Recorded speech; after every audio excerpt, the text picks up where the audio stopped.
Cultivating the Tao has never been an easy path, but for Li Fan, it was tens of thousands of times more brutal. At Great Xian Nation, Xianjing, Grand Tutor's manor, Li Fan sat proudly in the lavish palace. A beauty at his right poured wine, another knelt at his feet serving him, their voices soft and sweet. Grand Tutor, please drink. Grand Tutor, please eat fruit. Below him, rows of civil and military officials bowed deeply, respectfully shouting in unison, "Happy birthday, Grand Tutor." Although he was already over 70, seeing the scene before him, he couldn't help feeling secretly pleased.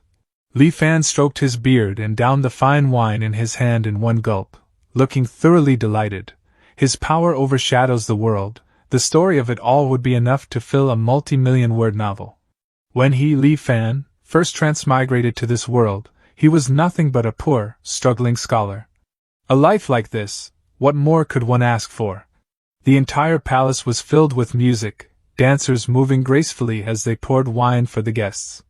At this moment, several men rushed in frantically, shouting, "Grand Tutor, Grand Tutor, falling fire from the sky, it's a divine sign, an auspicious omen, an auspicious omen, it looks like it's flying toward our Grand Tutor's manor."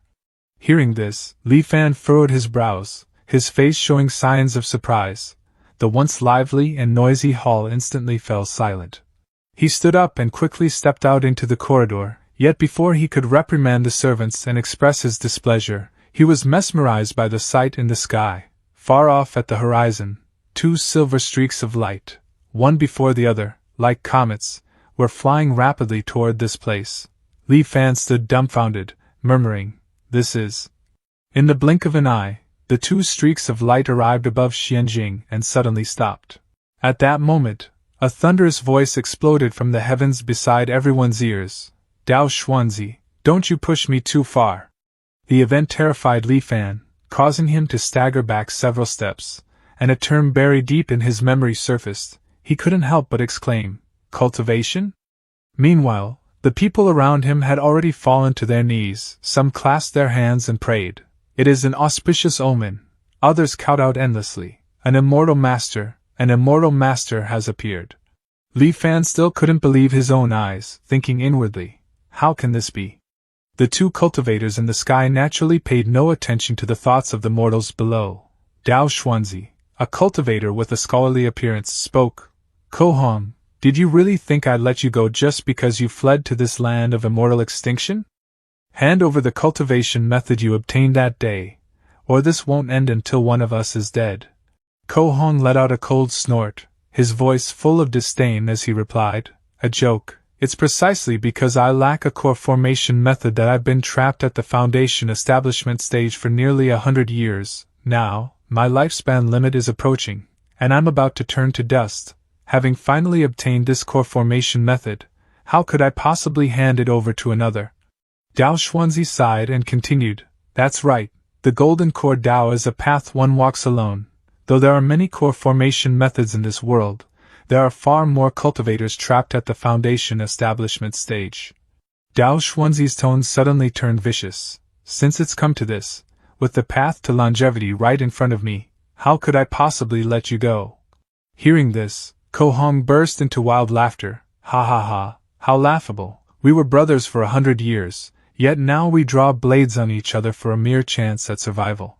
Dao Xuanzi sneered without responding, and Ko Hong continued, "I know I am not your match. It seems I won't be escaping my fate today. However, there are so many mortals in this place. I wonder, can you withstand such a dense concentration of the immortal mortal miasma?"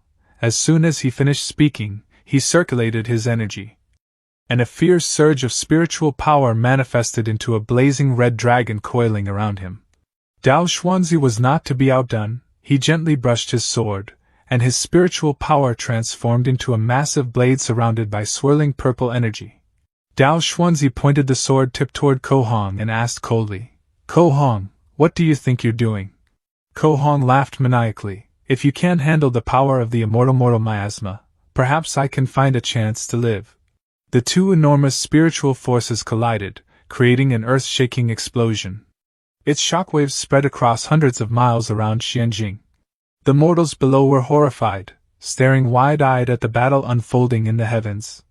Li Fan suddenly felt an overwhelming sense of danger, but before he could react, a blinding flash erupted, followed by a series of deafening booms. Rumble, rumble, rumble. The sky and earth seemed to collapse, and he immediately lost consciousness. He had no idea how much time had passed before he finally awoke. At first his mind was foggy, and only after a long while did he remember what had happened before. Li Fan coughed violently, spitting several mouthfuls of blood, trembling as he forced himself up, looking around, muttering weakly, "My wife, my children." It was still night. The once luxurious Grand Tutor's manor was now nothing but ruins. The air was thick with the stench of charred corpses. The civil and military officials from before were all dead without a complete body, and his wives and children likely could not have escaped either. The once prosperous and lively Xianjing has become a hell of blood and fire. As far as the eye can see, there is nothing but mangled bodies and collapsed buildings. After surviving such a catastrophe, likely not even 1 in 100 of the citizens remains. All of this, every bit of it, is because of the 2 cultivators who suddenly appeared. Li Fan had no strength left, sitting limply against the shattered wall, his hearing completely destroyed by the explosion, though that hardly mattered anymore. He raised his head toward the sky and burst into laughter, his voice filled with unwillingness. How can there be cultivators in this world? From the moment Li Fan became an official, he used the power in his hands to search for any possible trace of the immortal path. After I became the Imperial Tutor, standing above all others, he scoured the entire world. North to the frozen sea, south to the great ocean, east to the ruinous abyss, and west to the linked mountains, in all of Great Xian, there wasn't a single shred of evidence that immortals existed. Li Fan trembled with rage. I had already given up, I had already grown old. Were those 2 people immortals? And where did these immortals come from? Fate is toying with me. At the same time, Li Fan felt a sense of profound relief, because before dying, he finally confirmed that immortals truly existed. At that moment, Li Fan suddenly shouted, "Huanjun!" A surge of energy appeared at his fingertip. A line of glowing words emerged in the darkness. When the true is made false, the false becomes true. Then the characters dispersed and transformed into a luminous screen. In a misty space, 2 lines of text appeared one after another: charging complete, virtualize current scenario and return to the initial anchor point. At the same time, numerous images linked together appeared, quickly filling the entire screen. Huanjun. This is the name Li Fan gave to his unique treasure. Its function is to turn truth into illusion, reality into virtuality. It transforms everything he has truly experienced into a simulated, illusory experience, allowing him to return to a set anchor point. The exact moment he first transmigrated to this world. In fact, this is already Li Fan's second life since transmigrating to the Great Xian nation. In his first life, although he harbored great ambitions, he ultimately remained an ordinary man. He wanted to become the Zhuan Yuan, yet he repeatedly failed the imperial examinations. Only after turning 30 did he finally give up the dream of becoming an official and turn to running a small business instead. He became a common wealthy patriarch in the eyes of others, then married, had children, and lived out an ordinary, uneventful life. It wasn't until he was old and lying on his deathbed, with his life hanging by a thread, that Li Fan finally awakened his unique treasure, Huanjun. That is precisely what led to his unstoppable rise in this second life, because once the Huanjun system fully charges, it allows him to restart this life and return to the breakpoint to begin anew. However, he cannot restart just yet. There are still important things he must accomplish in this current life. Turning off the luminous screen and returning to reality, Li Fan steadied his mind and began handling the aftermath of Xianjing's destruction by the cultivators. He ordered the soldiers, "Relay my command.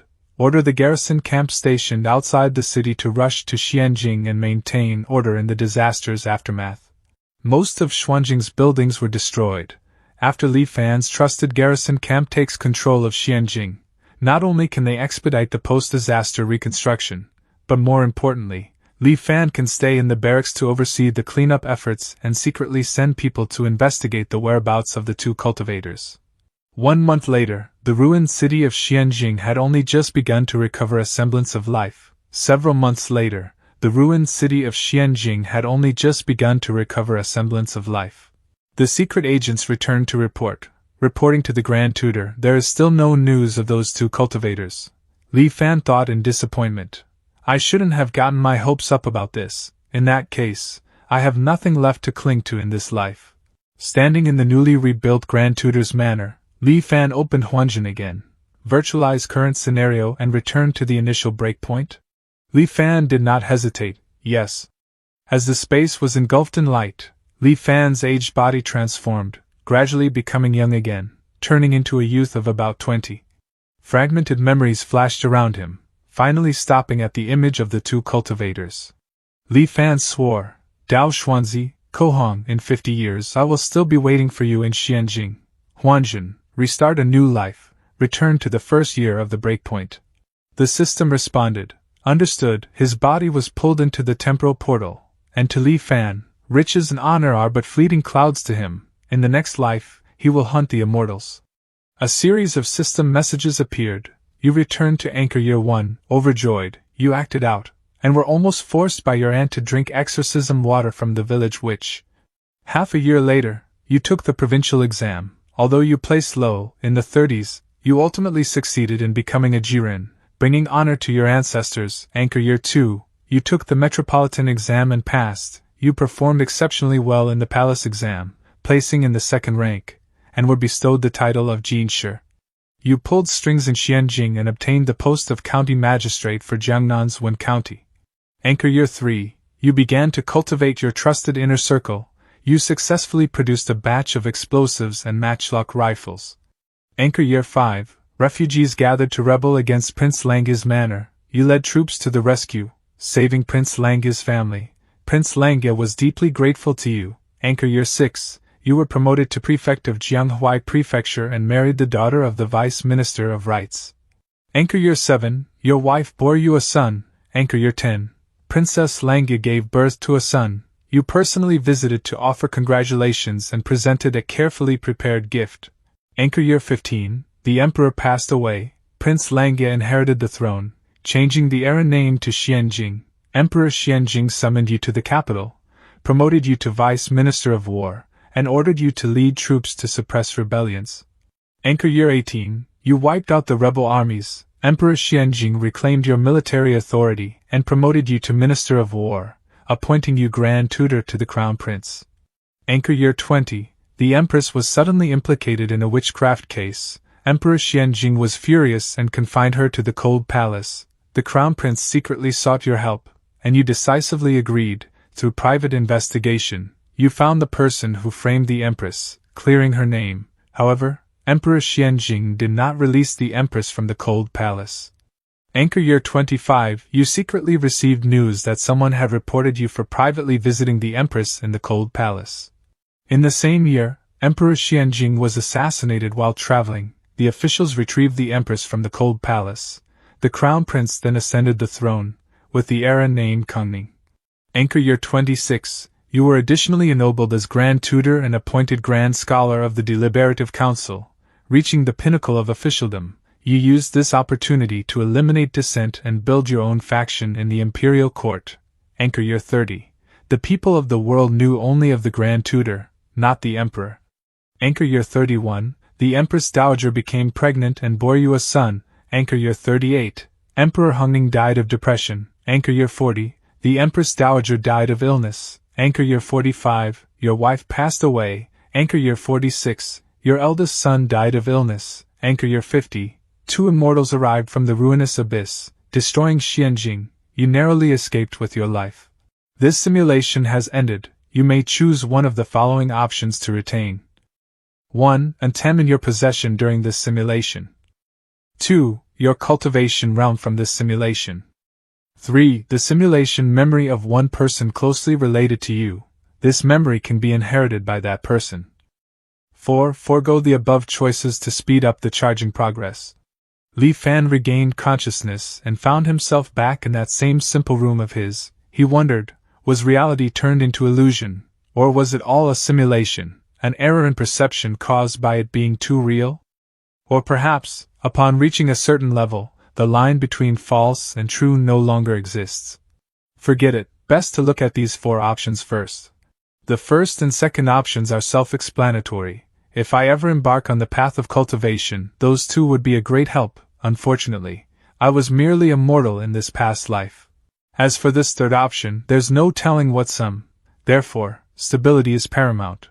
That only leaves the fourth option. Huanjin's virtualization requires charging. When I receive a fatal blow, Huanjin will consume charging progress to automatically protect me. This is also why I was able to escape death several times in my previous life. Thus, the fourth option is the safest and most stable choice. Speed up the charging progress. His information panel was updated. Name, Li Fan, Realm, Mortal Physical, Age, 20/86, Mental Age, 166/1056. Virtualization charged progress 30%. Remembering everything he had experienced, Li Fan grew slightly contemplative. 3 lives, 166 years. So I've already lived this long.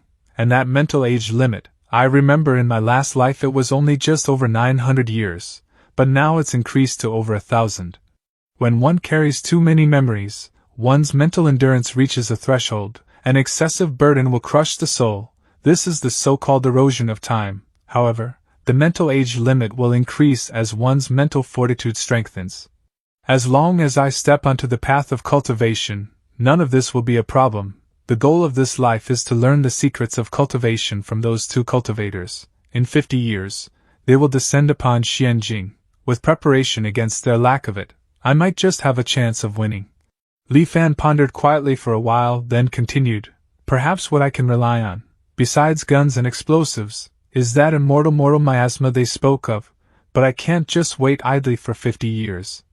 They came from the ruinous abyss in the east. I can first send people deep into the bottom of the abyss to investigate. The most frightening thing in life is having no goal. In Li Fan's past life, he would often wake from the Empress Dowager's bed in the middle of the night, gripped by an immense emptiness and confusion. In that past life, Li Fan had already stood at the absolute pinnacle a mortal could reach. He could not climb any higher, and it would have been the same even in another life.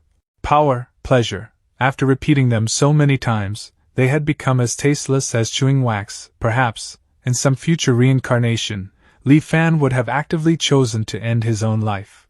But the appearance of those two cultivators showed him a brand new possibility. It was as if he saw a strange, alluring world beckoning to him.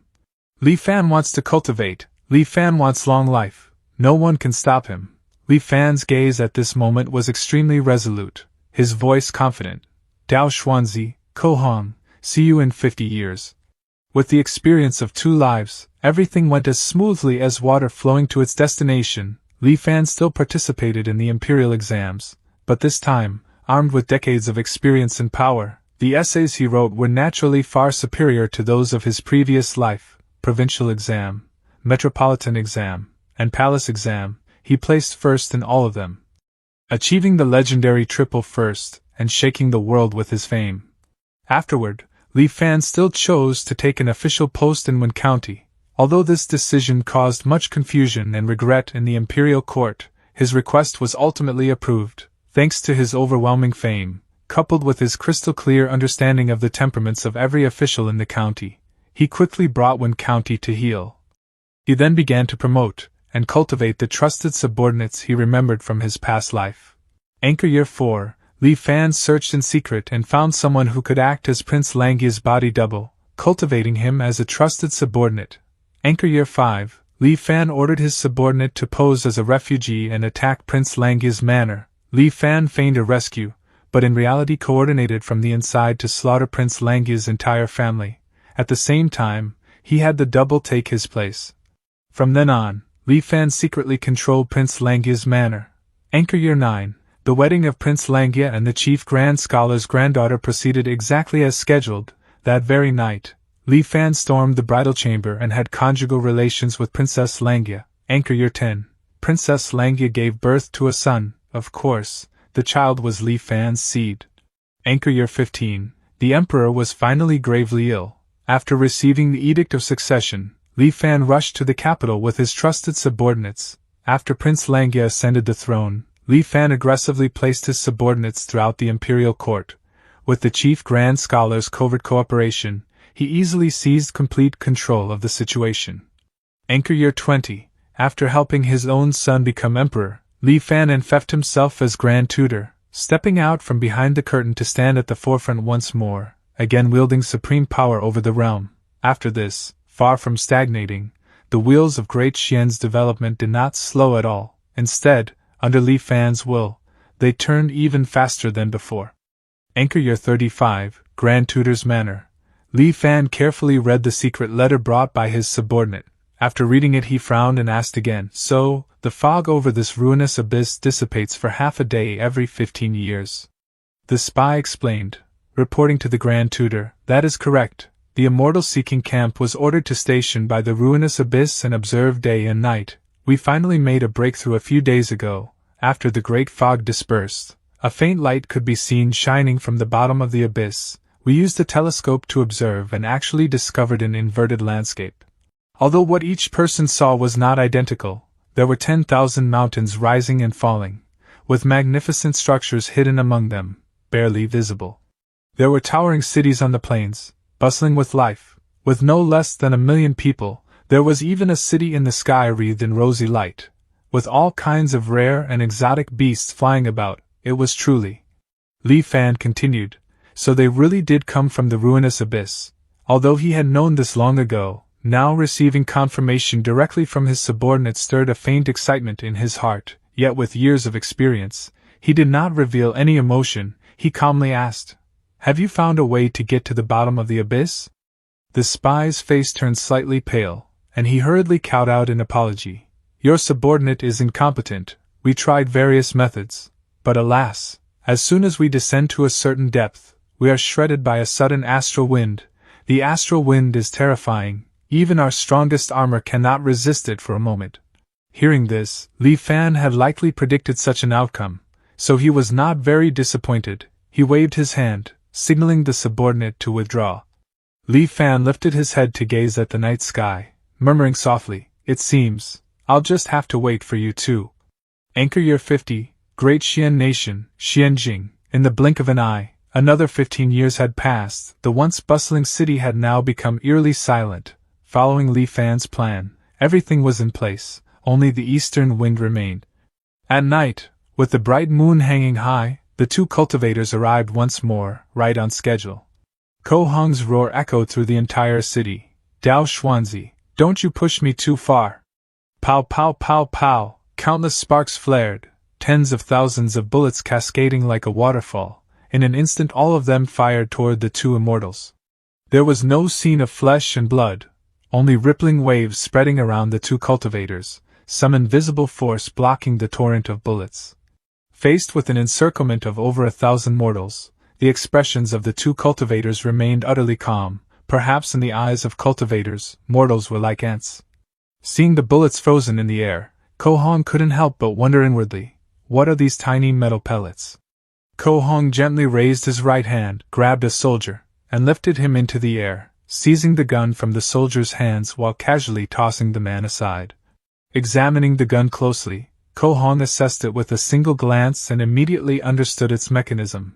A bit interesting, using intricate mechanical structures in place of formations, and the explosive power of mortal things in place of spiritual energy.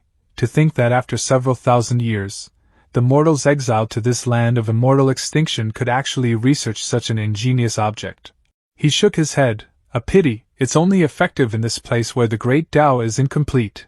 Outside the land of immortal extinction, it's just a pile of useless scrap metal. As soon as he finished speaking, the gun vanished from his hand, clearly already stored away in his pouch. From high above, Ko Hong looked down and saw countless mortal soldiers hiding in the darkness, his eyes filled with disdain. "Mere mortals, daring to make a move against us cultivators. I originally felt a hint of guilt, but now it seems you're just seeking your own death." Ko Hong shouted coldly, "Tao art, fire dragon's roar." A surge of spiritual power condensed into a massive blazing dragon, plunging straight toward the mortal soldiers below. Explosions roared endlessly. The houses of Xianjing City were like flimsy toys, offering no resistance as they were easily destroyed. The crimson flames, like a starving beast, consumed everything they touched. Suddenly, Ko Hong frowned, startled and horrified. A surge of doubt rose within him. What's going on? That fire dragon's roar of mine is fundamentally not something mortals can withstand. Why are there still so many people alive? Dao Xuanzi's expression darkened slightly as he carefully observed the bullets in his hand. These hidden weapons were soaked in mortal blood. After you were tainted by the immortal miasma, your Dao arts were weakened. We were ambushed the moment we arrived, and the enemy even used the immortal miasma. They were clearly prepared. The two looked at each other, a single thought flashing in both minds. This place is bizarre. We shouldn't stay long. Even though Dao Xuanzi and Ko Hong could point their swords at each other for a cultivation manual, that was a matter between the two of them. But now, with these unexpected variables and before thousands of mortals, two people who had cooperated for hundreds of years instinctively chose to flee first as a gesture of courtesy. Just as they were about to escape, a voice rang out from below. Dao Xuanzi, Ko Hong, if you two flee today, tomorrow, the news that you obtained a core formation method will spread throughout the entire cultivation world. The voice was somewhat aged, yet utterly composed and merciless. The figures of Dao Xuanzi and Ko Hong stiffened, their expressions filled with disbelief. How is that possible? Only the two of us know about obtaining the core formation method. How could the news have leaked? Who is it? For a moment, both plunged into deep fear. And at the same time, while the two were mentally shaken, dozens of artillery shells, trailing long blazing tails, streaked toward them. Ko Hong snapped back to his senses and shouted angrily, "You're courting death." But at that moment, Dao Xuanzi's panicked voice rang out, "Not good, Ko Hong, dodge, quick!" Huh! Ko Hong was stunned, and as his divine sense swept over the incoming shells, his face turned horrified. He tried to dodge, but it was already too late. There was no deafening explosion, only clusters of thick crimson liquid bursting outward, forming a rain of dark red that fell upon the two of them. Ah! Blood-curdling screams echoed across the horizon. At that moment, the terrifying aura that once made mortals tremble rapidly faded from the two cultivators. They resisted for a short while, but soon could no longer endure, falling from the sky into the encirclement of specially trained mortal soldiers. Ko Hong lay motionless on the ground, close to death. Dao Xuanzi seemed to fare slightly better, but was also hanging by a thread. Just then, a soldier shouted from afar, "Immortal Masters, our Grand Tutor has given an order. If you two surrender, your lives can be spared." "He surrender." The grievously wounded Dao Xuanzi glanced at his lifelong friend, whose eyes burned with unwillingness but could no longer speak. A cold laugh escaped him. Seeing his expression, Ko Hong understood what he was planning to do. With the last of his strength, he shook his head weakly before sliding his storage ring toward Dao Xuanzi. "Take my storage ring, go." His lips barely moved before his head slumped. Now, Ko Hong has fallen into the sleep of 1,000 autumns. Above, a gold dragon materialized in the sky, writhing in agony as if struggling against an unseen force. But its efforts were futile. It withered away, flesh and muscle vanishing until, as if turning into a tree branch. Only then could onlookers see it clearly. An unremarkable brown branch had taken root within the dragon, devouring it whole. The spectacle, resplendent as fireworks, illuminated the sky for thousands of kilometers. Every living being who witnessed it, human or otherwise, received the same message in their minds and instinctively understood it. Foundation Establishment Cultivator Ko Hong, cultivated for 205 years, achieved his Tao foundation with the mystical object dragon branched in the land of immortal extinction. He was besieged by several thousand mortals and was carelessly injured by the immortal miasma. His cultivation was instantly lost, and his life fan neared its end. Now, his body perishes and his Tao disperses, returning to heaven. A shared sorrow, an inexplicable grief, an overwhelming sympathy. All beings beneath this phenomenon in Xianjing City were drowned in such emotions, unable to pull themselves away. The dazzling vision persisted for nearly an hour before finally fading. Regaining their senses, the soldiers turned their gazes to the remaining aged cultivator, Immortal Master Dao Xuanzi. "Our Grand Tutor has no intention of fighting you to the death. If you give up resisting, our Grand Tutor guarantees your life." A tiger on flat ground gets bullied by stray dogs. Dao Xuanzi's face darkened to the color of storm clouds. his teeth ground together with an audible creak as a chaotic storm of emotions surged inside him: grief, bitter humiliation, and a crushing sense of powerlessness. Hidden in the shadows, watching the scene unfold before him, a trace of doubt arose in Li Fan's heart. When Ko Hong died just now, I seemed to hear a strange voice from the sky. Li Fan sighed inwardly. But what that voice was is no longer important, because hunting immortals in this life is already hopeless. I don't expect miasma to be so lethal to cultivators. As expected, Dao Xuanzi ignored their calls. He scanned his surroundings, trying to find the mastermind behind this ambush. I do not know who you are, nor do I know your purpose. Today, we brothers were plotted against by you, resulting in death and the loss of our Dao. There is nothing more to be said. His voice turned icy. However, I cannot accept this. Hiding behind mortals, and even using the immortal miasma, a despicable thing scorned by all cultivators.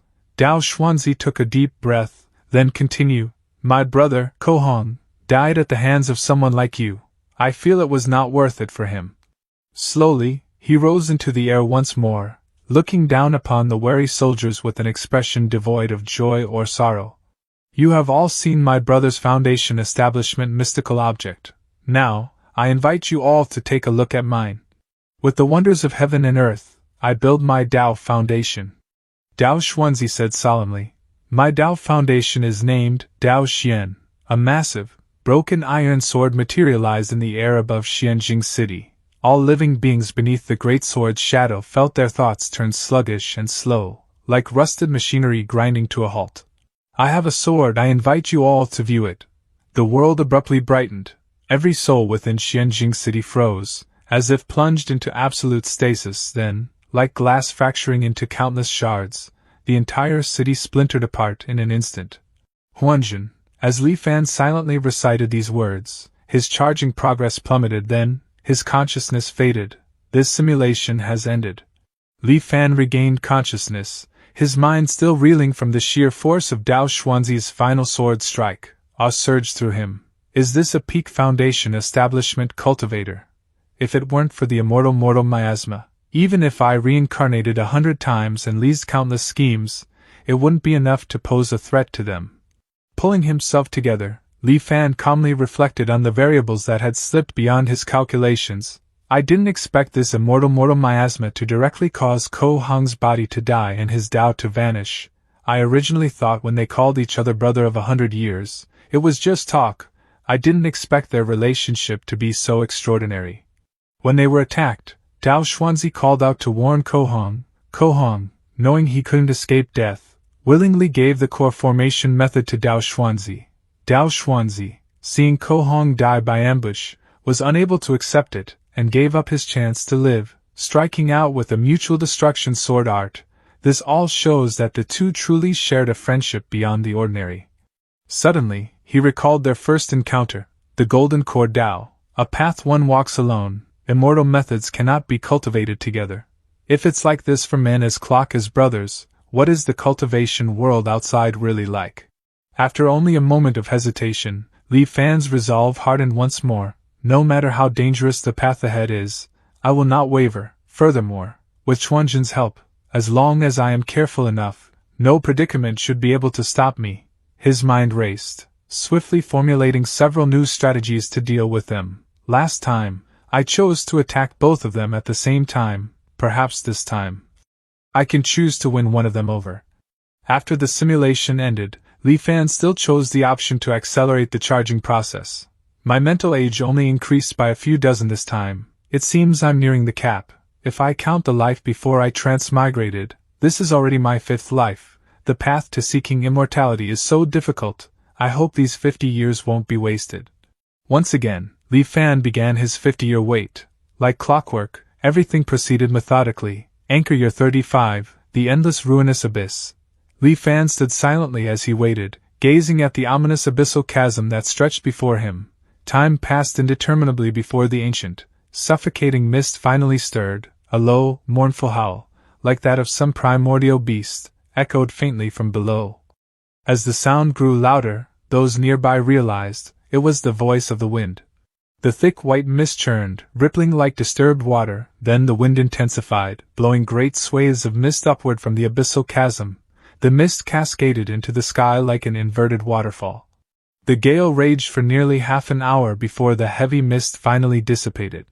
Li Fan's expression was grave as he raised the telescope and peered into the depths. At first, only darkness greeted him, then, faint pinpricks of light flickered into existence. What Li Fan saw shook him to his core. There was a ruined mountain gate, with collapsed structures strewn everywhere. The cracked ground and walls bore the scars of blades and arcane arts. Overwhelmed, Li Fan adjusted his view. On the sheer face of a cliff, he saw immense words carved into the stone. The immortal Tao is dead. The words were written in dark red, as though inscribed in blood. Even across such an unfathomable distance, the sheer terror and despair radiating from those words struck Li Fan like a physical blow. The immortal Tao is dead. What on earth happened in this place? And what in the world happened to the entire cultivation world? Time flowed onward, and anchor year 50 soon arrived. On Li Fan's 70th birthday, thousands of soldiers stood ready in Xianjing City. Ko Hong whirled around with a furious roar, hovering midair above the city. Dao Xuanzi. Do not push me too far. But before Dao Xuanzi could respond, a voice rang out from below. Ko Hong, you brat. By order of Immortal Master Dao Xuanzi, we have been waiting for you. The voice seemed to come from everywhere at once, echoing through the streets. Along with it came a storm of bullets. Caught off guard, Ko Hong was struck head-on. Shock and fury warred within him. How is that possible? Could Dao Xuanzi have known I would flee here? Then, to his horror, Ko Hong realized that his spiritual chi was draining rapidly as he defended against the attacks.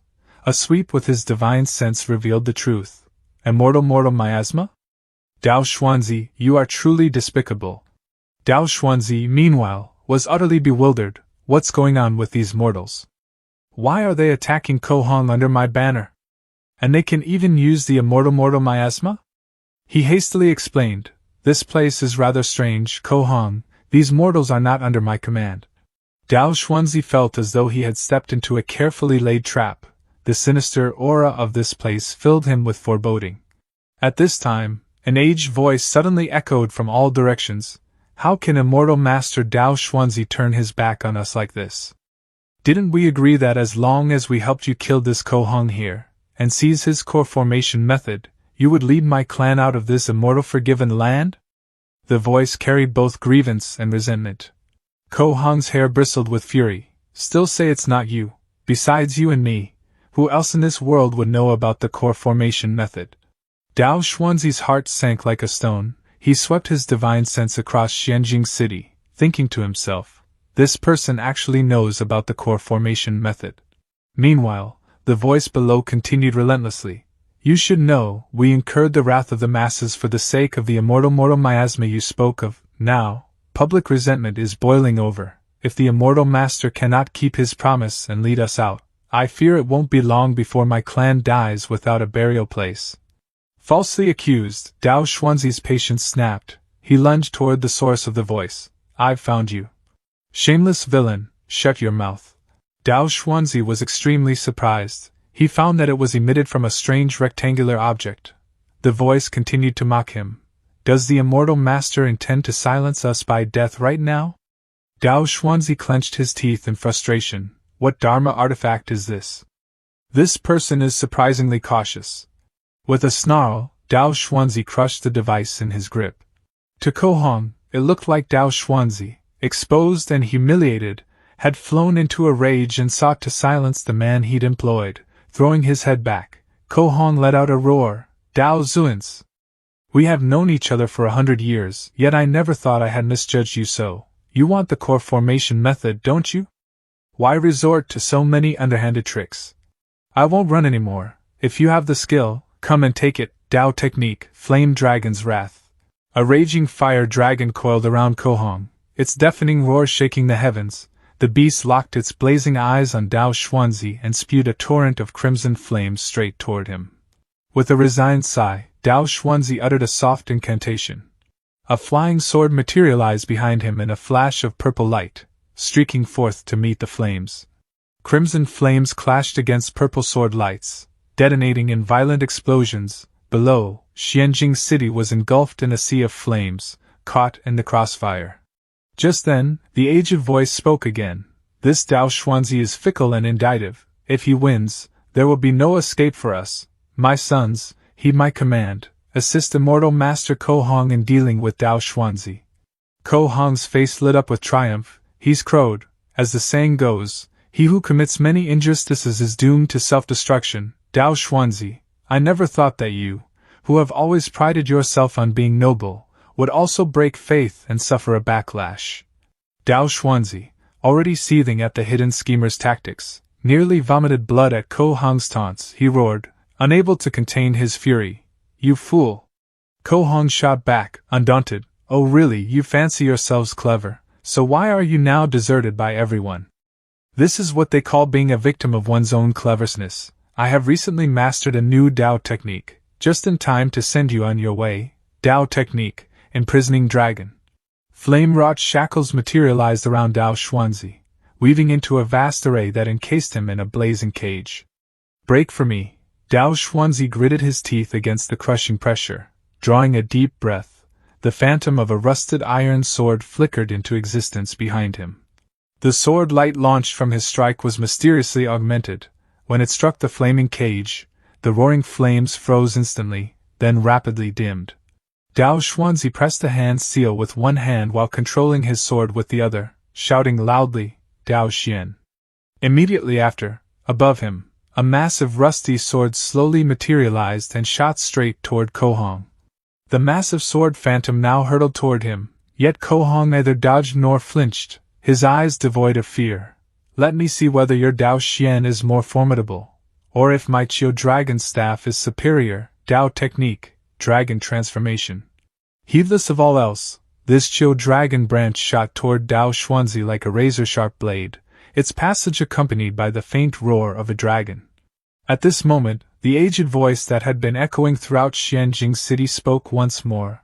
Immortal Master Ko Hong, we shall lend you a hand. Before the voice had fully faded, long trails of fire streaked through the air with piercing shrieks, slamming into Dao Xuanzi from all directions. A storm of blood erupted around him. Caught off guard, Dao Xuanzi let out a pained cry as his aura abruptly weakened. The sword phantom dimmed as well. The Qiulong branch seized the opportunity. Surging against the tide, it shattered the frozen space and embedded itself into Dao Xuanzi's body. Dao Xuanzi let out a bitter laugh, trying to speak but unable to utter another word.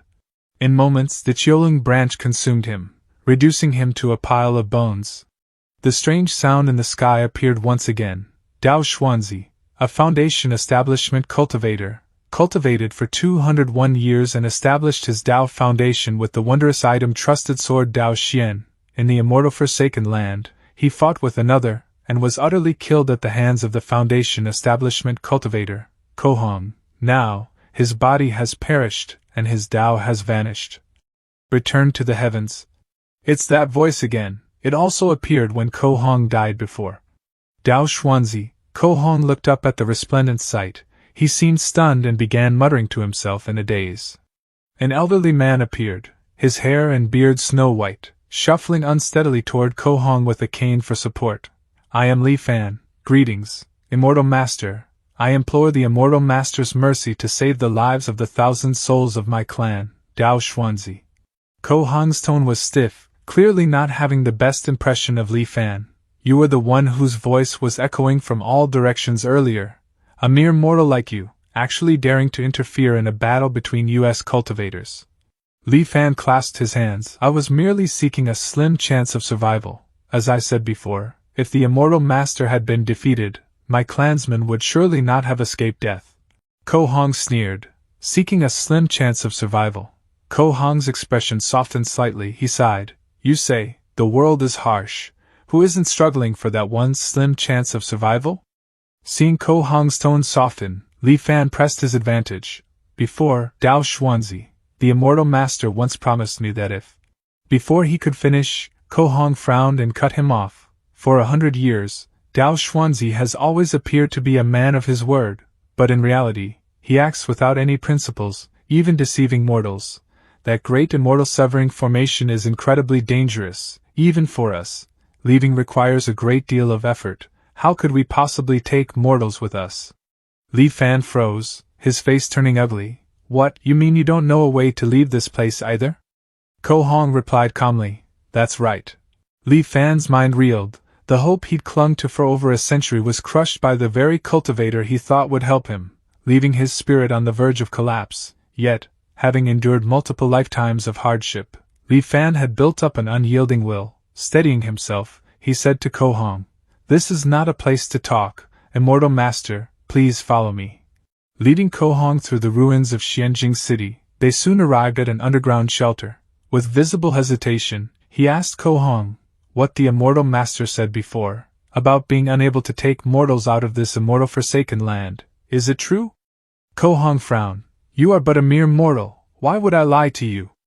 Perhaps a golden core stage cultivator could protect mortals while breaking through that great immortal severing formation, but for someone with a foundation establishment stage cultivation base, it is absolutely impossible. Li Fan asked again, does that mean there is no hope for us mortals to ever leave this world? Ko Hong pondered, then shook his head, his tone dripped with disdain. To leave the immortal forsaken land, one must pass through the great immortal severing formation. With the frail body of a mere mortal, it is utterly impossible to pass through. Besides, you're already old enough to have one foot in the grave. Why are you so obsessed with leaving this place? Isn't it nice being a local emperor? Li Fan refused to relent.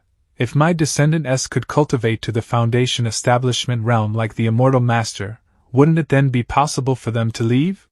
Ko Hong burst into laughter. Ha ha ha. Let's not even mention that there isn't a shred of spiritual energy here, making cultivation impossible. Just the fact that immortals and mortals are eternally separated mortals here are covered in miasma. How could they possibly cultivate the path of immortality? He sneered. I advise you to give up on this idea. For mortals like you, if you how to cultivate, you must first go to the outside world to reconstruct your bodies and wash away this miasma. Otherwise, even if the great Tao to immortality were placed right before you, you could see it but never touch it. After several such definitive answers to his questions, Li Fan seemed to finally lose hope. Immortals and mortals are eternally separated. So, you're saying there really is no way? Ko Hong said, inexplicably cheered by Li Fan's despair. There really isn't. If the Immortal Master has no further instructions, this old man will take his leave. Ko Hong said, inexplicably cheered by Li Fan's despair. There really isn't. If the Immortal Master has no further instructions, this old man will take his leave. As if crushed by this cruel truth, Li Fan staggered away in a daze. Ko Hong's expression changed, and a sense of foreboding surged within him. But it was too late. Thick red fog, saturated with immortal miasma, gushed from every corner of the room. Ko Hong's scream was swallowed by the encroaching mist. Outside the bunker, Li Fan's gaze was dark and unfathomable. Since immortals and mortals cannot coexist, then how could a mortal like me ever fully trust your words? Li Fan stared at Ko Hong's confession on the table, his heart sinking into despair. Ko Hong hadn't lied to him. He truly didn't know of any method that would allow a mortal to leave the immortal forsaken lands. His dream of cultivating immortality had crumbled. In a single night, Li Fan seemed to age greatly, not just physically, but in spirit as well. The information from Ko Hong's confession flashed through Li Fan's mind once more. According to Ko Hong, this place is an immortal forsaken land. The cause of it all stemmed from a great change in the ancient cultivation world thousands of years ago. At first, no cultivator paid any mind to this plague among mortals, until the first cultivator was infected by it. The plague was then strengthened and began to spread among cultivators.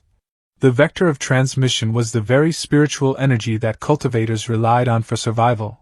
The plague, through the spiritual energy of heaven and earth, quickly spread throughout the entire cultivation world.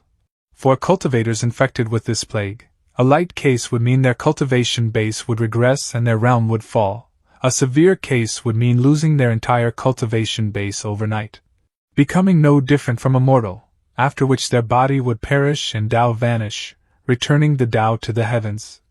As cultivators died in droves, despair began to fester among their ranks. Some, driven to madness, turned their fury upon the source of their suffering, the mortals. Thus began the great massacres. Facing the overwhelming might of the immortal masters, mortals had no power to resist. they could only submit to the slaughter. But this carnage did not last long before it was abruptly halted, not out of remorse, but because the cultivators made a horrifying discovery. As they slaughtered mortals en masse, the disease did not vanish with the deaths of the infected mortals. Instead, freed from its mortal vessels, it spread unrestrained through the world's spiritual chi. In an instant, the concentration of the disease in the cultivation world skyrocketed, becoming a true plague, and more cultivators fell. Left with no choice, the cultivators abandoned their campaign of exterminating mortals. But waiting for death was not the cultivators' way. On one hand, a group of cultivators began to research methods to treat and resist this plague. On the other hand, the cultivators proposed the infamous Great Migration Plan. It involved banishing all mortals from the cultivation world to surrounding lesser worlds and shattered grotto heavens that lack spiritual energy. They would then use spell formations to permanently isolate them, preventing these mortals from ever returning. Originally, there were no more mortals in the cultivation world, but not all offspring of cultivators had the aptitude for immortal cultivation, so, over time, many new mortals were born into the world. Within the bodies of these mortals lingered a shadow of this plague. Though the world had been purged of mortals, not every child born of cultivators possessed the aptitude for cultivation. Over time, mortals reappeared in vast numbers, each carrying the dormant plague within them. Gradually, the plague became synonymous with the divide between immortals and mortals, earning the name Immortal Mortal Miasma. The devastation wrought by Immortal Mortal Miasma left deep scars on the collective psyche of all cultivators. To prevent its resurgence, they established an unspoken rule. As far as possible, avoid the lands where mortals had been exiled to. Over time, these places became known as the Immortal Forsaken Lands. No one knew how many such lands existed, and few cultivators dared to venture into them. That Li Fan had encountered too was already a stroke of great luck. Now, either of these cultivators knew of a way for mortals to leave. How could Li Fan possibly hope for another, more powerful cultivator to stumble upon this place? Moreover, as a mortal, his lifespan was finite. Even with his ability to simulate lifetimes, he could only relive his years within that limited lifespan. He was already 70 years old. His biological age limit was 86. In the remaining 16 years, his chances of encountering another cultivator were virtually zero. How could he not despair? The path to longevity was right before him, so close he could almost touch it, yet impossibly distant. How could he resign himself to this? Remembering the struggles of his past lives and the nearly 3 centuries of waiting, Li Fan couldn't bring himself to abandon the pursuit of immortality. Was there truly no way? Then, like lightning splitting the fog, a realization struck him. There were details he had overlooked before. Then, like lightning splitting the fog, a realization struck him. There were details he had overlooked before. In the silent prison cell, Li Fan's aged voice echoed. How did mortals travel to the immortal Forsaken Lands during the Great Migration? Ko Hong glanced at Li Fan and couldn't help but mock him. What, you still haven't given up? So what if you manage to get out? At 70 years old, you still want to pursue immortal cultivation? After a moment of silence, Li Fan suddenly asked, if you could return to the cultivation world, would you be able to cultivate again? Ko Hong was momentarily stunned. What? Li Fan promised. If you help me find a way to the cultivation world, I might take you with me when the time comes. Ko Hong flared up in anger. You treacherous villain, still trying to trick me? Li Fan remained expressionless. Truth or lie, it's still a shred of hope. Will you abandon this chance at survival and waste away in this tiny corner of the world? Hearing this, Ko Hong fell silent.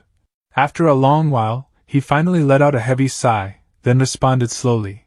If I'm not mistaken, what they used back then to migrate the mortals should have been Dharma artifacts similar to flying boats or flying shuttles. In ancient times, the cultivation world was teeming with people, sects were numerous and prominent, and it was incredibly prosperous. Such transportation-type Dharma artifacts were very popular. It's a pity that a great cataclysm befell heaven and earth later on. Every cultivator feared for their own safety and began to act alone. Flying boats and shuttles were rarely seen after that. Li Fan asked, a great cataclysm in heaven and earth? Are you referring to that bizarre great plague? Ko Hong shook his head, his expression grave. Although the immortal mortal miasma is bizarre, it couldn't shake the foundation of cultivators. The reason the immortal miasma was able to run rampant was that most of the cultivators in the world had perished in a great calamity. Li Fan suddenly recalled the ruined sect he had glimpsed deep within the abyssal chasm, and his mind stirred. A great calamity of heaven and earth? Could it be that immortal techniques cannot be cultivated by more than one person? Ko Hong sighed heavily. Correct, immortal techniques cannot be cultivated by more than one person. Ko Hong spoke with unconcealed yearning. In ancient times, no such restriction existed. Countless great sects thrived, openly accepting disciples and passing down their teachings. Cultivators had masters to guide them, fellow disciples practicing the same technique to spar with, and peers to consult when facing difficulties. The cultivation world was brimming with vitality, a magnificent sight to behold. But then, the Great Reformation struck. One day, cultivators suddenly realized their cultivation efficiency had drastically declined. While cultivating, they could sense how many cultivators across the world were practicing the same technique, and to their horror, they discovered that the more people cultivating the same technique, the slower everyone's progress became. At first, restraint prevailed, and everyone attempted to search for solutions, but as decades passed, countless cultivators found their progress frozen, their lifespans running out. Eventually, the killing intent they had been suppressing could no longer be contained. Speaking up to this point, Ko Hong's voice grew solemn, and a trace of fear appeared in his eyes. Masters and apprentices, martial brothers and sisters of the past, all turned into mortal enemies in an instant. A calamity that swept across the entire cultivation world began. Anyone who practices the same method as me is obstructing my path to the Tao, and it's a fight to the death. Every sect became a slaughterhouse overnight. Even rogue cultivators hiding in remote mountains or secret realms weren't spared, because those who practiced the same techniques could sense each other's locations. The endless, relentless killing raged on for who knows how long before finally subsiding. By then, the once prosperous cultivation world had withered into desolation. All sects had vanished, leaving behind only solitary cultivators, each walking their path alone. Ko Hong recounted the ancient upheaval of the cultivation world with measured words. Li Fan listened, his emotions surging, but an even greater question arose within him. Since immortal techniques cannot be cultivated by more than one person, how do cultivators practice now? What is the cultivation world like today? Ko Hong explained patiently. In today's cultivation world, if you want to cultivate, you have no more than a few choices. One is to join the Myriad Immortals Alliance. The Myriad Immortals Alliance is a loose coalition formed by numerous cultivators. You can exchange for cultivation methods and resources within the alliance using contribution points. You can earn contribution points in the alliance by accepting and completing missions, or by trading with others. The second is the Five Elders Council. The Five Elders Council is an organization founded by 5 top-tier mighty figures, and its influence is immense. As long as one has the aptitude for cultivation, they can voluntarily join and choose a cultivation method. The price is that you must sign a soul contract and serve the 5 Elders Council for a certain period of time. Ko Hong explained patiently. From your description, why does it feel like cultivation methods aren't that scarce in the cultivation world? Ko Hong snorted. That's because the methods obtained this way are all incomplete. Incomplete? Li Fan was taken aback before realization dawned. So you must keep laboring to acquire the next level of the technique? Exactly. Ko Hong said bitterly. These methods were all newly compiled by the major powers over the years. Reaching the peak of qi condensation is already their limit. To advance further and establish a Tao foundation, one must switch to a new cultivation method, and the same applies to realms above foundation establishment. Li Fan was shocked. Switch methods? If I have to switch methods and start over every time I break through to a new realm, doesn't that mean all my previous efforts will be for nothing? Ko Hong shook his head. That won't happen. All who cultivate must practice a fragment of the supreme primordial true scripture. This scripture is not a cultivation method, but more of a secret technique. Its function is to allow a cultivator to willingly disperse their realm without significant loss. After dispersing their cultivation to switch to another method, they can quickly catch up to their original realm. Li Fan marveled. To think such a miraculous method exists. He then smirked coldly. It's just that this fragment appeared at such a convenient time. Only in this way could the many cultivators of the world be made to accept constantly changing their cultivation methods. Ko Hong sighed deeply. But what can be done about it? A true method is hard to come by. Dao Xuanzi died without ever knowing that the reason I snatched the method and ran was not just because it was a core formation method, but because it was a true method that could lead directly to the nascent soul realm. Hearing that, Li Fan instinctively looked at the ring on his hand, thinking to himself, nascent soul, true method. He had confiscated all of Ko Hong and Dao Xuanzi's belongings, storing them inside this storage ring. Perhaps due to living through multiple lifetimes, his mental power far surpassed an ordinary man, so, despite normally requiring divine sense at the Qi refinement level to use this storage ring, he could use it effortlessly. Still, unless he found a way out of this immortal forsaken land, these treasures were useless to him. He hadn't bothered inspecting them yet. Next, after Ko Hong introduced him to some common knowledge of the cultivation world, such as how a cultivator's demise can trigger celestial phenomena within a certain range, he finally returned to the main topic. I once heard a rumor that for thousands of years, mortals from the immortal foreskin lands have been secretly returning to the cultivation world, but it's mostly just idle talk and baseless rumors from the streets, without any concrete evidence. Li Fan's spirits lifted. There's no smoke without fire. Sometimes, rumors are the truth of the matter. Li Fan declared resolutely. As long as there is a sliver of hope, I will not give up. Ko Hong muttered under his breath. I really don't know how an old man with one foot in the grave can still be so restless. Li Fan pretended not to hear him. Instead, he solemnly vowed, as long as you help me find the way to the cultivation world, not only will I release you and let you return with me, but I will also return all of your and Dao Xuanzi's belongings, including that nascent soul true method. Ko Hong's head snapped up, sudden hope blazing in his eyes. Are you serious? Li Fan nodded, of course. Ko Hong resolve hardening. Fine, in that case, I will do my utmost to help you. Hoff Li Fan had deceived him multiple times, making Ko Hong question the man's promises. He was like Li Fan, unable to abandon even the faintest glimmer of hope. Thus, with Ko Hong's assistance, Li Fan scoured historical texts throughout the world, hunting for fragmented clues about the Great Migration era. At the same time, Li Fan mobilized armies to excavate ancient tombs on a massive scale, hoping to uncover traces. Though this stirred public outrage and daily petitions from officials urging restraint, he forcibly suppressed every objection. Yet too much time had passed since the Great Migration era, and his remaining years in this lifetime were far too short. 16 years later, in Anchor Year 66, Li Fan's end was near, and still, he had found nothing. After ordering Ko Hong's release, Li Fan went to the underground chamber beneath the Grand Preceptor's estate alone. This body is already so frail, like a candle flickering in the wind, it could be extinguished at any moment. Before this life ends, I should first confirm the items within this storage ring.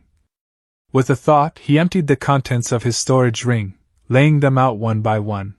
His gaze immediately locked onto a bamboo scrolls that pulsed faintly with golden light. As Li Fan picked up the bamboo scrolls, the information flowed naturally into his mind. Thousand Mechanisms Jade Cosmos Scripture, Nascent Soul Technique, Current Practitioners 0. The Nascent Soul Realm. A wave of longing surged through Li Fan's heart, yet, at present, he was still merely a mortal, with no divine sense. Though he could use the basic functions of a storage ring, this nascent soul technique remained utterly beyond his grasp. He could only stare at it longingly, unable to glimpse its contents. His gaze then shifted to a rusted iron sword lying nearby. Rusted sword Dao Xian. According to Ko Hong, after a cultivator perishes, their foundation establishment wondrous item will lose its wondrous nature as the cultivator's body perishes and Dao vanishes. Li Fan ran his fingers over the unremarkable iron blade, but his attention was fixed on the sudden notification from Return to Truth. Rechargeable item discovered, rusted sword Dao Xian. Proceed with recharge? After a moment of contemplation, Li Fan chose yes. The rusted sword vanished silently, and a line of text appeared. Anchor charge progress, current anchor points 1. Li Fan's heart stirred. According to the feedback from Truth returning, when the anchor charge progress reaches 100%, a second anchor point will be unlocked. In the future, everything will be virtualized. When choosing to return, I can choose to restart from any of the anchor points. If a second anchor point can really be unlocked, it will be so much more convenient. Although wondrous items are rare, the cultivation world is boundlessly vast. There must be an endless stream of them, as long as I can leave this immortal forsaken land and escape these shackles. After carefully storing all the items back into the storage ring, including the nascent soul technique, taking a deep breath, Li Fan closed his eyes, as if engraving this moment of frailty deep into his heart. Then, without hesitation, he activated Return to Truth and ended this lifetime. In the darkness, scenes flashed rapidly before his eyes, then, familiar words appeared in his vision. This simulation has ended. This simulation has ended. 1. Retain an item you possessed in this simulation. 2. Retain your cultivation level in this simulation. 3. Retain the simulated memories of one closely associated individual. These memories can be inherited by that person. 4. Forfeit the above choices to accelerate charging process. This time, Li Fan chose the first option, retain one item. He had attempted to trick the system by storing all his items in the storage ring at the end of his previous life. Unfortunately, it didn't work.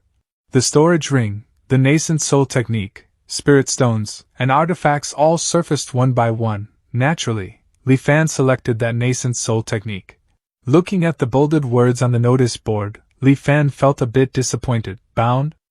Does this mean this cultivation method will permanently exist within Truth Returning? But that was still within his expectations. This opens up many more possibilities for planning. The Great Migration ended thousands of years ago, and its traces have long been buried.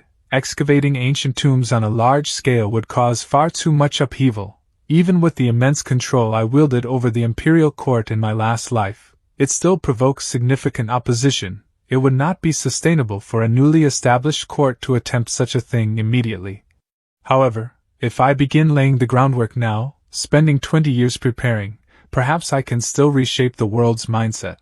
Time flowed onward, and Li Fan's sixth lifetime began. Everything followed its predetermined course, yet under Li Fan's subtle machinations, countless minute changes rippled through the world. In Anchor Year 3, whispers of immortals descending began spreading across Great Xian. By Anchor Year 5, the School of Historical Inquiry emerged in spectacular fashion, bearing several ancient texts. Its scholars journeyed to the capital for an audience with the Emperor. The unparalleled sophistication of these long-lost works sent shockwaves through the empire. The ancient texts were titled, Change, Way and Virtue, Southern Flower, the Analects, the Great Learning. These are all famous classical Chinese texts. In Anchor Year 6, the Emperor suddenly fell gravely ill and was confined to his bed. None of the imperial physicians could devise a cure. At this critical moment, the School of Historical Inquiry presented a pill to the throne, claiming it had been discovered in an ancient tomb. They said it was likely left behind by an immortal and held the power to revive the dead and regenerate flesh. They suggested that taking it might save him. At first, the Emperor ignored them, but as his condition worsened day by day and he teetered on the brink of death, he swallowed the pill in desperation, treating it as a last resort. To everyone's astonishment, the pill proved miraculous. Within days, the Emperor recovered fully. Anchor Year 11, Jianghui Prefecture uncovered a major tomb robbing case, arresting a team of over 100 tomb robbers. The prefect of Jianghui Prefecture, Li Fan, did not dare to act on his own authority. He wrote a memorial, sent it to Xianjing City via the 800 Li Express, and requested His Majesty's judgment. A full month passed before the Emperor's decree finally arrived. They were not sentenced to death, only to be enslaved and sent to the capital. By Anchor Year 15, the Emperor fell gravely ill. Desperate to prolong his life with similar pills, he dispatched over 100,000 soldiers to excavate ancient tombs across the land, searching for traces of immortal elixirs. By the year's end, the Emperor passed away with regret, naming the Prince of Langia as his successor on his deathbed. With that, Li Fan once again seized covert control of the empire. Under his influence, the fervor for tomb raiding and historical exploration surged across the land. Anchor Year 23, following the excavation of an ancient tomb, a lost piece of history was gradually pieced together. The dynasty that could be traced was named Qi. Immediately, he ordered his subordinates to focus on excavating tombs from the Qi dynasty. He further issued a proclamation: anyone who discovered a tomb from the Qi dynasty would be granted a marquisate. By anchor year 25, the tomb of Yi Xing, the first emperor of the Qi dynasty, was finally found. Upon hearing the news, Li Fan personally led his trusted men to the site and sealed off the surrounding area. Once all obstacles were cleared, Li Fan entered the tomb's interior, surrounded by his retinue. The main passage stretched for hundreds of meters, and its walls were adorned with vivid murals, still strikingly clear despite thousands of years of age. At the end of the series of murals lay the main burial chamber. The chamber soared 40 to 50 meters high, stretching thousands of meters in length and width. Its ceiling mimicked a starry sky, inlaid with countless luminous pearls. The interior was modeled after the layout of a mountain sect, with peaks rising one after another, submerged in a sea of clouds. It was unknown how this sea of clouds was created. Somehow, the clouds remained fixed within the chamber without drifting away, and even after thousands of years, they had not dissipated.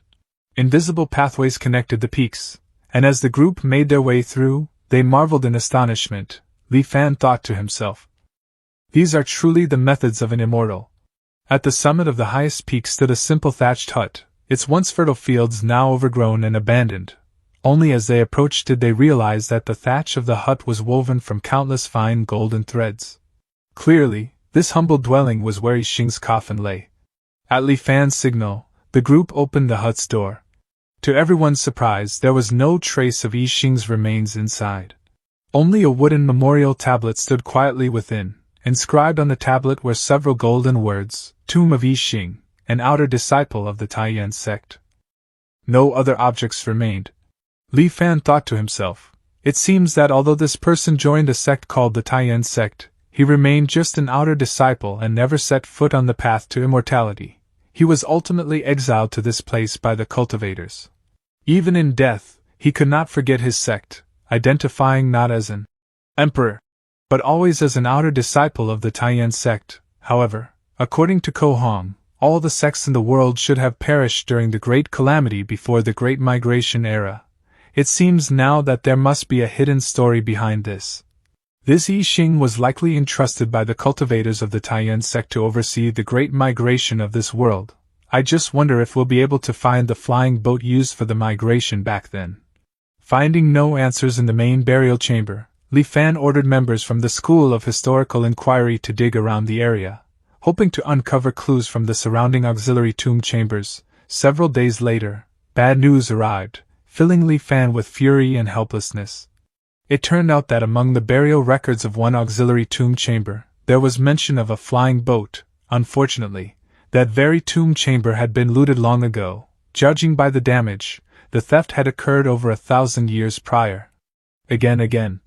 In a rare outburst of rage, Li Fan smashed several nearby objects. Every time I glimpse hope, it slips away like flowers in a mirror, or the moon reflected on water, utterly unattainable. Those around him fell deathly silent. It took a long while before he calmed his turbulent emotions. He ordered, a reward to the world. Whoever finds clues related to the immortal ark will be annulled as a marquis of 1,000 households. Another 10 years passed, then, in Anchor 35, things took an unexpected turn. On this day, Li Fan received an urgent report. The tomb of an immortal has been discovered? Li Fan was stunned, then overjoyed, quickly pressing for details. The secret agent respectfully replied, reporting to the Grand Tutor, a few days ago, a group of people were excavating an unremarkable grave when they were suddenly injured by a mysterious force, suffering heavy casualties. The ancient Sea King camp dared not be negligent and dispatched men to investigate overnight. Even with many highly experienced veterans, they could not disturb this small tomb into the slightest. Hearing this, Li Fan was utterly exhilarated. He immediately ordered his subordinates, bring the immortal miasma and open the tomb at once. Li Fan arrived and deployed immortal miasma, finally shattering the force surrounding the tomb. The tomb gate has been opened. Li Fan turned to his soldiers and solemnly warned, be careful during the excavation. Report to me immediately if you find anything resembling a flying boat. All the soldiers roared in unison, yes. A moment later, a secret agent dashed over and said, reporting to the Grand Tutor, "There is an object resembling a flying boat among the burial goods." Hearing this, Li Fan was utterly shocked. He immediately bolted toward the boat. Inside the burial chamber, standing out prominently among the array of funerary objects, was a small wooden boat. This small wooden boat was none other than the flying boat Li Fan had been yearning for. Thanks to a message carved into the walls by the tomb's owner before his death, Li Fan finally learned the full story. It turns out the tomb's owner was named Qian Hong, a Foundation establishment stage cultivator. Over 3,000 years ago, he was hunted by his enemies and, with nowhere else to go, hid in this immortal forsaken land. The immortal forsaken land is completely devoid of spiritual energy, and he didn't have many spirit stones on him. Before long, his spirit stones were depleted. Without spirit stones to replenish his spiritual energy, his cultivation base deteriorated day by day. He speculated that 1 or 2 flying vessels should have been left behind when mortals were exiled here thousands of years prior. So he searched tirelessly, spending decades before finally discovering Yixing's tomb. Indeed, there was a flying boat inside, but to his despair, the core array powering it was damaged, and since he had no skill in artifact forging, he couldn't repair it. Even if he had managed to fix the vessel, he had no spirit stones to use as fuel, and his cultivation at the time wasn't enough to power it. At that point, Qian Hong finally abandoned all hope of leaving this immortal forsaken land. He lived out the rest of his life in obscurity, posing as a mortal. Before his death, he carved his story onto the tomb walls, hoping that if any cultivator ever stumbled upon his resting place, they might return his bones to the cultivation world. The few items he left behind were meant as an advance payment. A broken stone stele, with the word halt faintly visible, it was none other than a curio of heaven and earth. Li Fan touched the stele, but returned to truth showed no reaction. What a pity! To force his way into the tomb, he had used a large amount of mortal miasma. Tainted by it, the halt steel fragment had become nothing more than an ordinary rock. Still, Li Fan wasn't overly concerned. Now that he knew the tomb's location, he could always return for it in his next life. When Li Fan picked up the jade skull and sensed the information they contained, his heart lurched. Lesser Qi Purification Method, Qi Refinement Technique, Current Practitioners, 1. Yushui Record, Foundation Establishment Technique, Current Practitioners, 1. For a moment, he thought Qian Hong might still be alive and that this was a trap. But after a moment, he realized something. No, more than 3,000 years have passed. Forget a Foundation Establishment cultivator. Even a golden core cultivator would have turned to dust by now. But why is someone cultivating these methods? Li Fan quickly understood. Could it be that the methods have a master copy? After the Great Calamity, many cultivation methods were compiled by major powers like the Myriad Immortals Alliance and the 5 Elders Council, so there must be a master copy. When the management of these major powers sees a method that no one is cultivating, they bring it out again for people to redeem. In other words, over the past 3,000 years, who knows how many owners these 2 methods have had. Ruthless, absolutely ruthless. Li Fan thought, inwardly speechless. After this moment of reflection, Li Fan turned his attention to the third item, the Taiyan boat. This vessel had been used by none other than the Taiyan sect to transport mortals. Perhaps it was precisely because this flying boat had broken down that it had been left behind. Holding the Taiyan boat in his hand, Li Fan's body trembled slightly from sheer ecstasy. Taiyan boat, after changing hands for thousands of years, it has now fallen into my grasp. Hundreds of years of waiting, and my wish is finally granted. Li Fan revealed a sinister smile, then muttered under his breath, although the Taiyan boat is damaged, there's no need to worry. Qian Hong couldn't fix it, and Li Fan can't fix it either, but there is someone who can. 15 years later, in Anchor Year 50, Ko Hong and Dao Xuanzi once again arrived in Xianjing City. A familiar voice suddenly reverberated across the sky. Dao Xuanzi, don't you push me too far. Dao Xuanzi coldly replied, Ko Hong, did you think I would let you go just because you fled to this immortal forsaken land? Hand over the cultivation method you obtained that day, or else I'll. Just as the two were about to battle to the death, at this time, a booming laugh echoed up from Xianjing City below. Is a mere core formation method really worth the two of you fighting to the death? Ko Hong and Dao Xuanzi both stiffened, then glanced downward. Who's there? Such arrogance! Insolent! A silver-haired elder called out loudly from the Grand Preceptor's estate below. Why don't you two come down for a chat? After entering inside, Ko Hong and Dao Xuanzi exchanged a glance, both instantly on high alert as they turned their wary gazes toward Li Fan. Li Fan leisurely raised the wine cup in his hand, a warm and friendly smile blooming on his face. Ha ha ha, please. Long ago, my ancestor said on his deathbed that in a future generation, 2 people might come from the east of the abyssal ruins and set foot in the capital, and that this would be the opportunity for our clan to escape this place. For thousands of years, my clansmen have been skeptical. To have it proven today calls for a grand toast. Ko Hong spoke first. May I ask your name? Li Fan replied with a smile. This old man is Li Fan. Dao Xuanzi frowned, studying Li Fan. From what you're saying, your ancestor foresaw our arrival thousands of years ago? And what do you mean by an opportunity to escape this place? Li Fan's expression darkened slightly. What, you two don't believe me? Ko Hong chuckled and shook his head. This matter is too fantastical. The 2 of us have roamed the cultivation world for 100 years, and we've never heard of any art of deduction that can predict events 1,000 years into the future. Li Fan straightened, lifting his chin with an imperious gaze. I wonder if you two have ever heard of the Taiyan sect? Ko Hong and Dao Xuanzi exchanged glances, visibly startled. Could it be the sect from ancient times that was renowned throughout the world for its art of deduction? Li Fan exhaled inwardly in relief. Hen nodded with deliberate calm. Relax, my ancestor was indeed a member of the Taiyan sect. Li Fan narrowed his eyes as he gazed into the distance, his expression tinged with nostalgia. Back then, although my ancestor joined the Taiyan sect, he disliked cultivation and was instead obsessed with the arts of deduction and calculation. That would have been fine. But who could have expected the great cataclysm, when all mortals had to be migrated? Li Fan spoke with measured eloquence, his voice thick with emotion.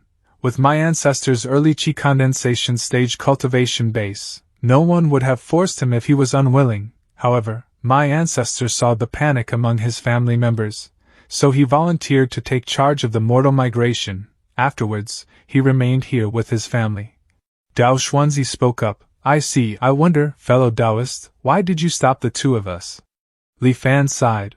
No cultivator has set foot in this land for thousands of years. Seeing you 2 today, I knew you were the ones my ancestor prophesied, the key to my clan's escape, and when I saw you were about to fight to the death over a core formation method, I had to hurry out and stop you. Dao Xuanzi admitted frankly. You must find us laughable, fellow Taoist, but you may not know that cultivation methods are hard to come by in the outside world. It's quite normal to turn on each other and fight to the death for a single scroll. Li Fan shook his head repeatedly. How could it come to this? Dao Xuanzi probed cautiously. From your tone, fellow Taoist, it seems. Li Fan declared with pride. Indeed, before his passing, my ancestor left behind a technique, one that leads directly to the Golden Core realm. Ko Hong was overjoyed. Wonderful. If my brother obtains this technique, the 2 of us need not fight any longer. Dao Xuanzi drew a sharp breath. Li Fan took a sip of wine, speaking unhurriedly. My ancestor's lifelong wish to be able to return to the Taiyan sect. Before his death, aside from this cultivation method, he also passed down a Dharma artifact called the Taiyan boat. Although it is damaged, my ancestor once used the art of Taiyan to calculate that many years later, 2 cultivators would arrive in this place, one skilled in sword techniques, and one who loves artifact refinement. They could help his descendants repair the Taiyan boat and escape this forsaken land.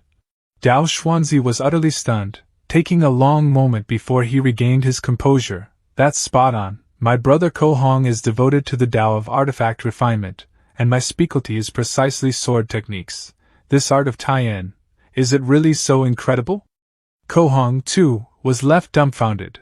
To have such unfathomable power with only a chi condensation stage cultivation base is truly hard to imagine. Li Fan chuckled. After a pause, he added, Talk is cheap. Please follow me to have a look at the method first. Dao Xuanzi's face lit up with joy as he stood and followed. Seeing Ko Hong also rise to join them, he immediately grew wary. What, brother, you've already obtained one core formation method. Are you still not satisfied? Ko Hong gave an awkward laugh. Fine, I won't go over then. Dao Xuanzi snorted coldly and quickened his pace to catch up with Li Fan. Seeing that Ko Hong had indeed stayed behind as expected, Li Fan finally relaxed. He knew his plan for this lifetime had already half succeeded. He led Dao Xuanzi to a hidden mechanism, which opened the way to an underground chamber beneath the Grand Preceptor's estate. Just as Dao Xuanzi was about to step inside, a sudden chill ran down his spine, freezing him in place. He swept the surroundings with his divine sense, then gasped in alarm. Immortal miasma. Li Fan smiled. One can't be too careful, we are but mortals, and to protect our family's greatest treasure, we have no other choice. Dao Xuanzi forced a strained smile but refused to take another step forward. Instead, he retreated slightly. Li Fan said nothing more. He entered the chamber alone. Retrieving a jade slip from a chest, he didn't step back out, merely holding it where Dao Xuanzi could see. Fellow Taoist, please look, this is the cultivation method left by my ancestor. Thousand Mysteries Jade Cosmos Golden Chapter Nascent Soul Realm Method Current Cultivators 0. Dao Xuanzi's breathing grew heavy, a surprised glint flickering in his eyes. A nascent soul method, it's actually a nascent soul method. Li Fan's lips curled into a smug. He thought to himself, everything is as I predicted. Li Fan asked with a smile, how about it, was this old one telling the truth? Earlier, in front of your brother Yu Hongji, I only said that my ancestor passed down a core formation method because I was afraid he would have malicious thoughts again. Dao Xuanzi said, nodding gravely, your mind is sharp, fellow Taoist, I am impressed. Then, with renewed fervor, he added, rest assured, fellow Taoist, my brother Ko Hong is an expert in the art of artifact refinement. I will definitely persuade him to help you repair the Taiyan boat with all his might. Li Fan laughed. Ha ha ha, then I'll be counting on you. Once it is done, I will present this method to you with both hands. Within the Grand Preceptor's estate, Ko Hong and Dao Xuanzi communicated through transmission. So, what this Li Fan said wasn't false, he really does have an ancestral core formation method. Dao Xuanzi nodded, that's right, I said it with my own eyes. A trace of malice arose in Ko Hong's voice. A mere mortal. I'll just take the method by force. Dao Xuanzi swiftly dissuaded him. Although this Li Fan is just a mortal, he is, after all, a descendant of the Taiyan sect. You saw that terrifying art of deduction earlier. It's truly fearsome. If we take it by force, there's no telling what other tricks he might have up his sleeve. We're just helping him repair the Taiyan boat. It's not a difficult task. Why stir up more trouble? On the surface, Dao Xuanzi was persuading Ko Hong not to use force to seize it, but in his heart, Dao Xuanzi thought otherwise. If we take it by force and Li Fan gets desperate, it would be disastrous if he reveals that the cultivation method is actually a nascent soul method. The next day, they laid eyes upon the Taiyan boat Li Fan had spoken of. Ko Hong, thrilled at the sight of such a treasure, eagerly took it in hand to examine it closely. As expected of an item from the Taiyan sect, the ingenuity of its refinement, the profundity of its spell formations, they both far exceed what I have learned. If I can repair it, my Tao of artifact refinement will surely advance. Li Fan said solemnly, in that case, I'll leave it to you two. Feel free to ask for anything you need. This old man will certainly provide it. Time lost all meaning in cultivation. What appeared to be a simple wooden boat took Ko Hong and his companion nearly a full year to restore to its original condition. The day the Taiyan boat was finally repaired, Li Fan hurried to meet them. The day the Taiyan boat was finally repaired, Li Fan hurried to meet them. Ko Hong spoke with some pride. The Taiyan boat's core power spell formation, its size-changing spell formation, its dust-cleaning spell formation, and others have been fully repaired. Only the defensive and offensive spell formations were limited by materials, so we could only perform simple repairs. Breaking through the great immortal severing formation shouldn't be a big problem. But dealing with an attack from a cultivator would be a bit of a stretch. Li Fan didn't seem concerned. It's no matter, as long as I can get out of the great immortal severing formation and return to the cultivation world. With my ancestors' keepsake, I will naturally find a way to return to the Taiyan sect. Ko Hong's eyes flickered briefly before enthusiastically explaining the Taiyan boat's operations to Li Fan. This Taiyan boat is powered by spiritual energy, and must be controlled with divine sense. 1,000 meters it can transform between 3 levels of size and form. Its first form is only 10 meters long and 2 to 3 meters wide. A slightly larger form is 100 meters long, and when expanded to its maximum, it's a full 1,000 meters in length. The two of us don't have many spirit stones in reserve, but what I've placed inside as fuel is enough for you to leave this place in its second form. However, piloting this Taiyan boat requires the divine sense of at least the Qi condensation stage. I wonder if you, fellow Taoist, need us to do it for you. Before Ko Hong could finish speaking, he watched the Taiyan boat expand slowly under Li Fan's command, transforming from a tiny toy into a proper small boat. Seeing this, Ko Hong praised, "Fellow Taoist, your methods are truly extraordinary, to be able to control the Taiyan boat despite being immortal." Ko Hong praised, "It is but a minor trick, not worth mentioning. I must also thank you too, fellow Taoist. After being trapped for 1,000 years, there is now hope of escape, all thanks to your efforts." Dao Xuanzi at this time was already growing impatient. "Now that the Taiyan boat is repaired, I wonder." Li Fan laughed. "It has long been prepared, fellow Dodged. Please come with me to retrieve it." On the third day, Ko Hong and Dao Xuanzi bid farewell to Li Fan. "Fellow Taoist, we don't have many spirit stones left. If we stay in this immortal forsaken land any longer, we risk our cultivation bases declining. So we came today to bid you farewell." Li Fan sighed regretfully. "There are still matters my clan must attend to here. I cannot accompany you on your journey." Ko Hong spoke warmly. "No matter, fellow Taoist, if you get out, you can come find me in Lingtian City, within the Tsonian mountain range." As he spoke, Ko Hong handed Li Fan a map. "This is the map of the area near the exit of the Great Immortal Seeking Formation, which I drew from memory as you requested, fellow Taoist. There are no blank jade lips here, so I had to use paper and a brush." Li Fan accepted the map solemnly, offering repeated thanks. After further pleasantries, Ko Hong and Dao Xuanzi finally transformed into 2 streaks of light and departed. Above the abyssal chasm in the east, Ko Hong and Dao Xuanzi flying in midair, Dao Xuanzi murmured, "When we first entered the immortal Forsaken Lands, I thought we'd emerge grievously wounded, or even end up dead. Who could have imagined that we'd get such an opportunity in a twist of fate?" Ko Hong nodded in agreement, then sighed regretfully. "That Li Fan has a remarkable mentality. He's quite a character. It's a pity his great limit is approaching. Even if he can return to the cultivation world, he only has a few years left to live." Dao Xuanzi said coolly, "Without achieving longevity, all else is illusion. Did we not turn against each other and fight to the death precisely for a chance at longevity?" Ko Hong suddenly asked, curiosity stirring. "Speaking of which, what cultivation method did that Li Fan give you?" Dao Xuanzi did not answer directly. Instead, he smiled. "It couldn't possibly be the same one you have, could it?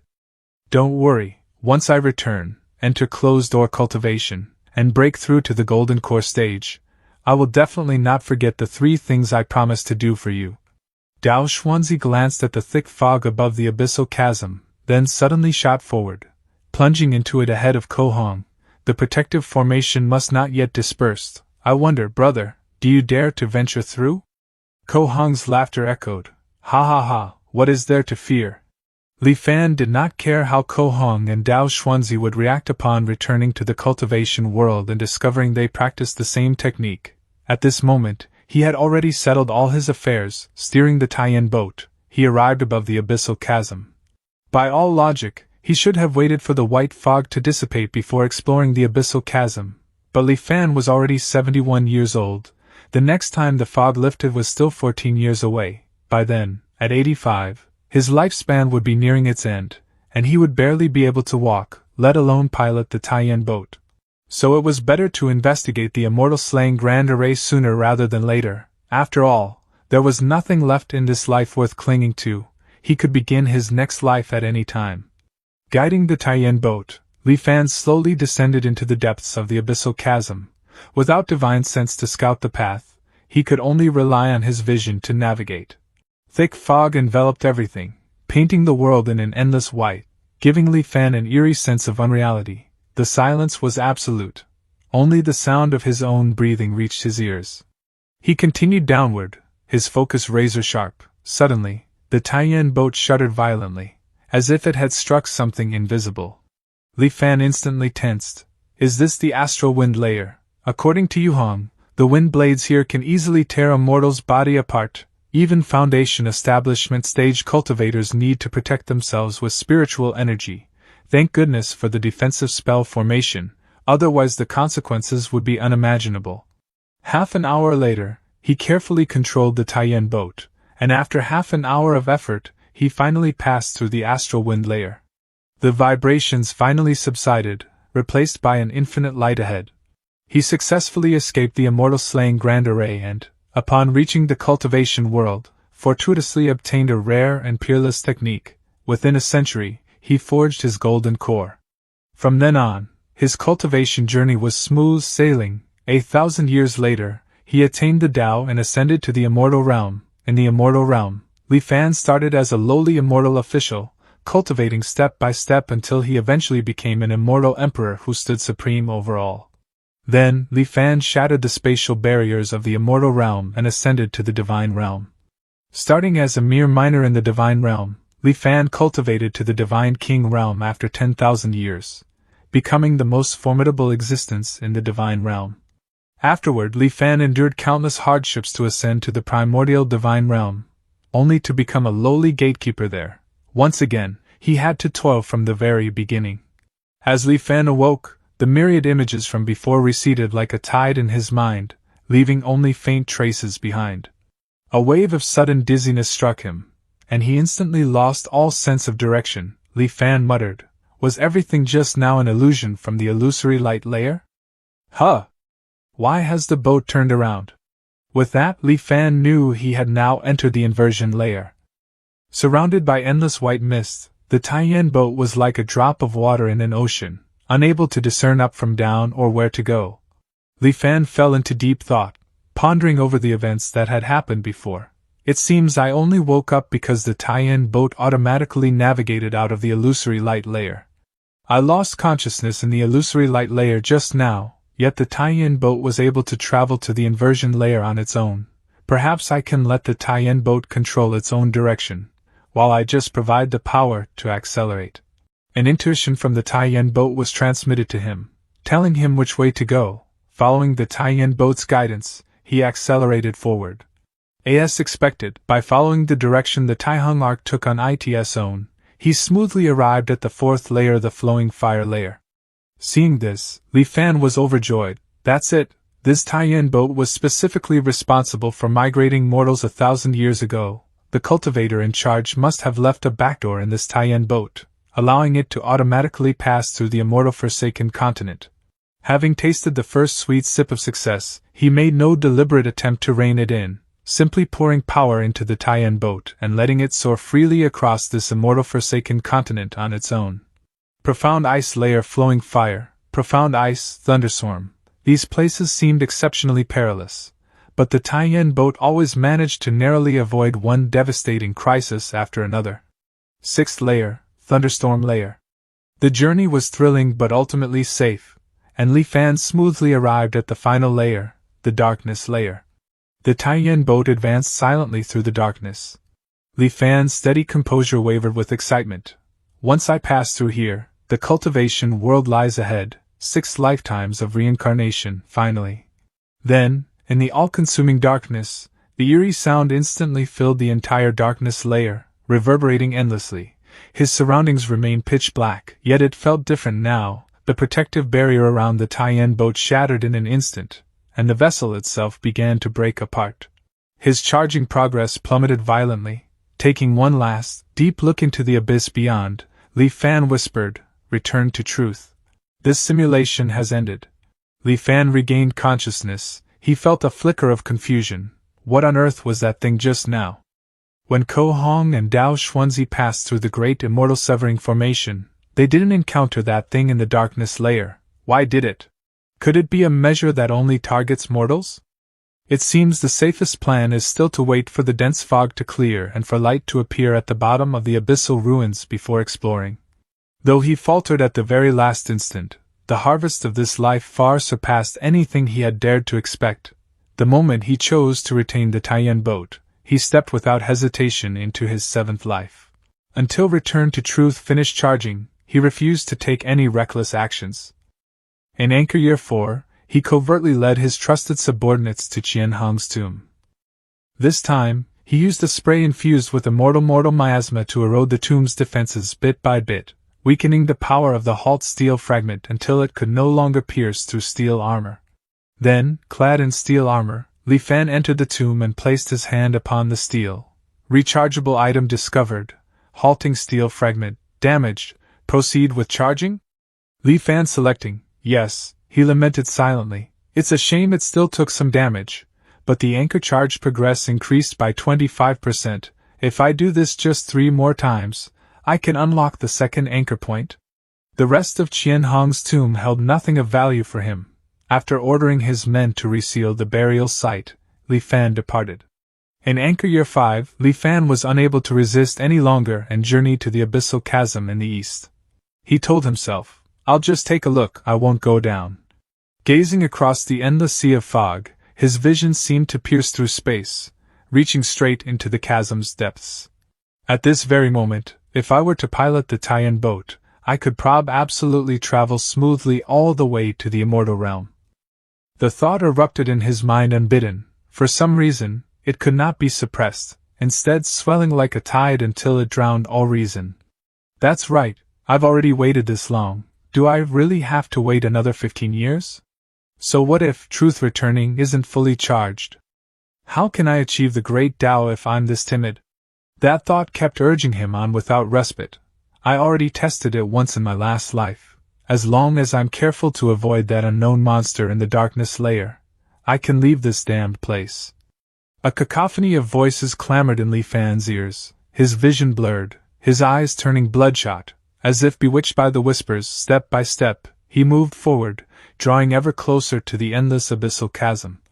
Just as Li Fan was about to be pulled in, destined to plummet and shatter into pieces, a brilliant light erupted from the depths of the abyssal chasm. It pierced through the immortal slaying grand array and struck his eyes. The endless mist suddenly cleared away, stark words blazed before him. The path of immortality is no more. Every reckless, desperate impulse to throw himself into the abyss in pursuit of immortal cultivation vanished in an instant. A cold sweat drenched Li Fan as clarity returned. What's happening? Just now, countless voices in my head were luring me into the abyssal ruins. If not for the light from the bottom of the abyssal ruins piercing through the great immortal severing formation, I would have been smashed to pieces. 15 years later, in Anchor Year 20, Return to Truth had finally reached full charge. Without further hesitation, he boarded the Taiyan boat and navigated through the thunderstorm layer. His journey tense but uneventful, he stopped just above the darkness layer, waiting patiently. A strong wind rose, disturbed by the unnatural gale. The frenzied thunderstorm gradually quieted, and its fury waned. Pinpricks of light emerged from the darkness, coalescing into a vast, unbroken tapestry of radiance. Li Fan ignored the inverted spectacle. Instead, he took advantage of the fleeting illumination to search for the monster lurking in the abyss. Yet he found nothing. As the light began to fade, Li Fan gritted his teeth and made his move. He sent the Taiyan boat hurtling downward at full speed, straight toward the abyssal chasm's depths. The eerie cry sounded again, closing in on him in an instant. Li Fan thought to himself, it seems my guess was right. This monster holds great malice towards mortals.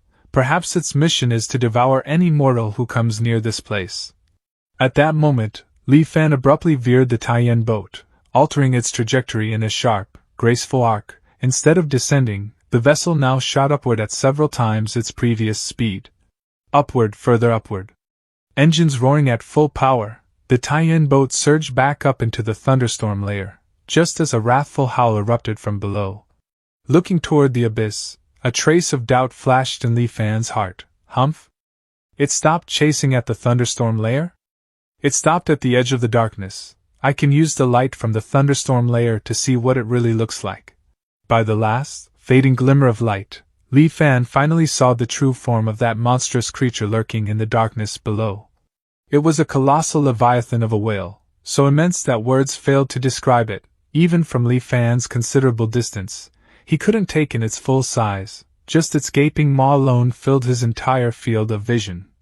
Li Fan felt a headache coming on. This giant whale is so enormous, and the Taihang arc is so small, yet every time I pass through, it manages to find me. I can only try other methods. Fortunately, I have plenty of chances to try.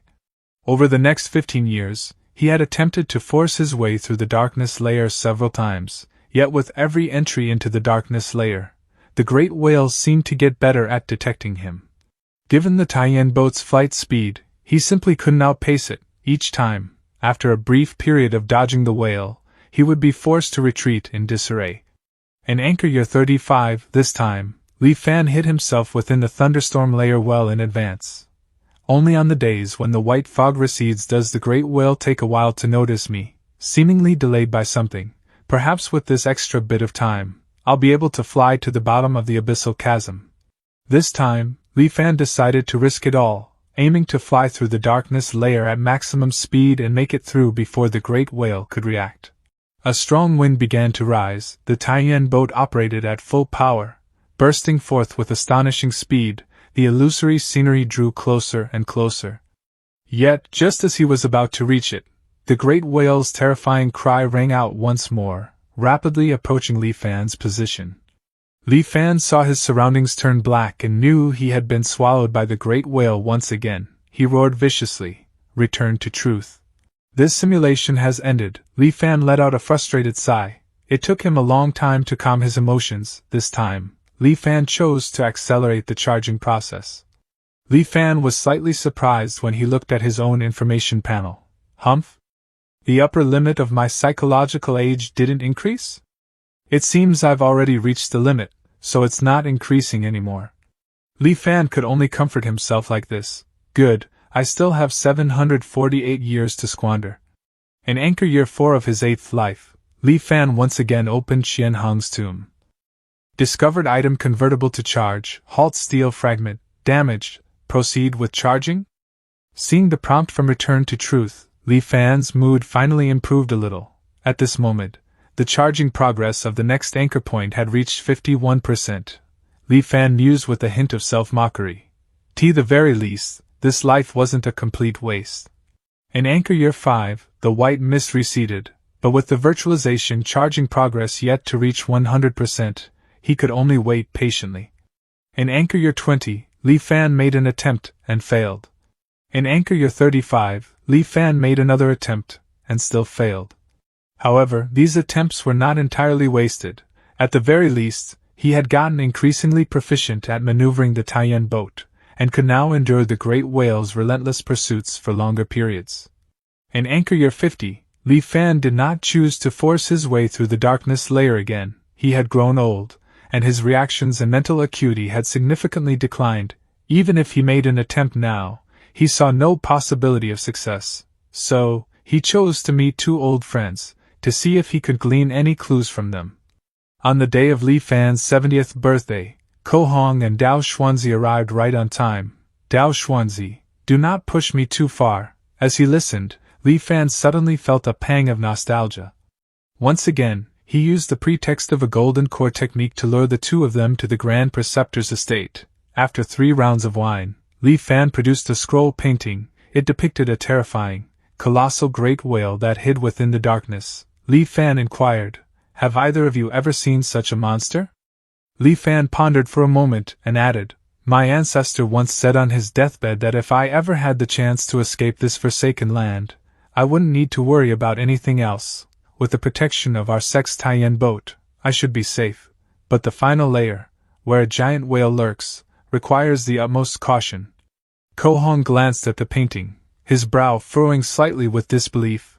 "There's such a ferocious beast in that pitch-black, empty place? How come I didn't see it?" Dao Xuanzi, however, seemed to recall something. "Could it be?" Li Fan asked, a note of expectation in his voice. "Oh, fellow Taoist seems to know of this beast?" Dao Xuanzi shook his head.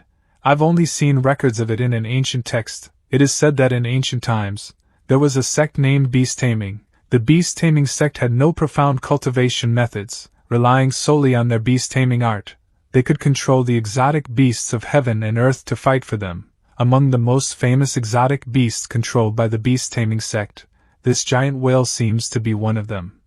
Seeing this, Ko Hong said hurriedly, "Now that you mention it, I remember, I think it was called a rift-splitting whale?"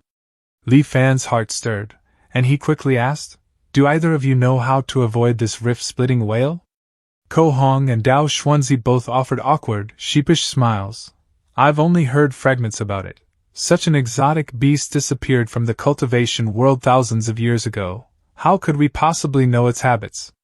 Li Fan couldn't help but feel disappointed. In the end, I still have to rely on myself, huh? He handed the Thousand Mechanisms Jade Cosmos scripture to Dao Xuanzi, sent the two men on their way, and then ended this lifetime. This was his 9th life. In this life, Li Fan once again opened Qian Hong's tomb, intending to absorb the halt steel fragment to increase the charging progress of the next anchor point. Unfortunately, Return to Truth showed no reaction whatsoever. In anchor years 20, 35, and 50, Li Fan tried every method he could think of, but under the watchful, predatory gaze of the great whale, he still failed to charge through the darkness layer. He's too old now. He can no longer outwit or outfight the giant whale. He won't force it. He'll just completely give up control of the Taihang boat and let it slowly drift toward the bottom of the abyssal ruins from the very beginning. Astral wind layer, illusory light layer, inversion layer, flowing fire layer, profound ice layer, thunderstorm layer, darkness layer. Li Fan drifted into a hazy sleep. When he awoke, he was shocked to discover that the Taiyan boat was already nearing the bottom of the abyssal chasm. Li Fan was utterly perplexed. What's going on? Why didn't the realm-splitting whale appear this time? But that did not stop him from revving up the boat's power and speeding at full velocity toward the scattered points of light. Can't miss this chance, full speed ahead. But as Li Fan accelerated, the roar of the great whale suddenly erupted. Li Fan deeply furrowed his brow. Why did it suddenly discover me now? Then, like a lightning bolt illuminating the night sky, Li Fan abruptly understood. I see, this rift-splitting whale cannot see, or rather, it ignores objects moving at a constant velocity. As long as I maintain the same speed, I can pass through this great immortal severing formation safely. Having unraveled this crucial point, Li Fan could not help but laugh aloud.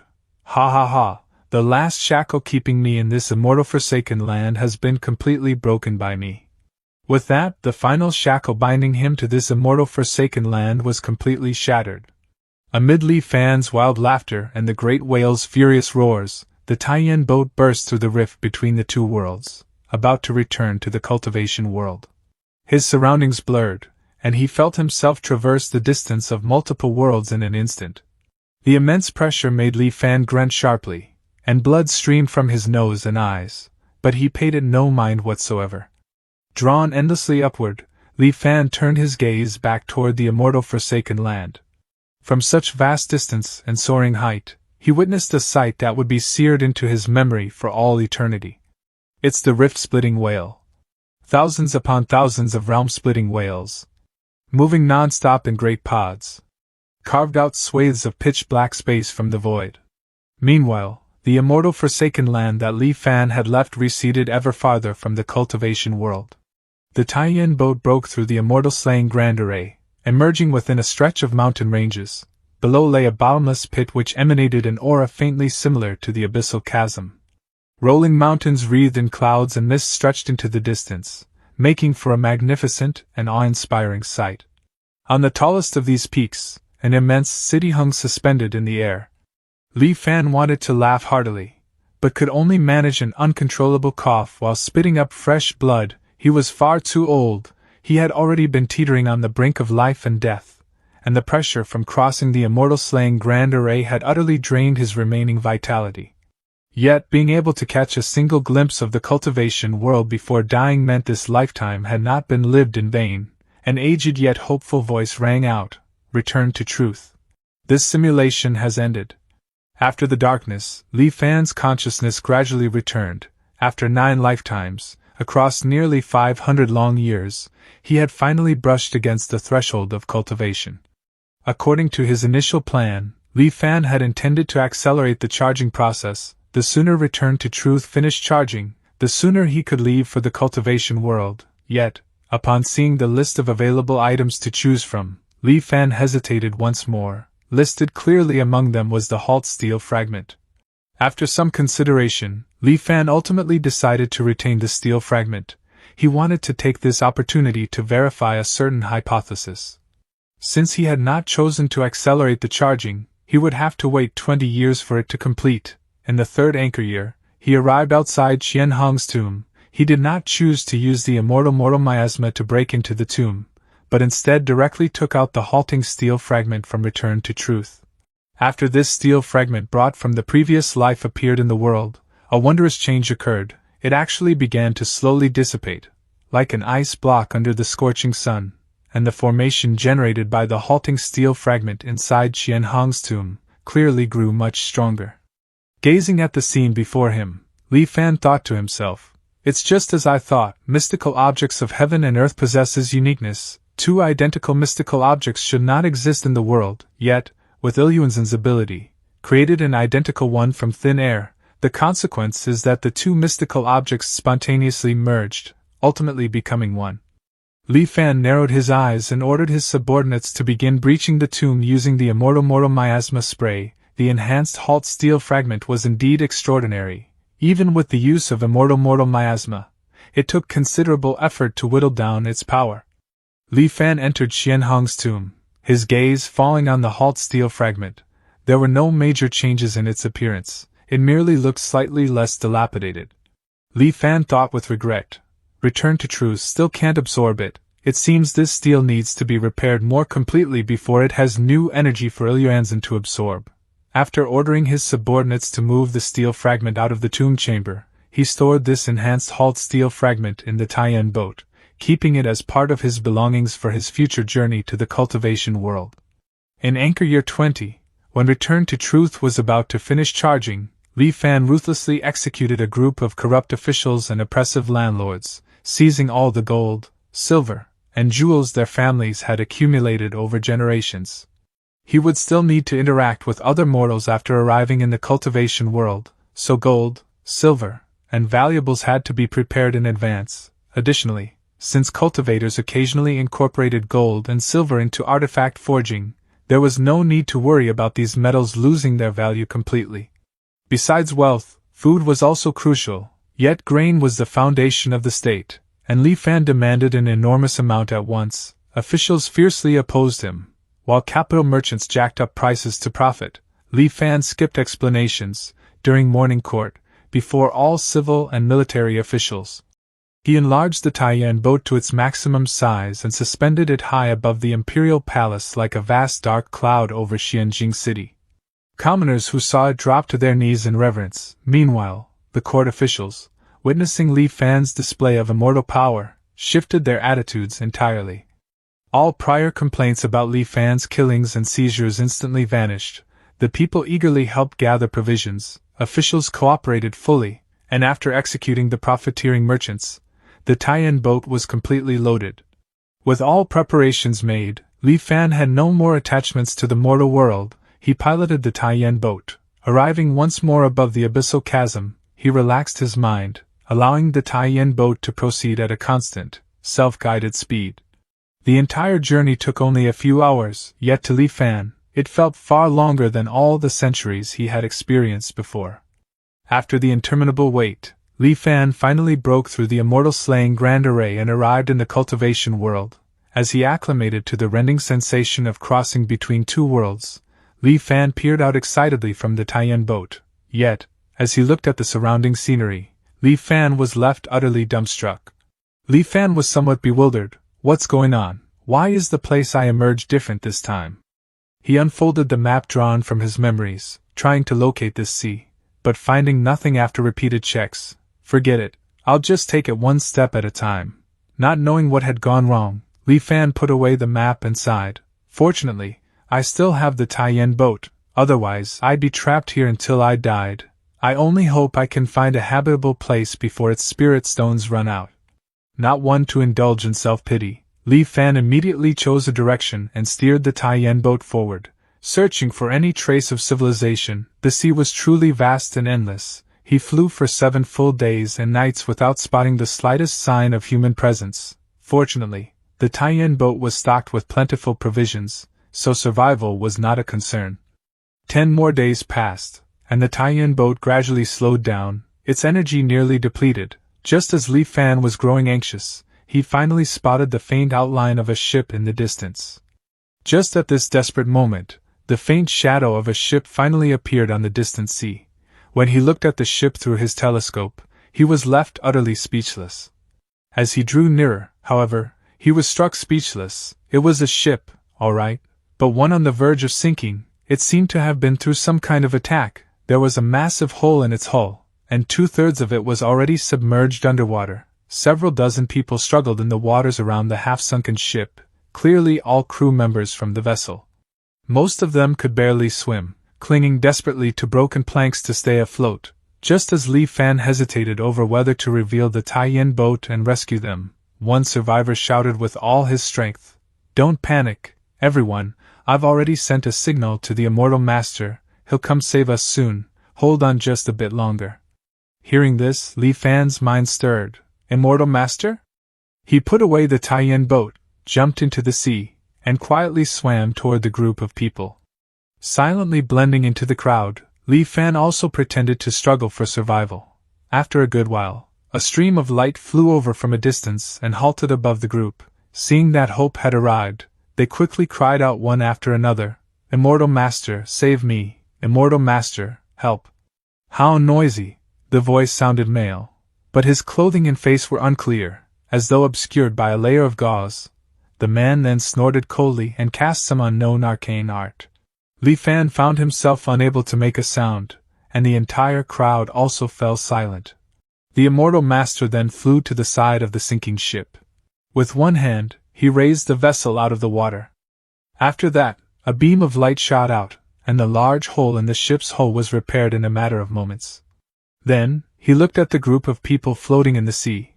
With another cold snort, he made a grasping motion, and lifted his hand. Li Fan and the others felt themselves grabbed by an invisible force, lifted up, and flung toward the repaired ship. Thud, thud, thud, the rescued mortals were thrown roughly onto the deck like dumplings dumped into a pot. After everyone had been saved, the Immortal Master flew above the ship and spoke with a sharp tone. Who sent the signal? The man who had spoken earlier to comfort the group quickly knelt on the ground. The Immortal Master waved his hand, releasing the spell on him. He kowtowed repeatedly as he said, "This lowly one, Su Changyu." As Su Changyu? Not him. The Immortal Master cut him off. "You know the rules, right? Once we reach the destination, I have nothing to do with any of you. I have never seen you, and I don't know who you are, understood?" Su Changyu kowtowed again. "I understand." Before we departed, the elders in my family explained. Halfway through his words, his voice vanished again. It turned out the Immortal Master had nodded in satisfaction and then casually silenced Su Changyu once more. He cast some unknown arcane art, and the vessel swiftly began cutting through the waves toward a specific destination. Ignoring the mortals, the Immortal Master moved to the ship's prow. An eerie silence fell over the ship, which continued for the better part of the day. Only after nightfall did a faint, shimmering light finally appear in the distance. At first glance, it was a prosperous island, the distant murmur of a bustling city carried on the wind. Even this far out, hundreds of large ships were moored at its docks, making for a truly magnificent sight. Their ship, however, did not sail toward the main docks. Instead, it circled halfway around the island, heading for a more sparsely populated area on its far side. Quietly, the ship slipped into a natural waterway leading into a cavern. It navigated the narrow, winding passages of the cave for some time before finally coming to a stop. Once the ship was secured, several burly figures clad in black came aboard to receive them. The black-clad men acted as if the Immortal Master were invisible. They simply herded everyone off the ship. None uttered a single word throughout the entire process. After leading the group into a spacious hall, one of the black-clad men finally spoke. "You will rest here tonight. There is plenty of food in the hall. You may take it as you wish. Tomorrow, someone will take you to get your identities registered." With that, the black-clad man turned and left. A long time passed before the Immortal Master's silencing spell finally wore off. Then, people began to talk in small, hushed voices. What rotten luck, to actually run into a sea monster. There were nearly 100 of us when we set out, but now, less than half have survived. I don't know what my father was thinking, insisting on sending me to this great world to cultivate. If you asked me, how can cultivating be as fun as listening to music? Exactly. Back in my homeland, I was the son of the Prince of Jinan. What riches and glory couldn't I enjoy? What's so good about this godforsaken place that... It was then that the man named Su Changyu spoke up. What's the point of saying this now? Which of your families didn't pay a huge price to send you all here? Instead of complaining, you might as well cultivate patiently. If you can really become an immortal master, not only will you have a hope for long life, you'll also have a chance to return to your homeland and bring your family out. As Li Fan listened to their conversation in the shadows, he began to understand just who these people were. These people, I'm afraid they're just like me, mortals exiled from a land of immortal extinction. Li Fan stroked his chin, lost in thought. It's just that, in the land of immortal extinction they came from, the existence of the cultivation world doesn't seem to be a secret, and they've already developed a mature smuggling route? While Li Fan was lost in thought, a chubby hand gently patted his shoulder. The young man clapped Li Fan on the shoulder with an air of overfamiliarity. Brother, you look a bit unfamiliar. May I ask what official post you held in Dal? Or perhaps you are a wealthy merchant from one of the provinces? Li Fan swatted the young man's hand from his shoulder, then fixed him with a cold, silent stare. The chubby youth instantly felt as if a venomous serpent had locked eyes with him, and a chill crept up his spine. Goodbye. My goodness, that scared me to death. That old man looks like he's been in a high position for years. He's no simple character. Before dawn broke the next day, they were all roused from their slumber. A middle-aged man walked toward them. The man said coolly, "In a moment, I will take you to get your household registration. Once you have it, you will officially become members of Liuli Island." The man added, narrowing his eyes, "Remember, do not say what should not be said. Otherwise, I cannot guarantee your safety. You are all residents of the western Dayu Island. Your island was destroyed by a windstorm, which is why you fled here as refugees. If anyone asks, this is what you'll say." Everyone understood the clandestine nature of their arrangement, and nodded in agreement. Following the middle-aged man's instructions, Li Fan and the others changed into sets of ragged, worn-out clothing. Following the middle-aged man's instructions, Li Fan and the others changed into sets of ragged, worn-out clothing. Li Fan noted that although their group numbered several dozen, the island's residents mostly gave them only cursory glances before looking away, clearly accustomed to such happenings.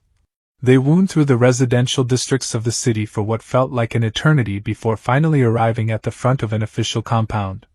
They did not enter through the main gate. After a servant went inside to announce their arrival, he returned and led them through a side entrance on the left into a large hall. The hall was spacious. 2 or 3 other batches of people, over 100 in total, had already gathered before Li Fan's group arrived. Even so, it did not feel crowded. The middle-aged man gave them a look, signaling for them to wait patiently. Soon, it was Li Fan's group's turn. The middle-aged man greeted, "Manager Zhao. Are these all refugees here to register?" Manager Zhao appeared to be in his 50s or 60s, though somewhat aged. His eyes were unusually sharp. After scanning the crowd, he said with a faint, knowing smile, "Sun Jiang, these refugees all seem rather wealthy or noble, don't they?" Sun Jiang didn't fluster. "That's right. They were all wealthy families on Dayu Island." As he spoke, Sun Jiang pulled something from his robes and discreetly passed it to Manager Zhao. Unfortunately, without the protection of an immortal master, disaster struck, and all their wealth and glory vanished like a bubble. Now, they can only travel thousands of miles to seek refuge on our Liuli Island. Manager Zhao glanced at it, pocketed the item, and then sighed. The windstorm raged a few days ago, and even our Lil Island was affected. The western islands suffered even heavier losses. It's said that over 200 islands were razed to the ground, and countless mortals perished at sea. Fortunately, the immortal masters were merciful and ordered us to rescue the refugees. It's a good thing that your Tianbao Lui is so dedicated. Rest assured, I will report this truthfully to the island lord. When the immortal master's rewards are handed down, you will surely get your share. Afterward, Manager Zhao began processing the registration procedures for everyone. Before long, it was my turn. Before long, it was Li Fan's turn. When Manager Zhao looked at Li Fan, a strange light flickered in his eyes. Manager Zhao asked, "What is your name?" Manager Zhao asked, "Li Fan." "Come, place a drop of your blood here." Manager Zhao's brush moved with swift, flowing strokes, writing the words Li Fan on a rectangular object. It resembled both jade and paper, yet was either. He then handed it over. Li Fan bit his finger and let a drop of blood fall. The blood, as if possessing a spirit of its own, seeped into the two words. Unlike his attitude with the others, Manager Zhao was noticeably more cordial with Li Fan, offering an extra word of advice. "Keep this spirit talisman safe. From now on, it will be your proof of identity. You'll need to present this spirit talisman for all matters on the island, big or small, such as receiving work, collecting grain, and undergoing inspections. Do not lose it." This drew sidelong glances from Sun Jiang and the others. Why is Steward Zhao being so cordial to this Li Fan, explaining so much? The distribution of residence permits was smooth and efficient. Soon, everyone in the group held their Lily Island spirit talismans. Excitement was plain on every face. They left the place but did not return to the previous cave. Instead, Sun Jiang led them to the large courtyard of a residence. Sun Jiang said, addressing Su Changyu from the group, "Now that the household registrations are in hand, we can sign the contract, can't we?" Su Changyu carefully withdrew a thin sheet of paper from his robes. He then bit his finger and solemnly wrote his name in blood. After it burned, only a final small fragment of the contract remained. Su Changyu said, his tone neither subservient nor arrogant, "It's the so-called 3 contracts to finalize in the future. Once we are completely settled, I will sign the final contract as promised." Sun Jiang snorted, clearly dissatisfied. "Humph, dealing with you people from the departed realm is such a hassle. If it weren't for the sake of the immortal master, our Tianbao Lu would never engage in such an unprofitable business." But he didn't say anything more on the matter. Instead, he began instructing everyone on the things they needed to pay attention to while living on the island. All residents of Lyle Island can claim a place to live using their household registration spirit talisman. In addition, during the first year of registration, you can receive a certain amount of grain for free each month. Suddenly, Su Chanyu spoke up, "I wonder, what must we do if we wish to cultivate?" This was precisely what Li Fan had been waiting to hear. He pricked up his ears, listening intently. Sun Jiang glanced at Su Changyu, explaining patiently, "You mortals who have returned from the land of exile have a much higher concentration of miasma in your bodies than ordinary people. If you want to cultivate, you must first dispel the miasma from your bodies." Su Changyu frowned. "We are already aware of this matter. But how can this miasma be removed?" Sun Jiang said, "There are several methods to remove the miasma. The first is the island's body-purifying spirit pool. Soaking in the spirit pool for a day and a night can completely remove all the miasma from your body." Sun Jiang shook his head. "Unfortunately, the materials required to open the spirit pool are astonishingly expensive. Although our Luli Island is wealthy, we can only open it once every 3 years. Let me think. The last time it was opened was a year ago, which means we'll have to wait about 2 more years for the spirit pool to open again. Besides, the number of spots available for the spirit pool is limited, and competition is fierce. How could outsiders like you with no foundation possibly compete with the people of the island?" Su Changyu pressed, "What about the other methods?" Sun Jiang continued, "The second method is to cultivate the profound yellow heart crease incantation. Paired with specific medicines and diet, you can gradually change your constitution over time and eventually clear out the miasma completely. Although this method is time-consuming, often taking 5 or 6 years, its advantage is its stability. Or how does it recruit any special price to be paid?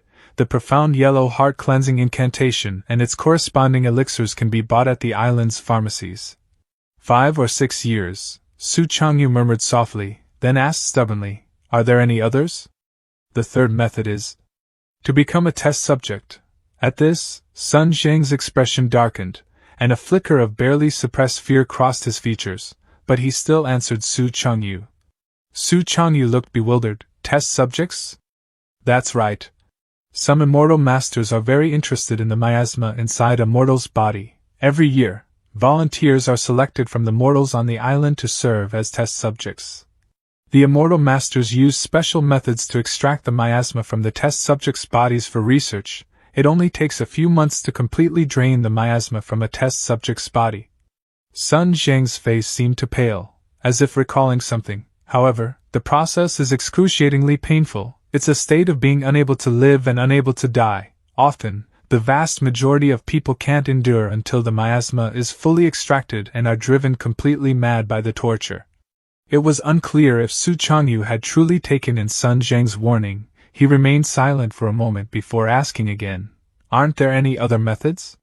Sun Zhang shook his head. It's said that the direct mortal descendants of those immortal masters can rely on heavenly materials and earthly treasures to reconstruct their bodies. Not only would they no longer have to worry about the affliction of miasma, but they could also improve their cultivation aptitude. However, such methods are beyond your imagination. Even our island lord of Lyle Island doesn't receive such treatment. This is all I know. If you truly wish to cultivate, you should all think it over carefully in the coming days. Sun Zhang noticed Su Changyu's despondent expression and couldn't help but offer consolation. I know you've all returned from the land of exile after enduring countless hardships, and you all have a heart that yearns for the Tao. Who among us wasn't like that in the beginning? Sun Zhang comforted Su Changyu, though perhaps he was also comforting himself. Unfortunately, the path of immortality is incredibly difficult. Even if you can remove all the miasma from your body, very few can sense the spiritual energy of heaven and earth and guide it into their bodies.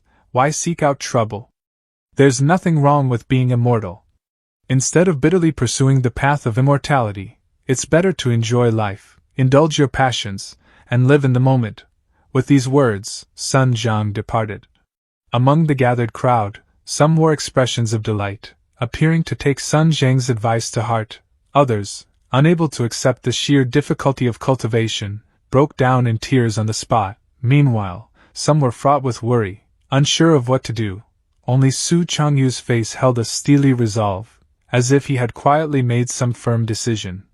Only Su Changyu's face held a steely resolve, as if he had quietly made some firm decision. Li Fan presented his spirit talisman, and was led by someone to the residential district in the northern part of Liuli Island.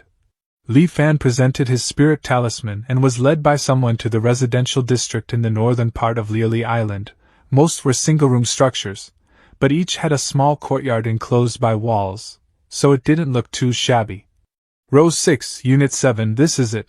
The man handed Li Fan the key impatiently before hurrying off. The room was sparsely furnished, just a bed and a few tables and chairs. It was a far cry from what he was accustomed to. But he paid little mind to such material comforts. After a quick tidy-up, Li Fan settled down to contemplate his next move.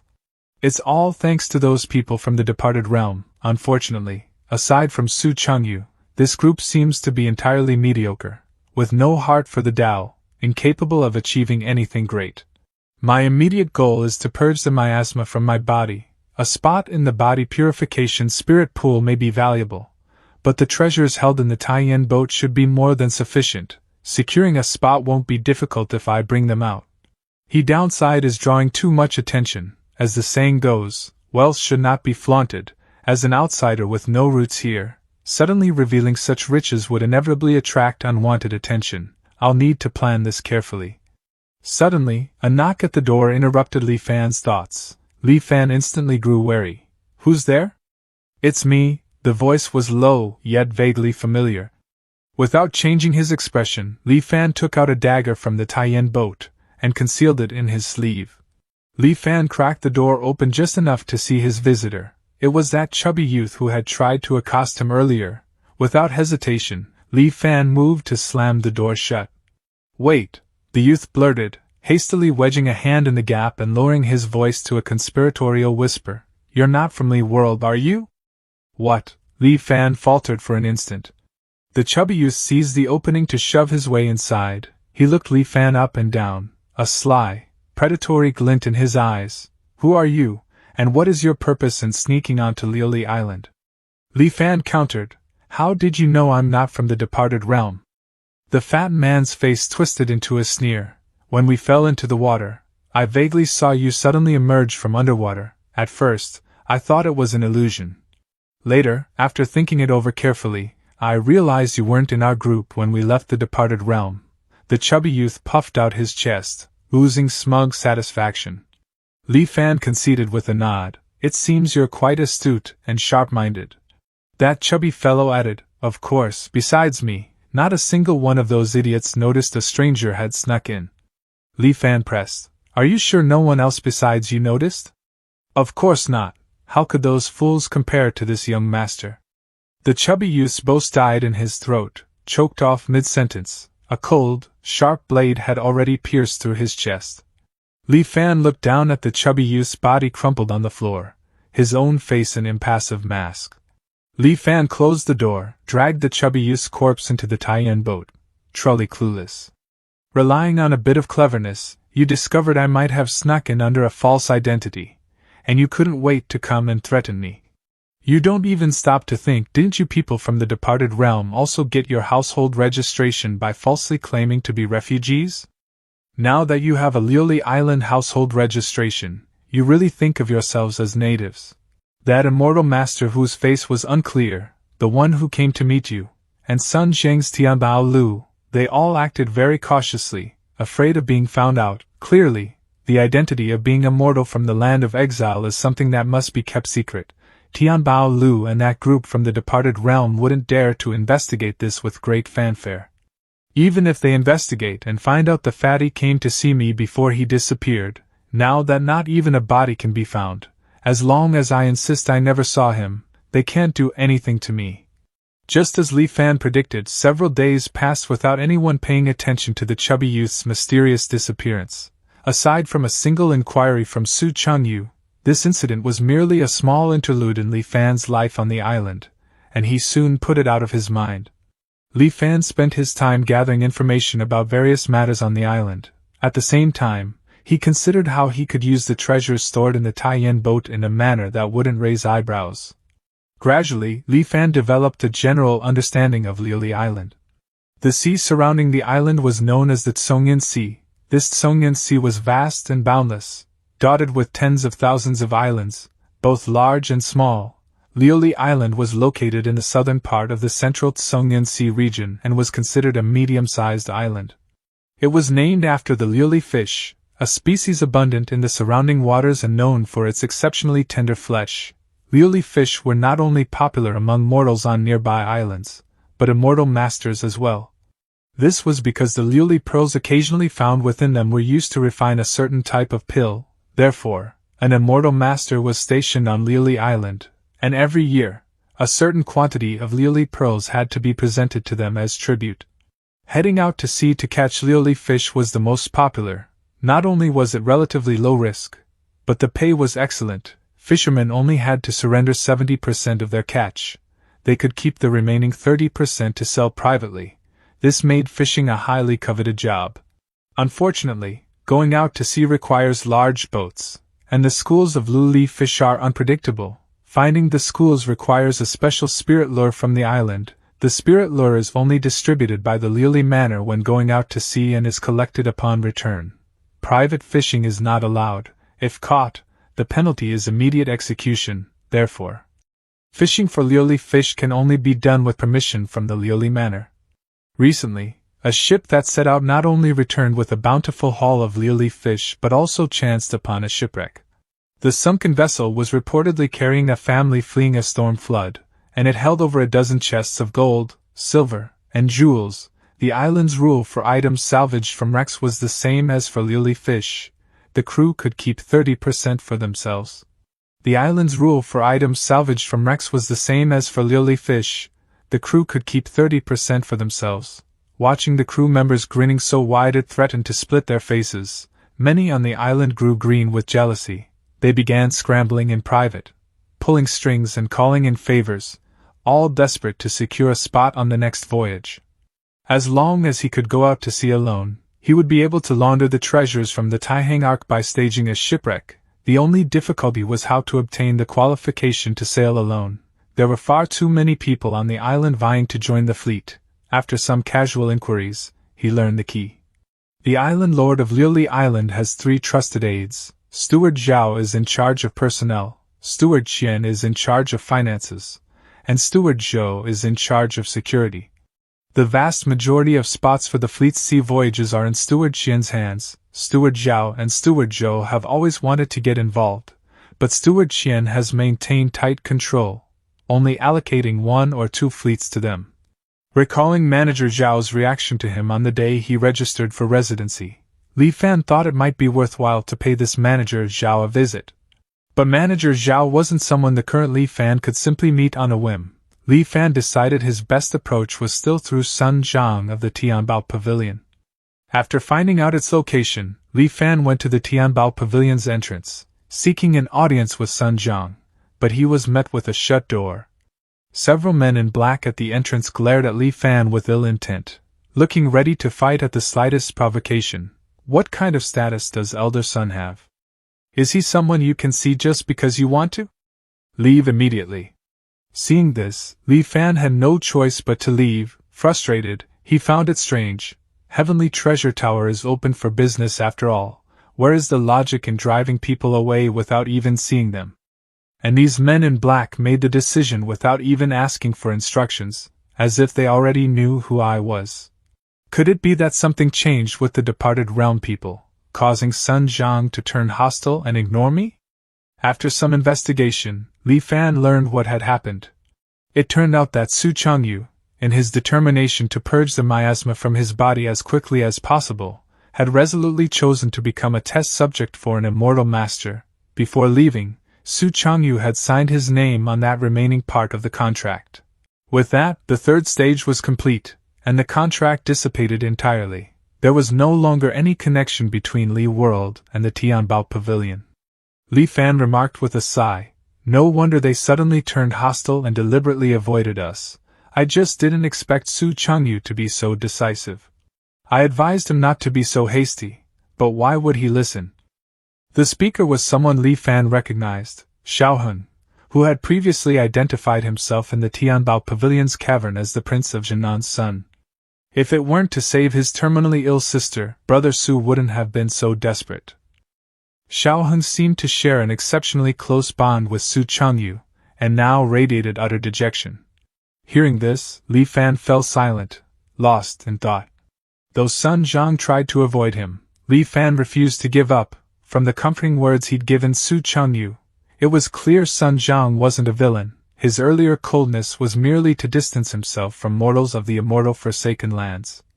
Li Fan preferred dealing with someone whose character he could somewhat read over a total stranger. Thus, he turned back and once more and stood in front of Tianbao Pavilion. The black-clothed guard at the entrance glared at Li Fan with open hostility. "You kid, why are you back again? Are you looking for death?" Li Fan smiled faintly. He deliberately raised his voice, drawing curious glances from passers-by. "I came to do business with your Heavenly Treasure Tower. You want to drive me away without even talking.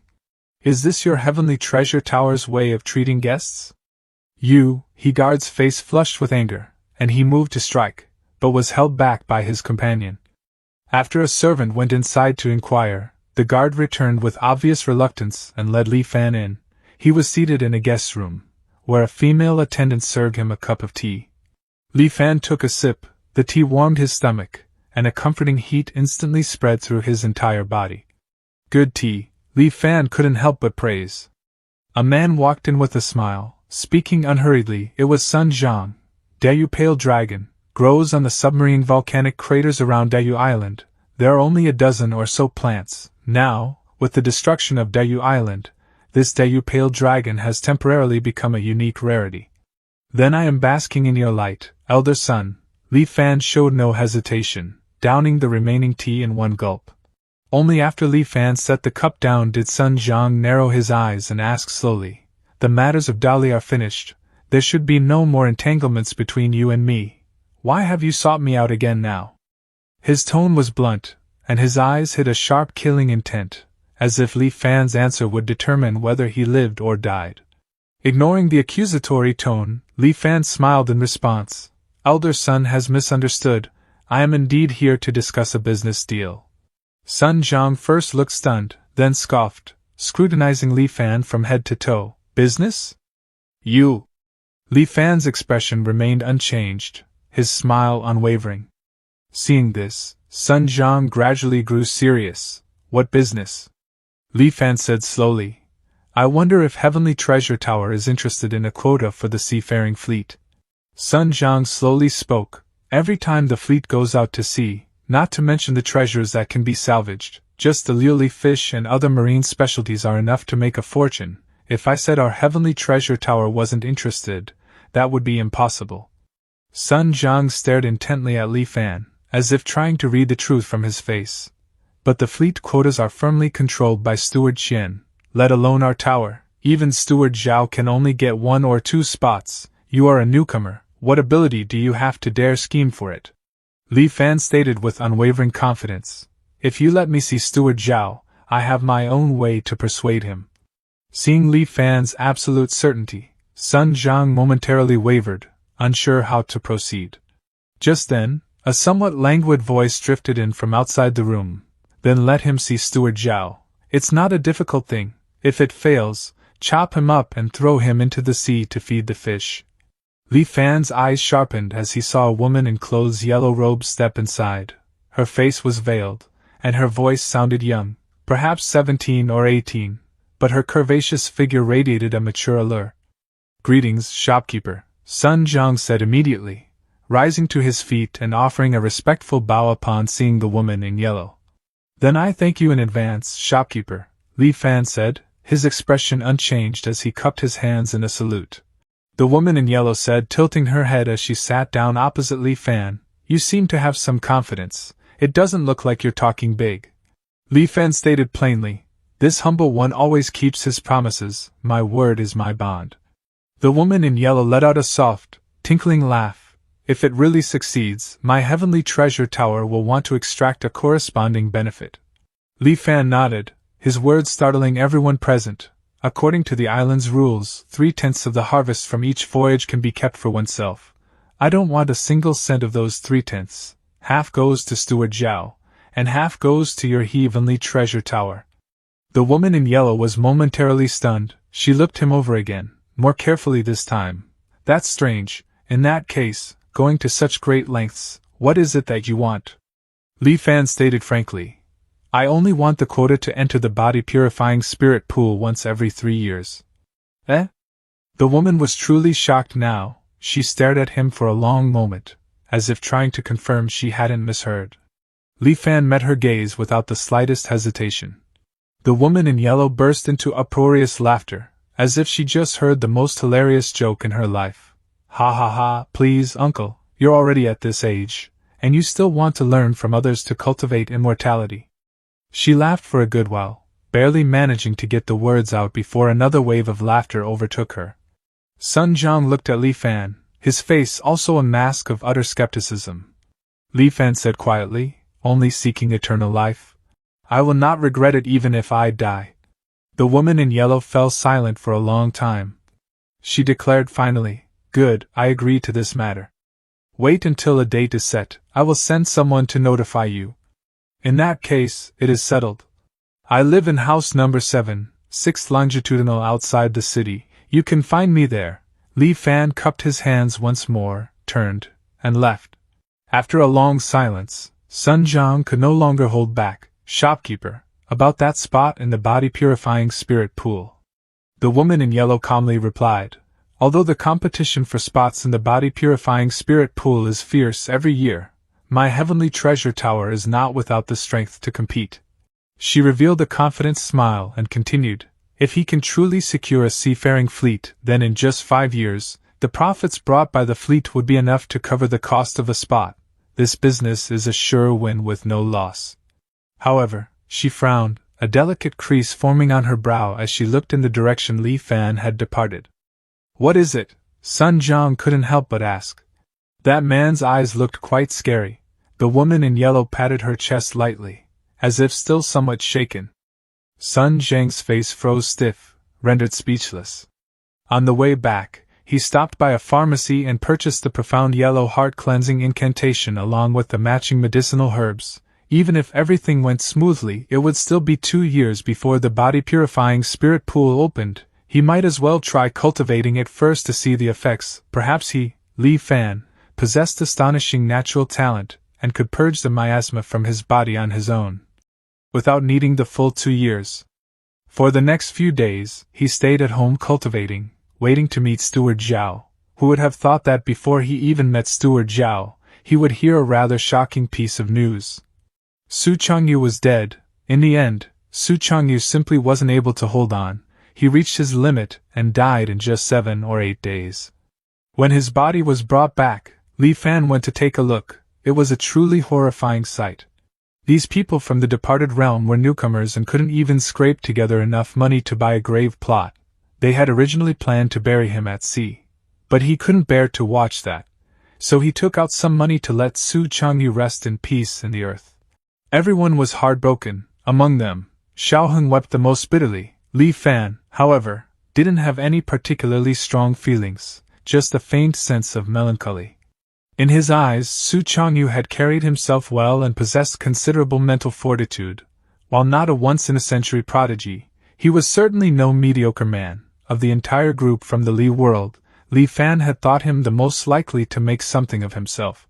Yet such a man died silently and without fanfare, unable to clear the preliminary hurdle of dispelling miasma. The path of immortality was arduous. Li Fan felt this truth more keenly than ever. And as he continued his cultivation of the profound yellow heart-cleansing incantation, this feeling grew even more. The facts proved that Li Fan was no unparalleled genius either. For nearly a month, he lived in seclusion, cultivating the heart-cleansing incantation every day. Generally speaking, even those with mediocre aptitude would see obvious effects, such as improved spirits and sharper thinking, after cultivating it for half a month. But a month passed, and surprisingly, he didn't feel any changes. Li Fan wasn't anxious, simply treating it as a daily cultivation ritual to perform. Another half-month passed like this before Li Fan finally received a summons from the Tianbao Pavilion. Following the messenger, Li Fan met Manager Zhao in one of Tianbao Pavilion's private courtyards. Li Fan said, cupping his hands in greeting, "Manager Zhao, it's been a while." Manager Zhao glanced at Li Fan and went straight to the point. "I heard from the people at Heavenly Treasure Tower that you want a spot for a seafaring fleet. Your appetite is quite big. What backing do you have?" Li Fan asked with a slight smile. "A fleet going out to sea seeks nothing but profit. I wonder, Manager Zhao, how do you think the profit from catching liliui fish compares to retrieving treasures directly from sunken ships on the ocean floor? Salvaging treasure is worth several regular fishing trips, but how could one encounter such a good thing every time?" Instead of dismissing Li Fan's words immediately, Manager Zhao considered them seriously for a moment. "I've been on this island for over a dozen years, and in my memory, there have only been a few scant times with major harvests." Li Fan continued, "If I were to command a fleet, I can guarantee that every time we go out to sea, we will bring back a certain amount of treasure." A strange light flickered in Manager Zhao's eyes as he scrutinized Li Fan closely. Then, he stroked his beard and muttered, unexpectedly, he didn't lie. Now it was Li Fan's turn to be surprised. "I indeed did not talk big. But I wonder how you figured that out, Manager Zhao?" Manager Zhao chuckled softly. "I was born with a pair of unique eyes that can recognize talent and distinguish truth from falsehood. Just now when you spoke, I only saw a soft white light emitting from your body, proving that your words were true and you harbored no ill intentions. To think there is such a unique art?" Li Fan was genuinely startled. "On the day of registration, Manager Zhao, your attitude toward me seemed slightly different from others. Did you see something then?" Manager Zhao explained with a wry smile. "I only saw that you were extremely wealthy and had quite a bit of blood on your hands, obviously not an ordinary person. That's why I was a bit polite to you, forming a good karma in passing." As he listened, a thought occurred to Li Fan. "In that case, on the day we registered, you realized that Sun Zhang from Heavenly Treasure Tower was not speaking the truth?" Manager Zhao said dismissively, "So what if it's true? So what if it's false? With an immortal master presiding over the island, we aren't afraid of trouble. As long as you mind your own business, nothing will happen to you. Besides, gathering refugees is also the immortal master's order. If Sun Jiang can bring so many refugees to my Lily Island, how could I make things difficult for him?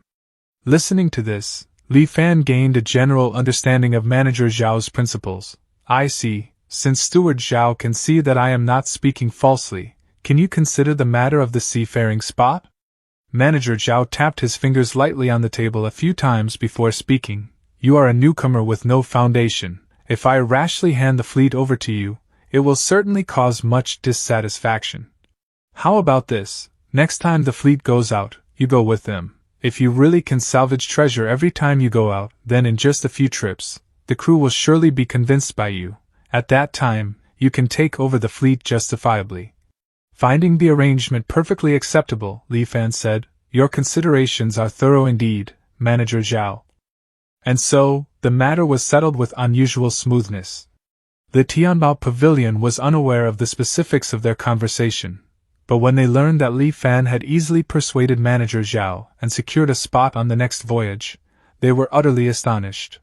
In Tianbao Pavilion, the woman in yellow rested her chin on her hand. Her eyes glinting, she muttered, could it be that uncle wasn't talking big, and he really has the confidence to secure this fleet? Sun Jiang was equally baffled. I wonder what backing he actually has. The woman in yellow suddenly declared, send him the title deed for that vacant courtyard on East Street in the city. Huh! Sun Jiang was utterly shocked. Sun Jiang protested, his voice tight with reluctance. Shopkeeper, we spent a fortune to acquire that courtyard, preparing to use it to bribe Steward Qian. How can we just let him have it so cheaply? Even if we give it to him, we should wait until he helps us secure the fleet first. The woman in yellow shot Sun Jiang a glance. Just go if I tell you to. If we really wait until then, a mere small courtyard won't be enough to befriend him. Sun Jiang muttered a few complaints under his breath, but in the end, he didn't dare disobey the shopkeeper's order. He obediently delivered the deed to Li Fan. Li Fan didn't refuse it. He packed his few possessions and moved into the small East Street compound that very day. Compared to the slums outside the city, the surroundings here were immeasurably better. He declined the maidservants that Tianbao Pavilion later tried to send over. With that, Li Fan settled in, quietly waiting for the fleet's next voyage. Li Fan assumed it wouldn't take long, but an unforeseen event pushed the departure date into the distant, uncertain future. The windstorm has arrived. Instantly, the island descended into chaos. Panicked, fearful cries rose from all directions. For a moment, Li Fan was utterly bewildered. Then, he saw a blue curtain of light appear in the sky above Lily Island. The light curtain resembled a massive, upturned bowl spanning the entire landmass, enveloping everything on the island within it. A clear, crisp woman's voice rang out alongside the appearance of the light curtain. The Island Protection Grand Formation has been activated. There is no need to panic. Hide inside your homes. Do not go out. The mortals on the island dropped to their knees, clasping their hands in frantic gratitude. Immortal Master is merciful. Listening to the cries of relief rising around him, Li Fan lifted his head, studying the protective array intently. Concentric rings of ripples spread across the barrier, holding the deluge utterly at bay. Outside was a maelstrom of violent wind and lashing rain. Inside the dome of light, all was serene and still. Li Fan marveled inwardly. Outside is a violent storm, while inside is calm and tranquil. Is this the means of the immortals? Just as Li Fan thought the storm flood was about to pass, he suddenly sensed that something was wrong. A thunderous explosion detonated beside Li Fan's ear, deafening. Thunderous roars erupted simultaneously from all directions in a relentless, endless cacophony. It was like a symphony without end, reverberating between heaven and earth. Caught within this overwhelming noise, Li Fan felt dizzy, his vision spotting with stars. A great weight seemed to press on his chest, making it difficult to breathe.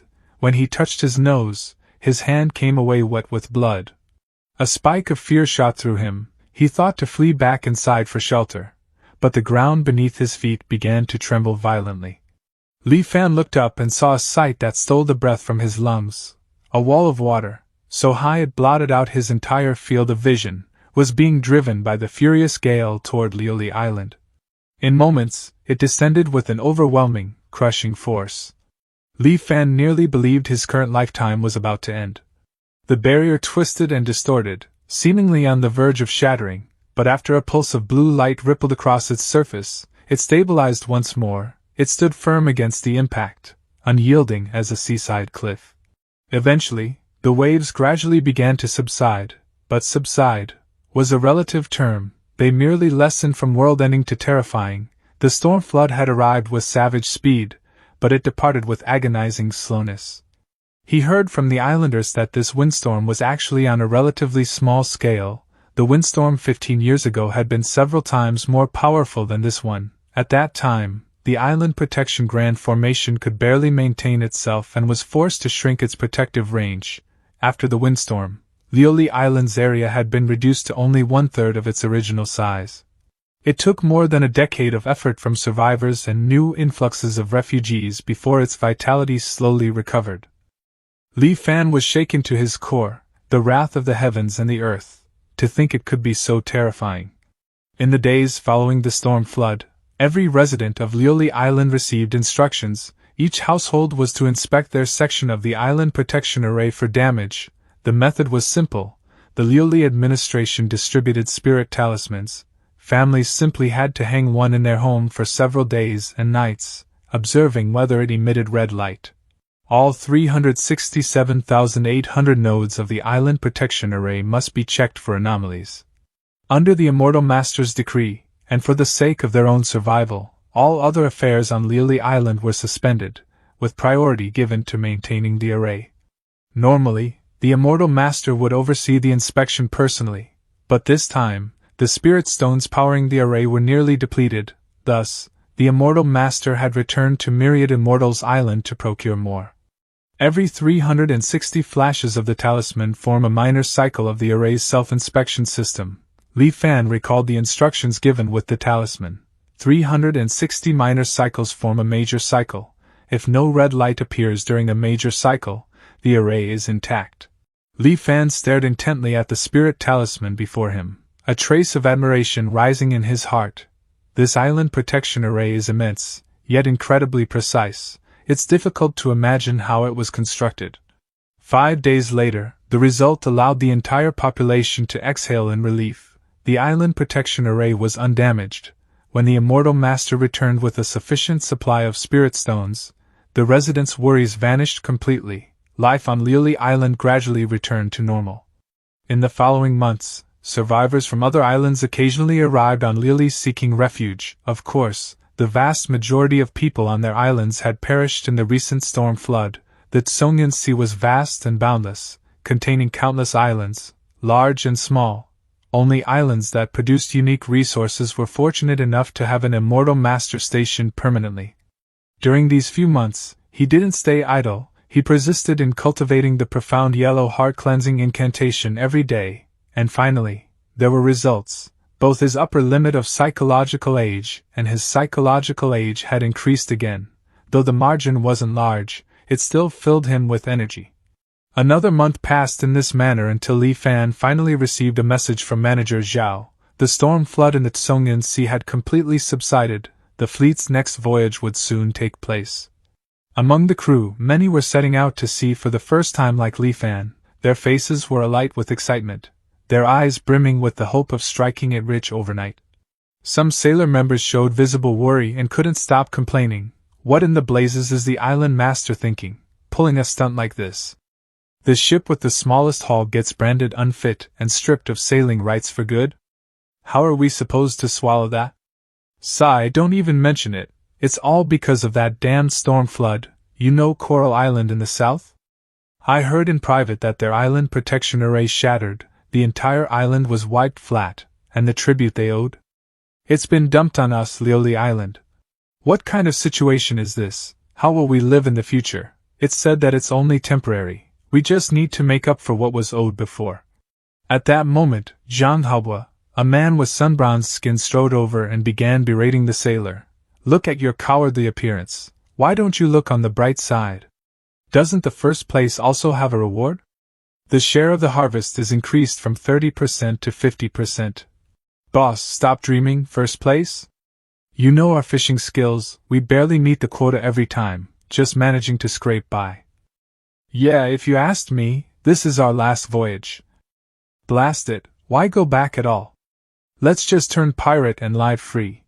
Hearing his sailor members endlessly complaining, Halba spoke up to reassure them. Don't worry, there's a capable person on the ship this time.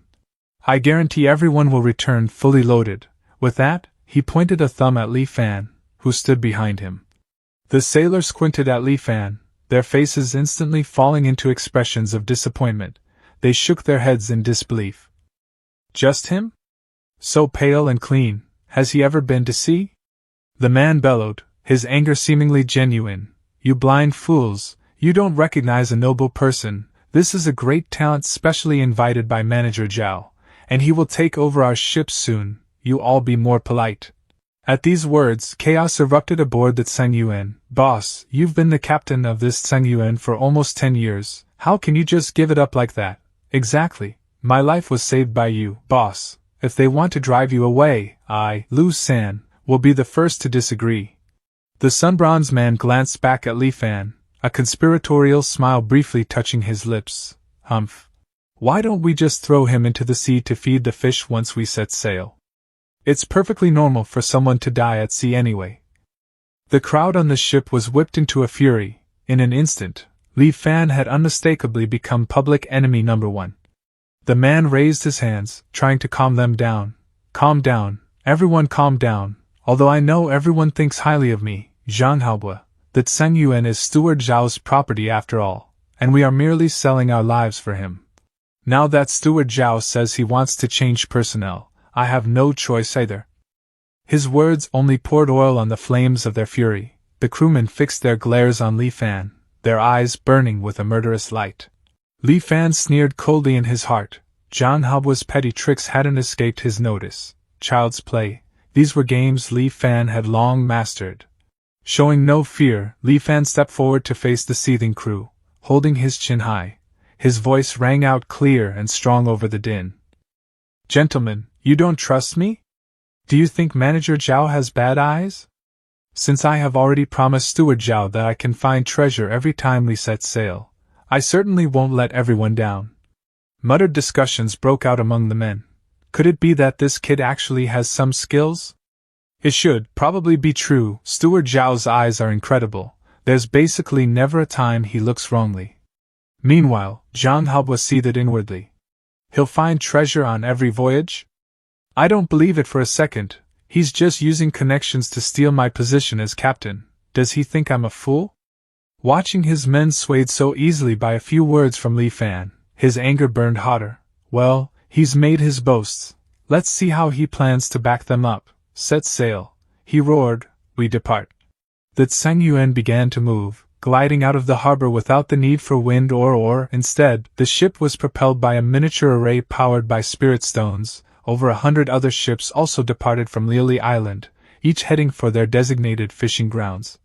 But the sea was vast, and the range of spirit lures was limited. Finding the general area where the fish schooled required a crew of experienced hands. In most normal years, the movements of the Liuli fish were predictable, making them relatively easy to catch. But in the event of a storm flood, the schools migrated, and all past experience became useless. It was like searching for a needle in an ocean, relying on nothing but pure luck.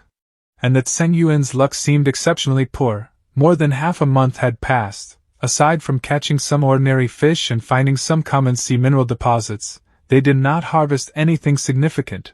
Not only were the crew members all frowning with worry, but even Zhang Haobo grew anxious. After all, there was a punishment for coming in last place this time. Zhang Haobo gazed at the calm, deep sea, feeling helpless. The rule on the island is to return within a month.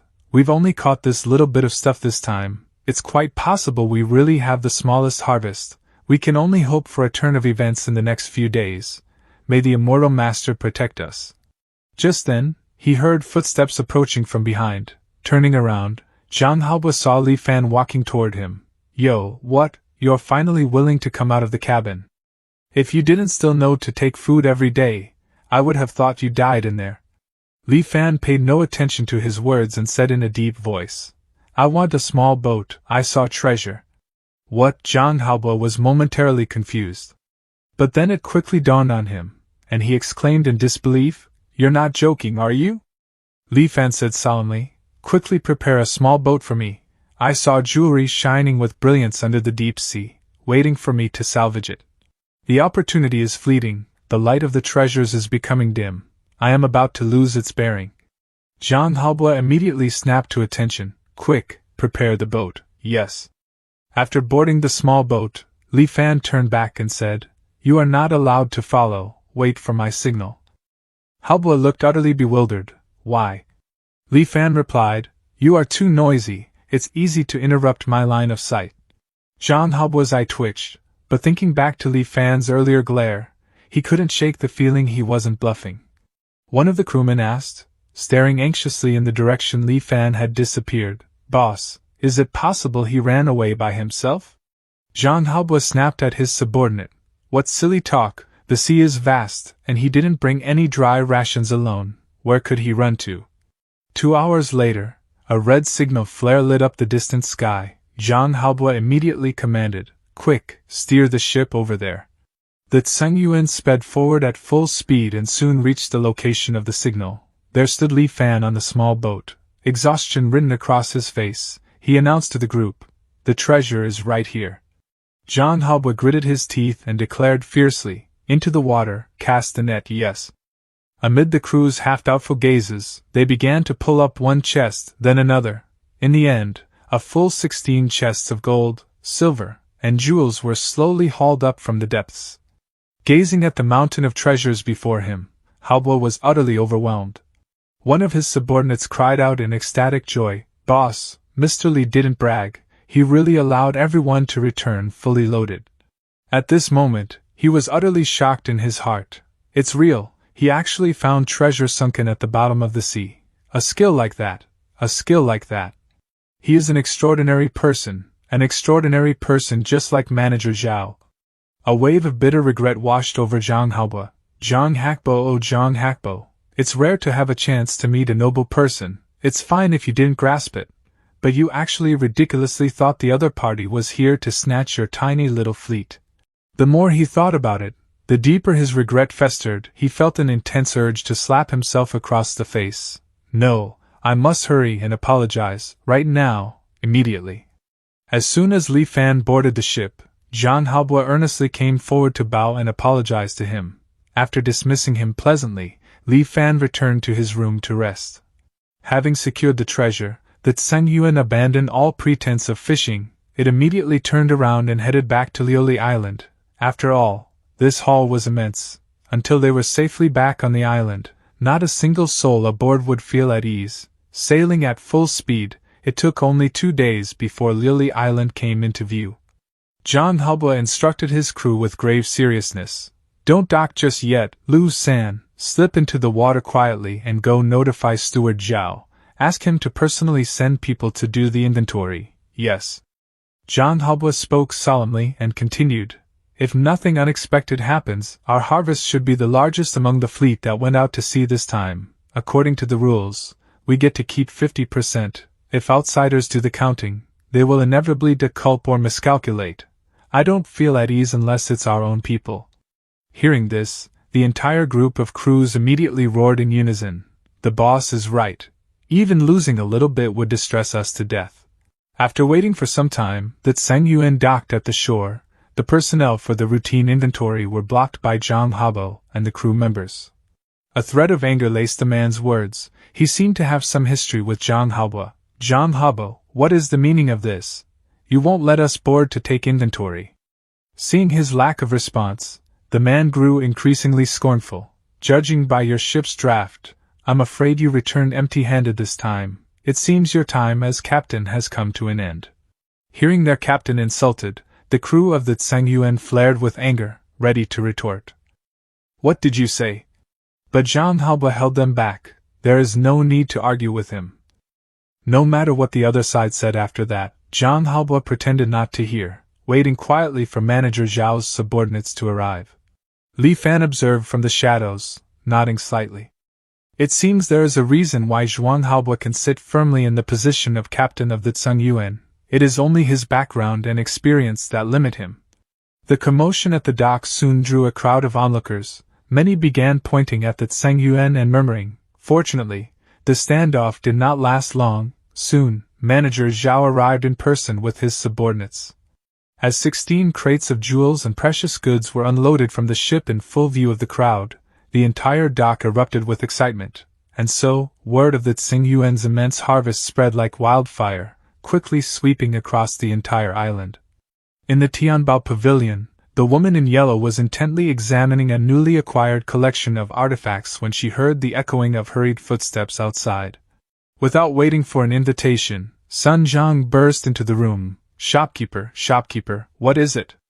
So flustered. The woman asked in surprise, what's going on? Sun Zhang gasped, struggling to catch his breath between words. Treasure, over 10 chests, Tsingyuan. She carefully wiped the jade vase in her hands, then calmly replied, it's just over 10 chests of treasure. What is there to make a fuss about? If they want to digest these things on the island, they still have to go through our Tianbao Pavilion's channels.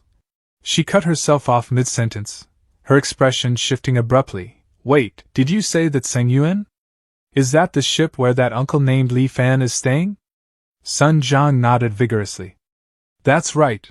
No wonder that guy could persuade Manager Zhao. He was absolutely certain he would find treasure as soon as he went out to sea. This ability is just like our Tianbao Pavilion's grand shopkeeper. The woman in yellow quickly issued instructions. Go arrange it immediately. See when we can invite him for a meal. Also, send someone to clean up tower, and then send the title deed over to him. Yes, Sun Zhang started in surprise, but this time offered no argument, hurrying out to carry out his orders. Left alone in the room, the shopkeeper's whisper was barely audible. Could he be a spirit-channeling treasure physique? The legendary spirit-channeling treasure physique. As long as rare treasures exist within a certain range of oneself, one will sense them. The grand shopkeeper of Tianbao Pavilion, Ying, my older sister, possesses this special constitution. It is precisely by relying on this heaven-defying ability that my sister built Tianbao Pavilion, this large-scale chamber of commerce spanning the Tsongyan Sea, from nothing over the past dozen years. To think that another spirit-channeling treasure physique has appeared now.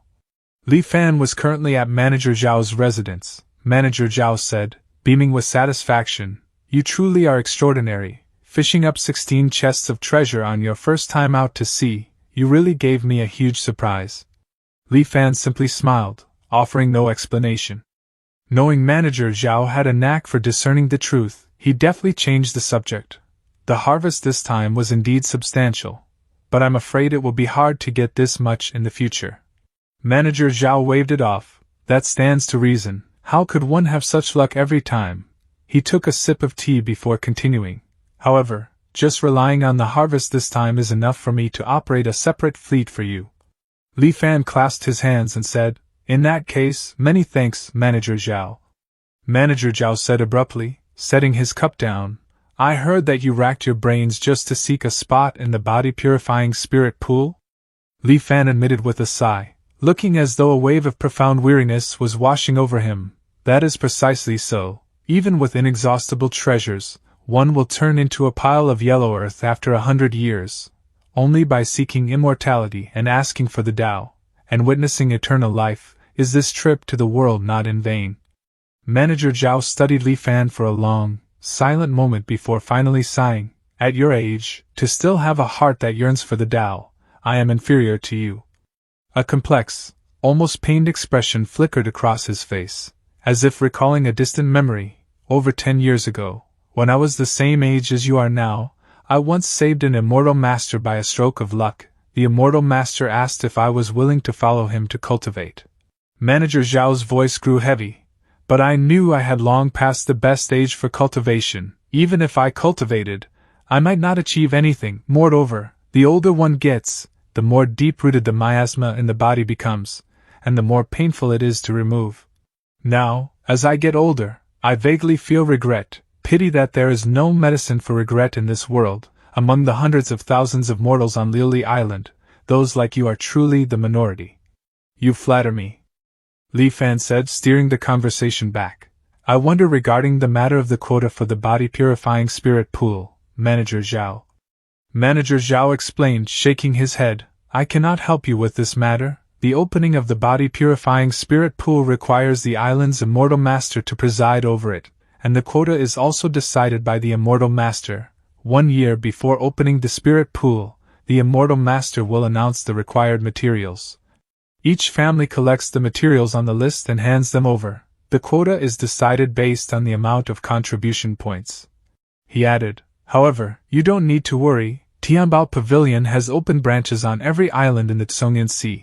If we talk about the ability to collect materials, there aren't many on Lili Island who can compare to them. The image of the woman in yellow flashed in Li Fan's mind, Tianbao Pavilion. The moment he returned to his compound, Sun Zhang showed up at his door. He had clearly been waiting for some time. Your shopkeeper is looking for me for something? Coincidentally, Li Fan had been wanting to see her again anyway, so he readily agreed. As for the deed to the Quietude Manor that Sun Zhang had brought, Li Fan did not accept it. He wanted to meet with the woman in yellow first. In the room, there was only one person. She still wore the same yellow attire, but the veil covering her face had already been removed.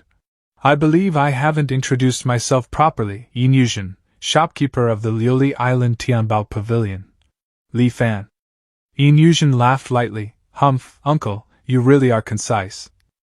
Li Fan stated frankly, immortal, there is really nothing worth saying.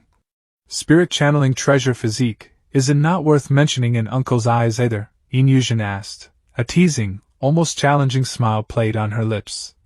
Li Fan said, oh? What's spirit channeling treasure physique? I don't know. Yin Yuzhen pressed, unconvinced.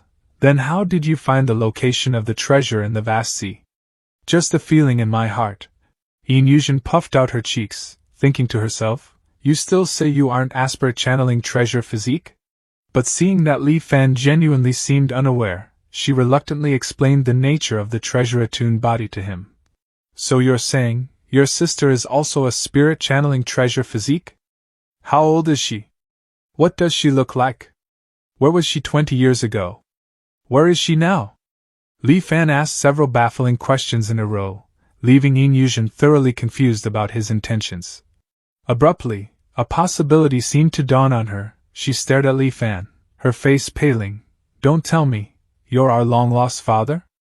But she quickly dismissed the idea herself. That's not right, you don't look anything like us. I'm just curious, Li Fan said dismissively, ignoring the girl's flighty train of thought. Yin Yuzhen nodded repeatedly, wearing an expression of deep understanding. Fine, curiosity about one's own kind, I get it. Yin Yuzhen sighed and began speaking slowly. We were originally from Yelan Island in the north. Our parents died in a disaster when we were young, leaving only my sister and me to depend on each other. In my memories, my sister and I could only rely on begging to survive every day, never knowing where our next meal would come from. Yin Yuzhen recalled. But starting from I don't know when, my sister could always find various valuable things in different places, so our days got better day by day. Later, my sister even established Tianbao Pavilion single-handedly. Her eyes filled with nostalgia. It's a pity that I haven't seen my sister for several years. Li Fan frowned. Where did she go? 3 years ago, my sister was chosen by a passing immortal master and taken away. At the beginning, she would send people to bring us messages to say she was safe. But later, we never heard any news from her again. Li Fan couldn't help but ask, taken away by an immortal master? Could it be he took her to cultivate immortality? Yin Yuzhen sighed.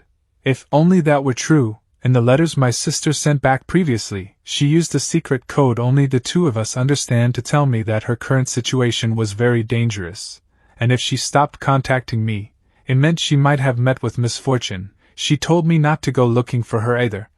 Hearing this, Li Fan asked, could it be the trouble invited by her special physique? She also felt puzzled. My sister is just a mortal. What she can sense are only things of some value to mortals. These treasures, in the eyes of those immortal masters, are no different from scrap metal. Yin Yuzhen sighed again, a deep sorrow flickering in her eyes. It's not like no immortal masters noticed my sister's special physique before, but none of them took it seriously. I don't know why she was taken away by that last immortal master. Although my sister likely bodes ill rather than well, the foundation she left behind is still here. The Tianbao Pavilion that my sister worked so hard to build cannot be destroyed in my hands. Yin Yuzhen continued explaining, I don't have my sister's miraculous ability. After my sister disappeared, Tianbao Pavilion's business got worse day by day, coupled with me misjudging a few items later on, leading to the loss of a large sum of money. The veterans of Tianbao Pavilion gradually became dissatisfied with me. They even want to conspire with outsiders to drive me out and carve up Tianbao Lu's assets. Fortunately, they still have some apprehension about my sister who was taken by the Immortal Master, so they haven't made a move yet. So, under the pretext of opening up markets, I came from Yelan Island to this Lily Island to lay low for a while. I originally intended to develop here for a few years and accumulate some strength before settling accounts with them, but I didn't expect to meet another spirit-channeling treasure physique on Lily Island. Yin Yuzhen grew visibly excited. If I have your help, I will definitely be able to regain control of the Tianbao Pavilion. Why should I help you? Li Fan remained unmoved. I have no interest in the Tianbao Pavilion's affairs. My only desire is to cultivate immortality. You promised that if I helped you secure a slot in the fleet, you would assist me in obtaining a spot in the body purification spirit pool. You haven't gone back on your word, have you? Yin Yuzhen seemed prepared for Li Fan's response. She nodded. We at Tianbao Pavilion always put integrity first in business. What we promise you, we will definitely do, but... She paused, a cunning glint in her eyes. Li Fan's expression darkened. But what? Yin Yuzhen chuckled softly. Uncle, even if you can enter the body-purifying spirit pool, so what? Expelling the miasma from the body is not an easy task. Every year, almost only half of the people who enter the spirit pool can succeed. Moreover, the older the age, the higher the probability of failure. Uncle, you aren't young anymore. Are you 100% sure you can succeed? Everyone only has one chance in their life to enter the spirit pool. If you fail, I'm afraid you will have to say goodbye to immortal cultivation forever. I'm aware the body purification spirit pool doesn't guarantee success, Li Fan said, his eyes narrowing as he watched her, but even a 50% chance is worth trying. Still, from the sound of it, you're suggesting. Yin Yuzhen's face lit up with the triumphant look of someone who knew she had hooked her prey. Exactly. She explained. Sent along with my sister's last letter was an elixir called the dust-leaving pill. According to what my sister said in the letter, as long as one takes this pill, the success probability of expelling the miasma from the body will greatly increase. If combined with the body-purifying spirit pool, even at your age, Uncle, there is a high possibility of success. Li Fan couldn't help but ask, with such a miraculous elixir, why haven't you taken it all this time? Yin Yuzhen replied, Uncle, not everyone is like you, obsessed with wanting to cultivate immortality. My wish is to do business well and protect the Tianbao Pavilion my sister left behind. Li Fan nodded slowly. Everyone has their own aspirations. Yin Yuzhen looked at him with hopeful eyes. So, Uncle, does this mean you agree? Li Fan pondered for a moment, not immediately committing. Let me go back and consider it. I will give you an answer in 3 days. All right, then, Uncle, I'll await your news. Though slightly disappointed, Yin Yuzhen nodded in acceptance. Farewell. Yin Yuzhen watched Li Fan's retreating figure, her expression turning serious as she mused to herself. I hope I didn't see it wrong this time. Li Fan made some discreet inquiries and confirmed that Yin Yuzhen had not lied about the dust-leaving pill. 3 days later, he met with her once more and agreed to her request. They settled on an arrangement. Before the body purification spirit pool opened, Li Fan would periodically help the Tianbao Pavilion acquire a certain quantity of treasures.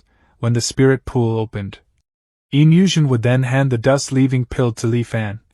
To show his sincerity, Yin Yuzhen took out the title deed for Quietude Manor. Since both sides had reached an agreement, he no longer stood on ceremony and accepted it into his possession. Thus, he moved once more. Quietude Manor, located in the very heart of Lily Island, stood amid a bustling market yet felt as secluded as if it were deep in the mountains. During the year he lived at the Quietude Manor, Li Fan first completed 3 official voyages with the Lily Island's fleet. Each time, he returned with several chests of treasure, shocking the entire island and successfully securing a ship's slot for the Tianbao Pavilion. After that, Li Fan accompanied the Tianbao Pavilion's ship on every voyage. By the year's end, the Tianbao Pavilion's profits were overflowing, nearly equal to the sum of their earnings from the previous 5 years combined. He had also built considerable prestige among the Tianbao Pavilion's members. Everyone who saw him regarded him with a mixture of respect and fear.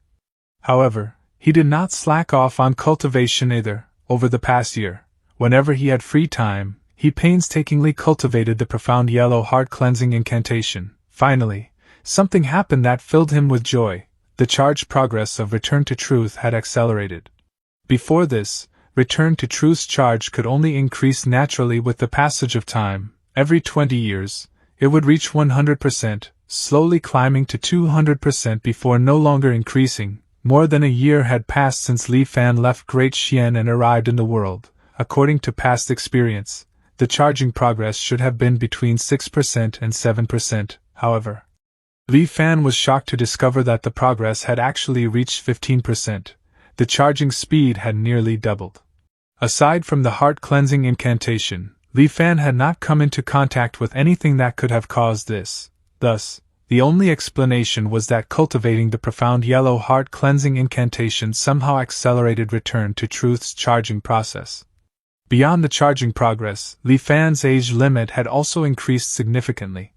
Time flowed quietly by as Li Fan lost himself in cultivation. Soon, only a single year remained until the opening of the body purification spirit pool. Uncle, Liuli Island has announced a list of materials needed by the Immortal Masters this time. Li Fan was currently studying this list with the others from the Tianbao Pavilion. Sun Jiang spoke up. The materials needed this time are all quite common, except for this star sea quicksand which I haven't heard of. It seems the key to competing for the spot this time lies with this star sea quicksand. Yin Yuzhen said, I have never heard of this thing either. It looks like we'll have to ask someone from the Wanhua Trade Association. Sun Jiang sighed. These people are all reincarnated hungry ghosts, greedy beyond measure. I'm afraid we'll have to bleed heavily for this. Li Fan said firmly, no matter what, I must obtain the star sea quicksand. I am determined to get the spirit pool quota. The Wanhua Trade Association was not a local business of the Tsongyan Sea, but one hailing from a continent countless li away, rumored to have the backing of an immortal master. The association could easily cross the endless seas to do business in the remote Tsongyan Sea. Yin Yuzhen said, we still have a year to prepare. The merchant walker from the Wanhua Trade Association will pass by the Kangun Sea in 3 months. I can contact him then. Li Fan decided, his tone firm. We cannot place all our hopes on the Wanhua Trade Association. Liuli Island has taken in many refugees from all over the Tsongyan Sea in the past year. There might be someone who recognizes this star sequel. So we can ask around. Other factions on the island will also be looking for this star sea quicksand, so we need to monitor them closely as well. With the publication of the materials needed for the body purifying spirit pool, the matter spread across Liuli Island. Even some ordinary people who didn't care about this matter knew that the major factions on the island were now looking for something called star sea quicksand. Then, on this day, he received an unexpected visitor. It was Xiaoheng, someone from the Li world whom Li Fan had met when he first arrived in the cultivation world. Li Fan asked amiably, I wonder what business this little brother has with me. Xiaoheng first glanced around warily, then leaned in closer and said in a hushed tone, I heard that Brother Li is also looking for star sea quicksand recently? Li Fan's gaze sharpened. That is correct. I am old in age. If I want to cultivate, I can only rely on the body purifying spirit pool. Why, do you know this thing? Xiaoheng swallowed and nodded.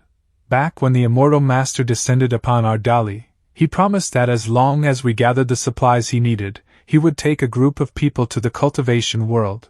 Among those supplies was star sea quicksand. Li Fan was taken aback, then said with some confusion, Oh? Why do I have no impression of that? Hearing this, Xiaoheng looked somewhat embarrassed.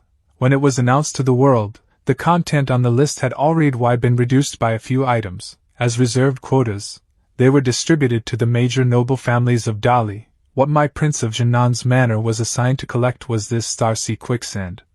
Li Fan asked, getting straight to the point. Speak, what are your conditions?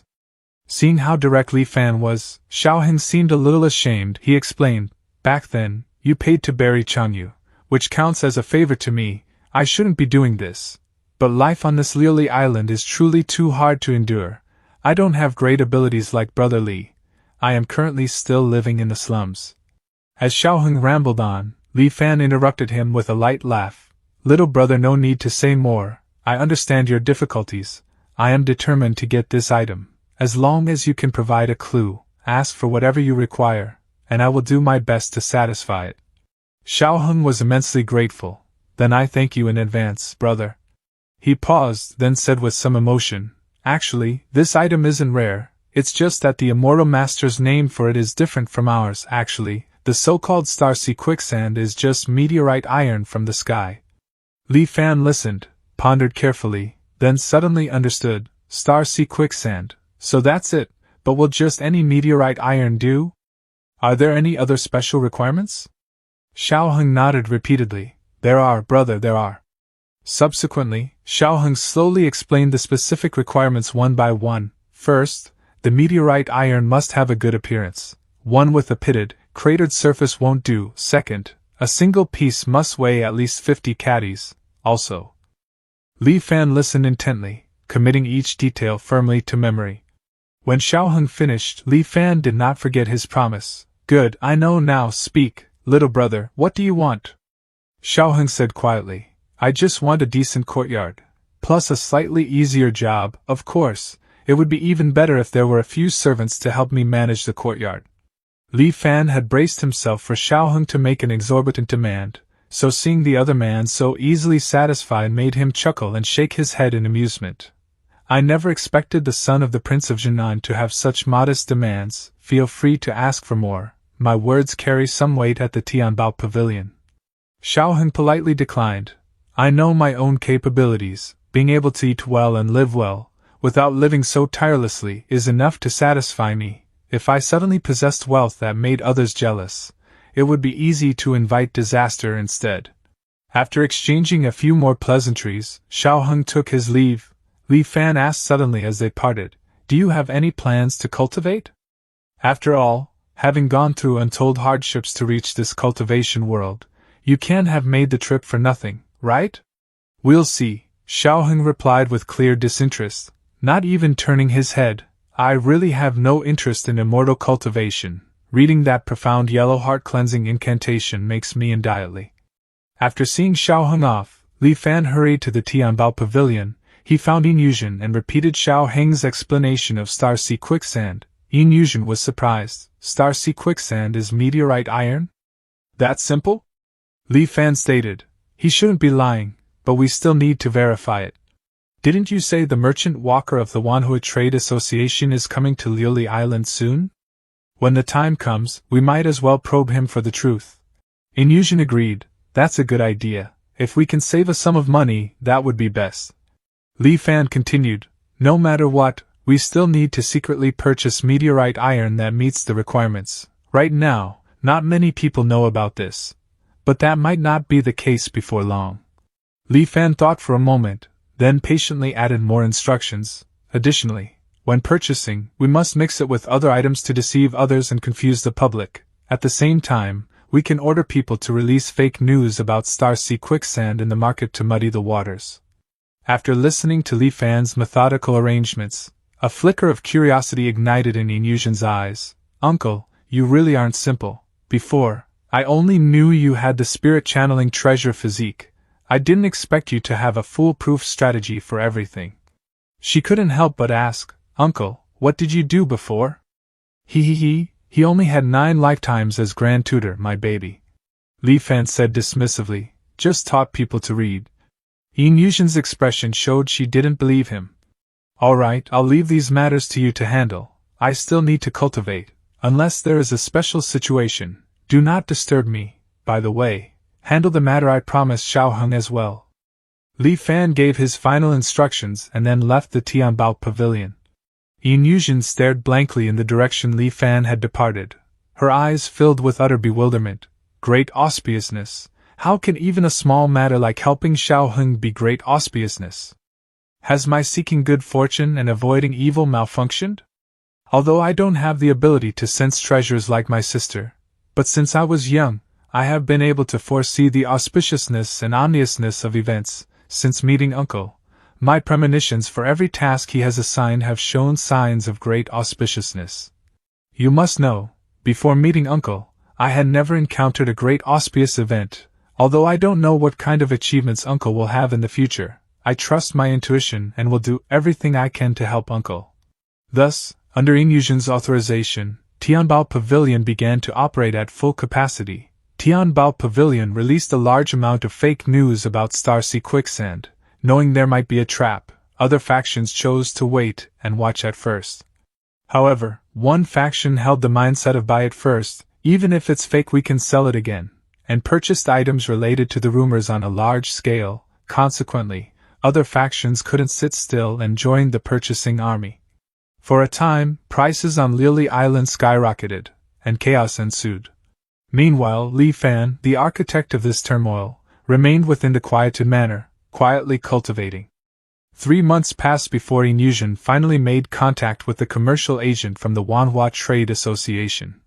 At dawn, she and Li Fan boarded the Tianbao Pavilion's private vessel and left Lily Island, their ship laden with goods for the transaction. After sailing north for dozens of li, they reached the designated meeting point.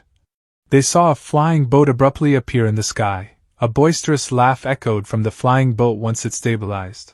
Ha ha ha, shopkeeperine, long time no see. The vessel measured roughly 50 meters long, about half the size of the tie-in boat's intermediate configuration. It descended swiftly, coming to a graceful halt upon the water's surface. Inyusion glanced at Li Fan, expecting to see astonishment on his face. To her surprise, he showed no reaction whatsoever, as though flying boats were an utterly mundane sight. Disappointed yet increasingly curious about the man, she turned toward the source of the voice. Inyusion replied with a smile, "Merchant Walker Wu, the last time we met was 3 years ago." "I am me flies indeed," Merchant Walker Wu remarked nostalgically while stepping onto the Tianbao Pavilion's deck. Noticing Li Fan, he asked genially, "Time really flies, and this is?" Inyusion answered succinctly, "An elder hired by our Tianbao Pavilion." Sensing her reluctance to elaborate, Merchant Walker Wu tactfully changed the subject. A pleasure, shopkeeperine. Let's go check the goods first. I'm afraid that after this time, it will be difficult for us to meet again." Inyusion froze. "What do you mean by that? Has some unforeseen incident occurred?" Merchant Walker Wu shook his head. "I don't know the specific reason either. I just suddenly received a notification from headquarters a few days ago. All merchant walkers in the Tsongyan Sea must cease all operations and return as soon as possible. If I hadn't already scheduled this trade with you, I'm afraid I would already be on my way back, so we cannot delay this transaction, we must make haste." Inyusion felt a wave of panic. The reason Tianbao Pavilion has been flourishing on Lyle Island is because it is backed by the Wanhua Trade Association. Now that the Wanhua Trade Association is suddenly withdrawing from the Tsongyan Sea, what will happen to Tianbao Pavilion's business in the future? Why was there absolutely no reaction from my seeking good fortune and avoiding evil this time? Merchant Walker Wu, seeing the stunned Inyusion, called out to her, "Shopkeeperine?" Inyusion forced a smile and snapped back to attention. "Apologies, my mind wandered. Let us go see the goods now, please." She entered the ship's cabin and began inventorying the goods for the transaction. Li Fan led Merchant Walker Wu to the various goods. 16 pairs of jade discs, 23 pieces of coral, 46 luminous pearls. Li Fan reported calmly as they reached the center. Starsea Quicksand, 3 pieces. Merchant Walker Wu was utterly astonished. "What, let me see." He hurried over to the pieces of meteorite iron, gently stroking them with his hand before flipping them over to examine them from all angles. Watching this, Li Fan knew Agent Wu was no ordinary man. The lightest of these meteoritic iron pieces weighed at least 50 catties, yet they seemed like toys in the other man's hands. After a moment, he reluctantly set the iron down. His mouth kept praising without pause. "Good, good, good.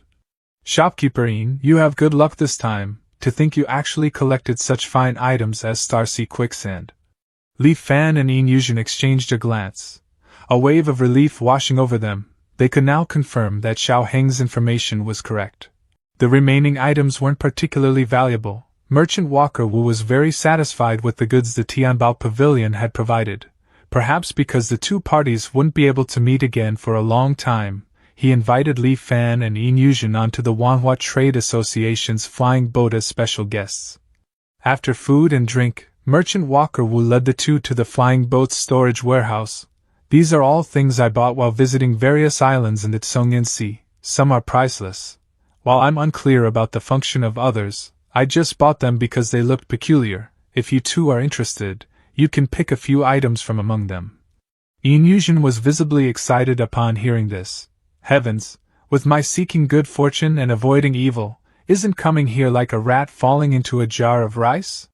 Li Fan had no interest initially, but seeing Yin Yuzhen's eager expression, he didn't refuse. He accompanied her, idly browsing through the warehouse. You only have the time of one stick of incense. Uncle, look at this jade bracelet, it's so beautiful. The material isn't bad.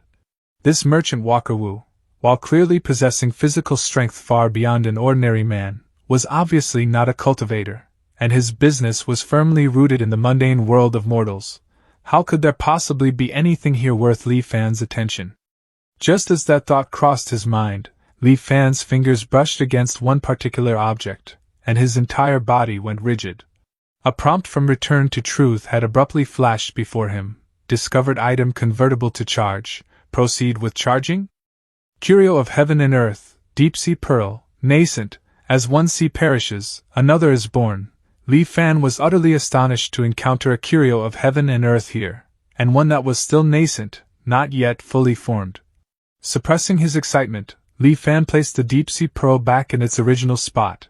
He then feigned indifference, and began examining the other items nearby. He did not cast another glance at the pearl, even when Agent Wu announced that time was up. Yin Yuzhen emerged, carrying a few items, her expression a mix of regret and excitement. Noticing Li Fan's empty hands, she spoke up, "Aren't you going to pick a few items? It's rare for Merchant Walker Wu to be so generous. This opportunity won't come again." Merchant Walker Wu chimed in, "Shopkeeper Yin is right. There's no logic in entering a treasure mountain and returning empty-handed. Wouldn't that be looking down on this Wu? Go pick some more." Li Fan thought, "Good thing you two spoke up, otherwise, I would have had to bring it up myself." He said, "In that case, it would be rude to refuse." He walked over to the deep-sea pearl, selected a jade statue nearby, and then casually picked up the pearl as well. "I'll take these too," Li Fan said offhandedly. Agent Wu glanced at it, and praised, "Good eye, elder. I found this ancient tree jade statue on a desolate island in the northernmost part of the Tsongyuan Sea. This jade statue was worshipped by a primitive tribe on the island for thousands of years and is quite miraculous. If a normal person keeps it at home, it has the effect of carrying the mind and strengthening the body." "And what about this one?" Li Fan asked, toying with the deep-sea pearl. "Oh, that one, I bought it from a fisherman on Liyun Island," Merchant Walker Wu said after a moment's recollection. Liyun Island, Li Fan committed the name firmly to memory. At this point, both sides concluded the transaction. The Wanhua Trade Association acquired a large batch of treasures, while Yin Yuzhen amassed a significant amount of gold and silver. Though Yin Yuzhen had reaped a substantial harvest this time, a worried frown still creased her brow on the journey back. Li Fan asked, "Are you worried about Tianbao Pavilion's future business?" Yin Yuzhen sighed. "Yes, without the Wanhua Trade Association, we've lost a crucial sales channel. I don't know why the Wanhua Trade Association would suddenly withdraw from the Tsongyan Sea." Li Fan could think of no real solution at the moment, offering only empty words of comfort. "The cart will find its way around the mountain when it gets there. There's no need to worry excessively." Equivalent to, "We'll cross that bridge when we come to it." Returning to Liuli Island, Li Fan bid farewell to Yin Yuzhen and hurried back to the Quietude Manor. Li Fan gazed at the pearl in his hand, unable to contain his joy. "My original purpose for this trip was simply to verify if Starseed Drift sand was meteorite iron. I never expected to gain such a treasure. What a stroke of luck. But I wonder what makes this deep-sea pearl so special? Why was this small, glazed pearl named Deep-Sea? Could it truly contain an entire sea within?" Li Fan held the pearl aloft. The more he examined it, the more entranced he got, losing himself in that profound, deep shade of blue. Li Fan was startled awake by a series of urgent knocks on his door. Li Fan thought to himself, "It's not even dawn yet. Who is coming to disturb me at this hour?" The ever-cautious Li Fan took a dagger, concealed it in his sleeve, and went to answer the door. "Who is it?" From outside came Xiao Heng's voice. "Brotherly, it's me." A flicker of confusion crossed Li Fan's mind, but he still opened the door and said, "Little brother, come in and talk." Xiao Heng's face was filled with anxiety and panic as he spoke urgently. "Brotherly, something terrible has happened. The fact that we smuggled ourselves here from the Li world has been leaked." "Who leaked it?" Li Fan asked, visibly surprised. Xiao Heng hurriedly explained. "We don't know who leaked it. But now the entire island knows we aren't natives of the major cultivation world and that we entered illegally through Tianbao Pavilion. They say the Immortal Master is furious and intends to arrest and execute us all. Some were so frightened that they took boats and fled under cover of night. As for the rest of us, we simply don't know what to do." Li Fan listened attentively, thought it over briefly, then gave a gentle laugh. "Relax, this isn't anything serious." Xiao Heng was stunned. "Brotherly, what do you mean by that?" Li Fan let out a cold chuckle. "Since when have authorities ever warned criminals ahead of an arrest? If they really planned to execute you all, your heads would already be rolling. Would they let you catch wind of it, slip away at night without hindrance, and even assemble to plot your next moves? In my opinion, this likely isn't about us at all. Their true target is the Tianbao Pavilion." Without explaining too much to Xiao Heng and simply telling him not to worry, Li Fan headed straight to Tianbao Pavilion. There, Yin Yuzhen angrily explained the full situation. The factions on Liuli Island discovered too late that Starseed Drift Sand was meteorite iron. Tianbao Pavilion had already taken it, and caused the earlier market chaos. When they complained, the island master defended Yin Yuzhen and reprimanded them instead. Furious, the factions later spread rumors that Tianbao Pavilion was involved in smuggling mortals. After understanding the situation, Li Fan snorted coldly and said, "They only want a share of the Starseed Drift Sand. We got there first and collected plenty. We'll just throw out a portion and let them scramble over it like hungry dogs. Before long, they'll start tearing each other apart. There's no such thing as a truly unbreakable alliance in this world." 3 days later, Tianbao Pavilion convened with the various factions on Liuli Island and laid out the following terms. First, it would hand over a portion of the Starseed Drift Sand, but only in exchange for goods of equal value. Second, the distribution of the Starseed Drift Sand would be left entirely to the other parties to settle among themselves. Finally, Tianbao Pavilion must be assured one position in the body purification spirit pool. The conditions were far from excessive. After a brief discussion, both sides swiftly came to an agreement. After all, there was no irreconcilable enmity between them. This was merely a contest over spots in the body purification spirit pool. In this way, by sacrificing several dozen pieces of meteorite iron, Tianbao Pavilion successfully extricated itself from the chaotic contention. Almost at once, the rumors of smuggling disappeared from the island. The other factions, now fully absorbed in battling over the meteorite iron, no longer had any energy left to target Tianbao Pavilion. Time passed by steadily, and the day of the body purification spirit pool's opening swiftly approached. Once it opened, he would be able to cleanse the miasma from his body and officially set foot on the path of cultivation. At this moment, Yin Yuzhen happily handed Li Fan a purple pill, the mundane leaving pill. The day of the spirit pool's opening finally arrived. Li Fan swallowed the mundane leaving pill given to him by Yin Yuzhen. Under the directions of a designated guide, he entered the array at the center of Liuli Island. Among the 13 who entered the central array, only Li Fan wasn't a teenager. They had been instructed not to speak carelessly, so they simply looked around with excited, curious eyes. The instant they entered the array, the scene around them transformed entirely. It felt as though they had been whisked in the blink of an eye from a crowded city to the depths of an ancient mountain forest. Towering trees and lush foliage surrounded them, while the air rang with the endless chirping of birds and insects. Far off, mist-wreathed peaks rose and fell in layers. A gentle breeze drifted by, carrying a ceaseless rustle like the sound of distant waves. Li Fan and the others stood at the base of the mountain. When they looked up, the peak was entirely concealed, swallowed by dense clouds. They began ascending the ancient stone steps. All these youths were in excellent physical shape. Even after 4 full hours of continuous climbing without a single break, none of them showed the slightest sign of fatigue. Li Fan, however, was already soaked in sweat. Being older and long unaccustomed to such exertion, he struggled to keep pace and was barely able to avoid falling behind. After 2 more hours of climbing, they finally arrived at the summit. The mountaintop was merely a modest clearing, so the group felt a bit cramped once everyone had spread out. This peak stood as the highest in the entire mountain range. Looking around, they saw nothing but an endless expanse of white clouds stretching out like a sea. The wind roared fiercely, stirring the clouds and from time to time unveiling distant mountain peaks that rose like islands above the mist. Came a voice from right beside them. "What do you make of the scenery?" The youths were startled for a moment, then quickly regained their composure. "Greetings, Immortal Master," they chorused, bowing deeply in unison. Li Fan followed suit. The one who had spoken was none other than Immortal Master He, the guardian of Liuli Island. He looked to be around 30 years old and wore plain blue robes.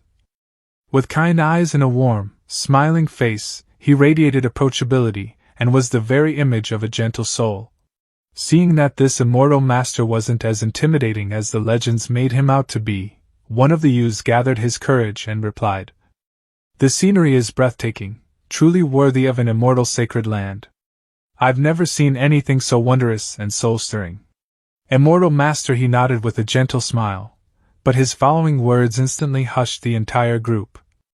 "When I first came to Liuli Island, this very mountain was the lowest in the entire range, rising far beneath the sea of clouds. Did you know that the mountains and rivers of this world can also grow taller over time, just as people do?" Hearing this, a nearby youth asked in astonishment, Is that truly possible? Could it be that these vast mountains and rivers are also living beings?" Immortal Master he continued, "Some peaks appear lofty, yet their potential is already spent, and they will never advance further. Others are mere hills now, but hold boundless potential. Who's to say they won't become pillars holding up the heavens in years to come? Take this Shaowei mountain beneath our feet. It was once utterly insignificant, yet after just a few decades, it now overlooks all other peaks. Of course, most are like the countless mountains beneath this sea of clouds, destined from start to finish to remain as supporting roles, silently gazing up at those above the clouds. If mountains are like this, how much more so humans? Today, you have the fortune of entering the body purification spirit pool and washing away the miasma within your bodies. Whether you choose the path of cultivation, aspire to the great Tao or eternal life, or pursue other achievements, it all comes down to your own destiny." Seeing the dazed and confused expressions of the youths, Immortal Master he sighed. "Regardless of what comes after, today you must give your all. That is all I will say. Now go." One impatient youth couldn't resist asking with excitement, "Immortal Master, where exactly is the body purification spirit pool located?" Although he hadn't fully understood the deeper meaning behind the Immortal Master's words, he realized that they were finally about to enter the spirit pool. "Right there." "Immortal Master," he said indifferently. Everyone followed his gaze. The spot he pointed to was beyond the mountain's edge, over the precipice of a bottomless cliff. A youth blurted out in shock, "Immortal Master, you must be joking?" Immortal Master his expression darkened. With a cold snort, the boy's head flew high into the air as his body crumpled to the ground. Throughout the process, the Immortal Master barely moved. Blood sprayed out, splashing onto those standing nearby. The abrupt burst of violence left the youths completely stunned. Some trembled uncontrollably, their faces turning ashen white as they clamped hands over their mouths to suppress screams. Others collapsed on the spot, their legs buckling beneath them. Still others fell to their knees, kowtowing desperately and pleading for mercy. The Immortal Master's gentle expression disappeared in an instant, replaced by a cold, detached gaze as he slowly looked over the trembling youths. "Let this serve as another lesson for you. On the path of cultivation, discernment is everything. Know whom you can afford to provoke, whom you must never offend, what words are safe to speak, and what must remain unspoken. Consider your every action with utmost care. When your Tao scatters and your life comes to an end, don't come weeping to me, complaining that I failed to warn you today. Li Fan watched the spectacle, observing the varied reactions. He knew that this lesson from Immortal Master he would leave a deep impression on them. It was not just the youths. Even Li Fan felt he had gained something from the Immortal Master's words. He bowed deeply to Immortal Master He, speaking sincerely, "Thank you for the lesson." Then he turned and strode toward the edge of the mountain. Before him stretched a sheer, bottomless cliff. One wrong step and death was certain. Yet Li Fan showed no hesitation. His expression stayed calm and steady as he took that first step forward. Before him lay a bottomless cliff. A single misstep would mean certain death. Yet Li Fan didn't hesitate. His expression remained unchanged as he took that first step forward. He did not plummet. The vast sea of clouds stretching before him appeared to possess its own awareness, swirling and coalescing beneath Li Fan's feet to firmly support him. He then stepped forward with his other foot. Once both were firmly placed, the surging white clouds propelled Li Fan onward, carrying him deep into the vast sea of clouds. Watching Li Fan's departing figure, Immortal Master he couldn't help but mutter under his breath. Such remarkable composure, what a pity he's already so old, truly a waste of talent. The young cultivators gazed at Li Fan as he rode the clouds into the distance. Only then did realization strike them. Immortal Master He's earlier words held no falsehood or overstatement. A deep sense of shame surged through them. Those who step into the spirit pool first will claim a larger portion of the spiritual liquid. Hurry along now, don't linger. Immortal Master he said, his stern expression easing as he spoke to the group. A frantic scramble ensued as the youths rushed toward the sea of clouds. Surrounded by the dense, churning sea of clouds, Li Fan completely lost all sense of direction. The white clouds kept converging around him, becoming ever thicker. In a short time, they condensed into a pure white spiritual liquid that fully enveloped him. Immersed in it, Li Fan felt no trace of suffocation. On the contrary, an extraordinary warmth and comfort wrapped around him, like a fetus nestled in its mother's womb. Li Fan's mind and spirit gradually relaxed to the utmost. But soon, the warmth intensified into a searing heat. The searing heat became a scalding burn.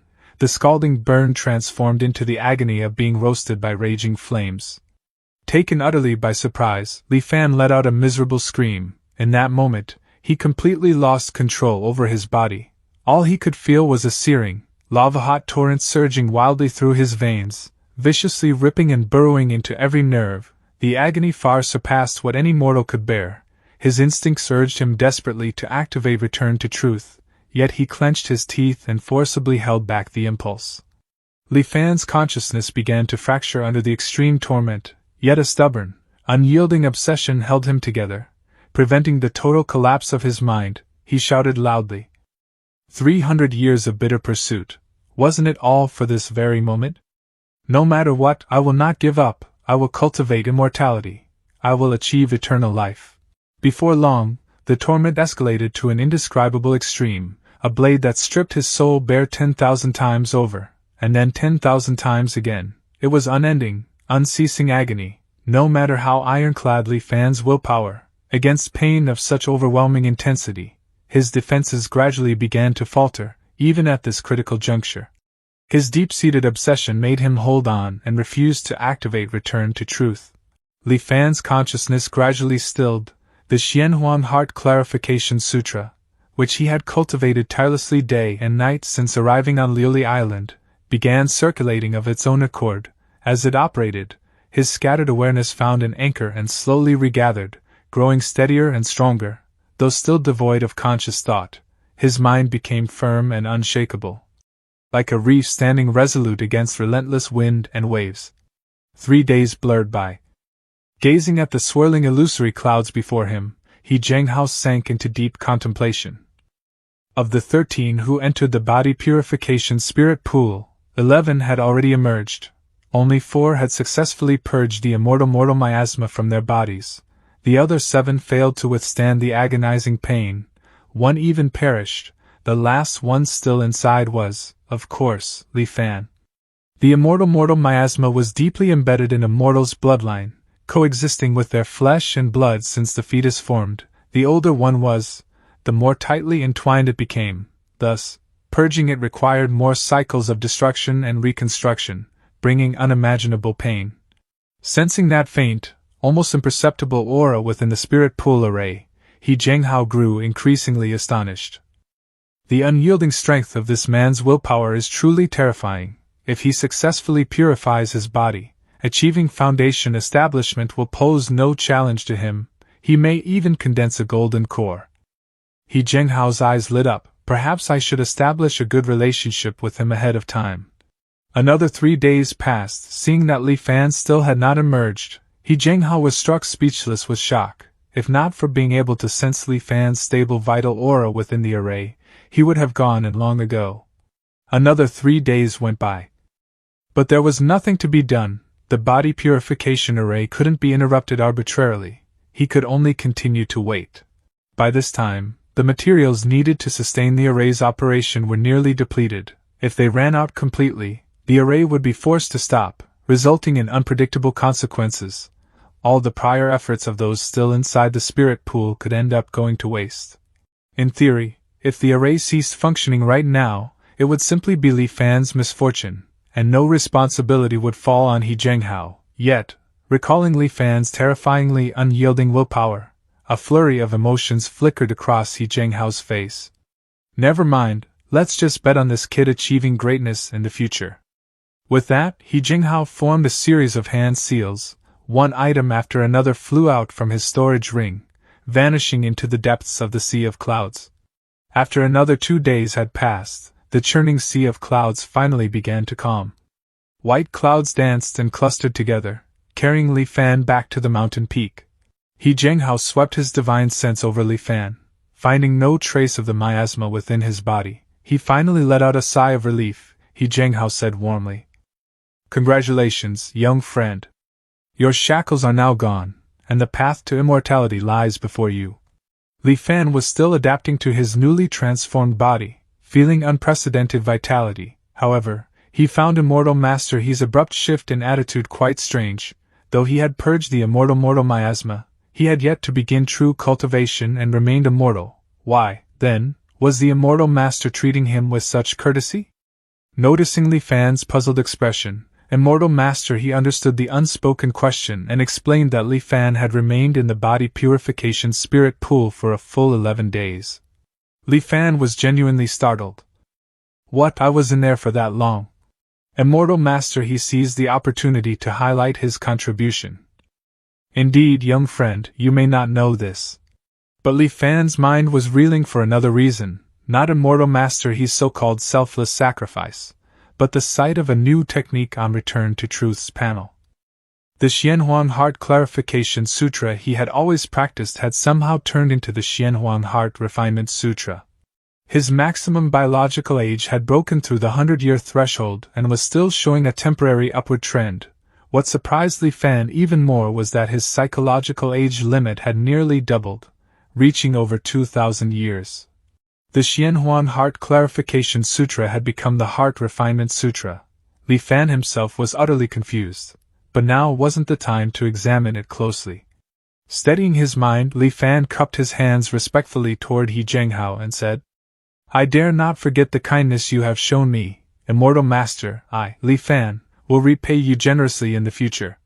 He Zhenghao had been waiting for these very words. His tone grew even more amiable. "What are you saying, young friend? The path of immortality is arduous. I merely helped where I could." He produced a book and handed it to Li Fan. "After expelling miasma, the next step is to sense the spiritual qi of heaven and earth and draw it into your body. If you can coalesce the first strand of spiritual qi within yourself, it means you have entered the qi refinement realm and can officially be called a cultivator. This 5 spirits qi sensing method is a summary of your predecessor's experiences in sensing spiritual qi. Study it well." He then solemnly handed Li Fan a square spirit talisman. "This is a mundane leaving talisman. Until you successfully draw qi into your body, you must keep it on you at all times. Although you have purged the miasma, It is not permanent. Living among mortals and interacting with them daily will gradually contaminate you again. This talisman can shield you from miasma intrusion, but its protection lasts only about 5 years. After watching Li Fan safely store both items, He Jinghao explained further. Once you break through to the Qi refinement realm, you can come look for me on the island. I will then take you to our Myriad Immortals Alliance's headquarters in the Tsongyan Sea, Myriad Immortals Island. There, you will be able to select appropriate techniques to continue your cultivation. He Jinghao detailed various precautions during the process of drawing qi into the body, and Li Fan committed each one firmly to memory. After all relevant matters were concluded, Li Fan tactfully took his leave. He Jinghao murmured to himself, watching Li Fan's retreating figure. I hope this investment yields returns. Then, he surveyed the mountain beneath his feet and shook his head. Its potential is exhausted. Time to find a new mountain. With that, he soared above the sea of clouds and gathered the rolling mist into his sleeve with a wave. Gazing down at the mountain range below, He Jinghao began pondering over which peak would grow the tallest over the next century. He Jinghao cultivated a technique known as the mountain-sitting art. The greatest feature of the mountain-sitting art was that practitioners could gain benefits simply by sitting atop a mountain. One would choose a peak, sit there, activate the technique, and spend years harmonizing their aura with the mountains. Thereafter, for every inch the mountain grew taller, the practitioner's cultivation would receive corresponding feedback and advance accordingly. Beyond benefiting from a mountain's growth, he could also gain advantages from aiding others. For instance, by helping Li Fan, He Jinghao would mysteriously receive feedback if Li Fan were to break through to the Qi refinement realm in the future, thereby improving his own cultivation. It wasn't about plundering or absorbing another's cultivation. Rather, it resembled the old adage, when one person attains the Tao, even his chickens and dogs ascend to heaven. The effort he put in at the beginning would directly decide the scale of the rewards he reaped later. Thus, whenever He Jinghao spotted a talented junior, he never hesitated to offer his assistance. After exiting the central array of Lili Island, Li Fan returned quietly to the Quietude Manor without alerting anyone. Li Fan eagerly wished to start cultivating right away, but first, he needed to examine the mysterious Xianhuang Heart Refinement Sutra that had appeared. Searching his mind, he found no new operating method, so he began practicing it using the same approach as the Xianhuang Heart Clarification Sutra. The instant he started, he immediately sensed a clear difference between the Heart Refinement Sutra and the Heart Clarification Sutra. Previously, when practicing the Heart Clarification Sutra, it often took him more than an hour to calm his mind and clear away all distracting thoughts. But with the Heart Refinement Sutra, Li Fan felt his heart turn as clear and still as a mirror within moments. And cultivating the Heart Refinement Sutra, he could clearly feel his spirit strengthening with every passing moment. A surge of astonishment and delight washed over Li Fan, followed by countless questions. Why had the Xianhuang Heart Clarification Sutra, a common technique to dispel miasma that was found everywhere in the cultivation world, transformed into this miraculously profound Xianhuang Heart Refinement Sutra within him? Immortal techniques could only be cultivated exclusively, so did this Heart Refinement Sutra even count as a cultivation technique? He stood on the precipice of becoming a true cultivator, just one step away from crossing the threshold, and now he had even obtained a miraculous technique like the Xianhuang Heart Refinement Sutra. Li Fan couldn't help but feel a wave of soaring elation. Not long later, a letter arrived. The news it contained shattered his burgeoning pride into dust. Xiao Heng had successfully guided Qi into his body and had already departed for Myriad Immortals Island. I have no real interest in immortal cultivation. The memory of Xiao Heng's tone as he said those words was still vivid in Li Fan's mind. The words Xiao Heng had spoken, "I have no real interest in immortal cultivation," still echoed clearly in Li Fan's mind, along with the exact tone of his voice. How much time had passed since then? How had he succeeded in purging the miasma from his body and breaking through to the Qi refinement realm in such a short span? For a moment, Li Fan was overwhelmed with shock and disbelief. He read Xiao Heng's letter over and over again, then went out to verify the information through inquiries. In the end, he could only reluctantly accept that it was indeed the truth. As it happened, even though Li Fan had confidently assured him that the rumors about smuggled mortals were aimed solely at Tianbao Pavilion, Xiaoheng still felt deeply unsettled upon returning home. He tossed and turned sleeplessly throughout the night. Each time he shut his eyes, horrifying scenes flooded his mind, an immortal master descending from the skies, mercilessly slaughtering all the inhabitants of the Li world, desperate for peaceful sleep, and even more crucially, to become a cultivator and escape this perpetual fear. He started diligently cultivating the Xianhuan Heart Clarification Sutra. To his surprise, once Xiaoheng truly concentrated his efforts, his advancement proved remarkably swift. Assisted by medicinal aids, he managed to fully expel the miasma from his body in under a month all by himself. Then, as though immersed in a profound and tranquil slumber, he successfully guided Qi into his body. Initially, he wasn't completely certain that he had truly become one of those legendary immortal masters, but when he attempted to be intimate with the maid at home, a mere light embrace nearly cost her life. Immortals and mortals were forever separated by an insurmountable gulf. In that instant, Xiaoheng finally realized beyond doubt that he had indeed stepped onto the path of cultivation. Even though Xiaoheng had successfully entered the Qi refinement realm, he remained utterly clueless about his next steps. He therefore requested a meeting with the immortal master stationed on Lili Island. Regrettably, He Zhenghao was tied up at that moment with maintaining the body purification spirit pool formation and could not step away. With no other option, Xiaoheng returned home and waited patiently. Only after Li Fan had emerged from the spirit pool and He Zhenghao finally freed up some time was Xiaoheng able to meet with him. Upon listening to Xiaoheng's story and thoroughly examining him, He Zhenghao verified that everything the young man said was true. Initially, he was ecstatic, then, all of a sudden, he slapped his thigh, his expression turning to one of deep regret. After a brief pause to compose himself, he eagerly began preparations to escort Xiaoheng to Myriad Immortals Island. Xiaoheng expressed his deep gratitude to Li Fan for his repeated help, vowing to wait for him on Myriad Immortals Island and repay the favor someday in the future. Big brother, I owe everything I've achieved to your protection. I've heard the news that you've successfully purged your miasma. I trust it won't be long before you break through to Qi refinement. I'll go on ahead and wait for your arrival on Myriad Immortals Island. When we meet again, if there's anything you need from me, I won't dare refuse, even if it costs me my life. With deepest respect, I bow to you once more, Heng. Li Fan thought to himself. So this was what a true heaven-defying genius was like. Without any guidance, he had fumbled his way into the Qi refinement realm by pure accident. He could even sense the spiritual Qi of heaven and earth greeting him with affection. But what if one's talent is peerless? What I rely on is the countless chances to start over granted to me by Return to Truth.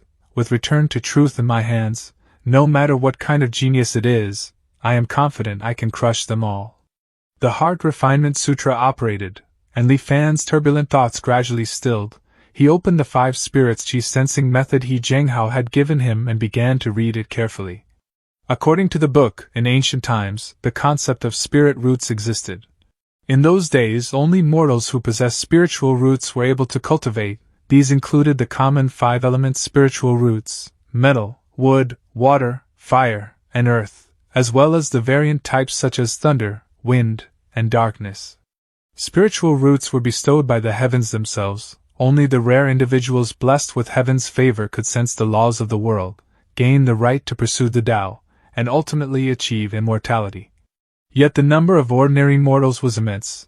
While those possessing spiritual roots formed only a tiny fraction, the vast majority could merely look upon the path of cultivation from a distance, forever unable to step onto it. How unjust was that? Fortunately, in those ancient times, an immortal venerable came to preach the Tao.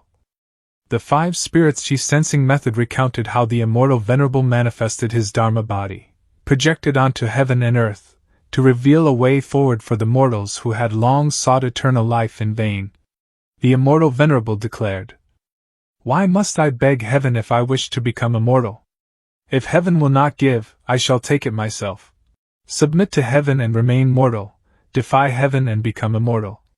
The path of immortality is: draw upon the spirit of heaven and earth to harness its Qi, borrow the curios of heaven and earth to build a Tao foundation, peer into the laws of heaven and earth to refine a golden core, seize the essence of heaven and earth to form a nascent soul, extract the marrow of heaven and earth to obtain its spirit, sacrifice the soul of heaven and earth to unify one's body with the Tao. Defy the principles of heaven and earth to attain eternal life. With a thud, the 5 spirits chi sensing methods slipped from Li Fan's grasp and hit the floor, as he could no longer hide the profound shock surging through his soul. The cultivation methods of this world were entirely unlike anything Li Fan had imagined. One could even call them somewhat terrifying. No wonder he had sensed something off about this world's cultivators from the very first moment he encountered them. The heavenly Tao of this world appeared to harbor profound malice toward cultivators of immortal techniques, whether it was the rule prohibiting multiple cultivators from practicing the identical immortal technique, the strange phenomenon where a cultivator's death caused the heavens to glow for thousands of li as if announcing it to the world, or the unsettling immortal miasma present in ordinary mortals. A substance highly toxic to cultivators, everything pointed to a single conclusion. Now, having personally entered the world of cultivation, Li Fan at last grasped the truth. Defy the principles of heaven and earth to attain eternal life. Li Fan murmured under his breath, letting out a long, heavy sigh. The deeper Li Fan delved into the 5 spirits' chi sensing methods explanations of the immortal path, the more profoundly disturbing he found them. Following this overview of the origins of the modern cultivation world, the book proceeded to detail the cultivation technique of the 5 spirits, chi sensing method. If an ordinary individual, even after clearing away their miasma, still found it difficult to naturally draw chi into their body, they could instead cultivate their innate 5 spirits to forcefully pull in spiritual chi from the surrounding world. Once the chi was refined, they could then successfully break through to the chi refinement realm. These 5 spirits corresponded to the 5 innate emotions of humanity: greed, fear, anger, hatred, and obsession with self. These emotions resided deep within the human heart, endless in supply and capable of regenerating themselves. The 5 spirits chi sensing method outlined how to employ these 5 spirits as fuel to cultivate a heaven-earth root inside the Dantian. This root linked the cultivator's Dantian directly to heaven and earth. Once established, it allowed the cultivator to forcefully extract spiritual chi from the world and claim it as their own. Individuals with extraordinary talent could fully form their heaven-earth root in just a single day and night, thereby stepping onto the path of cultivation. Even those completely devoid of cultivation talent could, through persistent daily practice, eventually form their own root within a decade at most. Having mastered this technique for drawing chi into his body, Li Fan began isolating himself at home, dedicating himself day after day to cultivating the 5 spirits chi sensing method. He had already prepared himself mentally for the fact that his journey toward immortality would be anything but easy, yet, despite 3 full years of unwavering effort, Li Fan still hadn't managed to draw in any chi. The 5 spirits chi sensing method relied on 5 particular emotions as fuel to trigger the formation of the heaven-earth root. However, because Li Fan was cultivating the Xianhuang Heart Refinement Sutra, those 5 emotions could only build up in extremely small quantities. Having been cooped up at home for so long, Li Fan eventually grew restless and decided to go out for a walk. A somewhat familiar voice rang out from behind him. "Elderly?" Li Fan turned around, scrutinizing the man's face for a moment before realization struck. "You!" It was none other than Zhang Haobo, the captain of the Tsengyuan. As he gazed at Li Fan, his eyes brimmed with both reverence and joy. "Elderly, it's been a long time." Li Fan had a rather favorable impression of the man, so he smiled and replied. "It's you. It's been several years since we last met. How have you been doing lately?" Zhang Haobo dared not brush off the question and replied candidly. "It's all thanks to you, elderly. The ship has enjoyed substantial profits over the past few years. With your talent for bringing back treasures on every trip, plenty of young people are eager to join our crew. Our pay and standing on the island have improved greatly as well. Now there are quite a few envious glances directed our way. But lately, though, the crew on the Tsingyuan has been discussing the idea of leaving Liuli Island entirely. I've been seriously considering it myself." Li Fan was rather surprised. "Oh? Things seem to be going well for you. Why would you suddenly think of leaving?" Zhang Haobo paused for a moment, seemingly collecting his thoughts. After a brief silence, he looked around cautiously and lowered his voice. To be honest, elderly, lately when we're out at sea, we've been encountering all sorts of strange occurrences. Such as? In these recent voyages, we've been pulling up thousands of pounds with each haul. The nets come back absolutely crammed full. 9 out of every 10 casts yield the same result. A chaotic mix of all kinds of fish. It really seems like the entire ocean's fish are congregating, desperately fleeing from something. What else? Li Fan pondered briefly before asking further. Zhang Haobo spoke with a serious expression. We've lived on Lily Island since we were boys, so we're familiar with every reef in these waters, but lately, more rocks have been emerging above the surface than we've ever seen before. The water levels naturally fluctuate each year. That's to be expected, yet this time, something feels wrong about the change. It's left all of us feeling unsettled. Zhang Haobo continued. There's one more thing weighing on us even more heavily. Over the past 3 years, we haven't seen a single storm flood, not here around Lily Island, nor anywhere else in the entire Tsongyan Sea. We've spoken with crews from other islands, and every one of them confirms the same thing. Storm floods have completely vanished from the Tsongyan Sea for 3 years in a row. Uncertain what this meant, Li Fan remained silent.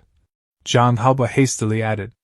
Storm floods have never ceased before, not once in my entire life. In fierce years, we'd encounter a dozen or more, and even in milder ones, at least 2 or 3, that's how it's been for decades. But now, 3 whole years have passed without a single one. Some people on the island are celebrating, claiming the immortal masters are protecting us. My brothers and I, though, we don't view it that way. This isn't a blessing, it's far too abnormal. Something major is building up out there. I can sense it deep in my gut. Zhang Haobo declared firmly. Li Fan mused after a moment's thought, offering words of comfort. Perhaps it just means the weather will be getting a bit hotter in the future. The island is protected by a grand array. An immortal master he guards the island. Even if some situation arises, I imagine he will be able to handle it. Zhang Haobo said with a bitter smile. Your reasoning's sound, elderly. Plenty of our brothers aboard think the same, but I've got this worry gnawing at me. No matter what I tell myself, it won't let go. This interlude soon passed, and Li Fan continued to cultivate. Another year went by. Immortality had finally accumulated sufficient strength and returned to Yelan Island in high spirits. After some turmoil, she managed to seize back the position of head shopkeeper of the Tianbao Pavilion's headquarters. With the recent stabilization of affairs on Yelan Island, numerous minor matters still demanded her personal oversight. To guard against opportunistic individuals switching allegiances and triggering a reversal, Immortality would need to stay on the island for the coming years and could not return home. She merely dispatched a messenger to deliver the favorable news to Li Fan. From time to time, Xiaoheng would send letters through messengers to check on Li Fan's well-being. It seemed that Xiaoheng was advancing at an astonishing pace, having already reached the mid-stage of the Qi refinement realm. In the end, Zhang Haobo decided to depart from the Tsongyan Sea along with several of his brothers from the Tsangyuan. The world was filled with upheaval and turmoil, yet Li Fan regarded it all as a distant, uninvolved spectator. He merely continued his cultivation with steady patience. On that day, a stir arose in Li Fan's mind. Strands of spiritual qi from heaven and earth threaded their way along the heaven-earth route, gently flowing into his dantian before quickly dispersing throughout his entire body.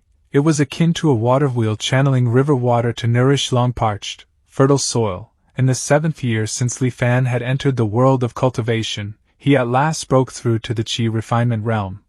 The instant Li Fan entered the Qi refinement realm, a deep transformation coursed through his entire being. Spiritual Qi swirled and flowed inside him, quietly and gently repairing his formerly tired and aged body. The subtle wrinkles on his face disappeared, leaving his skin smooth and youthful once more. A vitality he had long forgotten welled up within him, making him feel as though he had reverted to his teenage years. Overflowing with inexhaustible energy, he had been restored to youth, and his physical constitution had improved dramatically. Above all, Li Fan could at last command the spiritual qi of heaven and earth. He directed thin strands of qi, molding them into a variety of shapes, yet this was merely instinctive control. To harness spiritual qi with genuine proficiency, he would require proper techniques. After trying a few things, Li Fan released the spiritual qi he had gathered in his hand and turned his focus to the Return to Truth panel. Upon reaching the qi refinement realm, Li Fan's biological age limit had increased to a new maximum of 199 years. The five spirits qi sensing method had noted that although a cultivator's lifespan greatly surpassed that of ordinary mortals, it had significantly shortened compared to the ancient times. A qi refinement cultivator's lifespan was limited to no more than 200 years. Even reaching foundation establishment merely added a bit more than a century before one's life came to an end. Only by forming a golden core and gaining insight into the laws of heaven and earth could a cultivator's lifespan extend dramatically, to 500 or 600 years. In sharp contrast to his biological age, his mental age had hardly advanced at all, since he had already greatly broadened it through cultivating the Xianhuang Heart Refinement Sutra. Li Fan felt no particular surprise. Next, Li Fan took out the Thousand Mechanisms Jade Cosmos scripture from the Taiyan boat. He had acquired this nascent soul-level technique from Ko Hong a long time ago, but lacking divine sense at the time, he had been unable to study it, leaving it constantly on his mind. Now that he had finally reached the qi refinement realm, Li Fan was keen to explore its contents. As he lifted the jade slip, the technique's description poured effortlessly into his mind. This being his first encounter with the jade slip, the sensation left him disoriented. It seemed like an enormous flood of information was being forcefully shoved into his head, causing his temples to pulse with pain. Fortunately, his divine sense far surpassed that of a typical qi refinement cultivator. He adjusted swiftly, and soon steadied himself. He steadied his mind and spirit, concentrating deeply on examining the technique. After a considerable time, he finally gained a broad understanding of it. The Thousand Mechanisms Jade Cosmos scripture was a method cultivated by the ancient Heavenly Mechanisms sect. In ancient eras, the concept of harmony between heaven and humanity was highly valued. The Heavenly Mechanisms sect held that every entity in heaven and earth, much like humans, possessed its own form of consciousness, albeit one that was hard to detect through conventional methods, just as a person radiates killing intent when entertaining murderous thoughts. All things in the world would occasionally trigger faint energy mechanisms. When the heavens trigger their killing mechanisms, they cause all things to wither, the stars to shift positions, and the constellations to change their patterns. When the earth triggers its killing mechanisms, it leads to the seas turning into mulberry groves and the land giving rise to dragons and serpents.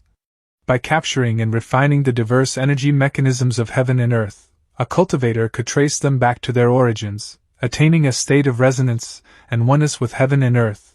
The Thousand Mechanisms Jade Cosmos scripture was exactly that kind of technique, a method for perceiving and harnessing these energy mechanisms for one's own benefit.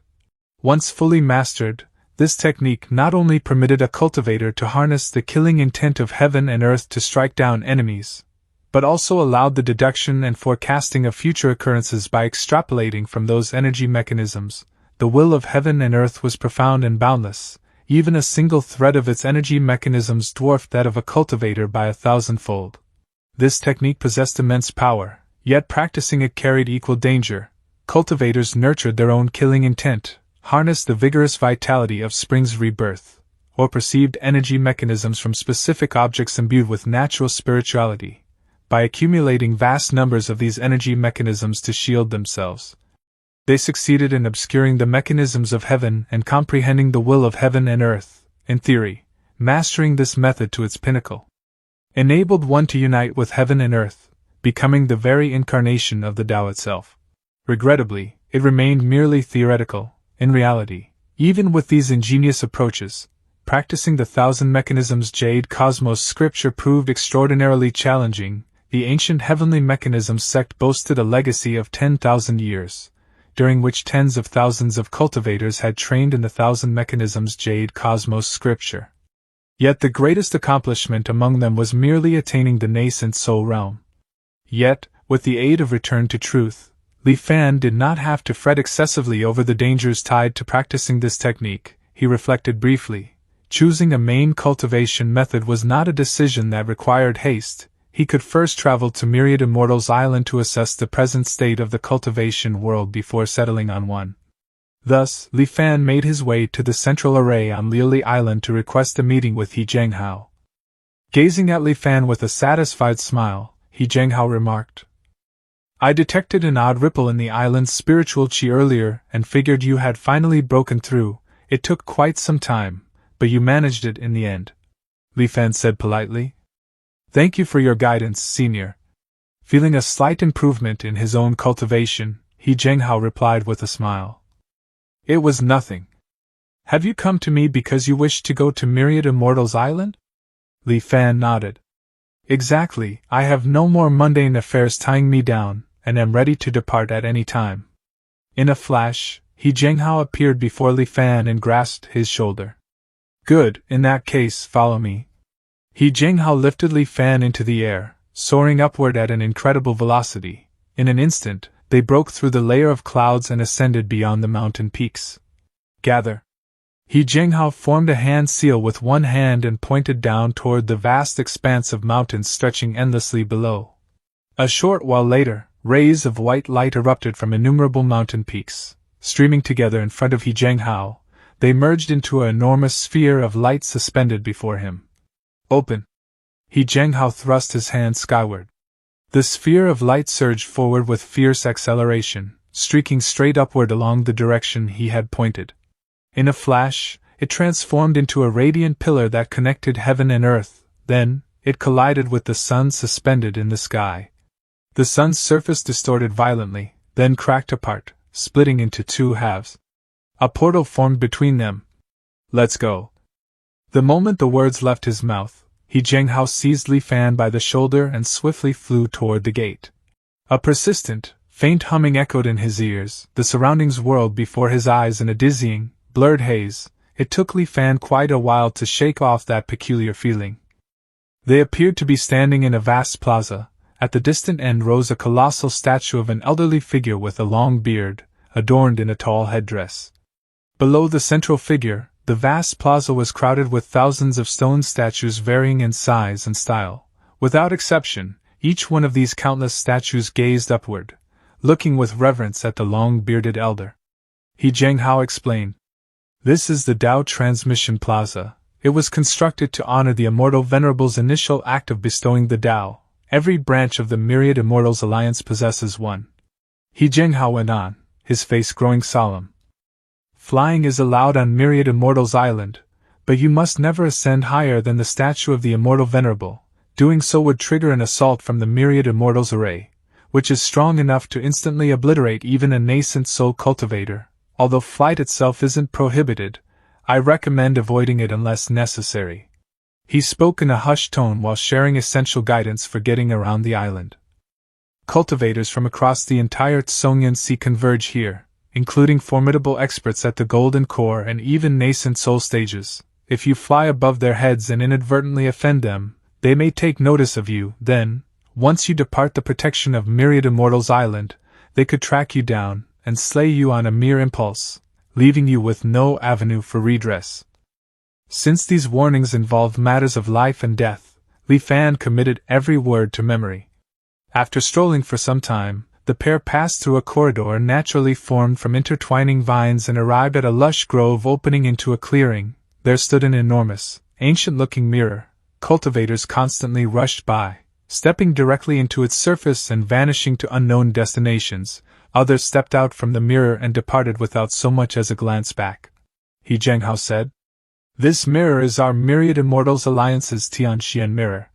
Legend held that before the Immortal Venerable began spreading the Tao, this mirror was nothing more than an ordinary object, yet when the Immortal Venerable imparted his teachings, the mirror captured the reflection of his Dharma body and gained a faint spark of consciousness. From that moment, it started to learn and cultivate just like a cultivator, gradually transforming from a simple mundane item into the heaven and earth spirit treasure it had become today. He Zhenghao warned Li Fan in a hushed tone. Most of our affairs within the Myriad Immortals Alliance are handled through the Tianxian mirror. I've heard the thing holds a grudge, so be careful, watch what you say around it. Then, He Zhenghao led Li Fan through the mirror's surface. What greeted his eyes was an isolated void, completely empty of any other cultivators. It felt as though they were floating in nothingness, enveloped by emptiness on every side. He Zhenghao gestured toward Li Fan and declared, This individual is a newly ascended cultivator. He has arrived at Myriad Immortals Island to join the Myriad Immortals Alliance.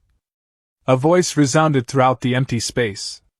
Recommendation of one cultivator at the early Chi refinement stage, recorded as a grade D merit, equivalent to 50 contribution points, current total contribution points, 920. He Zhenghao's face betrayed no reaction, while Li Fan appeared deep in contemplation. As He Zhenghao received his contribution points, a trace of satisfaction appeared on his face. Young friend, now that you've arrived here without issue, I can finally relax. Feel free to ask the Tianxian Mirror any questions you might have. It usually gives thorough answers. I still have my duties as Island Guardian to handle, so I'll take my leave now. Li Fan respectfully replied, Many thanks, senior. With that, He Zhenghao hurried away, leaving Li Fan by himself inside the Tianxian Mirror. A rather peculiar voice then sounded. Divine sense fluctuations recorded, independent space created, cultivator, please provide your name. Li Fan answered. Li Fan.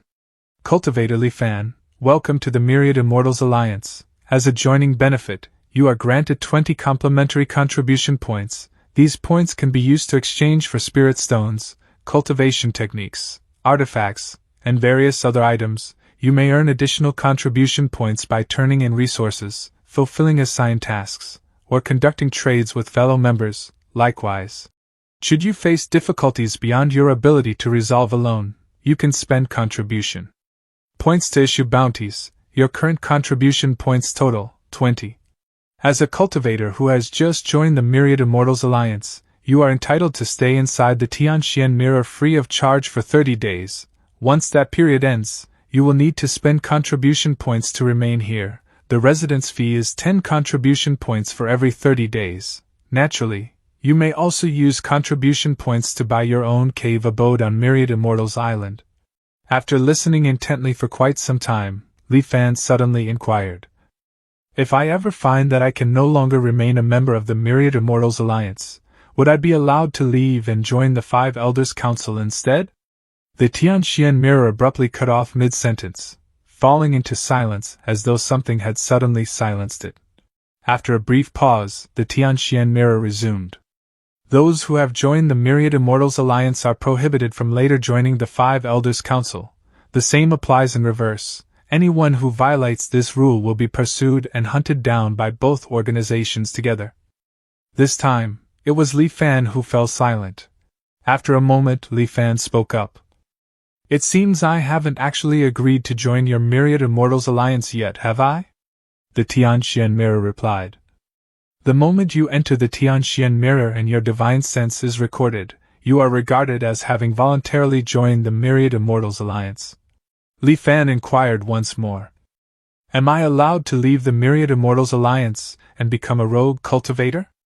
The Tianxian Mirror went silent again. After a pause, it answered. You may, however, should you decide to leave, every item you acquired while part of the Myriad Immortals Alliance will be forcibly taken back. Please consider your choice carefully. Li Fan inquired whether items such as gold and silver could be exchanged for contribution points. The answer was yes, with detailed exchange rates available in the conversion list. Li Fan continued patiently posing one question after another to the Tianxian Mirror. After a considerable time, he finally ceased his inquiries. I have no more questions for the moment. Very well, cultivator, should any new questions arise, feel free to ask me whenever you wish. You may also employ your divine sense to investigate matters on your own. The space grew quiet once more. As Li Fan extended his divine sense to shape the surroundings, the dark void gradually shifted into a refined chamber. Every detail of its furnishings matched those in Li Fan's quarters from the Grand Preceptor's residence in Great Xian. Li Fan extended his hand to touch the furnishings and objects in the room. They felt nearly indistinguishable from the real thing. Inwardly, Li Fan reflected. The Tianxian Mirror is truly a remarkable treasure. From their previous conversation, Li Fan had already formed a general idea of the Myriad Immortals Alliance. Using his divine sense, he accessed the catalog for redeeming techniques. Even the most basic one for the Qi refinement realm required 1,000 contribution points.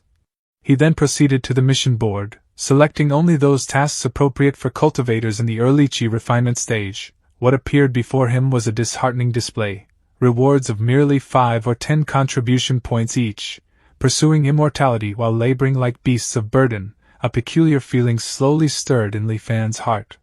At that very instant, the Tianxian mirror's voice echoed once more. "You have received a new video message, please view it as soon as possible." A touch of surprise stirred in Li Fan. He had only just reached Myriad Immortals Island. How could someone already be sending him a message? He chose it, and a somewhat familiar figure appeared in front of him. It was Xiaoheng. With a warm smile, he said, "Brother Li, you've finally made it here. The kindness you extended to me back on Lily Island has never left my thoughts. All this time, I've felt ashamed for departing the instant I entered the Chi refinement realm, without ever finding a proper way to repay you. Since arriving on Myriad Immortals Island, I've realized just how challenging it is to acquire cultivation techniques in the modern era. This difficulty hits newcomers to the Myriad Immortals Alliance particularly hard. They typically need 1 or 2 years to gather sufficient contribution points for even a chi refinement technique. I was in the same situation. Fortunately, as your cultivation level rises, the opportunities to earn contribution points increase as well. Things get progressively better. Ever since I started cultivating, I've come across a few rare strokes of luck. I only reached the late chi refinement stage a year ago, but I've already encountered another bottleneck. I'm planning to head to the depths of the Tsongyan Sea, to the ruins of the Cloudwater Palace, in search of a heaven and earth curio to build my Tao foundation. Such curios are extremely scarce, and this trip might take me away for several years. Before setting out, I've left a water attribute technique for you. Myriad Immortals Island lies within the Tsongyan Sea, a place rich with water energy. Practicing water attribute techniques here is not only simpler but also yields exceptional power. Brother Li, make sure to cultivate diligently. It's advisable to stay on the island until you've reached the mid-stage of chi refinement." Xiaoheng's projections slowly vanished, leaving a jade slip floating in its place. Lesser water manipulation art, a chi refinement technique, number of current practitioners 0. This young man.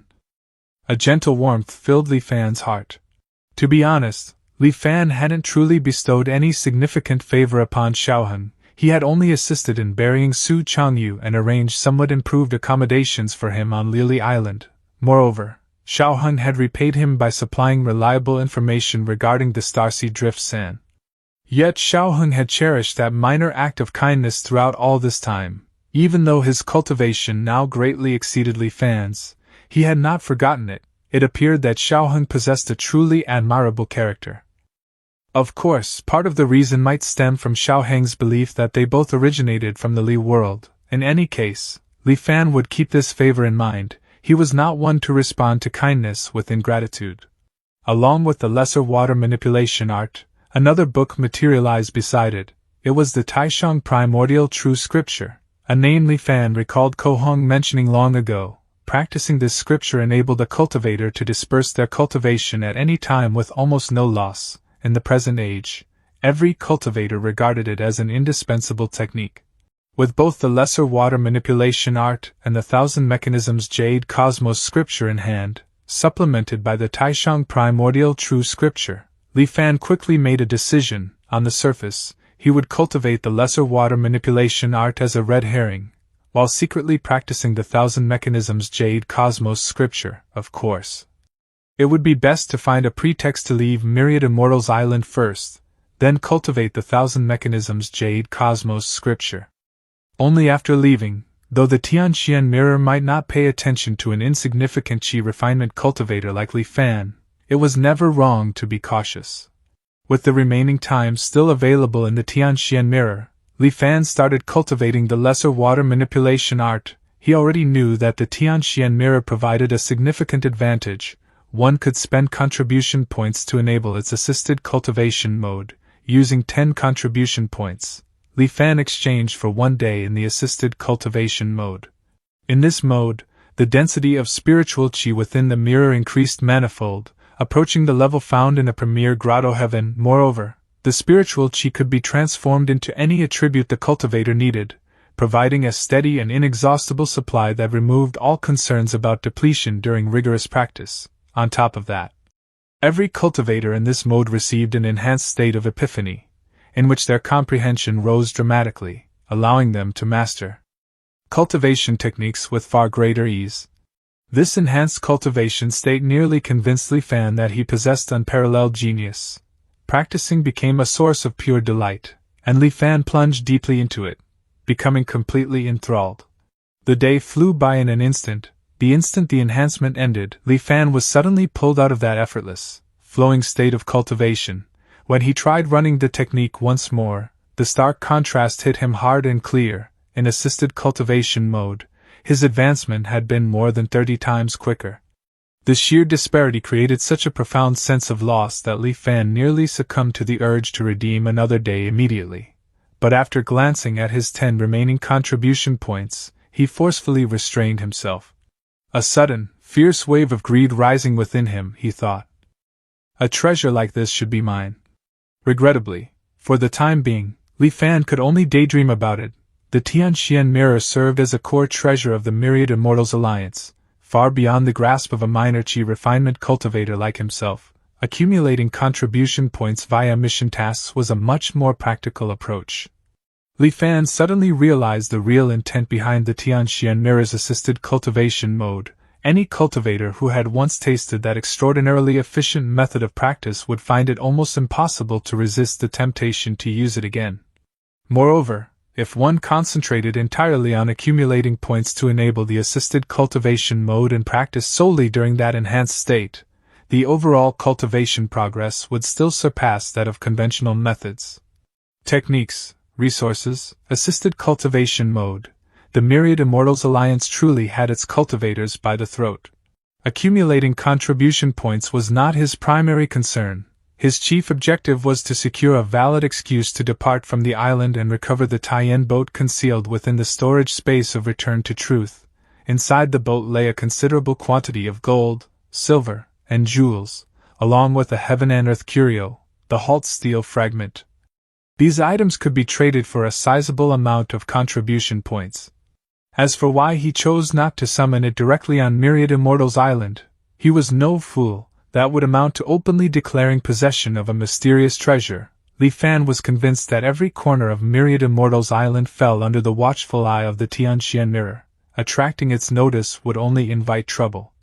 Although Return to Truth could convert reality into illusion, it demanded Li Fan's deliberate control. What if an overwhelmingly powerful expert stepped in, locking down his divine sense and stopping him from even forming a single thought? In that case, he would be entirely helpless, left completely at their whim. Li Fan was unwilling to accept even the remotest chance of such a scenario. Just then, amidst the long list of tasks, a familiar name caught Li Fan's eye. Lioli Island. A spark of joy ignited within him, and he quickly accepted the mission task. He then carefully examined the task details.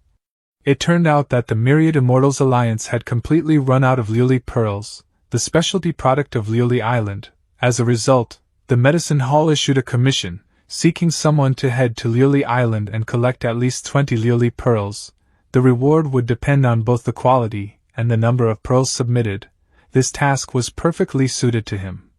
To avoid exposing the Tien boat, Li Fan spent 5 contribution points to purchase the smallest storage ring as a cover. He then spent another 1 contribution point to activate the teleportation formation and return to Lioli Island. Upon arriving at Lioli Manor, Li Fan met Manager Qian, who managed the finances. He said, "Quickly dispatch people to gather Lioli pearls for me, the more, the better." Qian respectfully replied, "As you command, Immortal Master." Upon receiving the request, Manager Qian quickly gathered all the Lioli pearls in the island's inventory. With a note of unease in his voice, he reported. Reporting to the Immortal Master, the island presently holds only 23 Lioli pearls. These are everything we've managed to gather of late. Should you need more, I'm afraid you'll have to wait about a year. Li Fan asked. Oh? Has something happened? Manager Qian explained. I wouldn't dare mislead you, Immortal Master. Based on reports from the island's fishing boats, sightings of Lioli fish schools have grown increasingly rare, probably from excessive harvesting. We'll have to wait for their population to recover naturally before we can resume fishing. Hearing this, Li Fan nodded, yet Zhang Hao's words suddenly surfaced in his mind. I am aware of the situation, Li Fan said, storing the lily pearls in his storage ring. Instead of returning immediately, he first went to the quietude manor. Upon stepping into his residence, Li Fan waited a moment, then released his divine sense. After ensuring that Zhang Hao wasn't secretly spying on him, he then called forth the Taiyan boat and quickly transferred the gold, silver, and halt steel fragment from it into his storage ring. After completing the transfer, Li Fan made his way back to the island's protective array. Just as he prepared to depart from Myriad Immortals Island, a voice suddenly rang out from behind him. Please wait a moment, young friend. Every hair on Li Fan's body instantly stood on end. A chill ran through Li Fan, raising every hair on his body. He whirled around, his eyes narrowing sharply and filled with caution as they landed on Zhang Hao. Zhang Hao was momentarily surprised by Li Fan's intense reaction. Fortunately, he brushed it aside and offered a warm smile instead. No need to be so tense. I merely wanted to inquire whether you might be interested in becoming an island guardian, not for Liuli Island, naturally, but for Taiyan Island, located to the west of here. Zhang Hao explained. The current guardian of Taiyan Island is a good friend of mine. He's hit a bottleneck in his cultivation and wants to head out to seek new opportunities. Unfortunately, his responsibilities tie him to the island, so he can't leave without approval. That's why he asked me to find a suitable replacement, and by chance, I ran into you. Li Fan asked in surprise. To serve as an island guardian, doesn't one need to be at least in the Foundation establishment realm? I've only just reached the early Qi refinement stage. Am I truly qualified for the role? Zhang Hao assured him with great enthusiasm. Of course, this wouldn't be a formal guardianship position. My friend would simply give you a direct commission to act as his temporary replacement. After all, Taiyan Island isn't especially large. With its protective array active, a cultivator in the Qi refinement realm would be perfectly capable of managing it for a while. There's no need for concern, and since I'm the one recommending you, I'd naturally get a portion of the compensation as well. Li Fan inquired. During this temporary guardianship, how long am I allowed to be away from the island? The island's protective array is usually activated once every 5 days. Should you need to depart for any purpose, it's advisable to return within that 5-day window. You should not leave more than 3 times within a single year. Worried that Li Fan might fear the role would hinder his cultivation, Zhang Hao quickly added. Once you receive your yearly contribution points, you can trade them at the Tianxian Mirror for 5 days in assisted cultivation mode. Those 5 days are typically worth half a year of regular practice. Seeing this as a perfect opportunity, Li Fan accepted without hesitation and then added. However, I must first return to Myriad Immortals Island to finish my current mission task. Zhang Hao smiled and answered. Of course, feel free to do so. I'll escort you to Taiyan Island in a few days. With that, Li Fan took his leave of Zhang Hao and headed back to Myriad Immortals Island. There was no reason to stop by the medicine hall in person. He could turn in the lily pearls directly through the Tianxian mirror. Moments later, the medicine hall acknowledged receipt of the 23 pearls. Given their varying quality, Li Fan received 21 contribution points as compensation. His current total contribution points, 26. Far too little, barely sufficient for 2 days of cultivation. Li Fan shook his head. He removed the gold, silver, and halt steel fragment from his storage ring and submitted them for conversion into contribution points. Shortly afterward, the Tianxian mirror provided its evaluation. Batch of gold and silver, convertible to 235 contribution points. Heaven and Earth curio, halt steel fragment, quality, flawed, convertible to 1968 contribution points. Li Fan did not rush to spend his newly acquired wealth. Instead, he first expressed his worries to the Tianxian mirror. Will any disasters strike the Songyunsi region in the near future? Li Fan relayed to the Tianxian mirror all the unusual occurrences that Zhang Haobo had mentioned. The Tianxian mirror remained silent.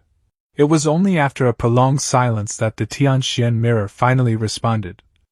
Rest assured, cultivator, these are merely natural fluctuations of heaven and earth. According to calculations, no significant disasters will strike within the next decade.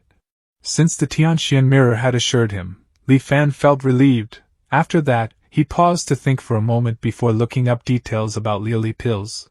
Liuli pills served as an auxiliary elixir for cultivators in the qi refinement and foundation establishment stages. Upon ingestion, they cleared and purified the mind, rendering it as pristine as glazed glass. This created an effect akin to a state of epiphany, enhancing comprehension of techniques and accelerating cultivation progress. Moreover, their benefits could be combined with the enhancement provided by the Tianxian mirror's assisted cultivation mode. Because the overwhelming majority of cultivators in the Myriad Immortals Alliance devoted most of their time to journeys abroad in order to gather contribution points, their actual cultivation periods were extremely limited. As a result, Liuli pills, which could significantly enhance cultivation efficiency, gained even greater value among qi refinement and foundation establishment cultivators. These pills were in high demand, with each one typically trading for between 5 and 6 contribution points. Li Fan reflected. Since the Liuli fish had nearly disappeared for mysterious reasons, the price of Liuli pills was certain to skyrocket. He then used 2,100 contribution points to buy 350 Liuli pills from the Tianxian mirror all at once. It was only after that he informed the Tianxian mirror about the near-total disappearance of the Liuli fish schools in the waters surrounding Liuli Island. The Tianxian mirror was silent for a moment, releasing only subtle waves of energy. After some time, Li Fan was granted a reward of 1 contribution point. This served as the Tianxian mirror's confirmation that the information was accurate. Seeing this, Li Fan was inwardly astonished. Only 1 contribution point for important intelligence. Could it be that hoarding goods is seen as somewhat malicious behavior by the Tianxian mirror, so it only gave me a remuneration of 1 point? Does this Tianxian mirror truly possess a will of its own? Li Fan didn't mind. His objectives for this maneuver had already been achieved. First, this demonstrated that the Tianxian mirror had no knowledge of events taking place after he departed from Myriad Immortals Island. In other words, as long as he remained off the island, he had no reason to worry about its surveillance. Second, it verified that the Tianxian mirror truly possessed its own independent will. The deliberate stinginess of granting him just 1 contribution point was an unmistakable act of petty retaliation directed at Li Fan. Third, and most appealingly, he could now capitalize on this prime chance to make a substantial profit. The market reacted almost instantly. The price of Liuli pills surged rapidly in a brief period, climbing from 6 contribution points per pill to 9. Once word spread that the supply of Liuli pearls had been cut off and Liuli pills could no longer be manufactured for the foreseeable future, it immediately sparked a frenzy of panicked purchasing. This abrupt spike in price quickly drew the notice of those who had yet to hear about the issue.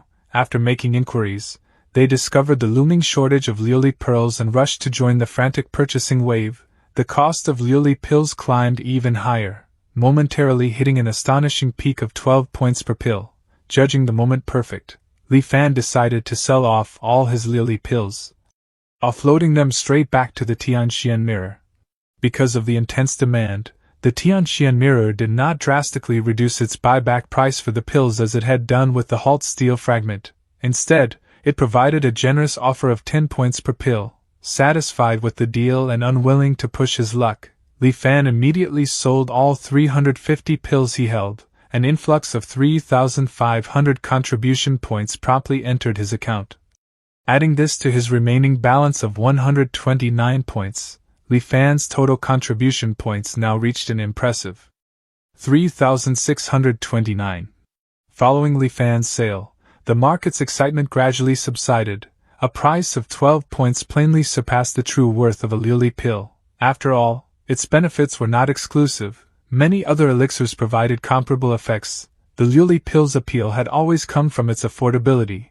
The brief surge in price was merely the result of the market briefly losing composure amid the startling news. Once calm returned, the cost of Liuli pills settled at a more sensible level, 8 contribution points per pill. At this point, Li Fan bought an additional 100 pills for his personal cultivation needs.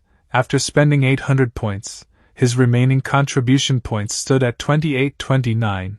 Through this sequence of clever moves, Li Fan had not only earned an extra 600 contribution points but had also effectively acquired 100 Li pills at no cost. Those 600 points equaled the full yearly earnings of a typical hardworking Qi refinement cultivator who devoted themselves entirely to mission tasks, not to mention the 100 Li pills, which were practically equivalent to solid currency.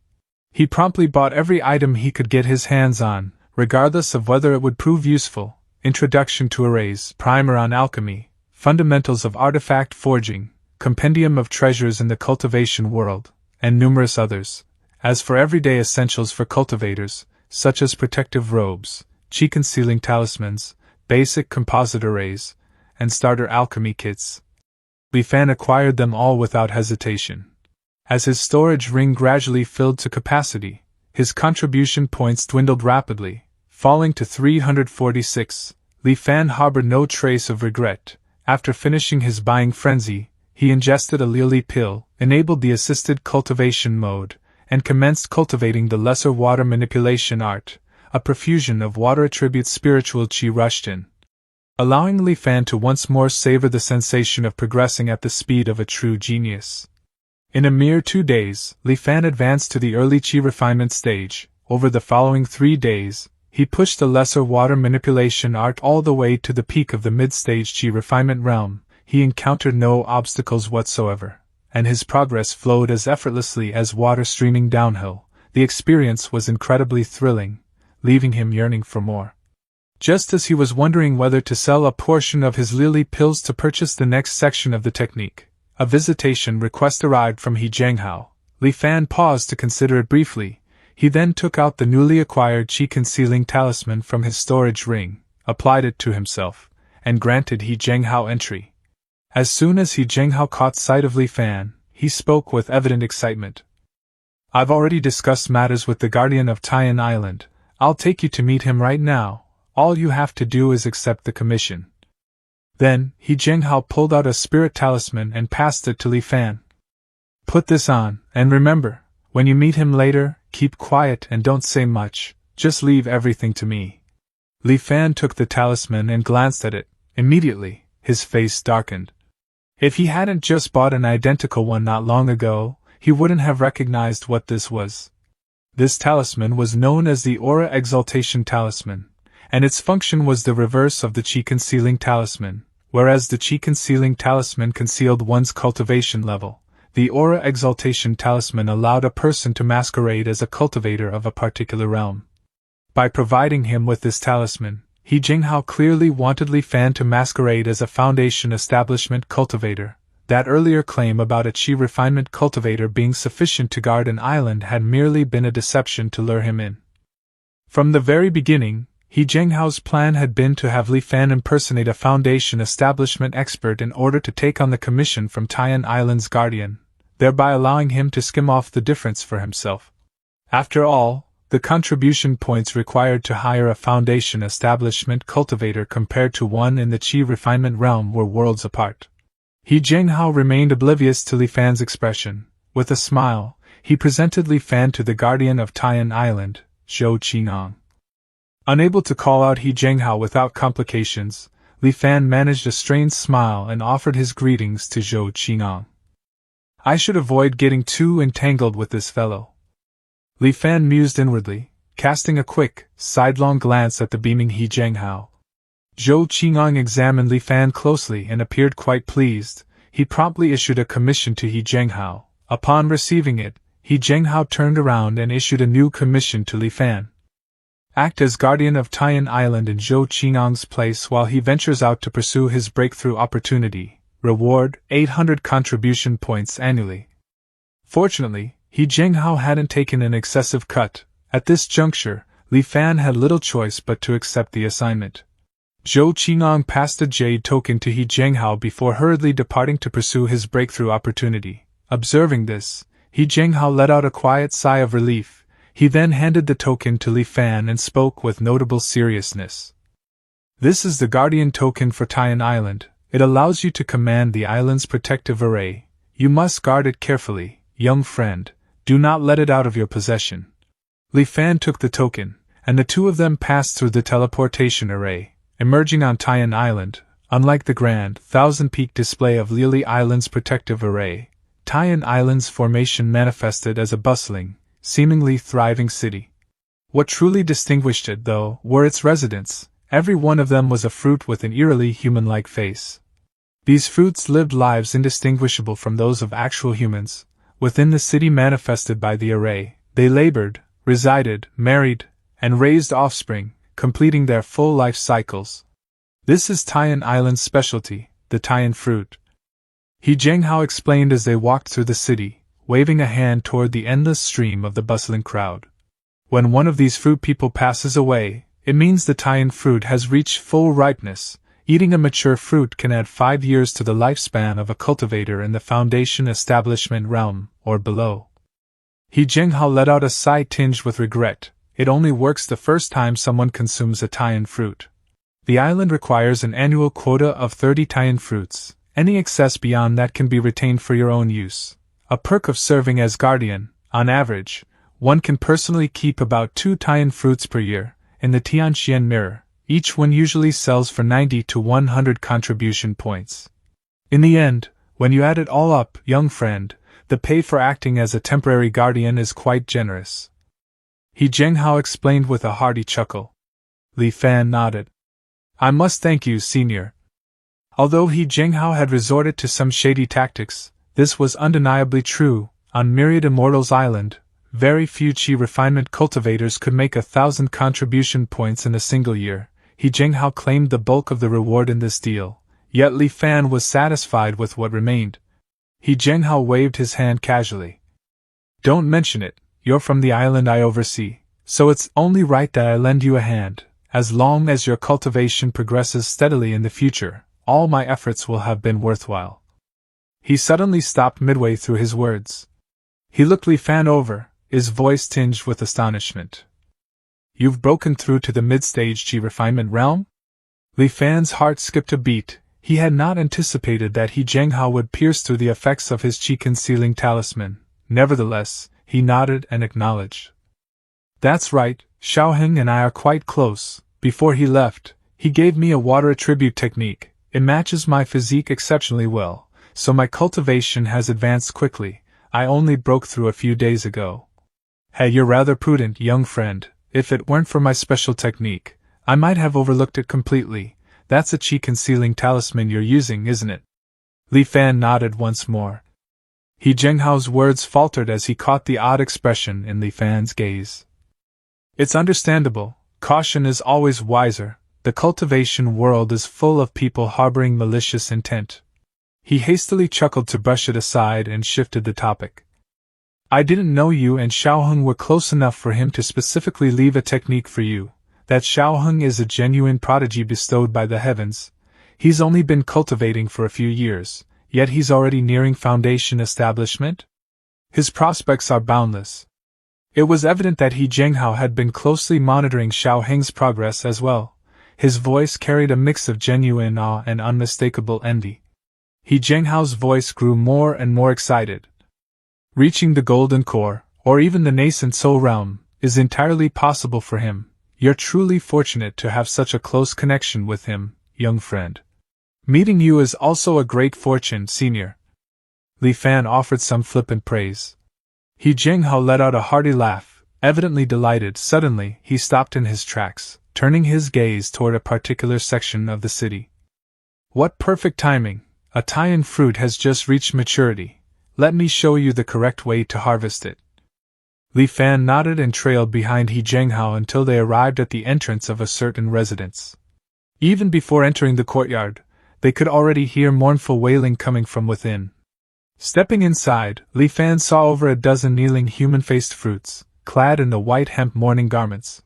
Before them rested a coffin. Inside it lay a fruit bearing a human face, appearing as though it were merely sleeping. Its eyes remained shut, its lips curved into a faint, eerie smile, and its form lay completely motionless. None of the fruit people gathered there paid any attention to the arrival of Li Fan and He Zhenghao, completely absorbed in mourning their deceased relative. The sight was both grotesque and oddly comical. As Li Fan drew nearer, a peculiar, sweet fragrance wafted from the coffin. He Zhenghao stepped closer to the coffin, quietly chanting incantations. before gently pressing a finger to the middle of the smiling fruit's forehead. A gentle glow surrounded the fruit, causing it to rise slowly from the coffin and float in midair. It then began to shrink, transforming into a small, vividly crimson fruit. As the Tian fruit fully formed, the mourning fruit people dressed in white funeral clothes abruptly fell silent. Their pale mourning garments slowly vanished, and the sorrowful expressions on their faces turned to ones of bewilderment. After gazing around in bewilderment for a moment, the last of the fruits finally dissolved into silence. He Zhenghao passed the Tian fruit to Li Fan. "It is very peculiar." Li Fan forced the words out. The entire harvesting process had left him inexplicably unsettled. Li Fan held the fruit in his hand, inspecting it carefully. Meanwhile, waves of enticing aroma wafted from it. He Zhenghao proposed. "You've never tried a Tian fruit before, right? Go ahead and taste it now." Spotting Li Fan's reluctance, he smiled and continued.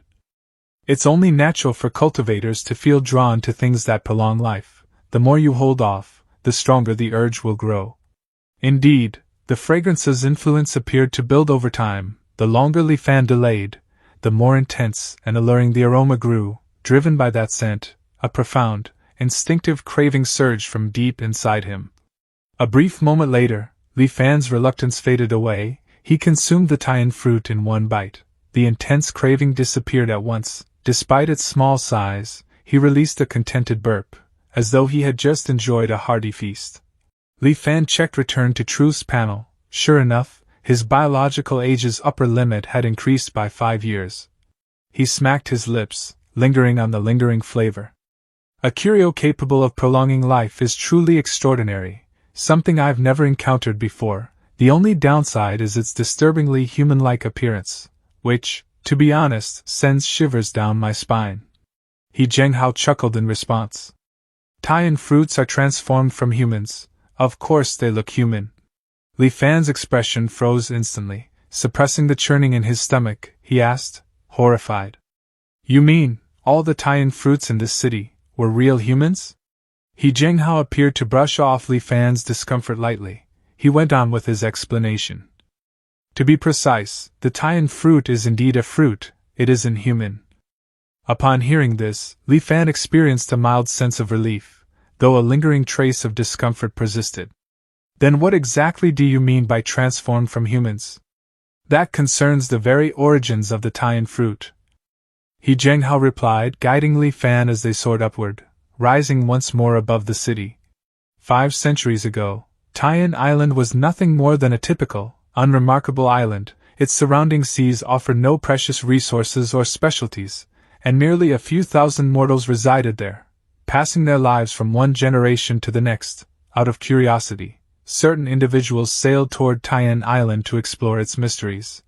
Yet one group after another set out for the island, and none ever came back. Sensing that something was amiss, they quickly reported the matter to the island guardian of that era. That guardian had already reached the Golden Core realm. Even so, the sight of what had transpired on Tian Island filled him with profound horror.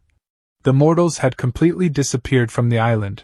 In place of their former city, enormous trees had risen up, turning the area into an ancient, untouched forest. From the branches hung bunches of fruits, every one of them displaying a distinctly human face. Whenever a soft breeze passed through, those faces would contort into strange, disturbing smiles. After recovering from the initial shock, the Golden Core Guardian entered the city to investigate further. Not one mortal remained alive. Every one of them had turned into a fruit bearing a smiling face. Nevertheless, even with his thorough investigations, the Guardian failed to uncover the reason behind this strange transformation. He had little option but to escalate the matter to higher authorities. The Myriad Immortals Alliance sent experts to investigate the anomaly. Whatever they uncovered has never been revealed. In the end, the trees were felled, and the city was returned to its former appearance. The fruits with smiling faces went on living their daily lives in the city just as before, acting as though nothing unusual had ever occurred. They continued to proliferate, passing down through generations, right up to the present day. In the meantime, the Myriad Immortals Alliance set up a powerful grand array on the island, assigning specific guardians to manage the place and harvest the fruits. After listening, Li Fan couldn't help but remark, So, in that case, aren't the Taiyan fruits essentially people? He Zhenghao shook his head. How could they possibly be regarded as people? They lack any true consciousness, operating solely on instinct. At best, they hold on to mere scraps of human memories, that's all. Li Fan remained quiet for a moment, deciding against pursuing the debate any further. The situation was far too bizarre and baffling for him to clearly determine the true nature of the Taiyan fruits. Moreover, once cultivators learned that these fruits could prolong lifespan, none of those details truly mattered. Even if they had truly been human, it would not have changed anything. Given their extraordinary effects, they would still have been consumed all the same. From that day forward, Li Fan made Taiyan Island his home. It must be admitted that serving as an island guardian was truly a leisurely affair. The mortals on the island would never dare disturb the immortal master without good reason. Li Fan devoted himself entirely to intense cultivation. After gaining proficiency in a few basic minor spells, he turned his attention to cultivating the Thousand Mechanisms Jade Cosmos scripture. This method, originating from the ancient Heavenly Mechanism sect, proved profoundly esoteric and challenging to comprehend. It differed entirely from the lesser water manipulation art that Li Fan had practiced before, as though the two belonged to completely separate systems. A year went by in this manner. Li Fan headed back to Myriad Immortals Island to claim his compensation for acting as temporary guardian, 800 contribution points. Using them, he exchanged for the late-stage Qi refinement section of the lesser water manipulation art. He then devoted 5 days to cultivating deeply within the Tianxian mirror's assisted cultivation mode before reluctantly returning to Taiyan Island. Those 5 days of focused practice had brought him a clear, tangible feeling that the breakthrough to the late-stage Qi refinement realm was now just within his grasp. Inside the protective array of Taiyan Island, Li Fan flipped through the miscellaneous records of cultivation he had bought, his brows knitting together in mild concern. Bottleneck? Heavenly tribulation? Does that mean I'm just one step away from reaching the late stage of Qi refinement? After reviewing the miscellaneous records of cultivation, Li Fan at last confirmed that he had run into a bottleneck. Mere diligent practice alone could not surmount this kind of obstacle. Instead, the cultivator needed to proactively pursue a deeply personal opportunity, one that felt intuitively right, to achieve the breakthrough, without question. The existence of such bottlenecks greatly slowed down cultivation progress. It felt as though the heavens had deliberately imposed a calamity to impede their advancement. For this reason, cultivators called it the heavenly tribulation. Realizing that this bottleneck could not be overcome through sheer force in a short period, he refrained from growing anxious. He temporarily paused his practice of the lesser water manipulation art and shifted his attention to the Thousand Mechanisms Jade Cosmos scripture. The scripture stated that reaching the second level of the technique would bestow upon the cultivator the divine ability called discernment of mechanisms. As its name suggested, discernment of mechanisms enabled one to detect and identify the diverse energy mechanisms present throughout heaven and earth. The lesser water manipulation art was straightforward, guiding the cultivator without a single wasted word. In sharp contrast, the Thousand Mechanisms Jade Cosmos scripture hid its methods within a pile of intentionally obscure and profound language, forcing the reader to speculate and ponder for themselves, compounding this difficulty. It occasionally sprinkled in insights into the heavenly Tao and esoteric anecdotes from the ancient cultivation world. This jumbled mix left Li Fan feeling dizzy and his blood surging. As Li Fan diligently cultivated, another year passed. Although his progress on the Thousand Mechanisms Jade Cosmos scripture was nearly non-existent, Li Fan remained undiscouraged. On his second trip to Myriad Immortals Island to collect compensation for his acting guardian position, he spent all 800 contribution points, and the 5 Taiyan fruits saved over 2 years to redeem insights on cultivating ancient techniques. As Li Fan continued his dedicated cultivation, yet another year slipped by. Though he had made scarcely any headway with the Thousand Mechanisms Jade Cosmos scripture, Li Fan stayed resolute and undeterred. During his second visit to Myriad Immortals Island to claim the payment for his temporary guardianship role, he used the full 800 contribution points along with the 5 Taiyan fruits he had accumulated over the past 2 years to exchange for guidance on practicing ancient techniques.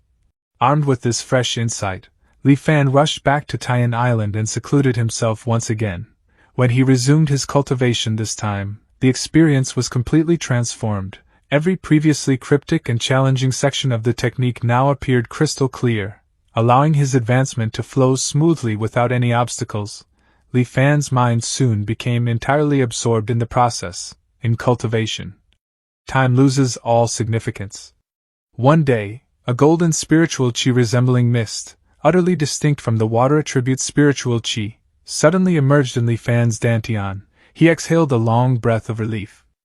At last, I've reached the second level of the Thousand Mechanisms Jade Cosmos scripture. Li Fan channeled the golden spiritual chi into his eyes and activated the discernment of mechanisms. Let's see what these so-called energy mechanisms of heaven and earth actually look like, he thought, a surge of excitement running through him as he used his newly acquired divine ability for the first time.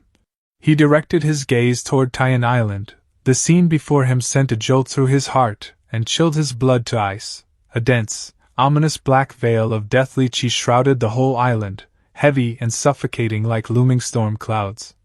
The aura of death hung so thickly over the island that it appeared nearly tangible, draping the entire place in a ghostly, underworld-like pallor even though it was broad daylight.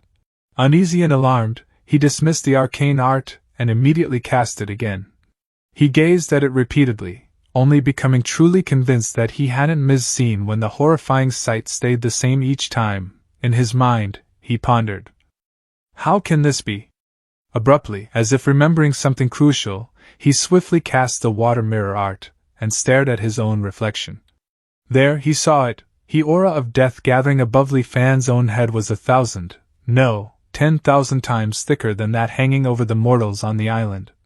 Might there be an issue with the Thousand Mechanisms Jade Cosmos scripture itself? That was Li Fan's initial suspicion. After all, he was presently within the protective array of Tian Island, situated in the heart of the Tsongyan Sea and securely under the Myriad Immortals Alliance's control. Everything had been perfectly safe up until now. How could a disaster be looming simply because he had entered seclusion? Still, with the dense deathly aura enveloping everything around him, Li Fan could not easily brush aside his unease. As the growing unease in his heart intensified, Li Fan resolved to act decisively. Regardless of whether the omen was genuine or not, he would first take shelter on Myriad Immortals Island. He promptly activated the teleportation array and headed there. But a moment later, his heart sank. The teleportation array was completely unresponsive. Li Fan's expression darkened. He pulled out the communication spirit talisman that He Zhenghao had given him and tried to reach out to him. He infused spiritual chi into it, yet once more, there was no response. The situation was becoming clear. Something strange and sinister was indeed happening. Staying on Tian Island was a death sentence, and there was no way he would just wait passively for his life to end. Li Fan summoned the Tian boat and brought out the Tsongyan Sea Atlas, preparing to pilot the flying boat himself. The spirit stones that powered the Tian boat were nearly depleted. Fortunately, during his earlier shopping spree, the essential kit for the solitary cultivator he purchased had included a substantial supply of spirit stones. Just as the Tian boat was on the verge of passing through the boundary of the island's protective array, Li Fan abruptly detected endless killing mechanisms enveloping the entire world beyond. Li Fan's heart pounded fiercely, and he immediately brought the Tian boat to a stop. A deep, instinctive warning told him that crossing beyond the array would spell instant death. Narrowing his eyes, Li Fan scanned the serene sea surface, yet he could not identify the origin of the looming threat. In the end, he opted against taking the chance. He put away the Tian boat and resolved to inquire among the island's mortals about any recent occurrences. Realizing that some catastrophic event must have taken place while he was in seclusion, Li Fan's expression darkened as he flew toward the residence of the Tian Island Master. The instant the Island Master caught sight of Li Fan, he fell to his knees, crying out in anguish and banging his head on the ground repeatedly. "Immortal Master, please have mercy! Immortal Master, I beg you, save us!" Li Fan's face was utterly dark. "What happened? Speak now!" The Island Master wept bitterly. Reporting to the Immortal Master, life has become utterly intolerable. The heavens have withheld rain for a full 6 months now. The island's fresh water and food supplies are nearly exhausted. If this persists, we will all perish from starvation. Half a year without rain? Li Fan recalled the words Zhang Haoba had spoken to him years ago. The island master kept sobbing bitterly. The fish in the surrounding waters have all been harvested, the heat has become intolerable. Not one fishing crew that sailed into the deep sea has come back alive. We are all truly facing starvation. Immortal Master, please show mercy and save us. Irritated by the man's loud cries, Li Fan cast a glance at him. Though noticeably slimmer, the man still carried layers of fat on his body. A surge of anger exploded within Li Fan. Half the mortals on this island have starved to death, yet you haven't lost any weight? The island master's face strained of color. He parted his lips, attempting to muster an explanation. But Li Fan's divine sense had already probed the kitchen in the island master's residence. The sight he beheld ignited his fury to its utmost intensity. Without pausing to let the island master utter a word, Li Fan struck him with a fierce backhand, sending his head flying to the ground. Borrowing the power of the Great Array, he projected his voice across the entire island. The island master has been executed. The remaining officials are to report to the island master's residence immediately. A short time later, several mortals arrived before Li Fan, trembling with fear. Noticing their emaciated, starved appearances as well, Li Fan held back his murderous urge. From their tearful, halting accounts, Li Fan at last pieced together what had happened on the island during his year-long seclusion. The drought had started 6 months earlier. Initially, when rain failed to fall for several days, nobody thought much of it. Only after 2 entire months passed without a single drop did widespread panic finally gripped the island. At first, food supplies could be maintained by fishing in the nearby waters. However, as the temperatures rose higher and higher, the fish disappeared from the coastal areas. Boats that sailed farther out to sea never came back. Taiyan Island fell into severe famine. Within just 1 month, a third of the island's inhabitants had died. Innumerable tragedies had taken place. If Li Fan had come out of seclusion even a little later, he might not have encountered a single living person remaining. Confronted with this dire situation, Li Fan could not merely remain idle and let them perish. Years earlier, when he departed from Great Xian, several compartments of the Taiyan boat had been loaded with gold, silver, and valuables, while the remaining space was packed entirely with grain. Thanks to the boat's dust-cleansing array, not a single kernel had gone bad.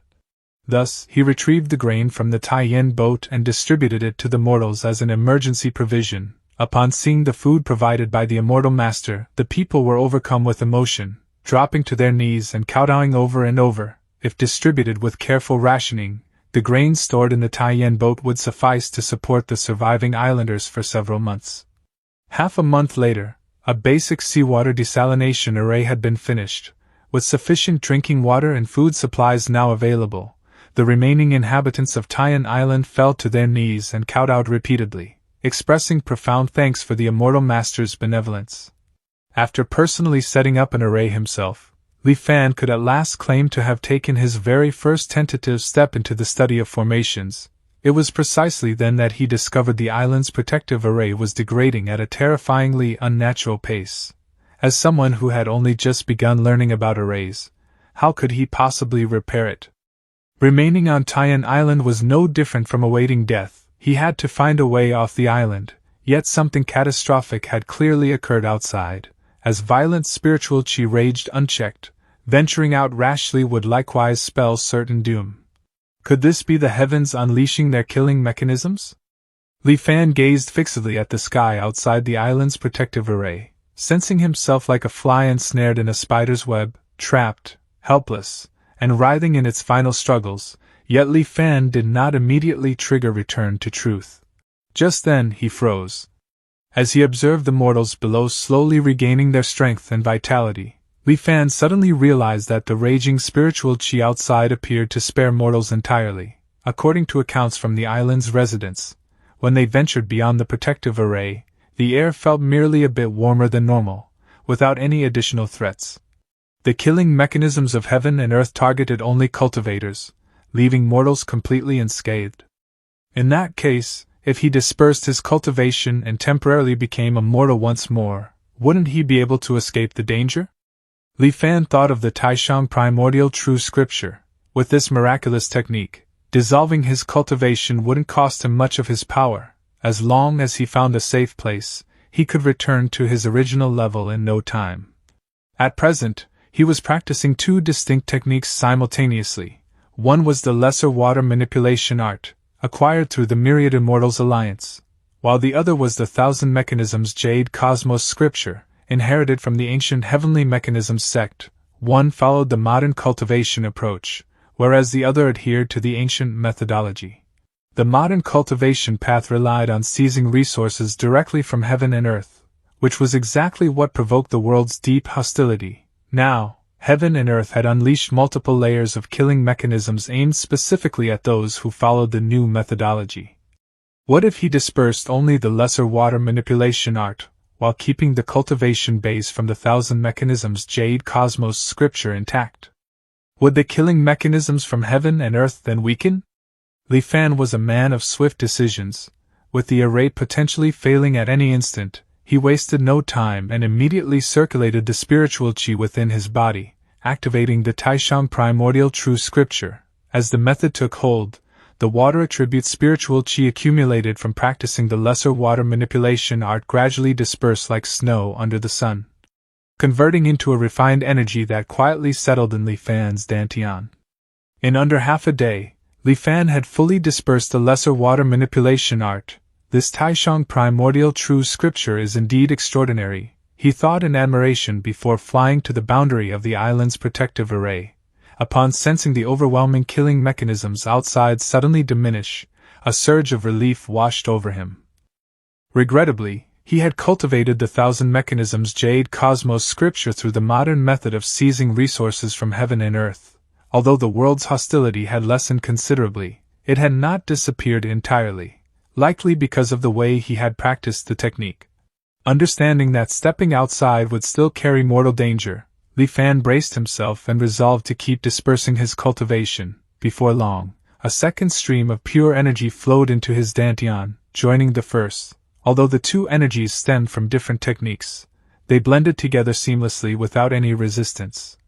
According to the Taishang primordial true scripture, this pure energy derived from dispersed cultivation could linger in the dantian for close to a century. Li Fan's cultivation had now fallen back to the level of an ordinary mortal, yet he felt no great worry. As long as he managed to reach Myriad Immortals Island, he could rapidly restore himself to his former strength. Without any more delay, Li Fan steered the Tien boat and carefully flew out beyond the island's protective array. Outside, turbulent and blisteringly hot spiritual qi churned wildly, turning the far horizon a vivid fiery orange red.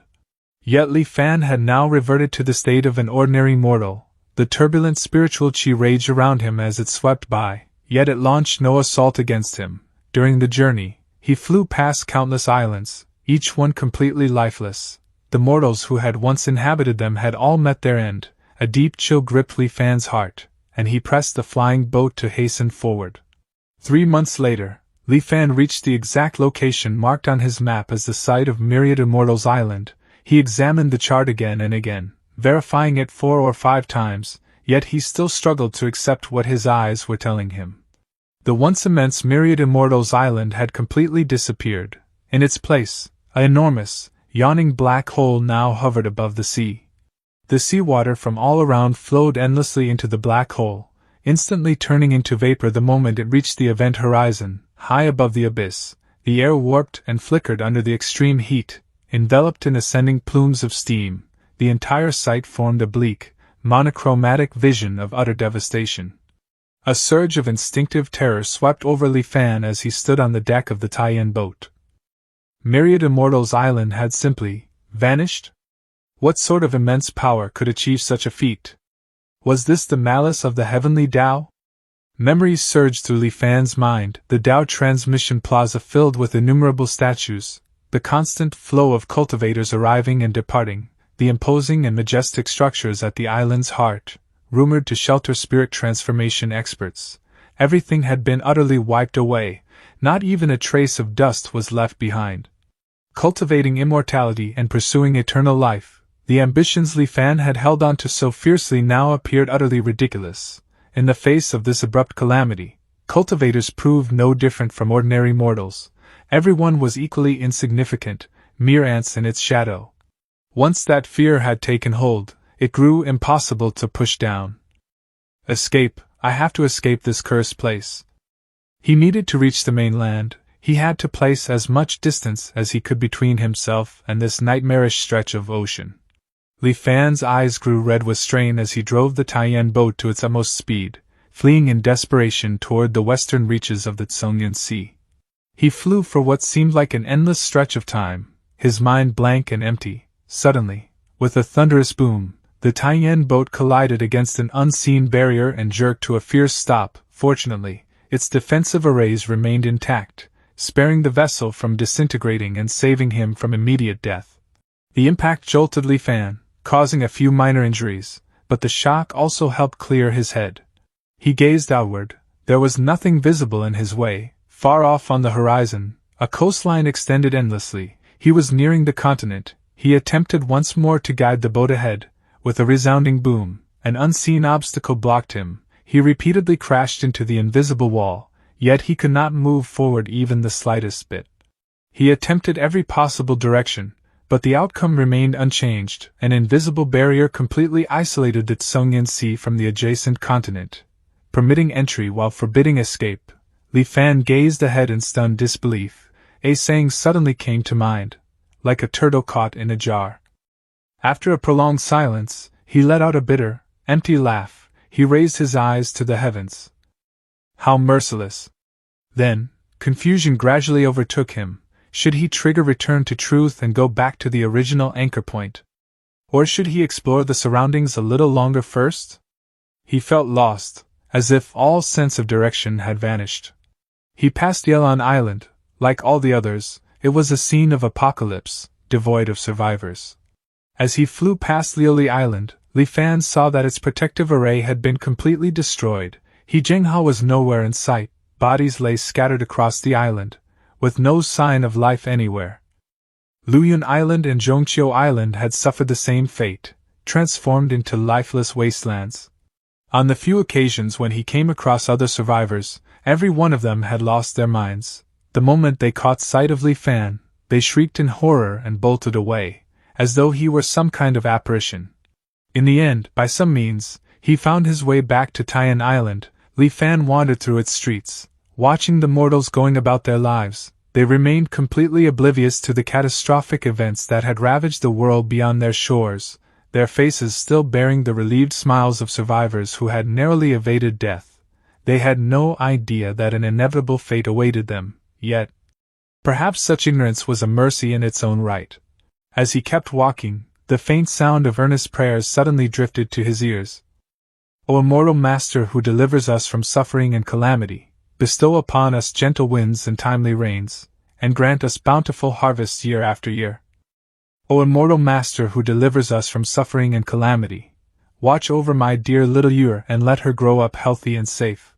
Li Fan stopped and turned to look. At some point, a temple had been built on Taiyan Island. Inside it, a statue was enshrined, and in front of the statue hung a plaque bearing the inscription, Immortal Master who saves from suffering and calamity. The statue faintly resembled Li Fan. Its eyes were gently lowered, looking down with compassion upon the worshippers kneeling at its feet. Immortal Master who saves from suffering and calamity. Li Fan thought silently. After a long while, he let out a deep sigh. Very well, I shall protect you for as long as I am able. Li Fan had originally thought that the calamity was over. What he never expected was that the real disaster was only beginning to unfold. 1 year passed, then 2, followed by 3. The skies remained utterly dry, without the slightest hint of rain. The sea level started to drop steadily, with the waters retreating farther and farther away from the islands. Even though seawater desalination arrays were in place, the mortals on Taiyan Island struggled more and more to secure fresh water. Li Fan was powerless to change their fate. The changes of heaven and earth were not something he could hope to oppose. The sole glimmer of hope lay in the fact that, over the past 3 years, the killing mechanisms aimed at cultivators had slowly dissipated from the world, likely because nearly all the cultivators in the Tsungyan Sea had already met their end. Li Fan took advantage of this chance to begin cultivating once more, successfully advancing to the mid-stage of the Qi refinement realm. Finding the ceaseless worship from the mortals, both day and night, to be a truly strange sensation, Li Fan quietly made up his mind. The moment you cease praying to me will be the day I activate return to truth and go back to the anchor point. He engaged the discernment of mechanism's ability, carefully examining the increasingly dense deathly aura hovering over the heads of the mortals. A jolt of surprise ran through Li Fan. Wait, why is there a thin strand of white concealed within this overwhelming black aura of death? Where was this vitality coming from? Li Fan pushed the Thousand Mechanisms Jade Cosmos scripture to its utmost limits and discovered that the survival of Taiyan Island's inhabitants was somehow linked to him. This revelation only heightened his bewilderment. After repeated verification, Li Fan at last confirmed that the faint thread of vitality truly stemmed from him, not from Li Fan personally, however, but from an item in his possession. One he had almost forgotten entirely. It was the heaven and earth curio known as the Deep Sea Pearl. Unlike the sight he had witnessed more than 10 years earlier, the pearl now radiated a profound blue glow. Its surface coated in a heavy layer of moisture, it appeared as though an entire ocean was slowly forming inside it. As one sea perishes, another is born. Li Fan stared blankly at the deep-sea pearl in his hand, then a sudden thought struck him. He stepped onto the Taiyan boat and soared upward, ascending steadily until he reached a height of 10,000 meters, then gazed downward. Following the prolonged drought, enormous expanses of the Tsongyan Sea's ocean floor had become fully exposed. One by one, mountain ranges that had long remained hidden beneath the waves slowly emerged into view. The islands that once dotted the Tsongyan Sea were, in reality, nothing more than the summits of these very mountains. Suddenly, the image of Ko Hong's eager and enthusiastic face appeared vividly in Li Fan's mind. It doesn't matter, once you manage to escape this place, come find me in Lingtian City, located within the Tsongyan mountain range. Li Fan shook with laughter, pressing his hands to his face. Tsongyan Sea, Tsongyan Mountains. So they were the same place all along. In his former life, Li Fan had stumbled through the immortal slaying Grand Array's blockade by pure luck, stepping into the cultivation world for the first time as his lifespan was nearly exhausted. What greeted him then was an unbroken chain of towering mountain ranges and a grand city floating high in the sky. Yet, in this lifetime, upon crossing into the cultivation world, Li Fan found himself hovering above an immense, boundless ocean. Until this moment, he had never paid it much attention, simply assuming something had gone wrong during the teleportation. Only today, after witnessing the withered Tsongyan Sea and the awakening of the deep-sea pearl, did Li Fan finally grasp the truth. There had been no mistake. The location he arrived at after passing through the immortal slaying Grand Array was exactly the same. The sole difference lay in the timing of his arrival in the cultivation world. In his previous life, Li Fan had entered the cultivation world at the age of 85, during anchor year 65. This time, he had arrived at 40. Once the virtualization charging progress reached 100%, that was anchor year 20, a difference of 45 years. One arrival met with a vast sea, the other with rugged mountains. No wonder Li Fan had never considered this possibility. Without living through it firsthand, even if someone had warned him of such a cataclysmic shift in heaven and earth, he would likely have dismissed it as impossible. So Li Fan laughed, first at himself, for still clinging to his mortal way of thinking. Had he connected the strange signs Zhang Haobo once mentioned with the contrast between his two arrivals? He might have foreseen this monumental change much earlier. He laughed again because, at long last, he had caught sight of hope amid this disaster. In anchor year 50, Ko Hong and Dao Xuanzi had stormed into Great Xian, declaring they came from Lingtian City within the Tsongyan mountain range. Clearly, the drought must have ended before that time. The dried-up sea would one day give way to vibrant, life-filled mountains. It was now anchor year 34, the end was not far away. Waiting without hope had been the cruelest torment. Knowing the outcome made this seemingly endless catastrophe feel far less daunting. Li Fan steadied his emotions and returned to Taiyan Island. Seeing the mortals living in perpetual fear, numb with despair and reduced to endless prayer and prostration day and night, Li Fan sent his voice across the entire island, promising that the disaster would eventually pass. Receiving this assurance from the immortal master, the islanders were filled with joy, and their will to survive flared back to life. Li Fan himself entered seclusion, and once again took out the deep-sea pearl. He studied the blue heaven and earth curio. Could this be the glimmer of hope?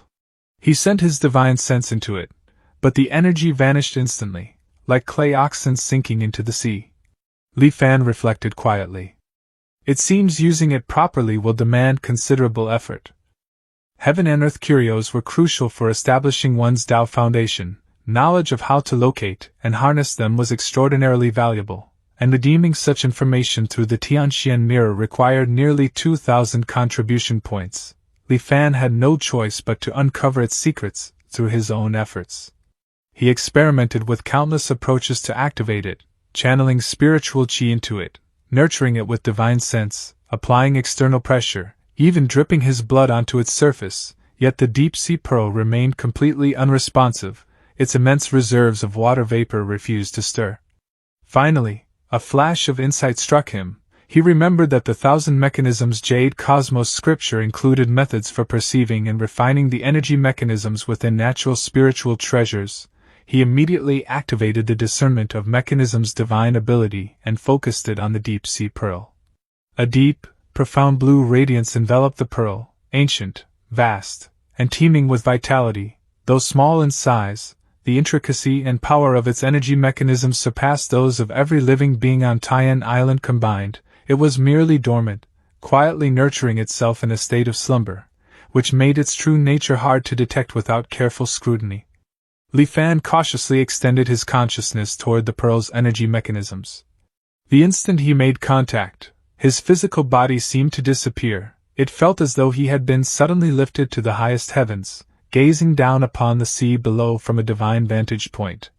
The Tsongyan Sea had existed since ancient times, cradling countless lives. But one day, a will from the heavens descended, and so, the sea began to perish.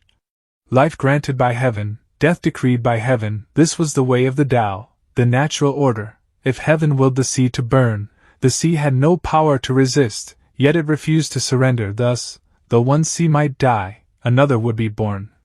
Li Fan snapped awake from that mysterious state. Before he could fully process the visions he had seen, a wave of overwhelming weakness crashed over him, nearly causing him to collapse. A quick self-examination left him stunned. A streak of white hair had appeared, and fine wrinkles now marked his face. All of this had happened in the brief moment he synchronized with the deep-sea pearl's energy mechanisms. When Li Fan next opened the Return to Truth panel, he drew in a sharp breath of cold air. In that single instant, his biological age had surged from 54 to 89. As though 35 years had passed in the blink of an eye. Li Fan thought to himself. No wonder almost no one in the ancient heavenly mechanisms sect cultivated this technique. Simply touching the consciousness of a single sea consumed my lifespan at a terrifying rate. If my body hadn't warned me of the rapid depletion, I might have been completely assimilated by the sea's consciousness without even noticing. Who knows whether I could have activated Return to Truth in that state? Li Fan held the deep-sea pearl tightly, his expression uncertain. No, this can't be the correct way to control a heaven and earth curio. He knew he must have approached it wrongly. The human perception of time simply could not compare to that of the heavens, the earth, the mountains, or the seas. Even mighty cultivators who lived for thousands of years were mere mayflies in their eyes. To interact so recklessly with such a consciousness using a mortal mind could only lead to assimilation. So how, then, did one truly master a curio of heaven and earth?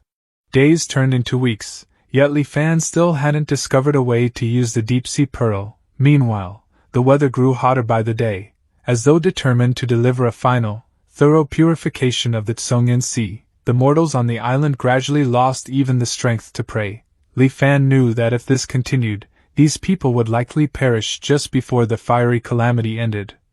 To die on the eve of salvation would be a truly tragic fate. Restlessness began to gnaw at him, and distracting thoughts clouded his mind. In an effort to calm himself, he unconsciously began operating the long-neglected Xianhuang Heart Refinement Sutra. It had been a very long time since Li Fan intentionally cultivated the Xianhuang Heart Refinement Sutra. It offered no direct benefit to his cultivation progress, and even without active practice, it continued to operate slowly on its own. So he had long set it aside. Now, as the Heart Refinement Sutra flowed through him, the unease, fear, impatience, and other negative emotions swirling within Li Fan gradually dissolved. turning into nourishment that strengthened his Tao heart. With his mind once again calm and clear, Li Fan was suddenly struck by a powerful intuition. His opportunity for a breakthrough also lay within this deep-sea pearl. For several years, Li Fan had been stuck at the mid-stage Qi refinement realm, unable to advance even a single step. Even after cultivating both techniques to the mid-stage Qi refinement realm, he still could not find a path forward, yet at this very moment, he suddenly sensed a faint opportunity for a breakthrough. He simply needed to merge his consciousness with that of the pearl, just as he had done before. Li Fan was fully aware of how dangerous this was. It was essentially no different from courting death. He immediately understood. It was the Xian Huang Heart Refinement Sutra. Perhaps running the Xian Huang Heart Refinement Sutra could help him resist assimilation by the sea's will. He sat cross-legged, simultaneously activating both the Thousand Mechanisms Jade Cosmos Scripture and the Xian Huang Heart Refinement Sutra. After hundreds of attempts, Li Fan gradually mastered the art of operating both techniques at once. His consciousness grew hazy, as though he had once again become the sea itself, silently watching the world unfold around him. Sunrises and moonsets, shifting constellations, drifting clouds and falling rain. Such scenes flashed by thousands of times faster, racing before Li Fan's eyes. A single thought seemed to stretch across centuries. An ancient, primordial, weathered presence slowly seeped into Li Fan's consciousness. He began to grow accustomed to viewing the world from the sea's perspective. Slowly, he started to forget that he was human. Just then, a cool, refreshing energy emerged. Like a mountain spring gently washing away the marks of time, Li Fan gradually regained his clarity. Though the years consumed from his lifespan were still many times greater than those lost during normal cultivation, human emotions such as joy and anger had become greatly diluted. His divine sense had been strengthened thousands of times. With the slightest effort, it easily enveloped the entire Tian Island. His consciousness did not stop there, continuing to spread outward like ripples across water. One lifeless island after another appeared within Li Fan's mind. Through his divine sense, he saw a long-extinct volcano beneath one particular island, now stirring back to life under the influence of the ongoing disaster. He discovered several cultivators he had believed long dead, still clinging to life in hidden corners throughout the Tsongyan Sea. He witnessed countless secrets across the Tsongyan Sea that were normally concealed, only revealed during the sea's final moments. Yet none of these things mattered to him anymore. All greed had vanished from his heart. His divine sense swiftly withdrew. Mobilizing the deep-sea pearl, he began drawing the remaining water vapor from the air above the Tsongyan Sea, gathering it above Tian Island. As the rain finally began to fall, the people wept with joy. They embraced one another, rolling in the downpour. The heavy rain lasted for 1 full hour. When it ended, a faint layer of clouds lingered above Tian Island, refusing to disperse completely. This was Li Fan's doing. Every half-month, the clouds would spontaneously draw moisture from the deep-sea pearl to bring fresh rainfall to Tian Island, ensuring the survival of the mortals there. Having accomplished this, Li Fan gazed quietly at the sky. He had become the sea. Silently observing this world, he sensed the countless currents of aura flowing through heaven and earth and felt its will. 1 year, 2 years. The passage of time had ceased to hold meaning for Li Fan. The longer he gazed at the sky, the deeper his insights grew. One by one, his former beliefs were overturned. He had once thought the killing mechanisms that once filled heaven and earth across the Tsongyan Sea had gradually faded away. Now he understood that the killing intent of heaven and earth had never diminished. It remained present even now. Cultivators plundered the heavens and seas from the earth. Naturally, the heavenly Tao responded with killing mechanisms, yet the heavenly Tao did not act directly, for cultivators themselves were also part of the heavenly Tao. Appropriate laws naturally emerged in response, corresponding to the killing mechanisms of heaven and earth, such as the law of the exclusivity of immortal techniques. Or the scene Li Fan now beheld. Above the Tsongyan Sea, a crimson, translucent figure gazed downward with cold indifference. In its hand, a small flame danced and flickered without pause, relentlessly scorching and drying the Tsongyan Sea, and because it had looked at him, Li Fan understood exactly what it was in that instant, an arbiter of heaven and earth's soul, flame. The instant Li Fan laid eyes on that crimson figure, a torrent of knowledge poured into his mind. Sole arbiters of heaven and earth served as the tangible embodiments of the world's fundamental laws. Whenever certain conditions were fulfilled, a sole arbiter would manifest, appearing somewhere across the realm. Once heaven initiated its killing mechanisms with the intent to wipe out cultivators, these arbiters would carry out the plan. They possessed no independent will, driven solely by ingrained instincts. They were the laws incarnate, slaughtering cultivators as though they were livestock. Their sole purpose was to eliminate those who dared defy the natural order. To cultivators, encountering a sole arbiter signaled extreme peril, being marked by one almost invariably meant death. Yet, as manifestations of the great Tao's laws, sole arbiters also represented an unparalleled opportunity.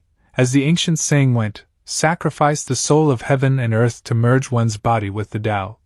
Should a cultivator succeed in slaying and refining a sole arbiter, they would instantly ascend to the Tao unity realm, regardless of their prior cultivation level. Having glimpsed the sole arbiter known as Crimson Flame, an uncontrollable wave of greed surged from the depths of Li Fan's heart. Devour it, and grasp the great Tao, devour it and achieve immortality in supreme glory. It felt like a starving man suddenly stumbling upon a lavish banquet, or a parched traveler in the desert discovering a clear, flowing spring. This voracious desire murmured in his ear like a devil, relentlessly urging and tempting him to rush toward the crimson figure hovering in the sky.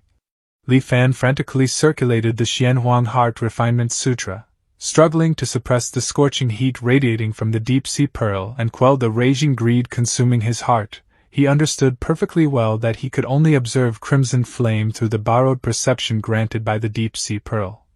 To Crimson Flame, Li Fan was nothing more than the nascent consciousness of the deep sea. Even after sensing his gaze, it had merely glanced in his direction once before losing interest. But if Li Fan lost control, attacked Crimson Flame, and exposed himself as a cultivator, he would be ruthlessly annihilated. Reason and desire clashed violently within Li Fan's soul, two opposing forces threatening to tear his consciousness apart. He could only grimly maintain the flow of the Xianhuang Heart Refinement Sutra, clinging desperately to his Tao heart. He had no idea how much time passed before the storm of greed finally began to recede. Shaken to his core by the ordeal, Li Fan dared not continue observing. Surviving this brief glimpse into heaven's mechanisms with his sanity intact was already an extraordinary stroke of fortune. As his consciousness prepared to withdraw from the deep-sea pearl and return to his body, Li Fan made a mortifying discovery. Resisting the greed triggered by the sole arbiter had taken him nearly half a year. His consciousness had remained fused with the deep-sea pearl for far too long, exceeding the endurance limits of a chi refinement cultivator. For the moment, while still connected to the pearl, he was safe, but the instant he returned to his physical body, he would likely age rapidly and perish soon after. The consequences of merely glancing at it from afar were already this devastating. It appeared his cultivation journey in this lifetime was destined to end here. Though a trace of regret lingered, Li Fan felt no deep bitterness in his heart. He had uncovered the truth behind the cataclysm that had engulfed the Tsongyun Sea and personally witnessed the sole arbiter, Crimson Flame. He had also directly contemplated the mechanisms of heaven and earth. His gains in this life were undeniably vast. Even if it ended now, he could accept it. Still, he had no intention of activating return to truth and bringing this lifetime to a close just yet. Since he was already here, he might as well make the most of the situation. With his consciousness now trapped within the deep-sea pearl, he resolved to seize this rare chance to further contemplate the energy mechanisms of heaven and earth, as long as he refrained from foolishly spying on the sole arbiter again. It should pose no further danger. Li Fan drew a thread of pure energy from the deep-sea pearl to shield his physical body, preventing it from decaying. His lifespan had already run dry. Without a body to sustain it, his consciousness was like water without a source or a tree without roots, slowly fading within the pearl. By his estimation, it could endure for perhaps another dozen years. If he used this time wisely, he could still achieve something meaningful. Then, his consciousness once again immersed itself in the perspective of the deep-sea pearl. He observed the ceaseless flow of heaven and earth's energy mechanisms, the eternal cycle of sun, moon, and stars. He watched as the last vestiges of life in the Tsongyun Sea faded away one after another. He sensed the cold, indifferent, unchanging killing mechanisms that permeated the entire world. Just like that, 5 years passed in the blink of an eye. By anchor year 40, the Tsongyan Sea had long since dried up completely, reduced to a desolate wasteland. Only Tian Island, shielded by Li Fan's protection, continued to harbor a small group of surviving mortals. One day, Li Fan suddenly felt a stir in his heart and looked up toward the sky. The crimson figure that had loomed there for more than a decade had finally vanished. Having fulfilled its purpose, it naturally dissipated. No one could predict where it might one day reappear in the cultivation world. Li Fan gazed in the direction where Crimson Flame had disappeared, then once more sank his mind into the deep-sea pearl. As time wore on, Li Fan's consciousness grew increasingly faint, his thoughts slowed and grew sluggish, he lost the capacity for independent thought, silently observing the world solely through the lens of the deep-sea pearl. In the second year after Crimson Flame's disappearance, several cultivators clad in blue robes arrived at the Tsongyan Sea, casting spell after spell. They finally summoned rain from the heavens. It was a long overdue deluge. Soon, more cultivators followed. Azure light bloomed across the parched seabed. Vegetation began to sprout from the cracked earth, brimming with life. A gentle breeze swept through, and trees rose from the ground. In less than a year, the scorched land had regained its vitality. The recent catastrophe of Crimson Flame evaporating the sea felt like nothing more than a distant nightmare, gently swept away. The Tsongyan Sea had completed its transformation into the Tsongyan mountain range. A city gradually took shape in the sky above the mountains. Once completed, it drew cultivators from every corner of the world. In anchor year 48, a foundation establishment cultivator returned to the Tsongyan Sea. He arrived at what had once been Liuli Island, now Liuli Mountain. His expression was heavy with sorrow. Nearby, Li Fan's divine sense brushed over the scene. A wave of melancholy washed over him as well. Li Fan recognized this man. It was Zhang Haobua, who had once chosen to leave the Tsongyan Sea because of a vague sense of foreboding. 20 years had passed, and through some unknown stroke of fortune, this man had actually reached the Foundation establishment realm. The events of this lifetime flashed through Li Fan's mind in rapid succession. His consciousness stood on the verge of complete dissipation. Just before fading entirely, Li Fan's consciousness returned to his physical body.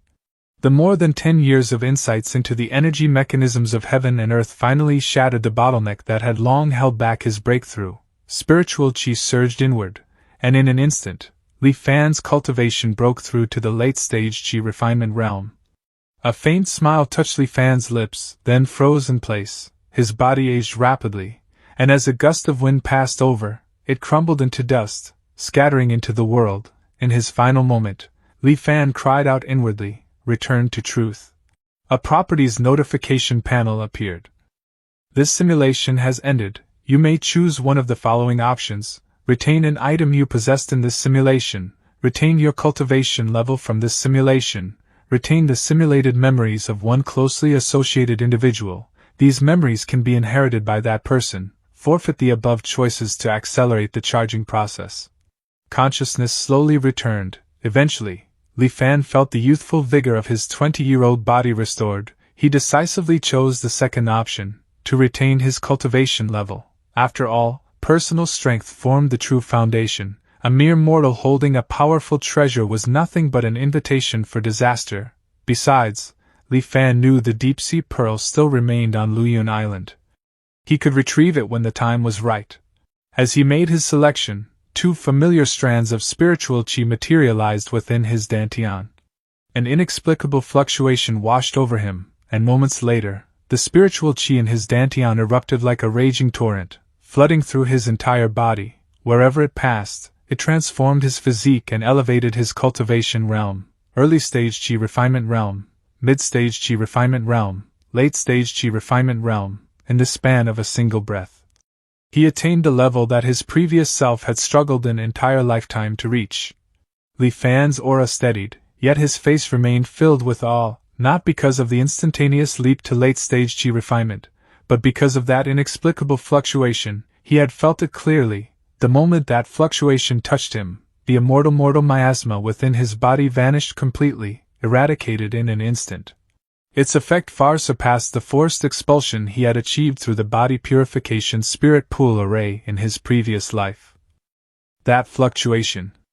Li Fan pondered the fleeting sensation, finding it vaguely familiar. It's the will of heaven, the power of its laws. The realization dawned on him. In his previous life, he had spent more than a decade using the deep-sea pearl to observe the operation of heaven and earth's energy mechanisms. Though far from capable of controlling them, he could still recognize their nature. If immortal miasma represented the will of heaven and earth that separated immortals from mortals, then that fluctuation was its complete opposite. The plague that had plagued the cultivation world for thousands of years was eradicated so effortlessly. Return to truth is truly astonishing. If I can master this method of purifying the immortal miasma. Li Fan's mind raced with possibilities. The path of cultivation is incredibly arduous, especially in this world, where cultivators plunder heaven and earth, and killing mechanisms permeate the realm. When I first entered the cultivation world in my previous life, I met Su Changyu. His unwavering devotion to the Tao and exceptional will made me believe he was destined for greatness.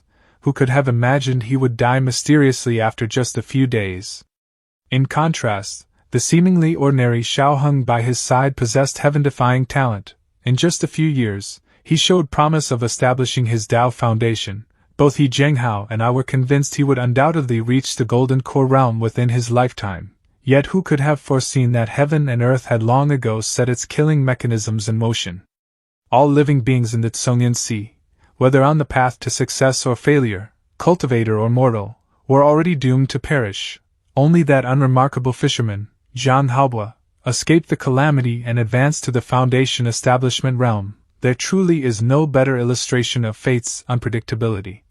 Then, a trace of doubt surfaced. Just as I once told Xiaoheng, if government officials plan to surround and eliminate bandits, they won't alert the bandits beforehand. The relationship between this world and cultivators mirrors that between the government and bandits. Thus, when heaven unleashes its killing mechanisms to exterminate cultivators, cultivators naturally cannot perceive it. That is also why, when I asked the Tianxian mirror if any disasters loomed in the near future, it answered that none would occur. Its calculations were obscured by heaven's mechanisms. According to calculations, no major disasters will descend within the next 10 years. Yet the Wanhua Trade Association seemed to have detected the impending calamity long in advance, quietly ordering all their members to withdraw from the Tsongyan Sea. How did they manage to foresee it? And why didn't they warn the Myriad Immortals Alliance, instead sitting back and allowing countless lives to perish? There must be something suspicious behind this, in this life. If the opportunity arises, I must uncover the truth. After careful deliberation for a long time, Li Fan began mapping out his plans for this lifetime. The cultivation world is exceedingly perilous. It's wiser not to step foot there rashly before the virtualization charging is complete. Now that I cultivate the Xianhuang Heart Refinement Sutra, the charging speed has increased dramatically. It should no longer take 20 years to reach 100%, 10 years should suffice. This way, I can arrive in the cultivation world more than a decade earlier than in my previous life. From what I recall, something significant seemed to have occurred in the Tsongyan Sea during those 10+ years. I can prepare in advance. Great Xian, Jieli Mountain. The mountain towered thousands of meters into the sky, its sharp silhouette cutting straight through the clouds like a giant cleaver. Halfway up its steep slopes, along a narrow and treacherous path, two young men walked one behind the other. Leading the way was a lean youth wearing a straw hat, his face set with firm determination. Following close behind was a younger but noticeably burly companion, with thick eyebrows, large eyes, and an honest, straightforward air. Wiping sweat from his brow, the burly youth let out a heavy sigh and called out, "Erlang, wait up! We've been climbing for half the day already. My legs are finished, I can't take another step." The slender young man with resolute eyes replied, "Tigers and strange beasts sometimes prowl these slopes. It's too dangerous to stop here. There's a hidden cave just ahead. If you're truly exhausted, we can rest there." The sturdy youth asked curiously, "Erlang, is there really an immortal living on this mountain?" "Without a doubt. I've seen him with my own eyes." Erlang raised his gaze toward the cloud-shrouded peak, his voice steady and certain. The burly youth looked unconvinced. "Sure. You've been acting like you're possessed for 5 whole years, rushing up Jelly Mountain every chance you get. How many times have you climbed it now? And still, you've never actually found one. I think it's time to let it go. Immortality is just too distant, nothing but a dream. You'd be better off focusing on martial arts training like I do. Erlang frowned and cut him off. Wang Xuanba, you're starting to sound just like my mother. If you keep talking nonsense, you can go back down the mountain by yourself. The burly youth scratched the back of his head awkwardly and wisely kept quiet. The two continued their climb along the rugged trail. Before long, an eerie wind swept through the valley. Wang Xuanba's ears twitched, and his expression changed. He stepped forward, tapped Erlang on the shoulder, and pressed a finger to his lips to signal silence. There's something ahead, he began, eyes narrowing. But the rest of his words caught in his throat. Cold sweat began to bead on his forehead. On the path before them, a gigantic white python slithered down the mountainside, its scales producing a distinct rustling sound. The creature was enormous. Just the visible part of its head measured nearly 8 meters across. The rest of its body remained hidden among the dense foliage, making its full length impossible to judge. Its massive jaws parted, releasing a wave of foul, bloody stench. Standing in the shadow of the python, watching as its head loomed close enough to swallow them whole, Wang Xuanba could no longer hold back. With a thunderous roar, his muscles swelled, and his body seemed to expand.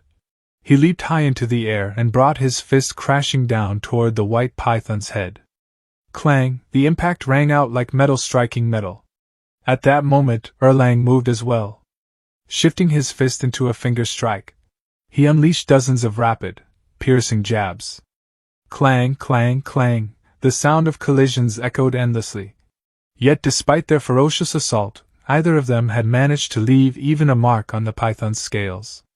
Hissing in rage, the python twisted its body and lashed out, striking Wang Xuanba squarely in the chest.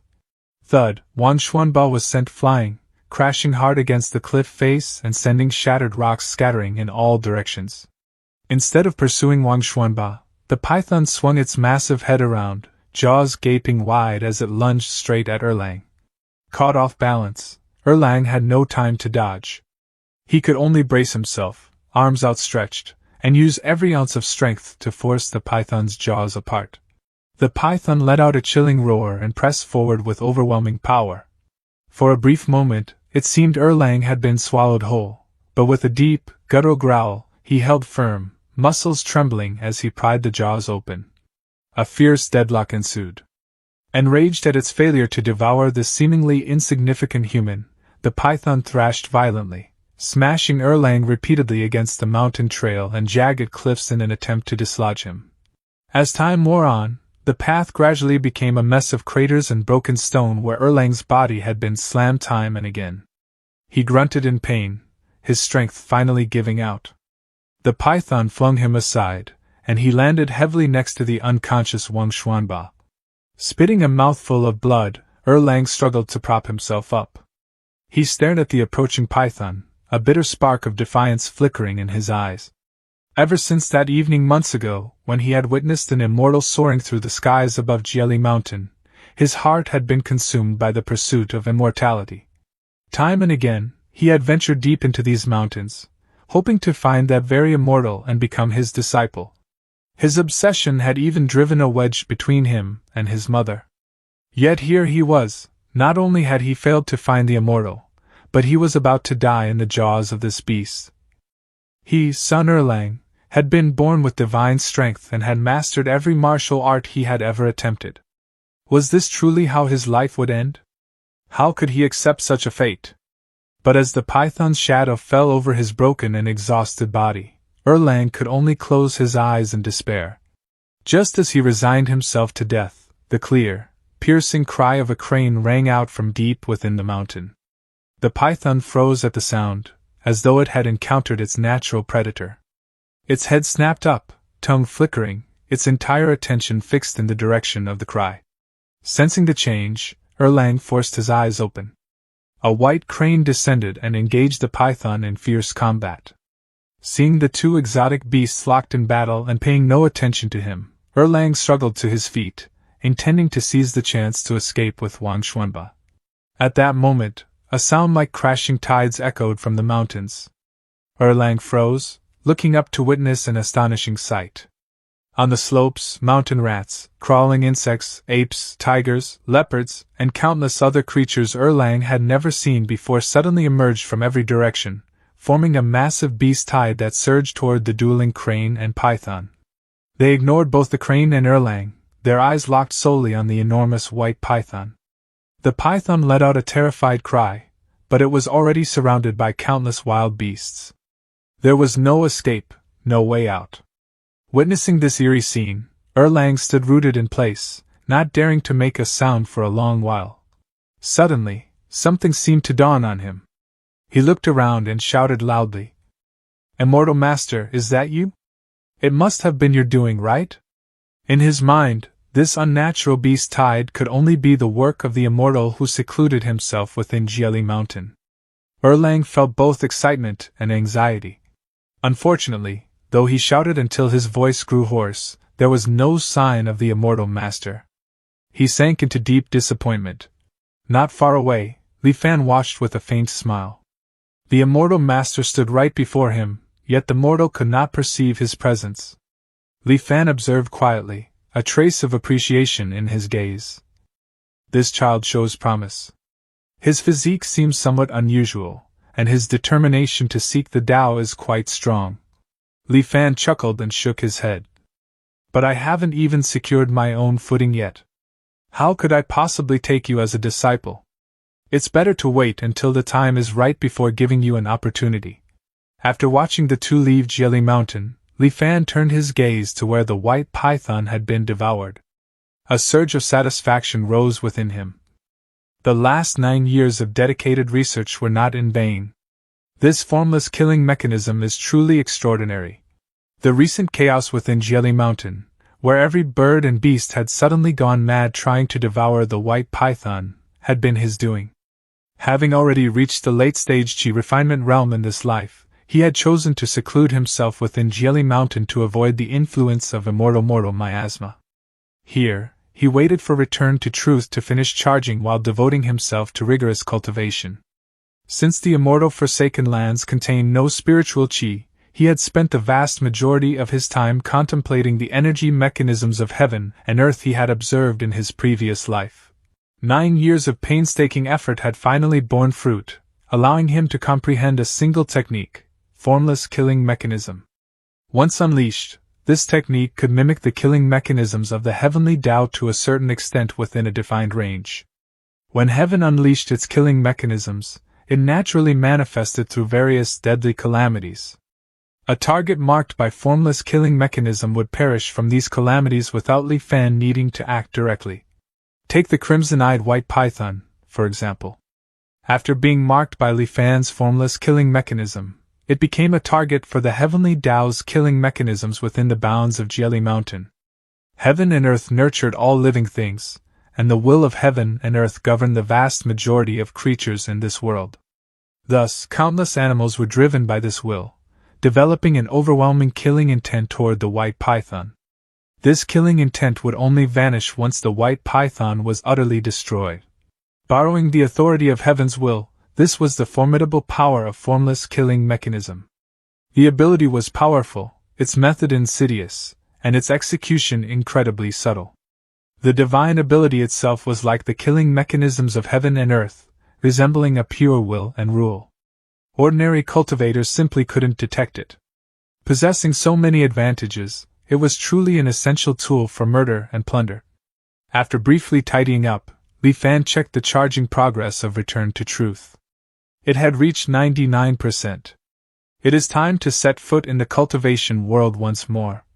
Taking the 2 techniques from Qian Hong's tomb and the damaged Taiyan boat as well, Li Fan departed on his flying boat. After flying some distance, he turned back. He returned to the tomb, gathered Qian Hong's remains, and prepared to bring them back to the cultivation world, fulfilling the final wish of the deceased. Now, with no more attachments, Li Fan smoothly passed through the immortal slaying grand array and returned to the cultivation world. Seeing the clear blue Tsongyan Sea once again, Li Fan felt as though a lifetime had passed in the blink of an eye.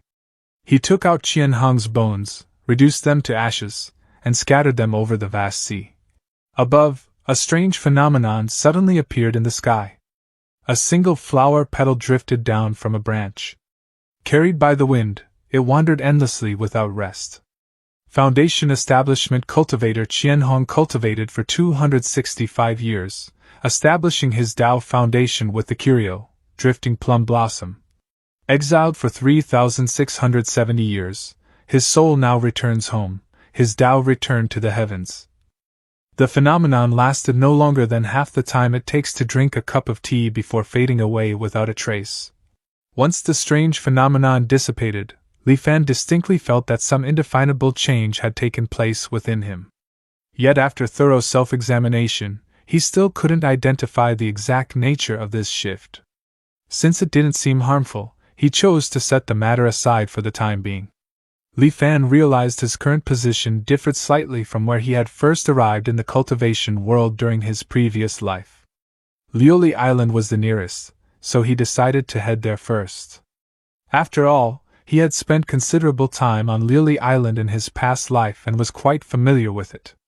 Having chosen his direction, Li Fan did not use the Taiyan boat. Instead, he cast the wind-riding art and flew toward Liuli Island. Although old nice guy He Zhenghao was a bit greedy, he was at least reasonably trustworthy. Compared to dealing with complete strangers, Li Fan preferred interacting with acquaintances to reduce uncertainty. The identity he planned to adopt was that of a rogue cultivator from the Tsongyan Sea who had luckily reached the late-stage Qi refinement realm, lacking a suitable technique for foundation establishment.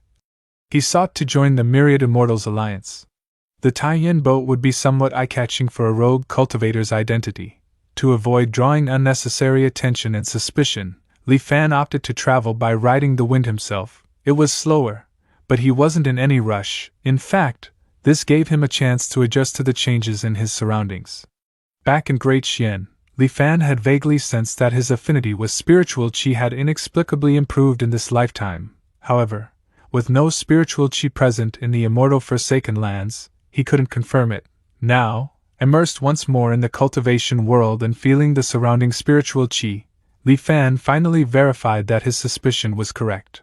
In his previous life, he had forcibly drawn spiritual qi from heaven and earth through his heaven-earth route. Much like operating a pump, in contrast, this lifetime required only a single thought for the world's spiritual qi to willingly flow into his dantian without any resistance. While it still couldn't compare to the intimacy with spiritual qi that Xiaoheng had described, it was far superior to before. Li Fan suspected this change likely stemmed from the heaven-earth route itself. He hadn't anticipated that retaining his previous life's cultivation through return to truth would bring such an unexpected benefit. Although pleased, Li Fan also felt there might be a deeper reason behind it. Before he could ponder further, however, his expression suddenly changed. In his perception, a powerful wave of killing intent had locked onto him from a great distance, and was rapidly approaching. Moreover, the opponent's aura was formidable. This was at least a foundation establishment cultivator. Though the situation was puzzling, Li Fan didn't hesitate. He immediately summoned the Taiyan boat, pushed it to full speed, and fled toward the nearest island, Liuli Island. His pursuer seemed momentarily surprised that Li Fan possessed a flying boat, but after a brief pause, the enemy accelerated even faster.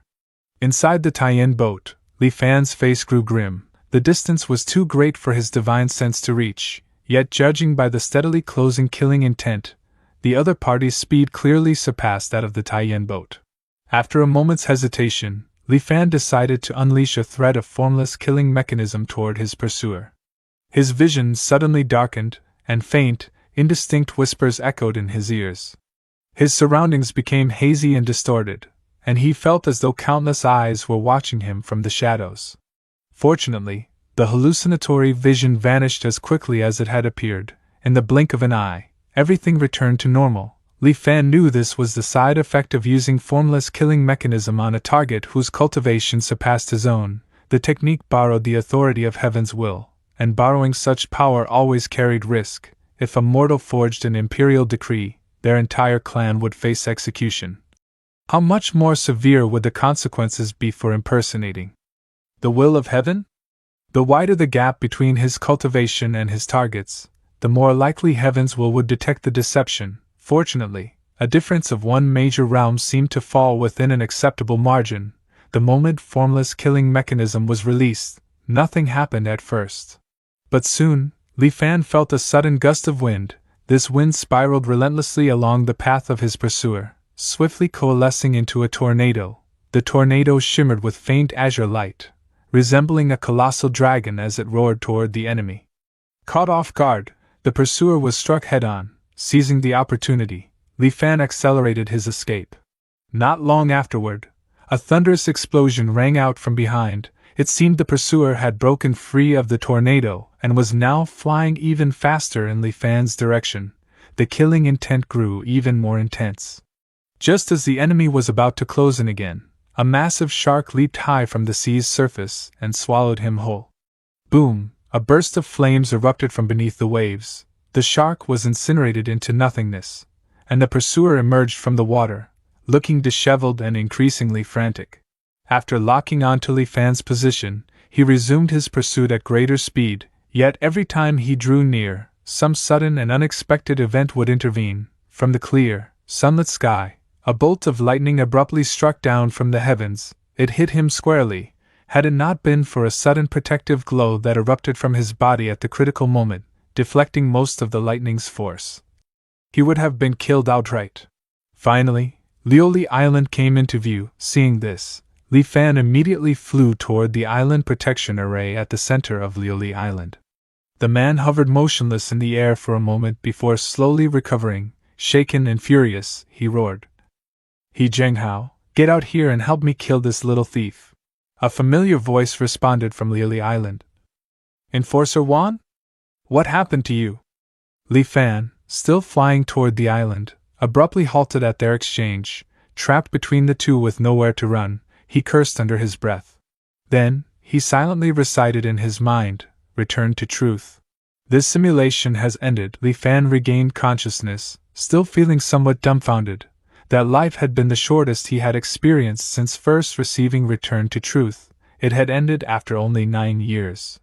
He had originally been full of grand ambitions and meticulous plans. Who could have imagined he would be inexplicably hunted down the moment he entered the cultivation world?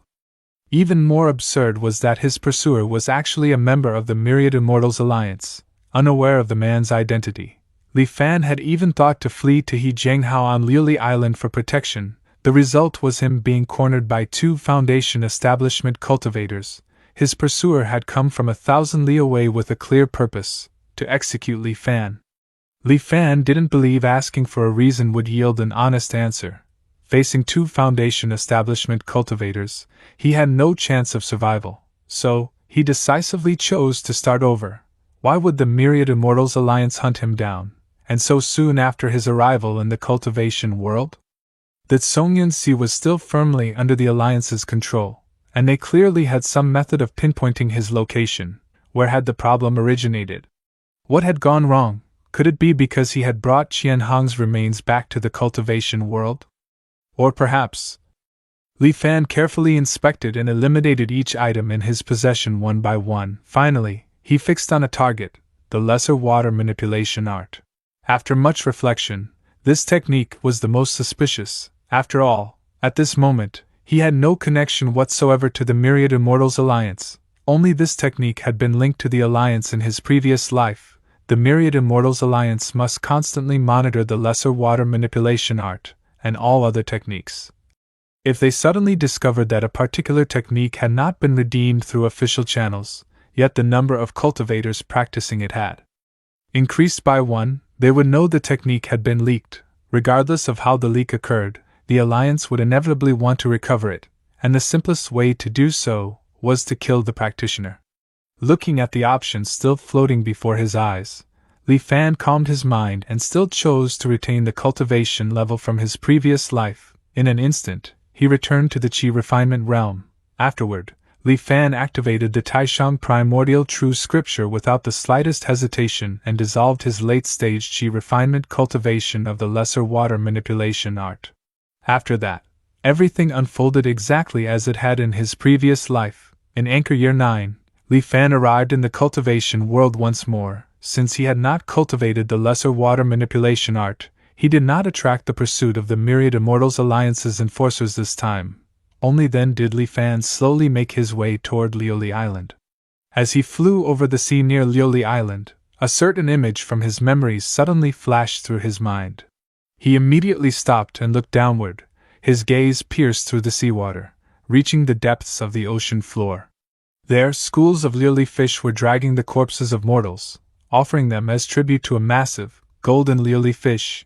These were people from all corners of the sea who had perished through various misfortunes. The golden Lioli fish swayed its bloated body, swallowing the human corpses delivered by its subordinates one after another. It glared at them with its large eyes, then greedily gazed upward toward the sea's surface. It seemed to know that fresher mortals awaited above.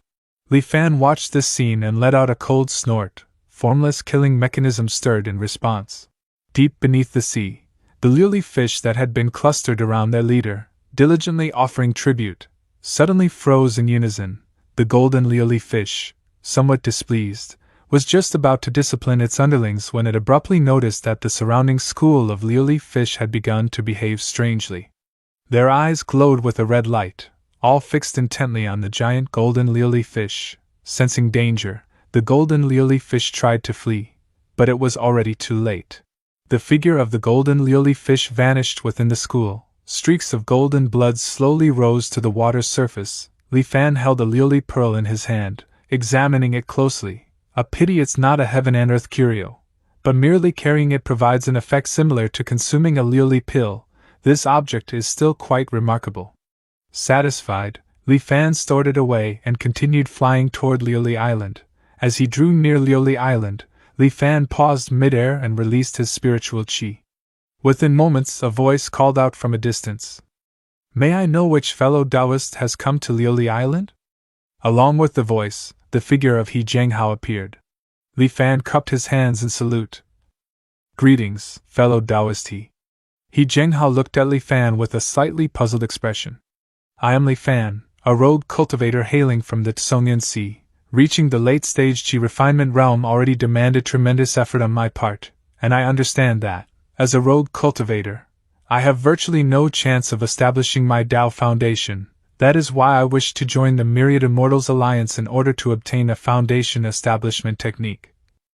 Li Fan paused briefly before continuing. "I have long heard of your reputation for integrity and generosity, fellow Taoist, which is precisely why I have come to seek your guidance."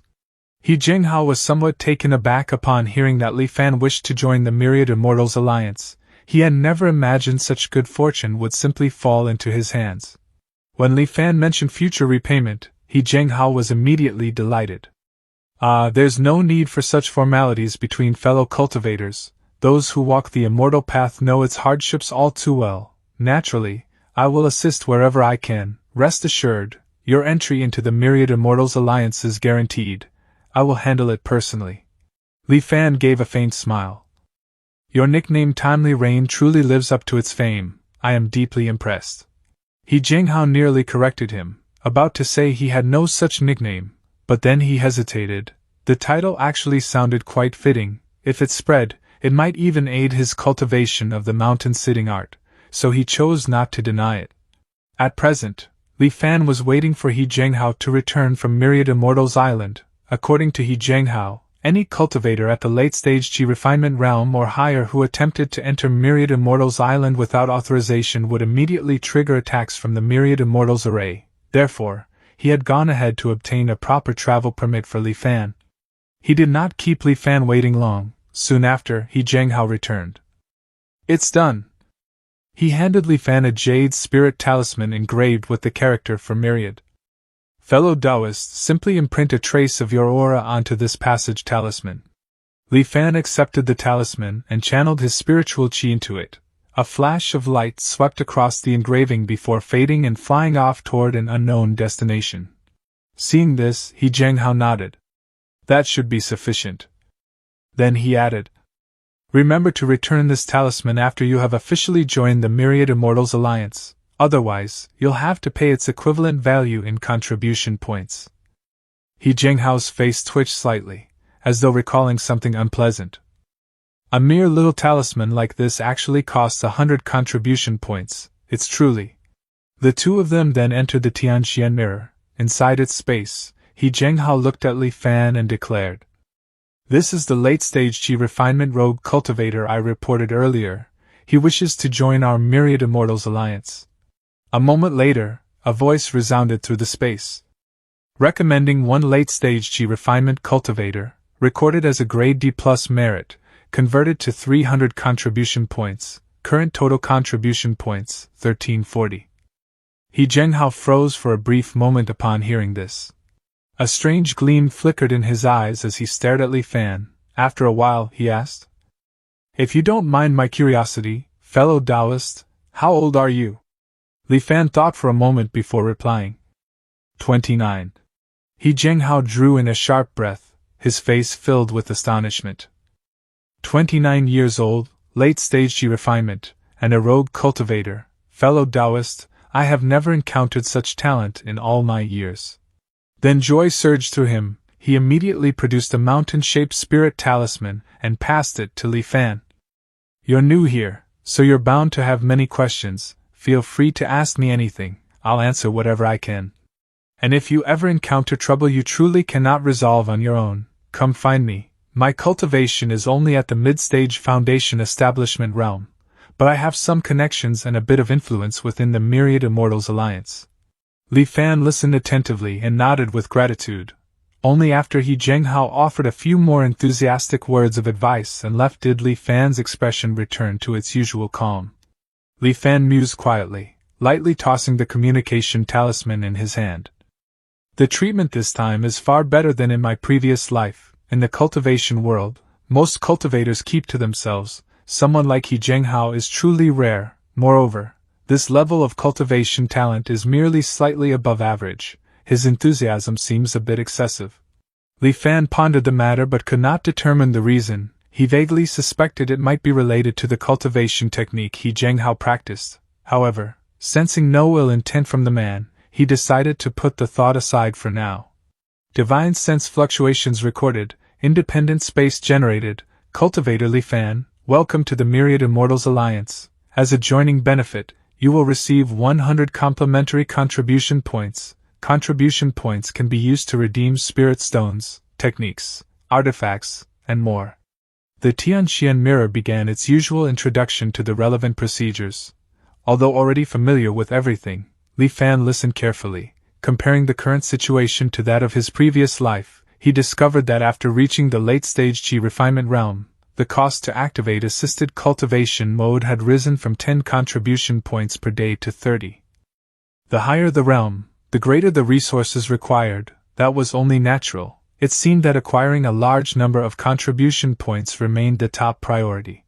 Slowly accumulating points through missions was far too slow for Li Fan's liking. In truth, he already had a plan to earn a significant amount of contribution points in a short period. After spending 10 contribution points to purchase a slightly larger storage ring, Li Fan stepped through the teleportation array and arrived at a desolate area of land. There, he transferred the hoard of gold, silver, and jewels, along with the halt steel fragment, from the Taiyan boat into his new storage ring. He returned just as quickly and immediately converted the items into contribution points. Moments later, the Tianxian mirror provided its evaluation. Batch of gold and silver, convertible to 863 contribution points. Heaven and Earth Curio, halt steel fragment, quality, flawed, convertible to 1968 contribution points. Li Fan sighed softly, then took out the liuli pearl he had obtained from the giant liuli fish. Exquisite liuli pearl, convertible to 850 contribution points. After some consideration, he realized the exquisite liuli pearl functioned like a weaker version of the liuli pill. Although its effects were somewhat inferior, it had the advantage of being reusable. Since it would undoubtedly prove useful for his future cultivation, Li Fan decided against converting it, and instead stored it away. Looking at his total of 2,831 contribution points, Li Fan shook his head. It was still insufficient. After thinking for a moment, he began browsing the mission tasks posted by other cultivators within the Tianxian mirror. his gaze swept rapidly across the listings. When he came across one particular task, Li Fan suddenly paused. With a thought, he focused his divine sense to examine the task details. Eldritch of the medicine hall requires a supplementary ingredient for pill refining, blue blood coral. A bounty is hereby offered to all members of the Myriad Immortals Alliance. Those who provide relevant information will be rewarded with 1,000 contribution points upon verification. Those who can directly supply a stock of blue blood coral will be rewarded with 3,000 contribution points. Li Fan quickly scanned the other tasks, but this one offered the highest reward, thus he accepted it. Li Fan fabricated a story and submitted his report. Northwest sector of the Tsongyan Sea, approximately 200 li west of Miss Crow Island. I have seen this type of coral on the seafloor there. Unfortunately, a sea serpent guards it. I couldn't accurately gauge the serpent's strength at the time, but merely glimpsing it from a distance filled me with a sense of mortal danger. Trusting in the efficiency of Myriad Immortals Island, he knew verification of his information would come swiftly. Sure enough, within half a day, Li Fan received his reward. Yet curiously, the bounty for blue blood coral remained active. It had not been taken down. It seems Eldritch requires a substantial amount of this blue blood coral. I wonder what kind of pill he is refining. Suppressing his fleeting curiosity, Li Fan turned his attention to the most eye-catching bounty among the many posted. Mission: bounty for the Cloudwater model, reward, 100,000 contribution points. There were just two simple lines, with no further explanation, yet that figure, 100,000 contribution points, made every cultivator who saw it tremble with longing, unable to remain calm. Unfortunately, the bounty had been posted for over a decade. In all that time, not only had no one completed it, but no one had even managed to determine what the Cloudwater model actually was. The task issuer remained shrouded in mystery, never appearing or providing any clarification. It was as though they were saying, "Those who understand will naturally understand, for those who do not, explanation is pointless." At present, no one in the entire Tsongyan Sea knew the location of the Cloudwater model, except for Li Fan. Cloudwater model, Cloudwater Palace. Li Fan silently repeated the names in his mind. This treasure worth 100,000 contribution points was located within the Cloudwater Palace. The Cloudwater Palace, or rather, its ruins, was the very place Xiaoheng had mentioned in his letter from a previous life, the place he had gone in search of a heaven and earth curio. The reason no one else knew this secret was simply that the Cloudwater Palace had not yet been revealed to the world. In his previous life, Li Fan had only become aware of the Cloudwater Palace because of Xiaoheng's message. He had committed this upcoming event, destined to shake the entire Tsongyan Sea, to memory. The Cloudwater Palace stood isolated far out at sea. It was said to have been the most powerful sect in the Tsongyan Sea during ancient times. When the Great Reformation descended upon the world, the disciples of Cloudwater Palace turned against one another. Fewer than 1 in 1,000 survived. The survivors chose to activate the sect protection array, sealing themselves off from the world from that day forward.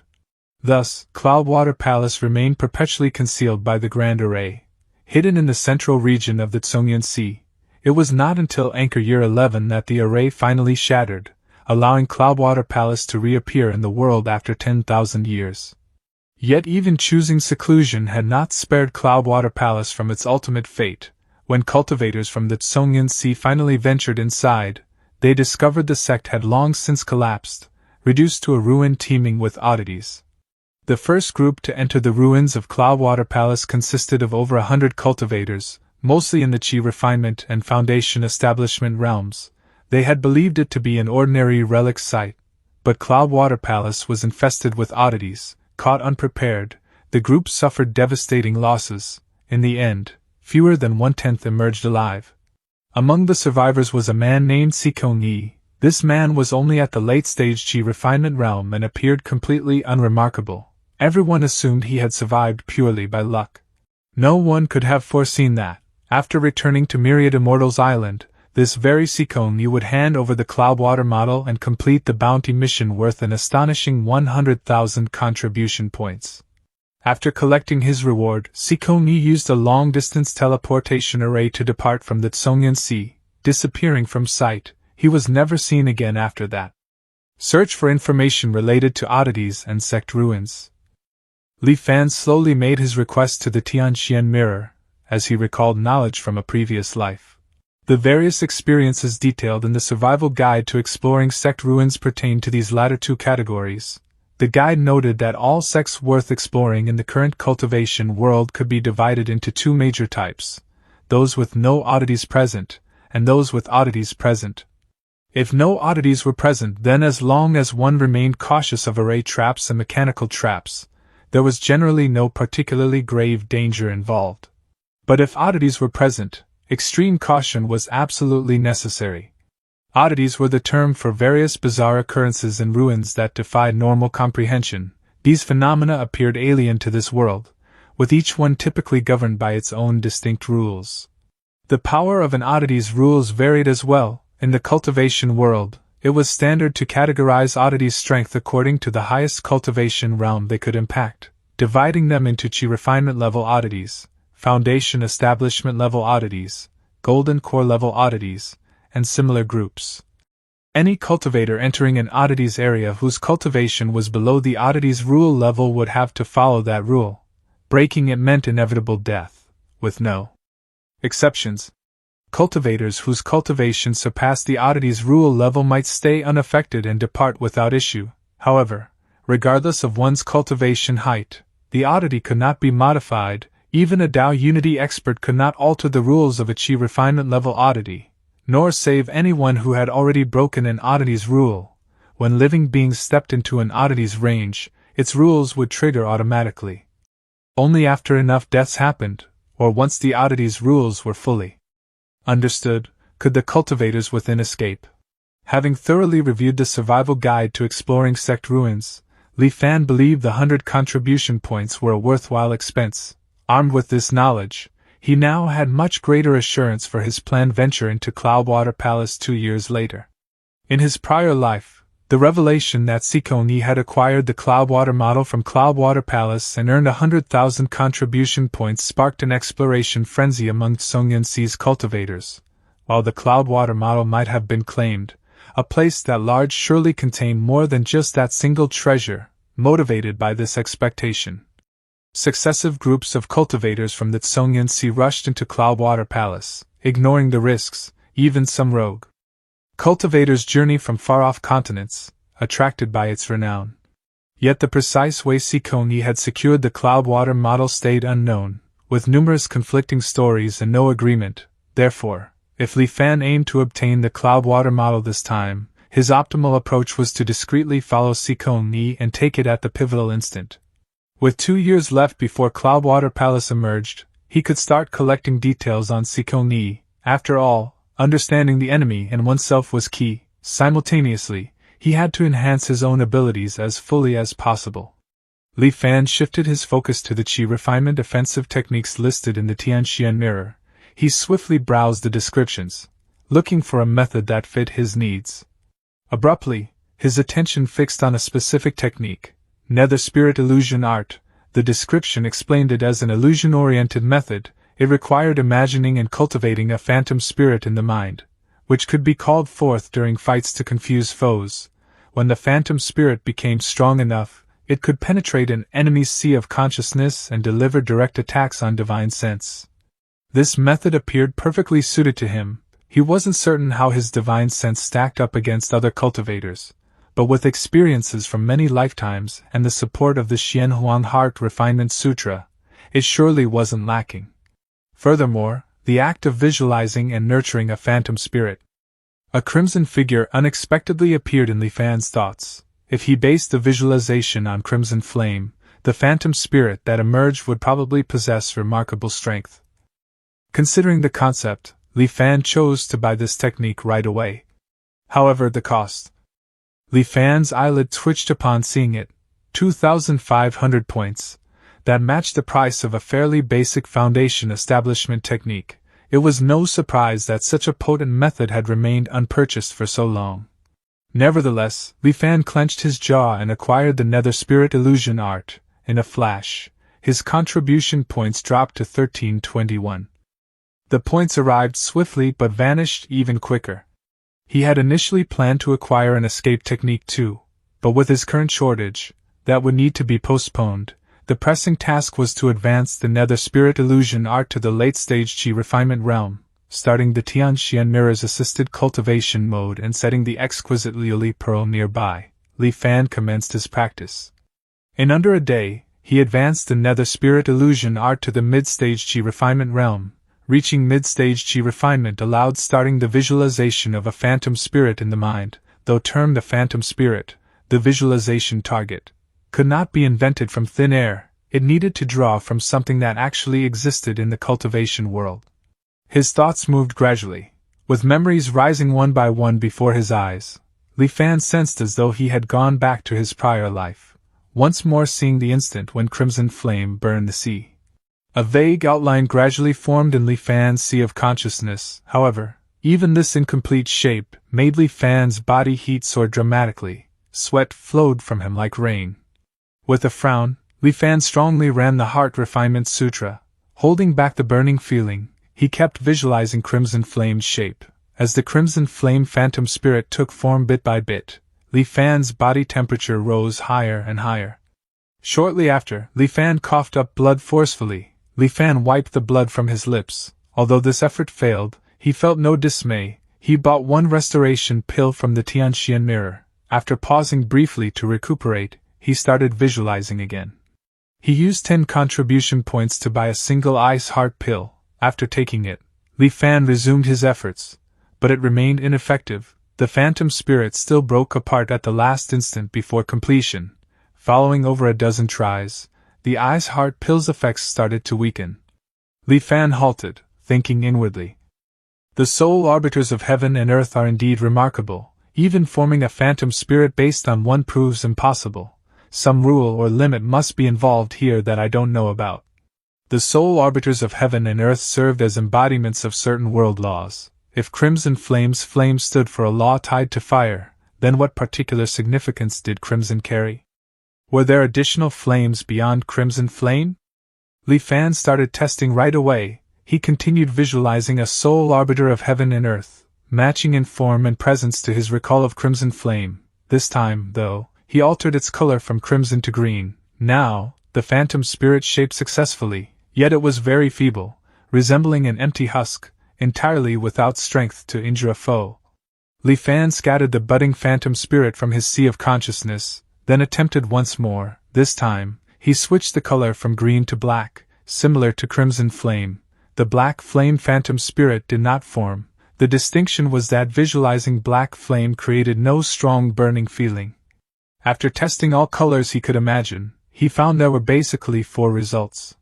The first involved failure to form, with a feeling of intense heat during visualization, similar to Crimson Flame. The second allowed formation, but the result was empty and ineffective, like Green Flame. The third prevented formation, with no unusual events during the process, like Black Flame. And the fourth was the most distinctive result. In Li Fan's sea of consciousness, a phantom almost the same as Crimson Flame gradually came together, but its color was blue. As the blue flame phantom spirit slowly appeared, Li Fan's body temperature dropped sharply. Frost layers extended outward from where he sat on the ground. Li Fan's heartbeats slowed more and more, and his life force diminished quickly, but his consciousness entered an odd state. It felt like his soul had detached from his body, viewing the shifts in his physical form from outside, without any emotional response. In this condition, Li Fan quietly observed as his body became fully covered in ice. It appeared dropped into absolute zero, entering complete stillness and quiet. At the same time, in Li Fan's sea of consciousness, the blue flame phantom spirit took full shape. The temperature stayed unchanged, but life force quickly returned to Li Fan's body, as if the severe cold no longer impacted him.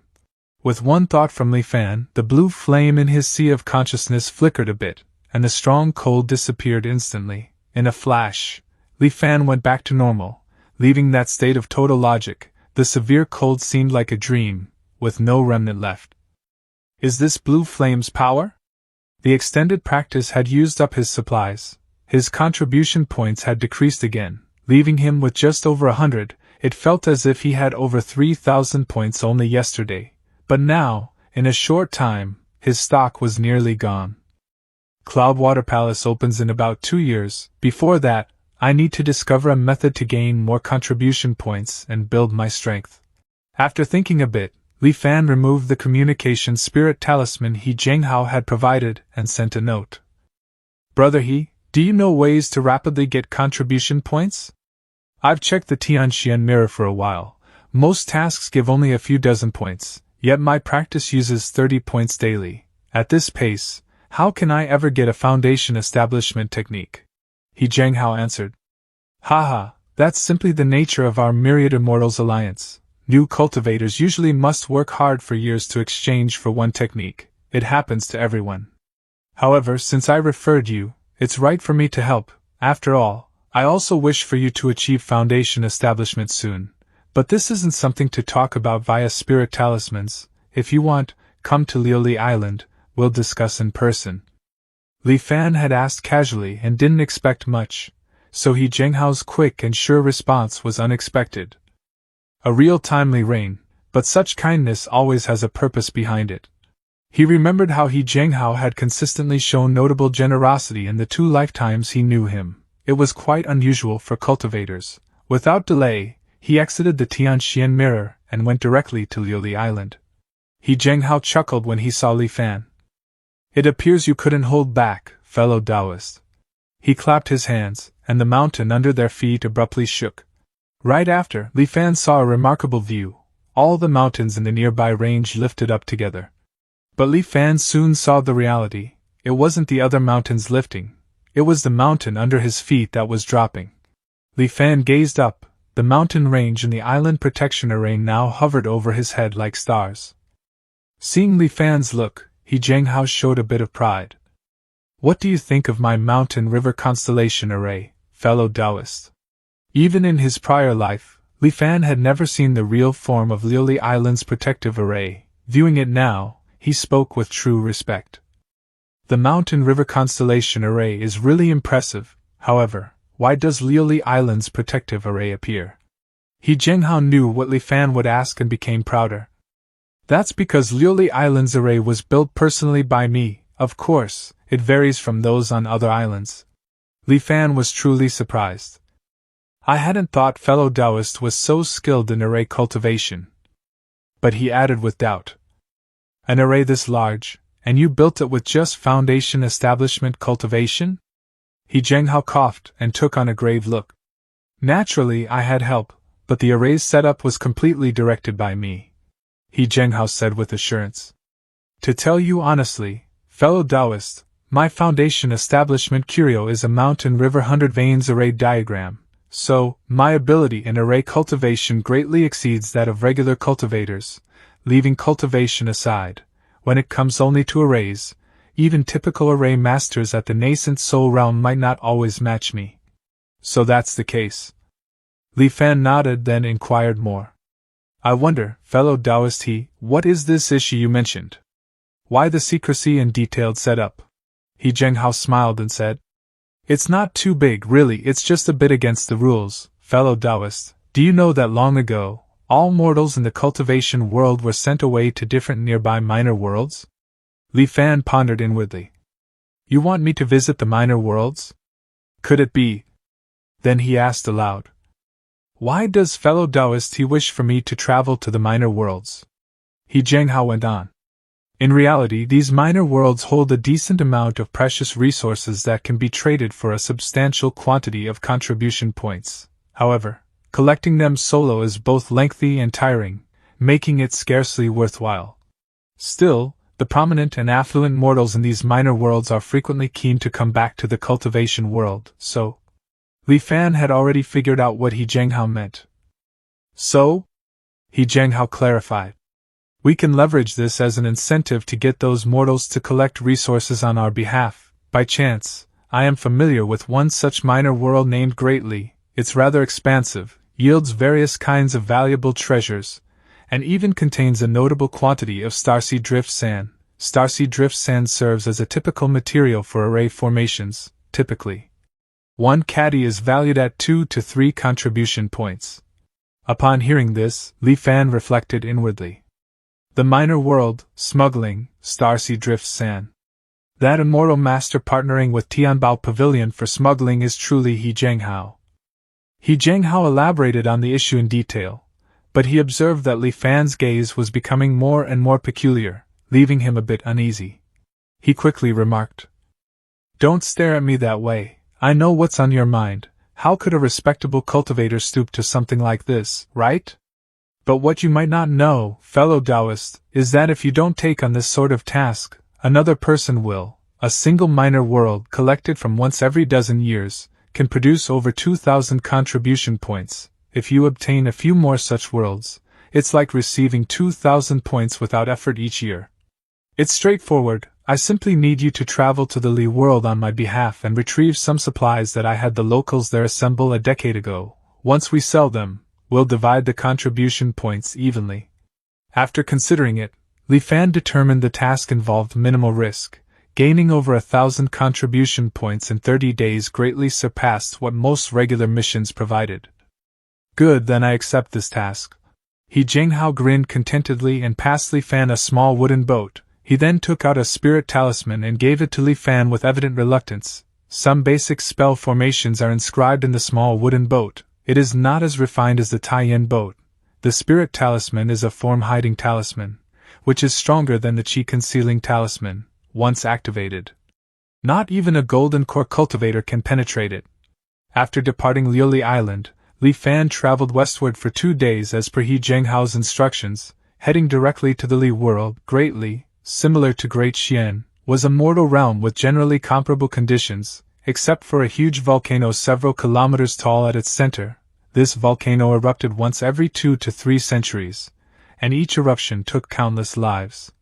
Even worse, the intervals between eruptions had shortened, and each event was more destructive than the last. The ruling elite of the Great Li dynasty lived in constant dread, fearing the day when the volcano would ultimately transform their entire world into a fiery hell. Driven by desperation, they relentlessly sought any possible means of escape.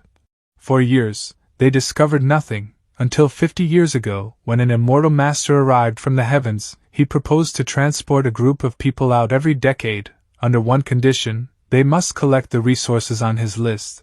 The nobles of Great Li readily consented. Thus, their exchange had continued for 5 decades.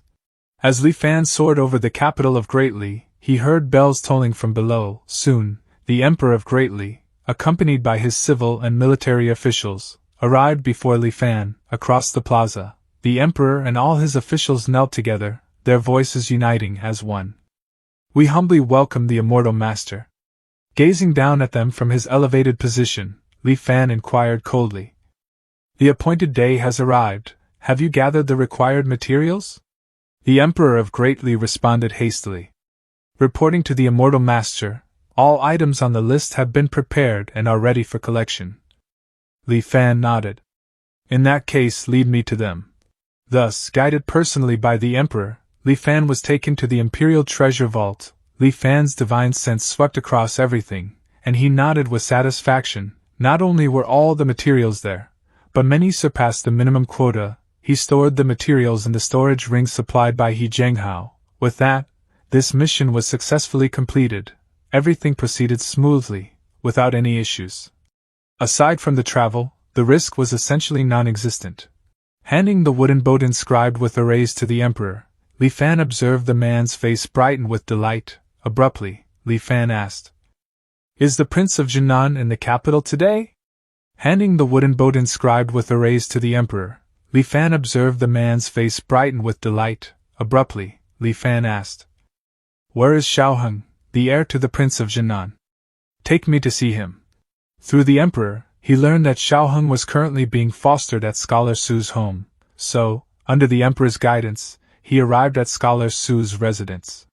Before long, Li Fan saw Xiaoheng at the Su residence. At this time, he was still just a child of 7 or 8 years old. Having suddenly been surrounded by so many strangers, his small face was tense. The small figure overlapped with the memory of Xiaoheng in his mind. And Li Fan let out a soft chuckle. He said abruptly, "I observe that this child possesses extraordinary talent. It will be a waste to confine him to such shallow waters." Then, Li Fan gently pointed a finger. Touching Xiaoheng's forehead, he transmitted the Xianhuang Heart Clarification Sutra and the methods for using its accompanying medicines directly into his mind. Li Fan swept his gaze over the crowd, his tone mild.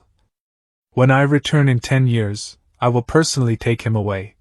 Instantly, those who had been harboring crooked thoughts broke out in cold sweat, trembling with fear. The Emperor of Great Li naturally understood the meaning behind Li Fan's words and hurriedly promised.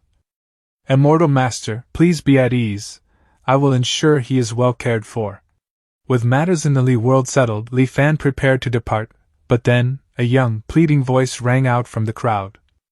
Immortal Master, I beg you, please save my sister.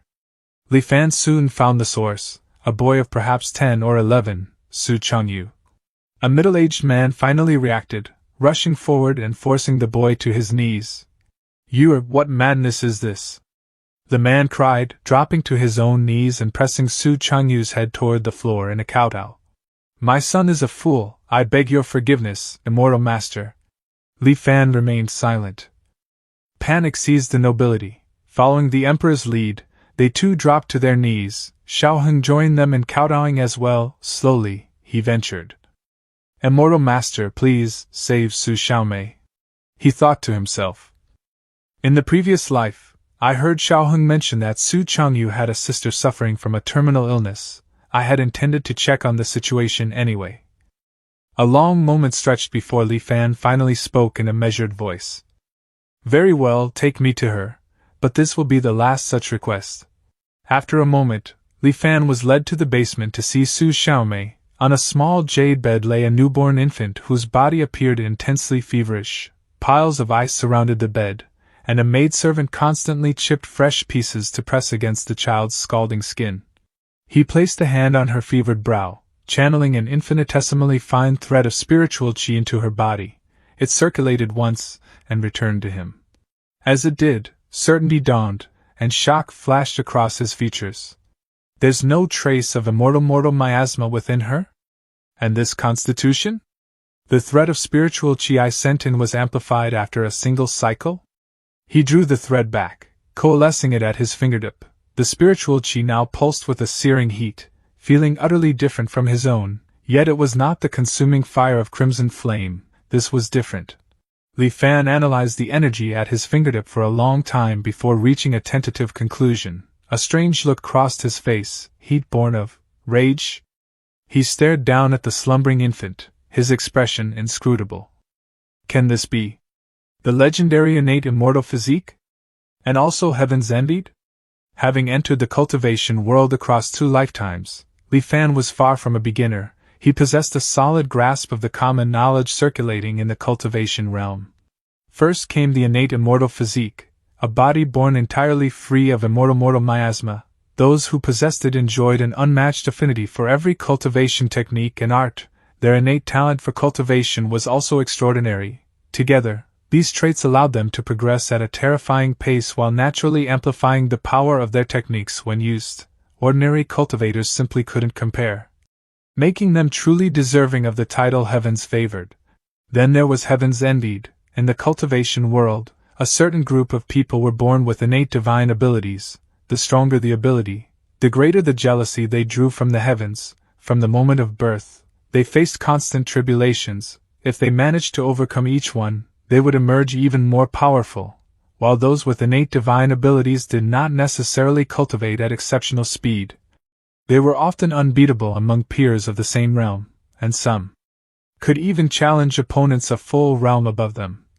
Every single one of these individuals had built a fearsome reputation and an impressive record of accomplishments in the cultivation world. Both constitutions were exceedingly rare, appearing only once in countless millions. And now, what was Li Fan witnessing?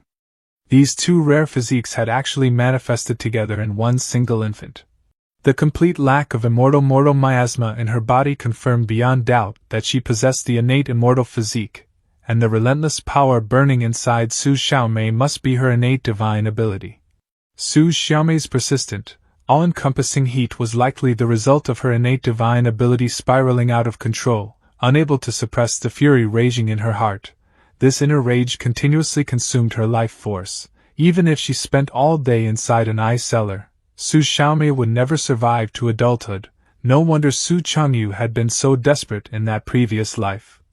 He was even willing to subject himself to experiments just to become a cultivator as quickly as possible. In his eyes, perhaps once he became a legendary immortal master, he could save his sister's life. Unfortunately, not even a golden core cultivator might have been capable of keeping her alive. As Li Fan gazed at Su Xiaomei, the blue flame phantom spirit in his sea of consciousness suddenly stirred from its slumber. Fortunately, she met me.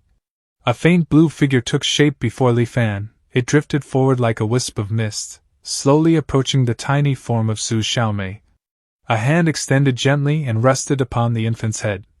Gradually, the intense heat radiating from the baby faded away, her tightly knitted brows relaxed, and Su Xiaomei smacked her lips softly before slowly turning over. The blue flame phantom spirit left a trace of its power inside Su Xiaomei's body to suppress the raging heat within her. Afterward, it returned to Li Fan's sea of consciousness. This measure would keep her safe for the next 10 years. If Li Fan returned safely from Cloudwater Palace in this life and obtained the Cloudwater model, he would come back for her ahead of time. If misfortune struck him, she could still travel to the cultivation world 10 years later together with Su Changyu and the others. After recovering some strength, Li Fan stepped out of the basement. Once he informed them that Su Xiaomei had been successfully treated, Li Fan sent the others away. He asked only Scholar Su to remain and began inquiring more deeply about Su Xiaomei's situation. Scholar Su's face flushed red, and he hesitated for a long time before finally stammering out the full story.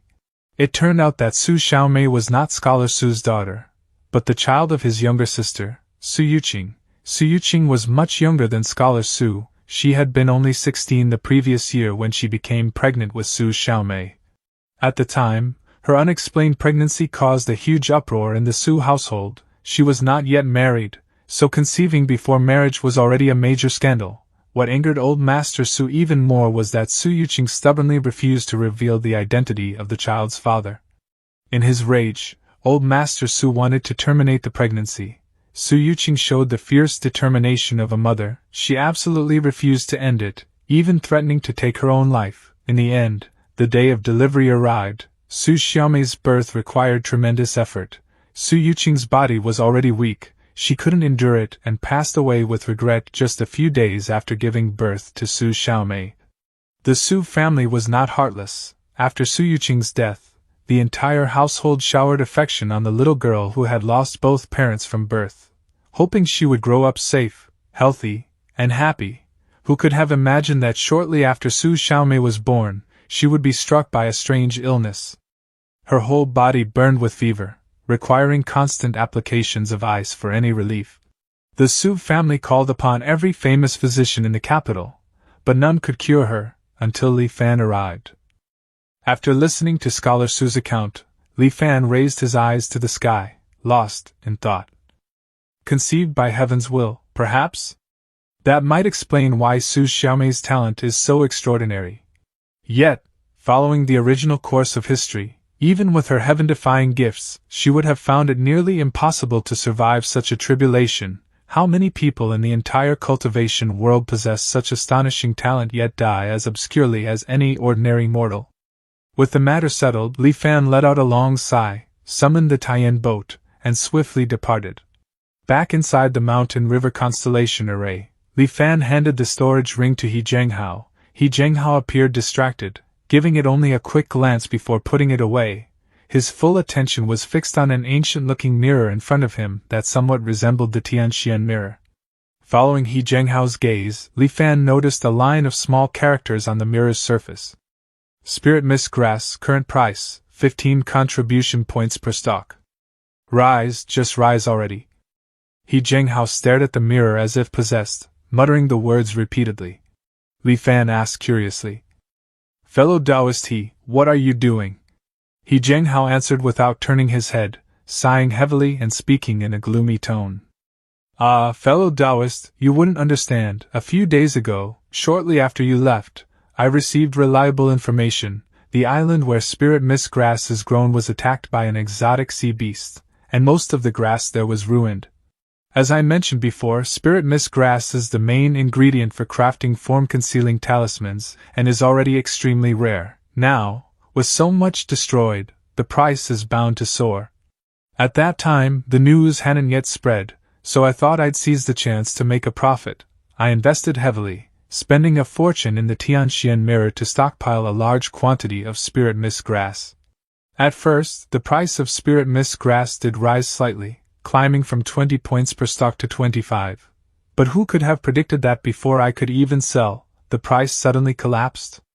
It plummeted from 25 points all the way down to 13, nearly halved.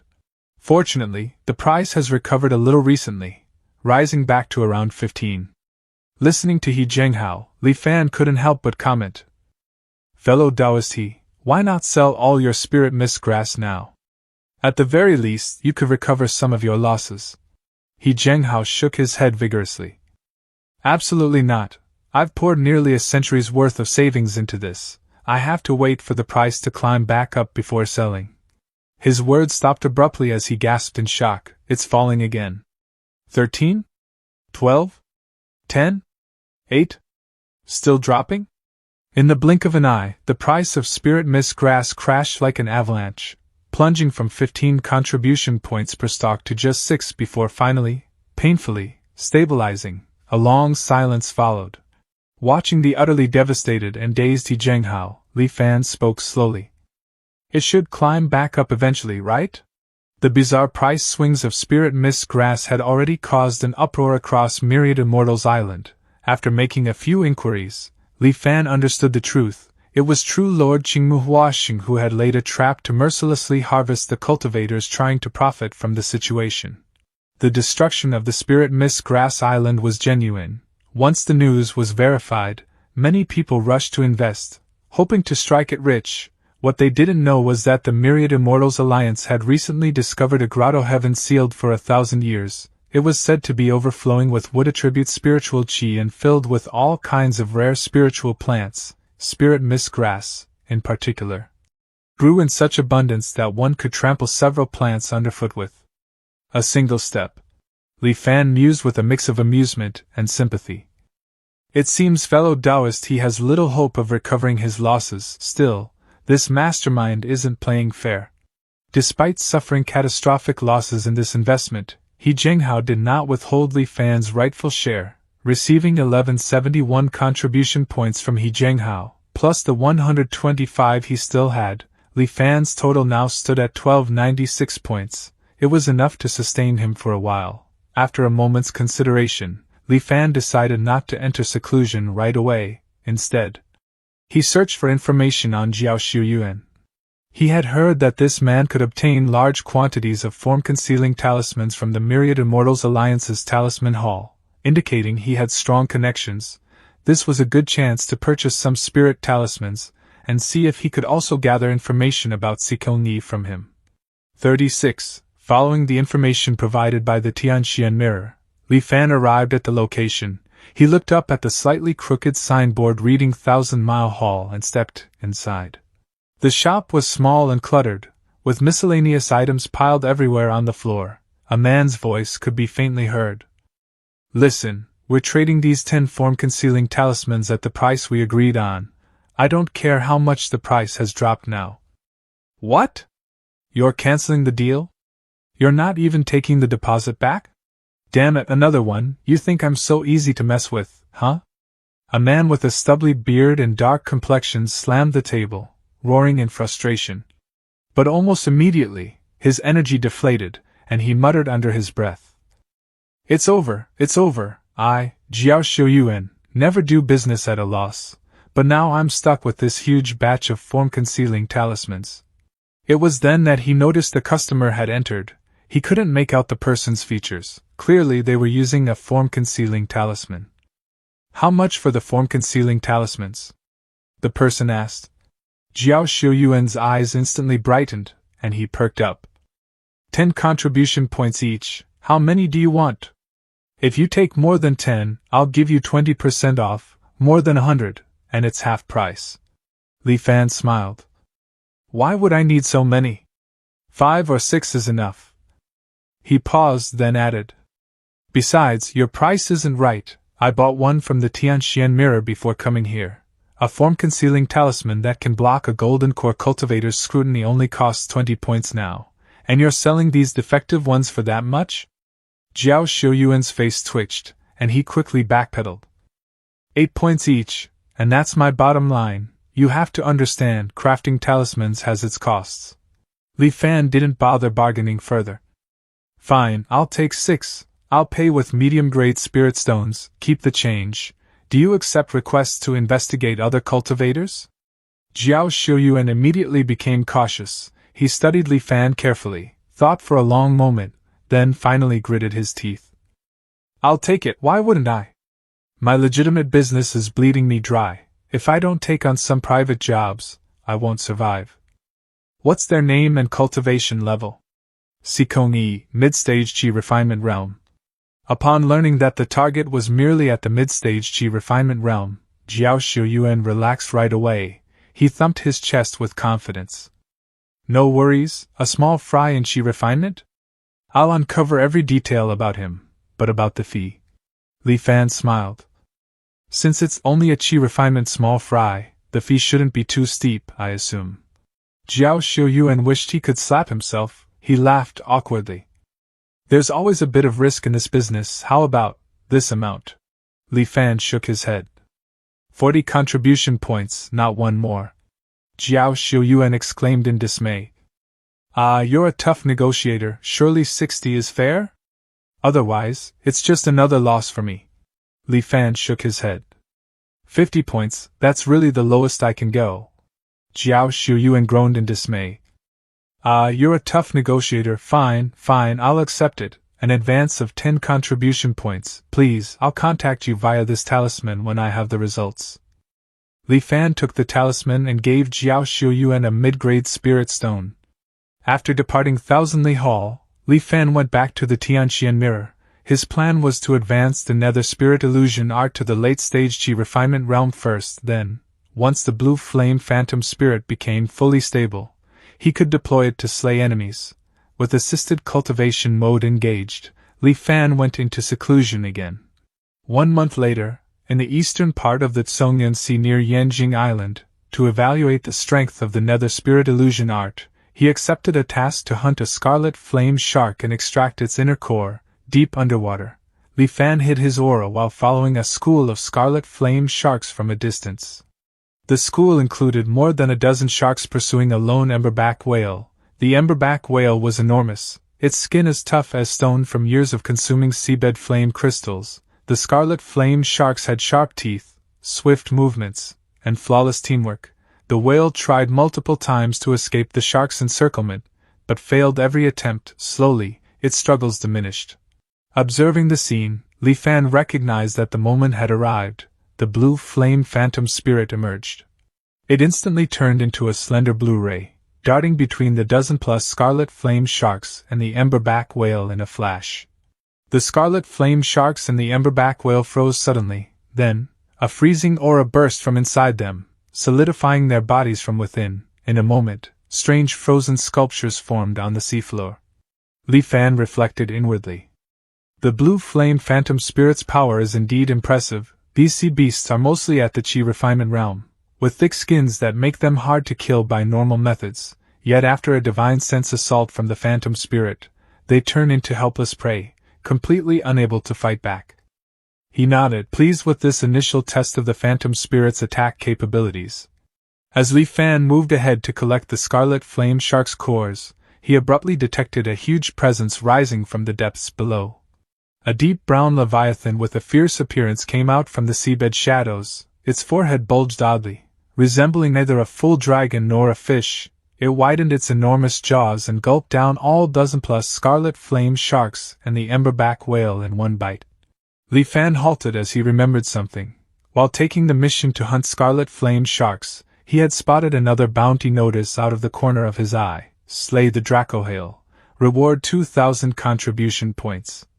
Since it was somewhat connected to him, he had looked into it closely. It turned out that those who speculated on spirit mist grass prices had almost all taken huge losses, leaving many ruined, the anger and bitterness building inside them was so strong that it hindered their cultivation. But they didn't dare challenge Eminence Qingmuhua Xing or the Myriad Immortals Alliance, so they directed their rage at the exotic beast that wrecked the Spirit Mist Grass Island. Witnesses said the attacker was a Dracohail roughly at the Foundation establishment level. Ignoring the Guardian completely, the Dracohail broke the island protection array, ravaged the island, and ate most of the Spirit Mist Grass. Only later did a Golden Core cultivator from the Myriad Immortals Alliance show up late. After receiving a strike from the Golden Core cultivator, the Dracohail was badly injured but somehow lived and escaped back into the deep sea. Not only had this Dracohail, valued at 2,000 contribution points, appeared directly in front of Li Fan, it had even stolen his mission reward. How could he tolerate that? A Foundation establishment cultivator might lack the power to handle such a beast, but that didn't mean Li Fan couldn't slay it.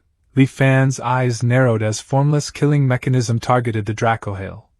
The whispers in his ears and hallucinatory images came back, though the side effects this time were clearly milder than when he targeted Enforcer 1. After unleashing formless killing mechanism on the Dracohail, he activated a form-hiding talisman and quietly trailed it the whole way. Over the following 20 days or so, the Dracohail faced assaults from countless exotic beasts on the ocean floor, escaping in panic, and was already near death, after deploying the blue flame phantom spirit to land the final strike on the Dracohail. Li Fan finally exhaled a long breath of relief. After much work, he completed dissecting it. Sticking to his rule of not overlooking possible gains, Li Fan searched through the Dracohail's stomach. Besides the lily pearls, there were other random items, a broken coral stalk, a shining fish bone, and various debris. Li Fan didn't take time to identify them, just packing it all together. Finally, he carefully inspected the area one last time, making sure no value was left, before quietly departing.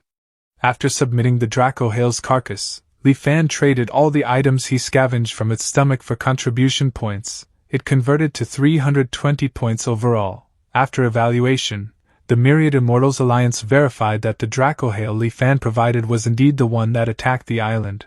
Thus, he got the 2,000-point mission reward.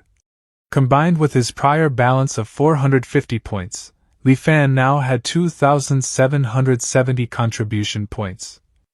With this amount of points, I should be able to get a good technique. What Li Fan lacked right now was a way to hide his presence, something helpful for following others. Such techniques were fairly uncommon, but for a Qi Refinement Realm 1, 2,770 points were plenty. Li Fan started searching in the Tianxian mirror. Meanwhile, news circulated through the Myriad Immortals Alliance. The Dracohail exotic beast that had frustrated countless Foundation establishment cultivators was defeated by none other than a Qi Refinement cultivator. This unusual event quickly attracted a lot of attention. Late-stage Qi Refinement Realm, Li Fan? Who is he? Wasn't that Dracohail able to resist Golden Core cultivators? How did this Li Fan kill it? Could he be hiding his real cultivation level?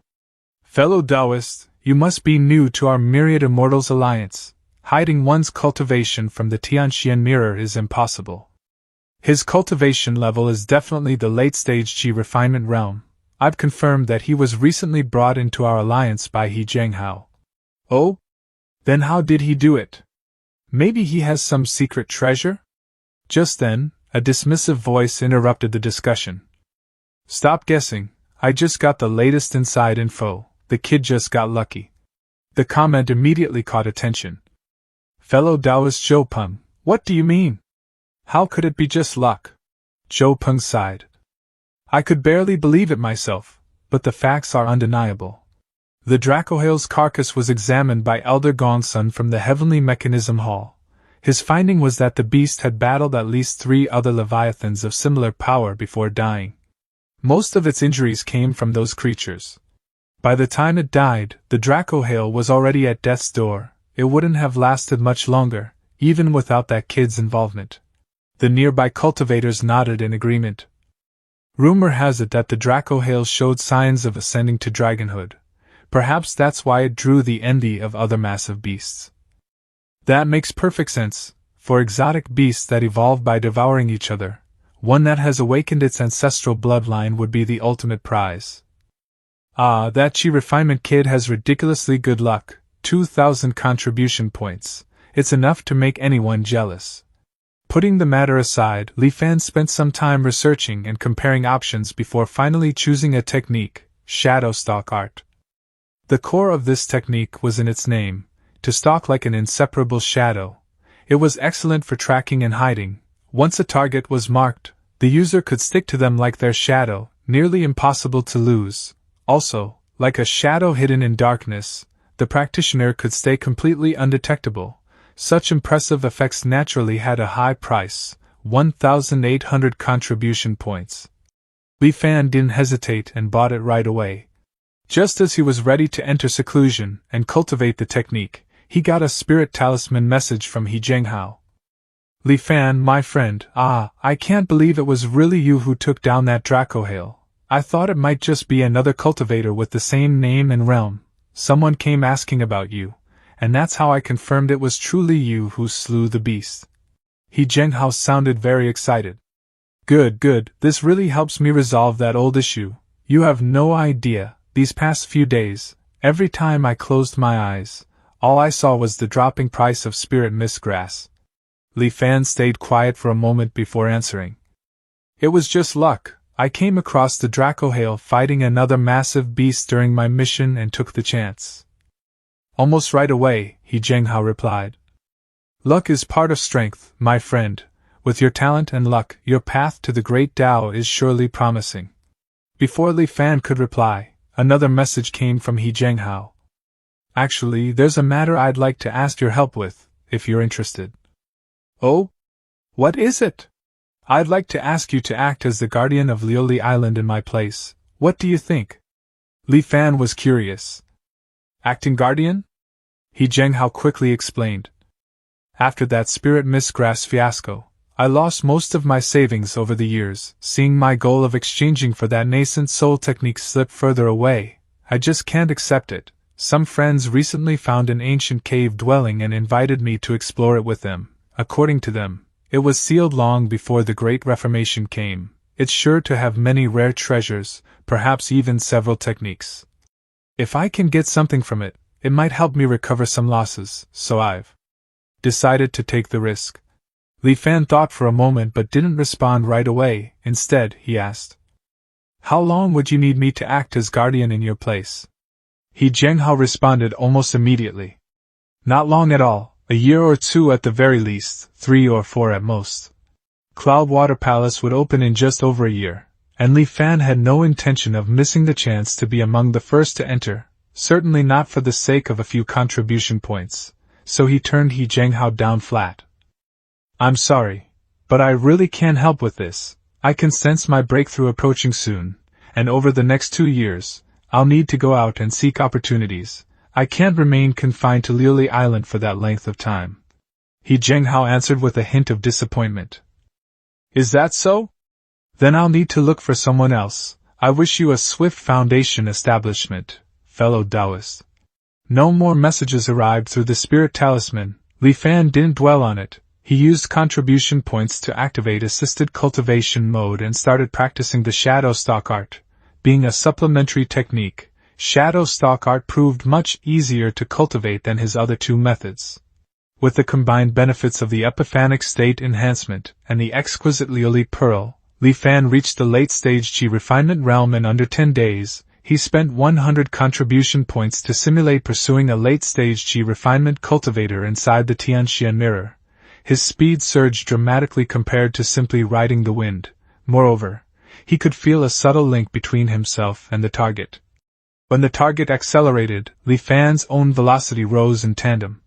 It felt as though Li Fan had truly become the target's shadow, impossible to shake loose. He could even leap through shadows on the ground. It didn't take long before Li Fan overtook the fleeing figure ahead. The surroundings blurred, then the mountains and the cultivator disappeared at once, returning everything to a pitch-black void. The pursuit ended. Li Fan felt quite satisfied with the shadow stalk art. Everything was now in place. All that remained was to wait for Jiao Xiuyuan's intelligence, and the official emergence of Cloudwater Palace. 2 months later, in Thousand Li Hall on Myriad Immortals Island. After receiving Jiao Xiuyuan's message, Li Fan activated his form-concealing talisman and hurried over. The moment he saw Jiao Xiuyuan, he pretended to be annoyed. Is this how Thousand Li Hall handles business? It's just a Qi refinement cultivator, yet it took you this long to gather information. I thought you'd forgotten my request entirely and was about to find someone else. Jiao Xiuyuan looked a little embarrassed but quickly ushered Li Fan inside. Only then did he explain quietly. Keep your voice down, the delay really was due to unexpected complications. Humph? Li Fan's expression shifted slightly as he waited for the explanation. Jiao Xiuyuan continued. Honestly, this job turned out much more difficult than I expected. Our agreed price of 50 contribution points is honestly too low. I even had to call in a late-stage Foundation establishment expert to sort things out. Li Fan narrowed his eyes and stared at Jiao Xiuyuan with a dangerous look. What, are you going back on our deal? Jiao Xiuyuan scratched his head. Could you maybe add just a little more? Li Fan turned to leave. Farewell. Jiao Xiuyuan panicked and nearly jumped. Oh, my dear ancestor, my luck's been terrible lately. 2 losing deals in a row. Fine. We'll stick to the original price, 50 it is. Li Fan's tone remained cold as he tossed over 4 mid-grade spirit stones. Here, combined with the deposit, that makes exactly 50 contribution points. Making money from you is no easy task. Jiao Xiuyuan muttered bitterly as he caught the spirit stones. Only then did he hand a jade slip to Li Fan. Li Fan took the jade slip and scanned it with his divine sense. A strange expression crossed his face. He stored the jade slip away and turned to leave. Inside the Tianxian mirror, Li Fan carefully reviewed the jade slip's contents once more before destroying it. 2 people? Li Fan frowned slightly, sensing complications. According to Jiao Xiuyuan's gathered information, this Sikong Yi usually kept to himself, rarely appearing in public. He also had a very close friend, a male cultivator named Bei Liqin. Bei Liqin was at the mid-stage Qi refinement realm, slightly weaker than Sikong Yi. Sikong Yi and Bei Liqin appeared unusually close. Whenever they went out, the two were always together, inseparable. Moreover, the pair seemed to know some kind of joint attack technique. In battle, their coordination was flawless, their minds perfectly in sync, as though they were one person. The two generally stayed on Myriad Immortals Island, only leaving to complete missions and earn contribution points. However, during Jiao Xiuyuan's investigation, the two had mysteriously vanished once. They had left Myriad Immortals Island and then disappeared entirely, their whereabouts unknown. Who is this Bei Liqin? Why don't I have any memory of him? Li Fan searched his recollections carefully but found no trace of Bei Liqin. It seems this person must have died in the Cloudwater Palace ruins. But now the number of targets has doubled. My current preparations are no longer sufficient. Fortunately, there's still plenty of time. With thoughts swirling in his mind, Li Fan began devising a new plan. 1 year later, in Anchor Year 11, in the central region of the Tsongyan Sea, a thunderstorm that had been gathering for months rumbled continuously in the sky. This unusual phenomenon had naturally drawn the attention of many cultivators. Rumors even spread that the ruins of an ancient sect were about to appear here. As a result, over the past few months, more and more cultivators had gathered. Li Fan was among them. His gaze swept across the crowd, pausing almost imperceptibly on Sikong Yi and Bei Liqin.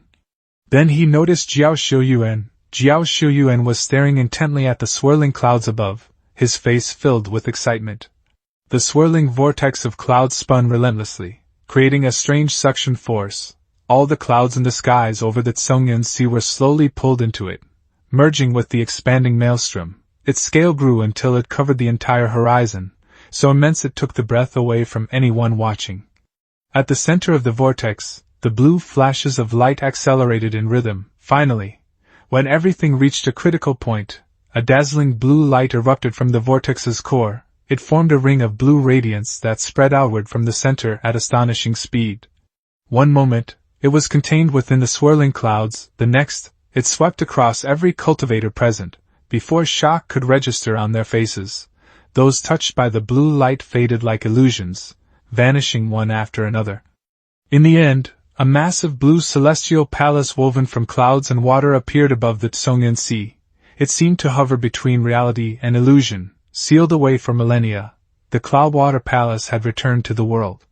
The situation on the front lines is dire. Every major sect has suffered heavy losses. As the leading sect of the Tsongyun Sea, my Cloudwater Palace has been hit especially hard. Who knows how many of my brothers and masters have already fallen on the battlefield. Before the sect leader left, he entrusted me with recruiting new disciples. I cannot fail in this duty. Fortunately, this trip is shaping up to be a fruitful one. Li Fan gradually regained consciousness and looked around. He was on a plaza, where over 100 cultivators stood. Every one of them now wore blue and white robes, faintly embroidered with the word Cloudwater. A few became visibly agitated. What's going on? Where is this? Weren't we just outside those layers of swirling clouds? And why are we wearing these clothes? Their eyes fell on the solitary figure in white robes ahead, whose appearance stood out sharply from their own. Someone immediately called out. Hey, you there, the one in white, did you bring us here? Who are you? What's your purpose? He looked at the assembled cultivators, a pleased smile spreading across his face. Ah, excellent, you're finally awake. Now, quiet down, I need to explain some important rules. He was interrupted by an impatient voice. Enough nonsense, just tell us where we are.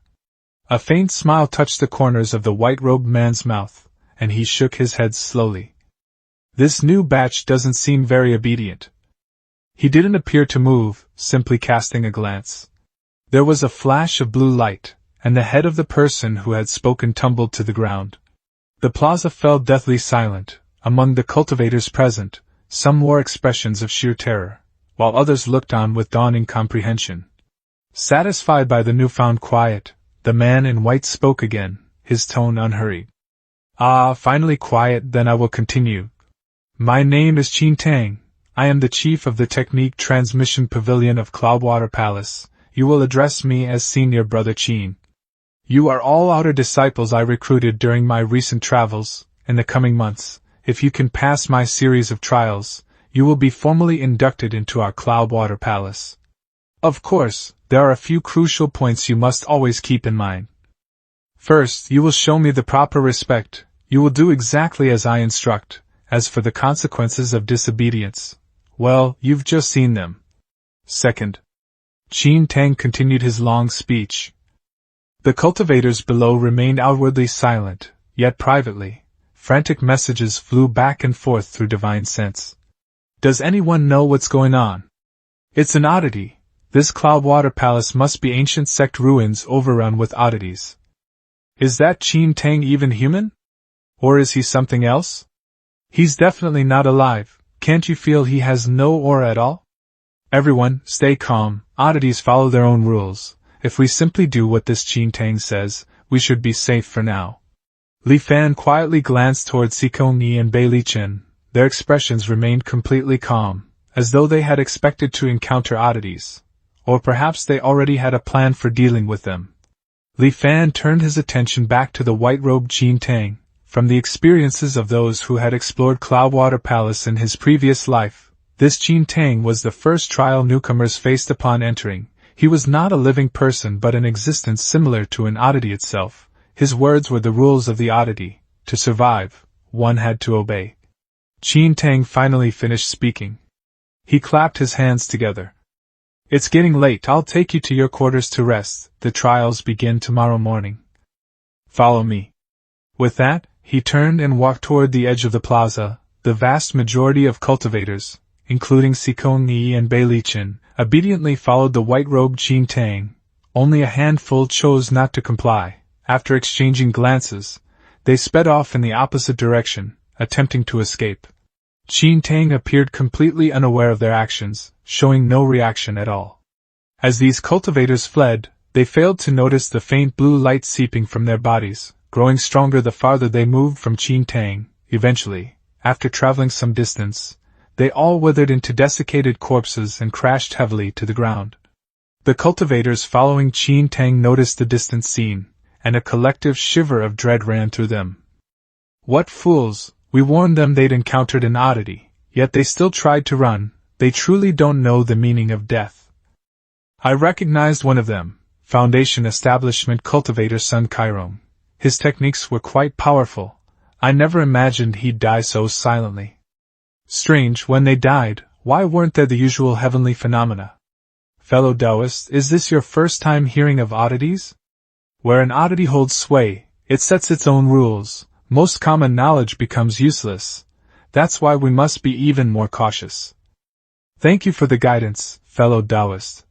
Before long, Qin Tang led them into a large, imposing building. Each room was sparsely furnished, lacking any decoration. They contained only 5 plain wooden beds. Qin Tang turned and addressed the group. Very well, everyone will rest here tonight. Gather in the plaza first thing tomorrow morning. Having said that, he shook his head and walked out. Oh, and remember to sleep early. With the oppressive presence of the oddity gone, Li Fan chose a nearby room. He lay down on a bed and circulated the Xianhuang Heart Refinement Sutra. The distracting thoughts in his mind vanished. In no time, he sank into deep, heavy sleep. Not everyone could keenly sense what was coming. Quite a few were still whispering to their companions, looking agitated and unable to sleep. Time passed slowly just like that. Suddenly, every light in the large building went out at once. In the pitch darkness, Qin Tang's voice echoed, soft and eerie. Hiya, this new batch isn't very obedient. I did tell you to sleep early. How come so many are still awake? It would be a shame if you're too tired for tomorrow morning's trial. Since you can't sleep, let me help you. Horrifying, wet sounds echoed through the darkness, one after another. No one could tell how many cultivators perished, dying without even a chance to scream. Only then did everyone present understand. Qin Tang's earlier reminder to sleep early had not been mere advice or a joke, it had been a warning. But it was too late now. The cultivators' presences winked out one by one, vanishing from divine sense. After killing them, Qin Tang's mood seemed to lighten slightly. This duty is so tiresome. If the sect leader and my martial brothers and sisters hadn't all disappeared, I wouldn't have to handle this. Boring, so boring, I'd rather go drink. His words were disjointed, his actions whimsical and unpredictable.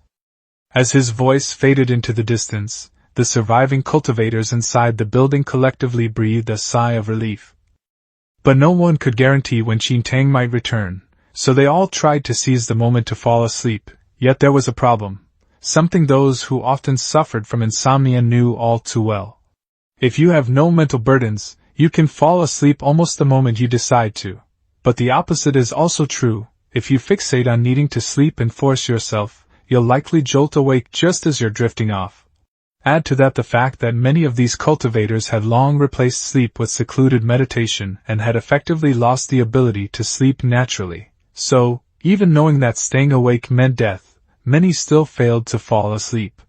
When he returned in the latter half of the night, another wave of bloodshed followed. When Li Fan awoke the next morning, he found the building littered with corpses. As he had expected, Jiao Xiuyuan had not survived the night. Without delay, Li Fan headed straight to the previous day's plaza. Having learned from the night's lesson, the remaining cultivators didn't wander elsewhere and gathered obediently in the plaza instead. The crowd was sparse, fewer than 2/3 had survived. The trial hadn't even officially begun, yet so many had already fallen. Thus, the survivors were deeply pessimistic about what lay ahead, their expressions grim. In the crowd, Li Fan also spotted Sikong Yi and Bai Li Chen. His gaze swept over them without lingering. He waited quietly for Qin Tang to arrive. It wasn't long before Qin Tang appeared before the crowd once more. He held a gourd of wine, taking deep swigs as he walked. Excellent wine! Qin Tang exclaimed with gusto before turning his attention to the survivors in the plaza. His gaze swept over the surviving cultivators. Good, it seems everyone has gathered, then let us formally begin the first trial. He narrowed his eyes slightly, as if recalling something. My master once said that when seeking immortality and the Tao, 3 things matter most: talent, temperament, and fortune. My master believed talent was the most important of the 3. But I disagree. I believe temperament is paramount. Thus, the 3 trials I've prepared all relate to temperament. Qin Tang spoke slowly as he led the group into a pavilion. The structure had 3 floors. The first level, where they stood, contained hundreds of bookshelves. Each shelf was packed with books, Every single book was clearly a cultivation technique. Instantly, everyone's breathing grew heavy. A single thought bloomed simultaneously in the minds of every cultivator present: we've struck gold. The first floor alone held far more than 10,000 techniques. If they could take just a few of these out, it would be worth more than a decade of grueling toil, though these cultivators were already salivating over the techniques on the shelves. They were still intimidated by Qin Tang's earlier display of power, and dared not make any rash moves. Qin Tang seemed oblivious to the strange atmosphere among the cultivators.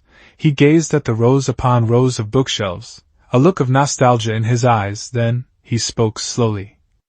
The Tao of the heart lies in focus, courage, and perseverance. This first trial will test your capacity for focus. Here, you will find 36,541 techniques. Over the next 3 months, you will remain here and copy these techniques. After 3 months, I will evaluate you based on both the quantity and quality of your copies. Upon hearing Qin Tang's words, the cultivators present were overjoyed. They were being given free access to copy all these techniques. Just memorizing a few would make this entire venture worthwhile, even if they gained nothing else afterward. Ignoring the cultivators' reactions, Qin Tang casually pointed a finger. Over 100 sets of desks and chairs rose from the floor of the pavilion. Well then, you may begin. I hope you won't disappoint me. Humph, I need to sleep first. Last night truly exhausted me. Then he leaned back against the wall, and went completely still, as if he had fallen asleep. With Qin Tang's permission, the cultivators could no longer restrain themselves. They rushed to the bookshelves, snatching up the techniques to examine them closely. Moments later, the pavilion filled with a burst of excited voices. This is... How can this be?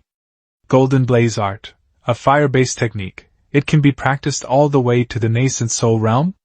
This one, that one, and this one as well, they're all nascent soul-level techniques. Haha, we've struck it rich. We've really hit the jackpot this time. Observing the cultivators slip into near frenzy, Li Fan inwardly sneered. He casually picked up one technique, chose a nearby desk, sat down, and started copying it. He made no effort to study its contents, instead methodically transcribing every word and sentence exactly as written. This was because all these techniques were mere illusions.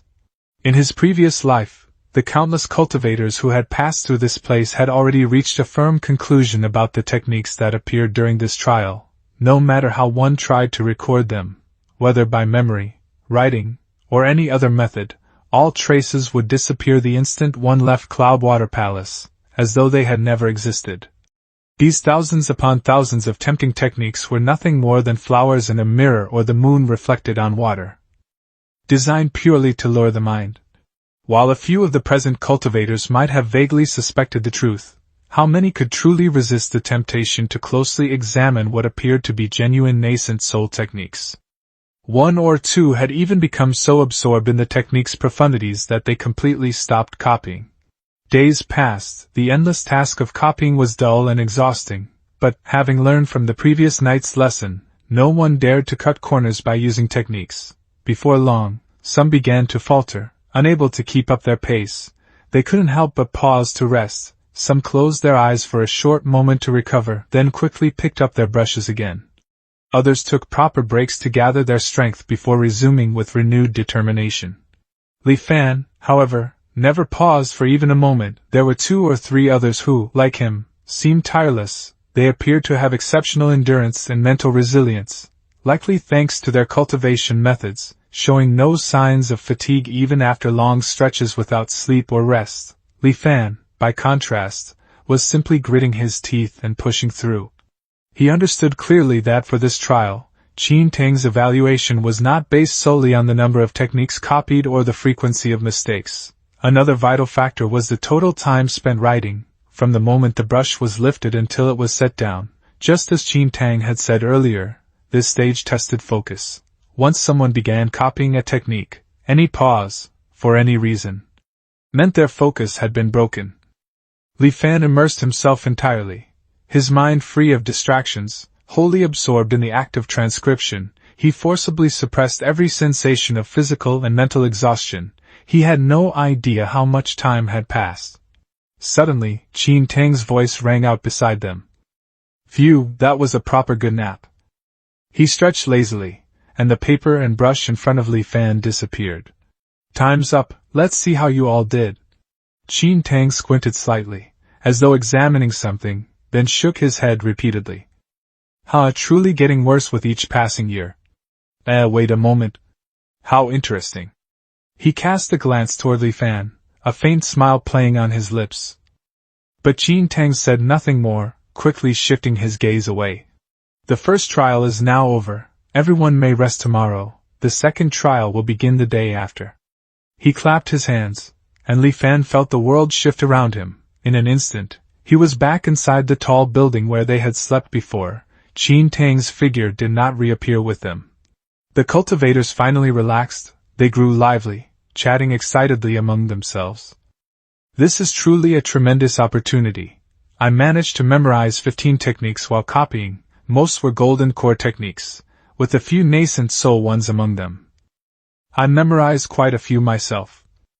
What's the point of memorizing so many? Let's focus on surviving first.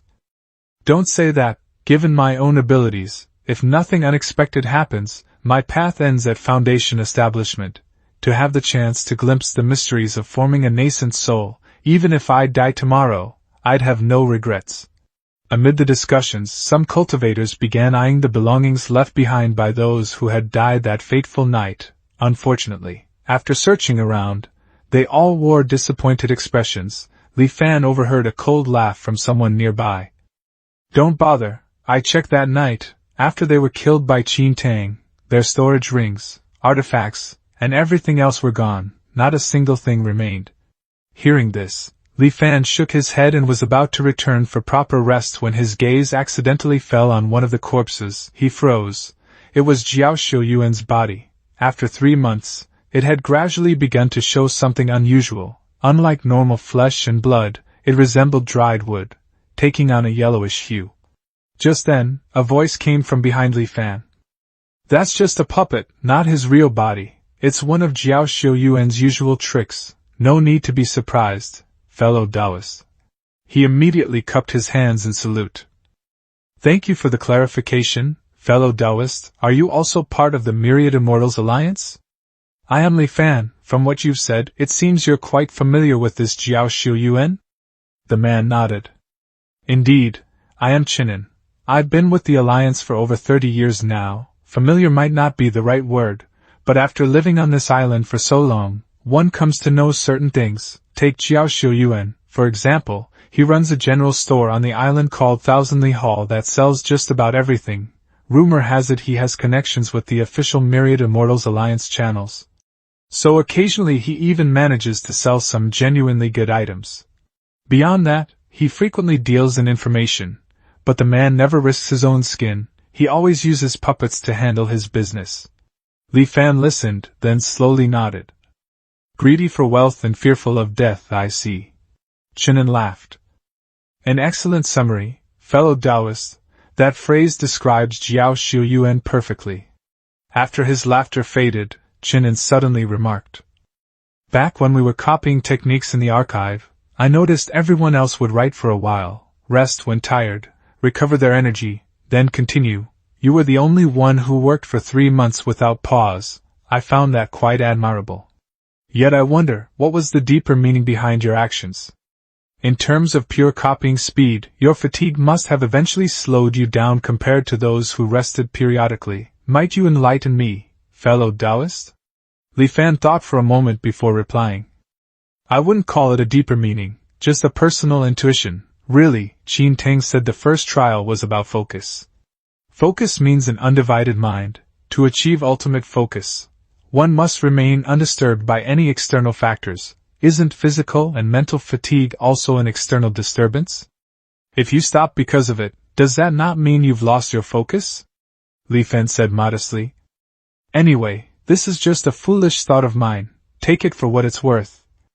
Upon hearing this, Chinin fell into thoughtful silence. Early on the third day, Qin Tang staggered before the group, drinking from a gourd. Fine wine, truly fine wine. He let out a hearty belch, then squinted at the assembled cultivators. Today, we begin the second trial. This time, I shall test your courage. The path of immortality is long and filled with countless hardships and trials. Do you possess the courage to face each one? I await you on the other shore. Use your courage to cross this sea. Their cultivation and power were sealed, leaving them no different from mortals. The crowd exchanged uneasy glances. One bold cultivator stepped forward and placed his foot on the water's surface. The water instantly froze into ice. Supporting his weight steadily, elated, he strode forward and soon disappeared from sight. Seeing someone take the lead, the rest grew impatient and surged into the sea. Li Fan noticed Bai Lichen among them, following the crowd, yet Sikongyi remained motionless on the shore. Li Fan paid them no further attention, steadying his thoughts as he stepped onto the water. Ice formed beneath his feet, but the others had already vanished from view. On the vast, empty sea, he stood completely alone. With a calm expression, Li Fan walked forward, step by step. The sun rose, and the moon set, again and again. How long had it been?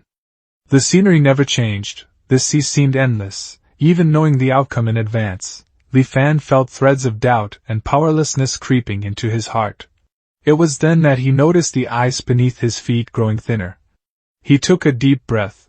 Pushing back the unease, he continued walking, resolute.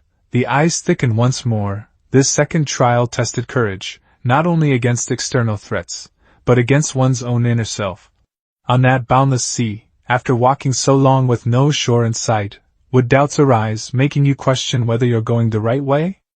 Would anxiety grow, leading you to wonder if this sea would ever end? Would fear take hold, draining your will to continue? Or would you simply give up? With every step, Li Fan questioned his own heart. This journey across the frozen waves was like the path of cultivation itself, an endless road disappearing into the mist. Halfway through, you look around, uncertain if you'd already lost your way.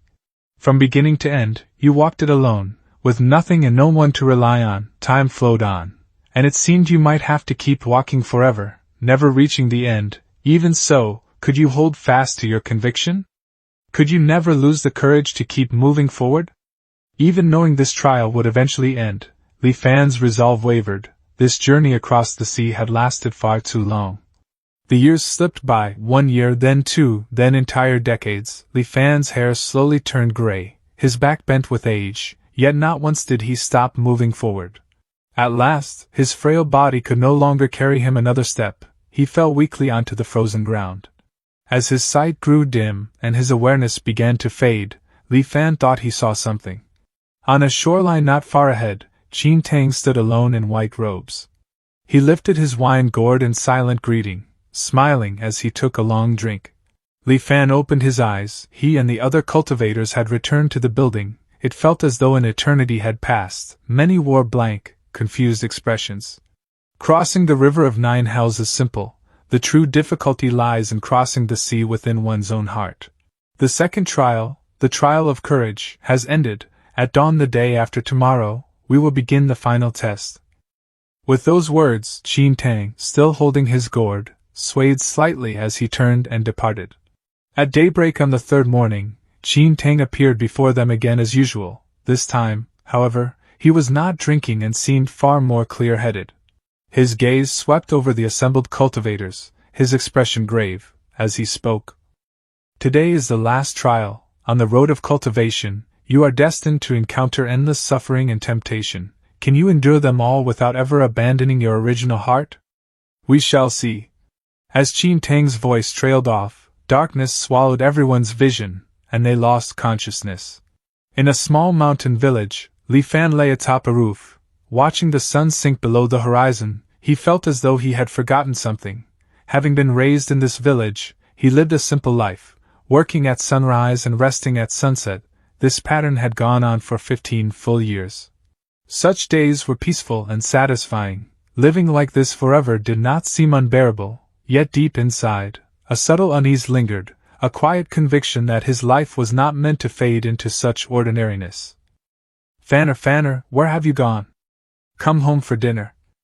Li Fan ignored his mother's call. He gazed upward at the birds gliding freely through the sky, at the sun and moon that moved beyond human control, lost in contemplation.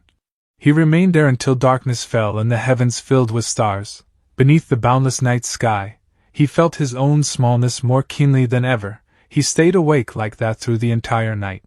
Just before dawn, understanding dawned upon him, he turned over, leapt down from the roof, and rushed inside, calling out to his still sleeping mother. He shouted, "Mother, cancel the engagement with Ernyo's family next door. I will not marry, I am going to pursue immortality." His half-asleep mother startled awake, believing her son had lost his senses. She quickly got up and seized Li Fan's hand. "Pursue what immortality? There is no such thing, child, come to your senses." Li Fan gently withdrew his hand, determination shone across his youthful face. "I do not know where the immortals dwell, but I will seek them out." With that, he packed a few necessities and stepped out the door, leaving his mother weeping behind him. 6 months later, while venturing deep into the mountains, Li Fan perished in a tiger's jaws. Before a dilapidated Taoist temple, amid flickering firelight and hushed sobbing, Li Fan's thoughts were shrouded in confusion. A hesitant voice sounded beside him. "Great senior brother, master has passed away, what will become of our cloud-soaring temple now?" Just as Li Fan was about to respond, angry shouts erupted from all sides. "What else is there to do? Of course we split the temple's assets, and go back down the mountain. We endured all that hardship to come here and pay respects because we believed a true immortal lived on this mountain. Who would have thought that old Taoist was nothing but a fraud?" Exactly, would a genuine immortal simply fall ill and die like that?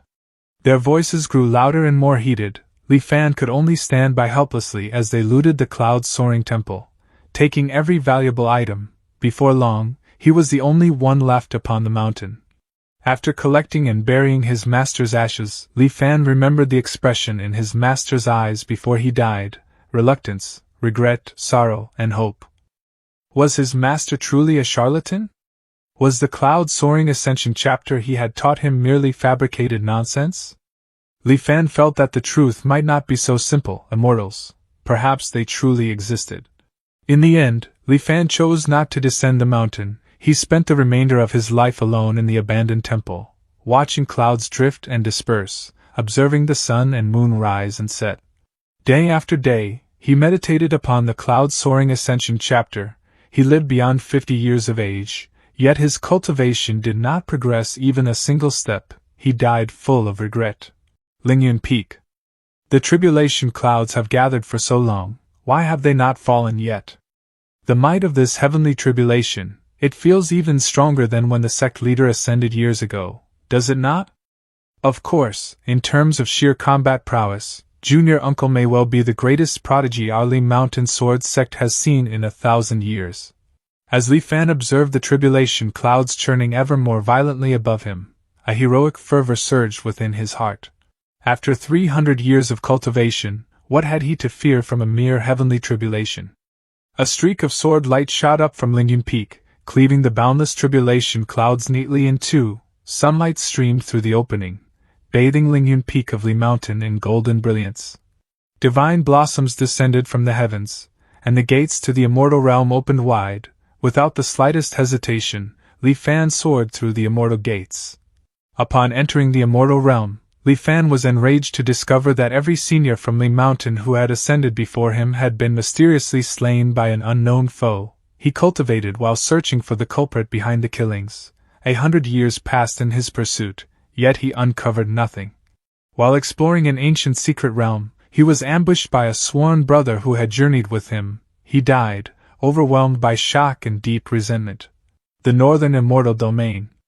Since Heavenly Imperator Fan unified the Azure Heaven Immortal Domain 2 millennia earlier, he had waged unceasing campaigns of conquest. Over time, he had taken the lives of 5 immortal imperators and 16 immortal kings, earning a fearsome reputation. In the end, the entire immortal realm was brought to heel, leaving only the Northern Immortal Domain struggling in its final resistance. Amid the vast army, Qin Tang looked toward Heavenly Imperator Fan. He wished to speak, yet hesitated. Li Fan regarded this loyal general who had stood beside him throughout countless battles and gave a rare smile. "Qin Tang, it seems you have something to ask? I will conceal nothing from you, your majesty. There is indeed one matter I cannot comprehend." "Speak openly." From your humble mortal origins, you endured untold hardship before attaining the throne of Heavenly Imperator. Your strength is unrivaled, and all immortals tremble at your name, yet why have you never shown any sign of stopping? What is it that you are so relentlessly pursuing? After slaying Heavenly Imperator Zhuan and fully unifying the immortal realm, what will your majesty do next? Li Fan let out a soft laugh. He answered simply, "What I desire is nothing more than eternal life." Qin Tang froze, scarcely believing what he had heard. Shock and confusion filled his face as he asked, "Eternal life? With your majesty's present cultivation, can your lifespan not already be considered eternal? Barring unforeseen accidents, would it not be easy for you to live several million more years? Can a lifespan of merely several million years truly be called eternal?" Li Fan replied with a faint smile, answering with a question of his own. "This time, I will unite the immortal realm and gather the power of all immortals to construct a grand formation that encompasses the entire world. With it, I shall shatter the so-called prison of immortals that has existed since antiquity. I wish to transcend immortality itself and take one step beyond." Li Fan's voice was calm, yet his resolve was so firm that it allowed no dissent. Qin Tang fell silent. He knew that nothing lay beyond the immortal realm, yet he could only bow his head without speaking. Events unfolded exactly as Li Fan had intended. Within a single year, he unified the entire immortal realm. Drawing upon the resources of the whole world, he successfully completed the grand formation, intending to break the chains of the immortal realm. As the formation was activated, the entire immortal realm shook violently, endless fissures split the sky, and the world itself began to collapse. Li Fan laughed loudly and rushed into the cracks. What awaited him was nothing but boundless darkness. Thus ended the trial of perseverance. Qin Tang understood there was no need to proceed further. Something abnormal had occurred within this trial. Qin Tang understood there was no reason to proceed with the test any further. Something abnormal had arisen during this trial. Even if he were to create countless worlds, he likely still would not be able to erode this person's steadfast will. If his master were present, he would surely feel immense joy at witnessing such an extraordinary genius. Unfortunately, a hint of sorrow flickered through Qin Tang's eyes. After releasing a long sigh, the crowd gradually awoke from their illusory dreams. They found themselves still standing in the very plaza where they had begun. Some looked confused, others turned pale the instant they regained clarity. A few, however, appeared enlightened, as though they had gained insight from the trials. Observing the varied expressions among the cultivators, Qin Tang smiled and declared, "The 3 trials have come to an end. Some of you have exceeded my expectations, while others have performed rather poorly. Our sect leader once told me that when Cloudwater Palace recruits disciples, we prioritize quality over quantity. Therefore, only half of you will be allowed to stay." The cultivators who had just been smiling stiffened, their expressions darkening at Qin Tang's words. "What exactly do you mean by that?" They knew very well how they had fared in the 3 trials. "I was only focused on memorizing the cultivation methods before. I barely copied any books at all. I stumbled after only a few steps in the 2nd trial. I'm finished this time. I only cared about indulging in pleasure within the illusion. I'm afraid I'm among the half Qin Tang intends to kill." Upon realizing that Qin Tang meant to eliminate half of those present, shock and fury overtook them. Pushed into a corner, they launched an attack against him. Qin Tang showed no anger, he simply maintained a faint smile. "I, Qin Tang, Chief of the Technique Transmission Pavilion of Cloudwater Palace, respectfully seek your instruction."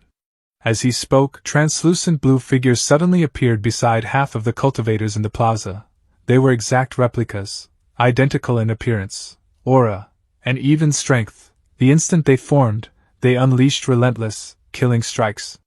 Watching the cultivators fight desperately, Qin Tang spoke unhurriedly. "Our sect leader, my senior uncle, is indeed strict, yet my master once told me never to push matters to the absolute extreme. If you can withstand your own reflections, I will let this matter rest." Those who were not targeted, including Li Fan, quickly retreated from the battlefield to avoid being dragged into the chaos. After withdrawing to a safe distance, Li Fan began calmly assessing the situation. The blue reflections fought with savage intensity, never showing fatigue and seemingly incapable of being harmed. Ordinary cultivators stood no chance against them. In mere moments, many were overwhelmed. Before long, quite a number had already been slain by their own duplicates. The few who remained could scarcely endure, their predicament growing more dire by the second. Driven into desperation, they began shouting curses at Qin Tang. "Come to your senses, what disciples are you even talking about taking? Cloudwater Palace was destroyed long ago, what nonsense about your master and sect leader? When disaster struck, didn't you all turn against each other?" Turn against each other? Qin Tang repeatedly shook his head at those words. Cloudwater Palace stands united as one, we honor and protect one another, we would willingly give our lives for our fellow disciples, how could we ever betray each other? As Qin Tang continued speaking, his voice slowly faded. His brows knitted tightly, as though recalling something. "Calamity, calamity." He murmured the words again and again under his breath, and the sky above the plaza dimmed ominously. The blue phantoms assailing the cultivators began to change, thick darkness seeped from within them, dyeing their forms pitch black in an instant. These ink-dark reflections were far more brutal and lethal than the blue ones before them. In the blink of an eye, most of the remaining cultivators were cut down. Only a small handful struggled on, barely alive. Yet Qin Tang still had not regained clarity. He continued muttering to himself. "Calamity, calamity." The ground of the plaza trembled violently. Dark clouds bore down from above. Lightning flashed as thunder roared. Even those cultivators who had not been attacked and had merely stood watching began to feel the looming threat. However, facing Qin Tang in his unsettled state, none dared to act rashly. For a time, everyone was at a loss for what to do. At that moment, Li Fan slowly approached Qin Tang. Holding a wine gourd in hand, he patted Qin Tang lightly on the shoulder and extended it toward him. With a composed smile, Li Fan said softly, "Senior brother Qin, have a drink. Don't think about it anymore, there is no calamity." Qin Tang turned toward him. After sniffing lightly, he instinctively took the gourd and drank deeply. Then he looked at Li Fan with a slightly vacant expression. "No calamity?" Li Fan nodded firmly and repeated. "That's right, there is no calamity whatsoever."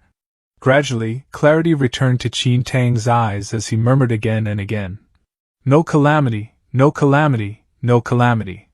Ha ha ha, you are correct, there is no calamity at all." After some time, Qin Tang burst into hearty laughter and finally regained his composure. The abnormal phenomena surrounding them faded away, and peace and tranquility returned to the area once more. Witnessing this, everyone present let out a collective breath of relief, their gazes toward Li Fan filled with gratitude. At that very moment, Li Fan's heart stirred. He sensed two faint strands of killing intent quietly locking onto him. Though the killing intent was extremely subtle, Li Fan's perception was exceptionally keen. There was no way he could be mistaken. The source of those two strands of killing intent was none other than Sikong Yi and Bei Lichen. Li Fan acted as though he had noticed nothing, yet secretly locked onto them with formless killing mechanism in return. He simply refrained from activating it. The brief episode soon passed, and the clash between the cultivators and the blue reflections came to an end. Ultimately, only two lucky survivors remained. Qin Tang regarded them gently. "The trials are over, you may leave." The stunned cultivators opened their mouths as if to speak, only to see one another's figures slowly grow faint before gradually vanishing from the plaza. Before long, Li Fan was the sole cultivator left behind. Qin Tang looked at him, a complicated emotion flickering in his eyes. He asked, "Why are you still here?" Li Fan answered with an open smile. "Senior brother, you still owe me a jug of fine wine." Caught off guard by Li Fan's reply, Qin Tang froze briefly before breaking into hearty laughter. "Ha ha ha, that's right, I still owe you a jug of good wine." His expression abruptly grew solemn as he faced Li Fan. Extending his right hand, he gently tapped Li Fan's forehead with his index finger. "This technique, the Cloudwater Dream Illusion Art, represents the culmination of my lifetime's study, forged through my blood, sweat, and tears. I hope you will not allow it to be lost to obscurity." A moment later, Qin Tang withdrew his hand. Li Fan's form also began to fade slowly. "I will certainly not disappoint senior brother's trust." Once more, Qin Tang stood alone in the immense plaza, just as he had for thousands of years. Senior uncle. Master. Senior sister. Qin Tang glanced around him, yet there was nothing to be found. So he lifted the wine and took another drink. Li Fan gradually came to his senses. Before him rose a towering gate, bearing the inscription Cloudwater Palace. A stone statue stood before the entrance. Its chest appeared to have been pierced straight through, leaving a hollow cavity. From its worn and indistinct features, one could faintly discern a likeness to Qin Tang. Li Fan silently studied the statue for a short while, then retrieved a wine gourd from his storage ring. He carefully set it down before the statue. After that, activating the Shadow Stalk art, he swiftly headed toward the direction previously locked onto by formless killing mechanism. The ruins of Cloudwater Palace were vast beyond imagination, even in his former life, despite more than 10 years of tireless exploration by the cultivators of the Tsongyan Sea. Its full extent had never been completely charted. The cultivators who had awakened near Qin Tang's statue quickly divided into several distinct factions. By the time Li Fan trailed them from behind, the entire group had already vanished. If he had not locked onto Sikong Ni and Beilichin in advance, he would likely have lost them entirely. Strangely enough, Sikong Ni and Beilichin seemed thoroughly familiar with the layout of Cloudwater Palace. Their chosen route was flawlessly accurate, repeatedly uncovering paths through mist that appeared impenetrable. They continually skirted hidden buildings, pressing ever deeper into the ruins. Was this how Sikong Yi had managed to obtain the Cloudwater model in his previous life? Further concealing his presence and aura, Li Fan followed closely in pursuit. Without warning, the two men halted. After a brief pause, Sikong Yi and Beilichin separated, each speeding off swiftly in opposite directions. A strategy to split and overwhelm? Have they sensed me? Li Fan narrowed his eyes. After a short hesitation, he chose to pursue the path taken by Sikong Yi. Advancing further into the thick mist, he eventually reached a structure resembling a pagoda. Sikong Yi came to an abrupt stop at its base, turned to glance in Li Fan's direction, and displayed a provocative grin. Then he rushed straight inside. Interesting. Does he intend to use one of Cloudwater Palace's lethal traps against me? If so, he is bound to be disappointed. A cold smile appeared on Li Fan's face as he followed him in. The instant he crossed the entrance, a cold, foul wind brushed past him, carrying with it the stench of rot and decay. Scenes from his former life resurfaced in Li Fan's thoughts. This was the Demon Refining Pagoda, among the most perilous locations within Cloudwater Palace. During the first decade after the palace opened, not a single cultivator who entered the Demon Refining Pagoda ever emerged alive. As a result, the cultivators of the Tsongyan Sea had labeled it a certain death zone, strictly avoiding it. It was not until Anchor Year 21 in his previous life that an alchemy grandmaster, after risking his life, finally unraveled the strange laws governing this place. The first floor contained rows of prison cells. However, too much time had passed. Inside remained only heaps of grotesque, oddly shaped demonic bones. Li Fan continued upward. Finding the second floor largely the same, he proceeded all the way to the top. From afar, a low, muttering voice drifted into his ears. All my senior brothers and sisters are battling at the front lines, only I am useless, unable to lend any aid. I must refine more pills, only then can I enhance their strength to the greatest extent. Each additional pill I manage to produce increases the likelihood of my senior brothers surviving. But the demons and monsters within this demon refining pagoda are already dead. There are no ingredients left for alchemy. What am I to do? A disheveled man clad in loose blue Taoist robes sighed in dejection, appearing completely helpless. Nearby, 3 figures hung suspended in midair, bound tightly by invisible restraints. One of them was Sikong Yi. The other 2 were cultivators who had entered Cloudwater Palace alongside Li Fan. Though it was unclear how they ended up here, their faces were pale as paper, their lips moving incessantly, yet no sound could be heard. Before Li Fan could respond, his own hands and feet abruptly tightened, as though shackled by unseen ropes. Leaving him unable to move, he was lifted into the air and secured in place, just like the other 3. Having foreseen this possibility, Li Fan remained calm. Only then could he finally hear the murmured words of the other 2 captives. How did this happen? I clearly chose to leave this place immediately. My vision blurred for a moment, and then I was tied up here. I'm finished. I had already stepped outside Cloudwater Palace, yet I was still seized and dragged back. At that moment, the Taoist-robed man suddenly snapped out of his rambling. Ah, it's time to refine pills. He reached into his robes and rummaged around before pulling out 2 green pills. Scratching his head, he looked troubled. The pills are ready, but I have no idea how effective they will be this time. Didn't I just catch a few insects? Saying so, he shifted his gaze toward Li Fan and the others bound in midair, his eyes moving back and forth among them. Which insect should I select? Under the man's stare, an inexplicable chill swept through them. None dared move, they held their breath, remaining utterly silent. The man hesitated briefly, then his gaze fixed firmly on Sikong-yi. Let's choose this one. Li Fan immediately concentrated his attention. He wanted to see exactly what Sikong-yi was relying on that made him confident enough to lure Li Fan into this deadly trap. Upon witnessing this, the chosen man could no longer keep his composure, yet his struggle was clearly useless, and not a single sound escaped his mouth. His body flew toward the robed man, shrinking rapidly until he had truly turned into a tiny flying insect, landing on the robed man's palm. The insect's head still faintly retained the shape of a human face, frozen in extreme terror. As the robed man lightly pinched the human-faced insect, it frantically beat its wings with a buzzing sound, but it was completely futile. The robed man held the insect in one hand and a green pill in the other. The pill was many times larger than the insect itself, yet it was forcefully stuffed into the insect's mouth. The human-faced insect writhed in agony as it was forced to swallow the pill. Its abdomen swelled to many times its original size, becoming a massive, bloated sphere. To Li Fan's great shock, Sikong-yi made no attempt to resist whatsoever.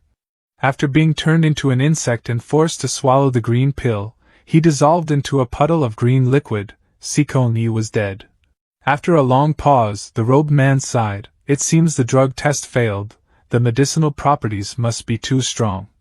Li Fan pondered silently. What's going on? What changed? Did the sequence of events diverge from my previous life because I followed him? That can't be right. Sikong-yi clearly lured me into this demon-refining pagoda. How could he die so easily? He knew this place was a death trap. Did he really lead me here just to exchange his life for mine?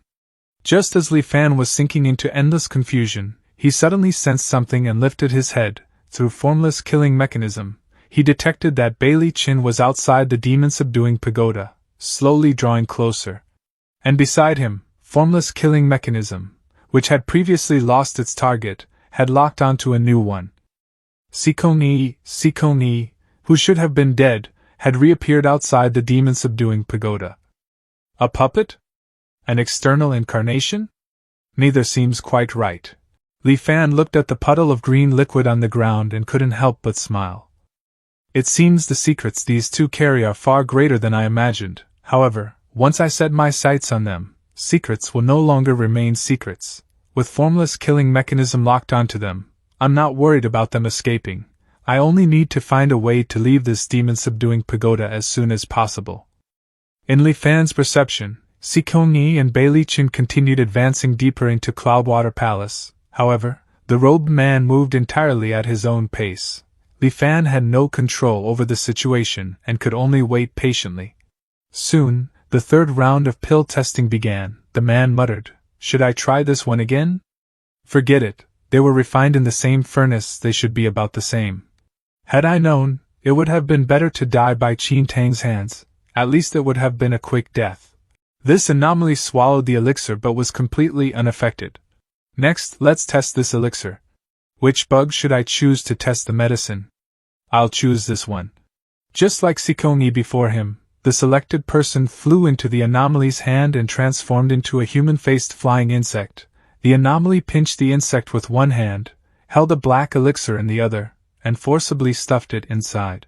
Once inside its stomach, the pill appeared to be digested and gradually shrank. However, a buzzing sound similar to a swarm of mosquitoes suddenly came from the insect's body. The human-faced insect began convulsing violently.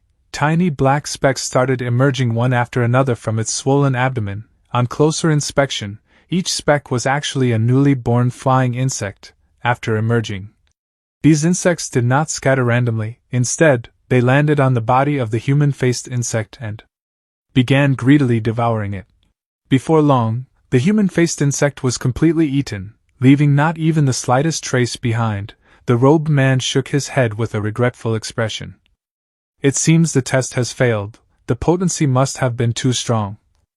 As he spoke, he opened his mouth and inhaled the swarm of black insects into his stomach. Soon, the fourth round of pill testing began. Once again, Li Fan was not selected. He found the situation both amusing and frustrating. Unsure whether to consider it fortunate or unfortunate, the robed man took out a pink pill and fed it to the human-faced flying insect. The insect burst with a soft poof, turning into a cloud of pink smoke. Within the smoke, faces twisted in agony constantly appeared. As the pink mist drifted through the air, the faces stretched and distorted, becoming increasingly grotesque. In the end, the robed man inhaled the smoke into his body, finally bringing the suffering to an end. Afterward, the robed man once again fell into his murmuring monologue. The 5th round of pill testing finally arrived. By this time, Li Fan was the only one left inside the demon-subduing pagoda. Just as the robed man was about to use Li Fan for the test, Li Fan suddenly spoke. "Junior Brother Chong, I heard you've run out of pill refining materials?" Taoist Chang's extended hand froze as he subconsciously nodded. "Yes, my pill refining materials are indeed insufficient. It has been a long time since I last managed to refine any new pills." Taoist Chang's words gradually trailed off. He stared at Li Fan for a moment, and suddenly became flustered. "So it's Senior Brother. I mistook you for an insect, Senior Brother. I'm truly sorry. I'll release you immediately." As Taoist Chong spoke, Li Fan felt the restraints binding his body loosen, and he regained control. Taoist Chong covered his head with both hands, lowering his gaze as if too ashamed to face his senior brother. He sighed bitterly. "I've made a mess again. It's always like this. I'm terrible at pill refining, and my cultivation progresses slowly. I keep holding everyone back." Li Fan stepped forward, placed a hand on Taoist Chong's shoulder, and spoke gently. "Don't say that, Junior Brother Chong. The pills you refine are very effective. Everyone enjoys taking them." Upon hearing this, Taoist Chong suddenly lifted his head, surprise and joy filling his eyes. "Really, Senior Brother? Everyone truly likes the pills I refine?" Li Fan's expression suddenly became stern. "What, you don't believe your Senior Brother?" Taoist Chong quickly shook his head. "Of course I believe what you say, Senior Brother." Then he slumped again, looking dejected. "But I no longer have any alchemical materials left. I can't refine any more of the pills everyone loves." Li Fan gently patted Taoist Chang's head, speaking softly. "It's all right, I'm still here, aren't I? Refine me into a pill, that way, everyone will have pills to eat again. Please give me a like and a share to support me. Thank you so much, everyone." Taoist Chong appeared completely stunned by Li Fan's words. His eyes widened as he stared at him in disbelief. "Senior Brother, you..." Li Fan let out a long breath before continuing.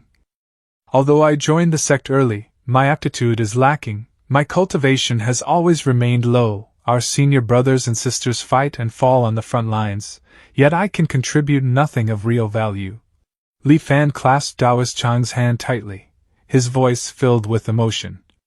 "Whenever I think about it, my heart aches. I cannot bear being so useless, so refine me into a pill. At the very least, I could still be of some help."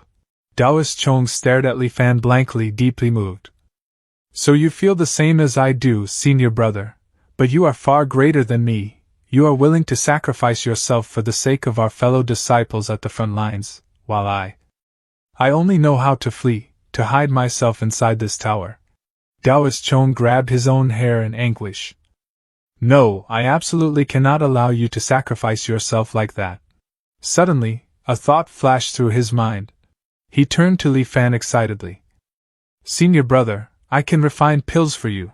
As long as you take the pills I refine, you will certainly no longer be weak. Then you can also go to the front lines and help everyone." Taoist Chong seemed to have discovered a new purpose. "Refine pills, I must refine pills."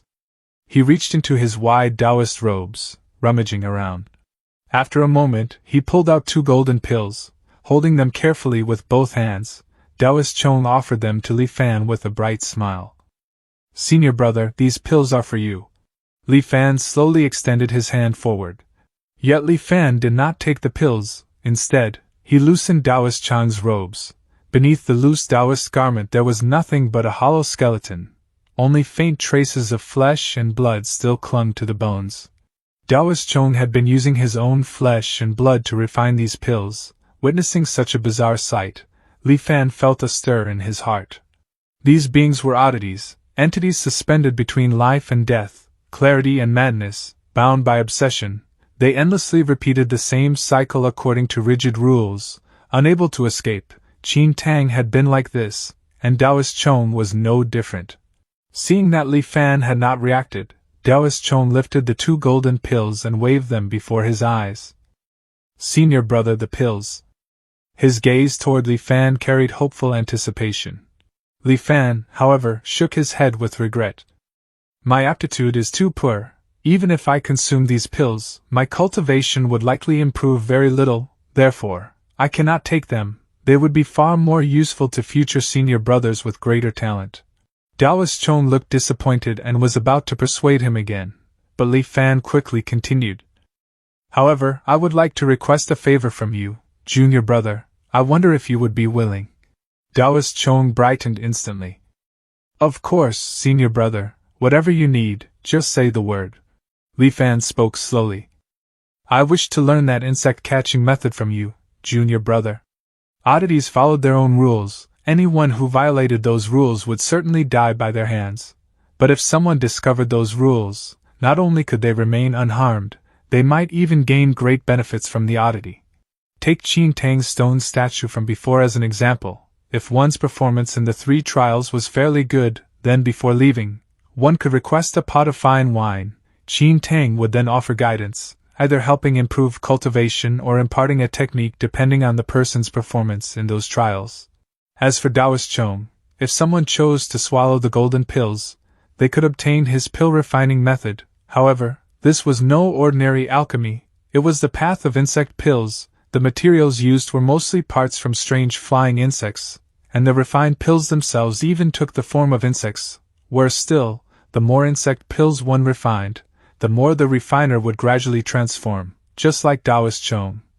In the end, they would become an existence either fully human nor fully ghost. Because of this, Li Fan did not choose the golden pills as his reward. Instead, he selected something else, something whose value was no less than the path of insect pills. Hearing Li Fan's request, Taoist Chong scratched the back of his head awkwardly.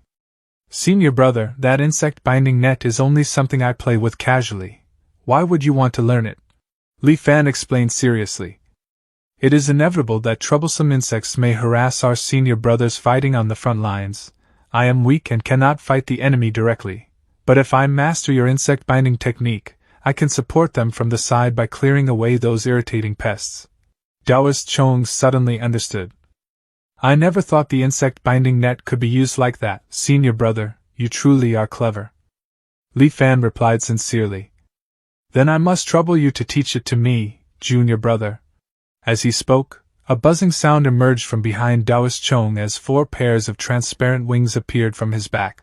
He reached behind and tore one of them off. Li Fan felt slightly startled by what he saw. The wings still carried faint traces of blood as Taoist Chong handed it to Li Fan. "Senior brother here." Li Fan gently touched the wing, and it instantly transformed into streams of radiant light that flowed into his body.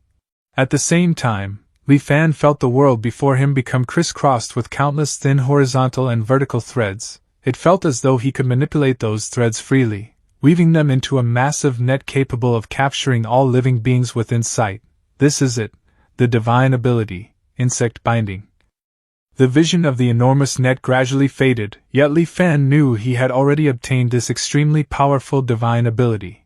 As long as a target's cultivation was lower than his own, he could instantly restrain them by activating the insect-binding divine ability. Having obtained this ability, Li Fan no longer wished to waste time. "Junior brother Chong, I have already mastered the web-weaving technique. I will now head to the front lines to join our senior brothers. Take care of yourself."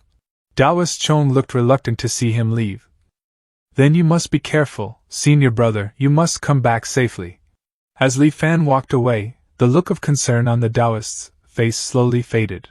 After an unknown amount of time, within the quiet demon refining pagoda, Taoist Chang's murmuring began once more. Fellow disciples and senior sisters are all fighting on the front lines, and only I cannot help at all. I must refine more elixirs, only by doing this can I strengthen them as much as possible. Outside the demon refining pagoda, Li Fan sensed the positions of Sikong Yi and Bei Li Chen. They were already extremely close to the core of Cloudwater Palace, Tai Hall. Information about Tai Hall immediately surfaced in Li Fan's mind. It was said that Tai Hall was the place where Cloudwater Palace received distinguished guests and held important sect meetings. It was not considered especially dangerous, though the circumstances surrounding it were rather peculiar. Sensing that Sikong Yi and Bei Li Chen seemed to have stopped for some reason, slowly inching forward toward the central area at an almost crawling pace, Li Fan instantly understood what was happening. He let out a cold snort and hurried toward them. Before Tai Hall, countless shattered swords were embedded in the ground, their blades overlapped and interlocked, forming a dense forest of swords that completely blocked the path forward. Sikong Yi and Bei Li Chen were currently stepping carefully on the sword hilts, advancing slowly toward Tai Hall. With every step they took, a phantom of the broken sword beneath their feet would materialize above them. It would then plunge downward, piercing straight through their hearts. There was no blood. After striking them, the phantom would simply disappear. It caused no physical injury, only unbearable agony. The searing agony made their bodies shake violently, sweat cascading from their foreheads like a downpour. Only after enduring the indescribable torment for a long while would they manage to steady their breathing, draw in a deep breath, and step onto the next sword hilt. Instantly, another phantom blade would thrust through them. That was why their progress crawled forward so painfully slowly. Yet despite the unbearable suffering, their eyes remained unwavering, without the slightest thought of retreat. Everything they had struggled and bled for lay just ahead, almost within reach. How could they possibly turn back now? Clenching their teeth, they hardened their resolve and forced themselves onward. At that moment, they felt the presence of someone approaching from behind. When they turned their heads, the shock that flooded them was impossible to contain, and cries burst from their mouths. Two voices rang out at the same time, echoing across the plaza before the majestic Tai Hall. You! How is this possible?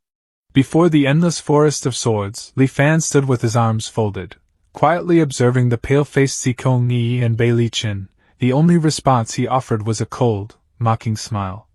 The two spoke in unison, their expressions filled with disbelief. Impossible! How could you have survived that cursed place? Then Li Fan lifted a foot and stepped onto a sword hilt, as though preparing to pursue them. At once, a sword phantom pierced through his body, unleashing a fierce pain that felt as though it drilled straight into his heart. Li Fan nearly lost control of himself and almost toppled from the sword hilt. Falling from the hilts wouldn't kill him, it would only send him back to the outer edge of the sword forest, forcing him to begin the trial again. Of course, if someone were foolish enough to attempt flying across the forest to bypass it, they would soon understand what it truly meant to be pierced by 10,000 swords. This was the trial of the sword forest that all had to endure before reaching Tai Hall. Unlike the other areas within Cloudwater Palace, this place posed no true mortal threat unless someone deliberately sought death. At worst, one would simply endure the feeling of a blade piercing the heart again and again.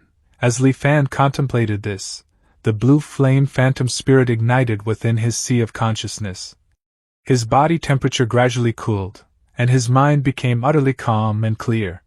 No outside influence could shake his mental state any longer. He stepped forward again, placing his foot upon another sword hilt. Though the pain still lingered, Li Fan felt no fear. He advanced several steps in succession before halting, pretending to rest so he wouldn't alarm Sikong Yi and Bei Li Chen too much. The fact that Li Fan had survived at all had already shocked Sikong Yi and Bei Li Chen to the core. Now, as they saw him steadily drawing closer, their shock slowly transformed into urgency. Gritting their teeth, they forced themselves to press forward several more steps. When four sword phantoms stabbed them at the same time, the pain didn't simply add together, it multiplied violently. The sudden surge of agony nearly made them lose their balance. Fortunately, at the moment they were about to collapse, they supported each other and barely managed to steady themselves.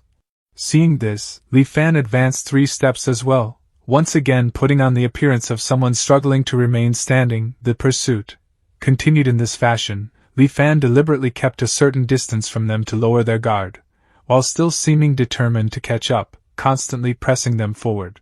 Like prey driven onward by hunting hounds, Si Kong Yi and Bai Li Chen moved step by step, gradually nearing Tai Hall. At last, they arrived at the end of the sword forest. Jumping down from the sword hilts, the two collapsed to the ground in utter exhaustion, yet with Li Fan relentlessly closing in behind them, they had no chance to rest. In haste, Bai Li Chen pulled a blue token from his robes and shouted toward Tai Hall. I am Bai Li Chen of the 165th generation of Cloudwater Palace's direct disciples. I seek an audience with Patriarch Tai. Li Fan suddenly stopped advancing, his eyes fixed sharply ahead. The magnificent Tai Hall seemed to awaken, trembling violently as it slowly lifted into the air. The ground beneath them began to quake. 4 pillar-like legs extended from beneath Tai Hall and slammed heavily into the earth. A monstrous head appeared like a phantom manifestation, emerging before Li Fan's eyes. All the broken swords throughout the forest trembled continuously. With a thunderous, otherworldly roar, an enormous turtle revealed itself, bearing Tai Hall upon its back. As the giant turtle continued to bellow, 2 immense blue serpents slithered out from the hall, one extended forward and coiled around the turtle's head, while the other stretched backward with its jaws wide open, forming the creature's tail. As if the sheer visual shock of this turtle-snake monstrosity weren't enough, what Li Fan saw upon its body made his scalp tingle. Every inch of the creature's massive form was pierced by shattered swords. They were embedded so densely that it was impossible to count how many blades had been driven into its flesh. Cloudwater Palace. Patriarch Tai? After all these years, could he still be alive? Or had he already become an oddity like Qin Tang or Taoist Chong? Even Li Fan couldn't tell. In his previous life, there had never been the slightest rumor about this Patriarch Tai. For now, Li Fan didn't dare act rashly. He remained at a distance, quietly observing. When the Patriarch's true form appeared, Bai Li Chen was overwhelmed with emotion. Dropping to his knees, he repeatedly kowtowed. An ancient and weathered voice echoed out. You are Bai Li Chen? A direct disciple of my Cloudwater Palace? The turtle snake monster lowered its head slightly, as if attempting to examine Bai Li Chen more closely. Bai Li Chen answered with a trembling voice. Reporting to Patriarch Tai, I belong to the Fuyun lineage. The ancient voice seemed to sink into memory. Fuyun. Yes, this is the aura of the Fuyun lineage, so that boy truly left descendants behind in this world? The turtle snake monster faintly sensed something was wrong, but it was already far too old, so old that even thinking had become difficult. The countless broken swords piercing its body acted like a cruel curse, constantly clouding its mind. After pondering fruitlessly for a moment, it slowly spoke again. Then why have you awakened me? Bai Li Chen seemed to release a breath of relief. Suppressing his excitement, he hurriedly said. I humbly request that Patriarch grant me the Cloudwater model. The Cloudwater model? What is that? Let me recall. After a brief pause. That thing. It's nothing particularly important. Back then, I said that this item could only be entrusted to a disciple of Cloudwater Palace, since you are a descendant of Fuyun. Here, the turtle snake monster hesitated slightly. Then it continued slowly. Then entrusting it to you would not be entirely inappropriate. Bai Li Chen's face burst with ecstatic joy as he bowed repeatedly. Thank you, Patriarch, thank you, Patriarch. Just as the turtle snake monster was about to hand the Cloudwater model to Bai Li Chen, a voice suddenly rang out. Hold it. Both Bai Li Chen and the turtle snake monster turned toward the direction of the voice. They saw Li Fan stepping swiftly across the sword hilts, advancing with astonishing speed. Sword phantoms pierced his body again and again, yet the pain seemed to have no effect on him whatsoever. In 3 long strides, Li Fan crossed the entire sword forest and landed gracefully. Taking a steady breath, he cupped his hands respectfully toward the turtle snake monster. I, Disciple Li Fan, am also a direct disciple of Cloudwater Palace. I too request that Patriarch bestow the Cloudwater model upon me. As he spoke, he began activating the Cloudwater Dream Illusion Art. As Li Fan spoke, the Cloudwater Dream illusion art began to circulate in his hands. At the very moment the treasure was within reach, this sudden twist struck like a bolt of lightning, leaving Bailey Chen both stunned and enraged. He fixed Li Fan with a furious glare, unable to hold back his roar. Where did this impostor come from? The disciples of Cloudwater Palace perished long ago. Yet halfway through, he realized his slip and abruptly swallowed the rest of his words.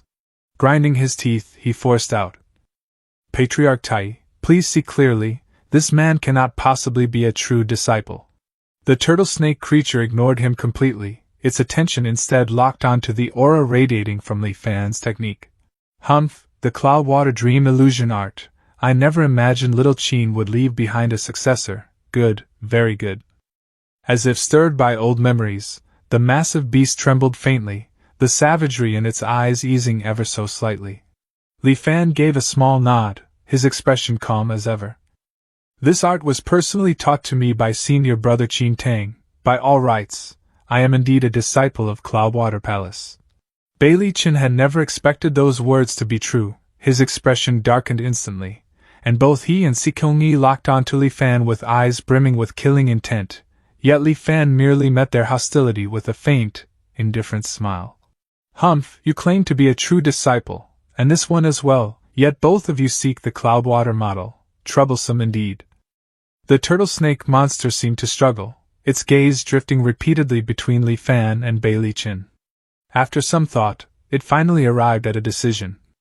"Very well, according to sect rules, the two of you shall spar, the victor shall claim the Cloudwater model."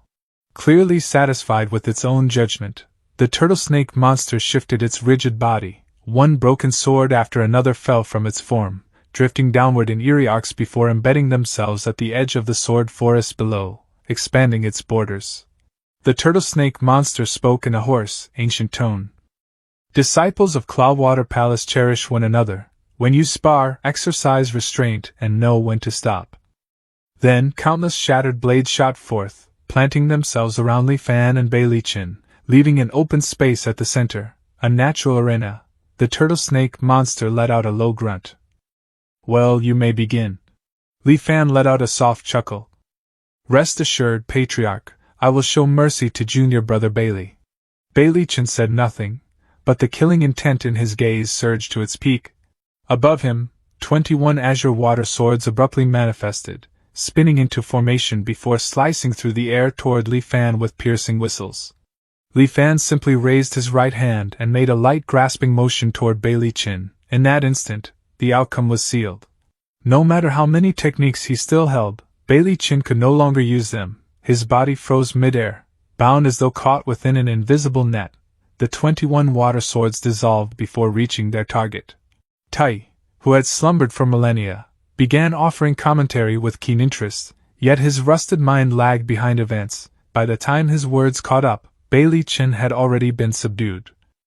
"Humph, not bad, the sea calming sword art, 21 manifested swords, he's nearing major mastery." "Eh? That binding technique? Little Chang's art? I didn't expect he would pass it to an outsider." As the turtle snake monster spoke, terror spread across the faces of Bailey Chen and Sikong-yi. They recognized that technique all too well. It was identical to the power wielded by the Taoist oddity within the demon refining pagoda. Escaping that Taoist oddity was already a miracle, but to have learned his divine art as well?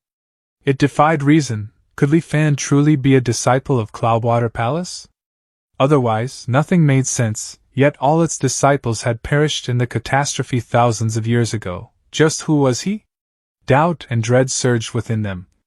This man was far too unfathomable, if they fell into his hands. As they looked at Li Fan's calm, almost gentle face, a chill ran down their spines. They had to escape.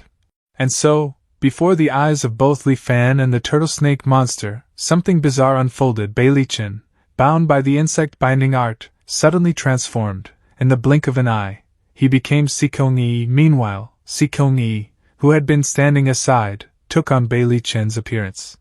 It wasn't merely their looks that switched, their auras, cultivation levels, even Li Fan's lock through the formless killing mechanism were all instantly exchanged. A shadow flickered across Li Fan's face, just as the one now appearing as Bei Li Chen cried out. My strength falls short, I admit defeat. The Cloudwater model is yours, senior brother. I beg Patriarch Tai to send me out of Cloudwater Palace. The turtle snake monster seemed intrigued by what had just occurred, but before it could dwell on it, Bei Li Chen's plea cut in. You wish to leave? That's good, it's good to leave. As it murmured, blue light enveloped Bei Li Chen, his form twisted and blurred, and after casting one last resentful glance at Li Fan, he vanished without a trace. As for Sikong Yi, still bound by Li Fan, all signs of life vanished from him in that same instant. Under Li Fan's gaze, his body slowly crumbled into ash. Yet in Li Fan's perception, Sikong Yi reappeared beside Bei Li Chen outside Cloudwater Palace, just as had happened earlier in the Demon Refining Pagoda. The two fled at full speed, desperate to put distance between themselves and this place. Humph, trying to escape? It won't be so easy. Once marked by the formless killing mechanism, escape was impossible unless they could widen the gap to an extreme extent. Unhurried, Li Fan instead turned back to the turtle snake monster. Patriarch Tai, may I ask, what technique was Bei Li Chen using? Exchanging living bodies, it seems quite extraordinary. It does seem familiar, I feel like I've heard of it before. After a pause, it spoke with regret. I'm old, my memory fails me. I cannot recall.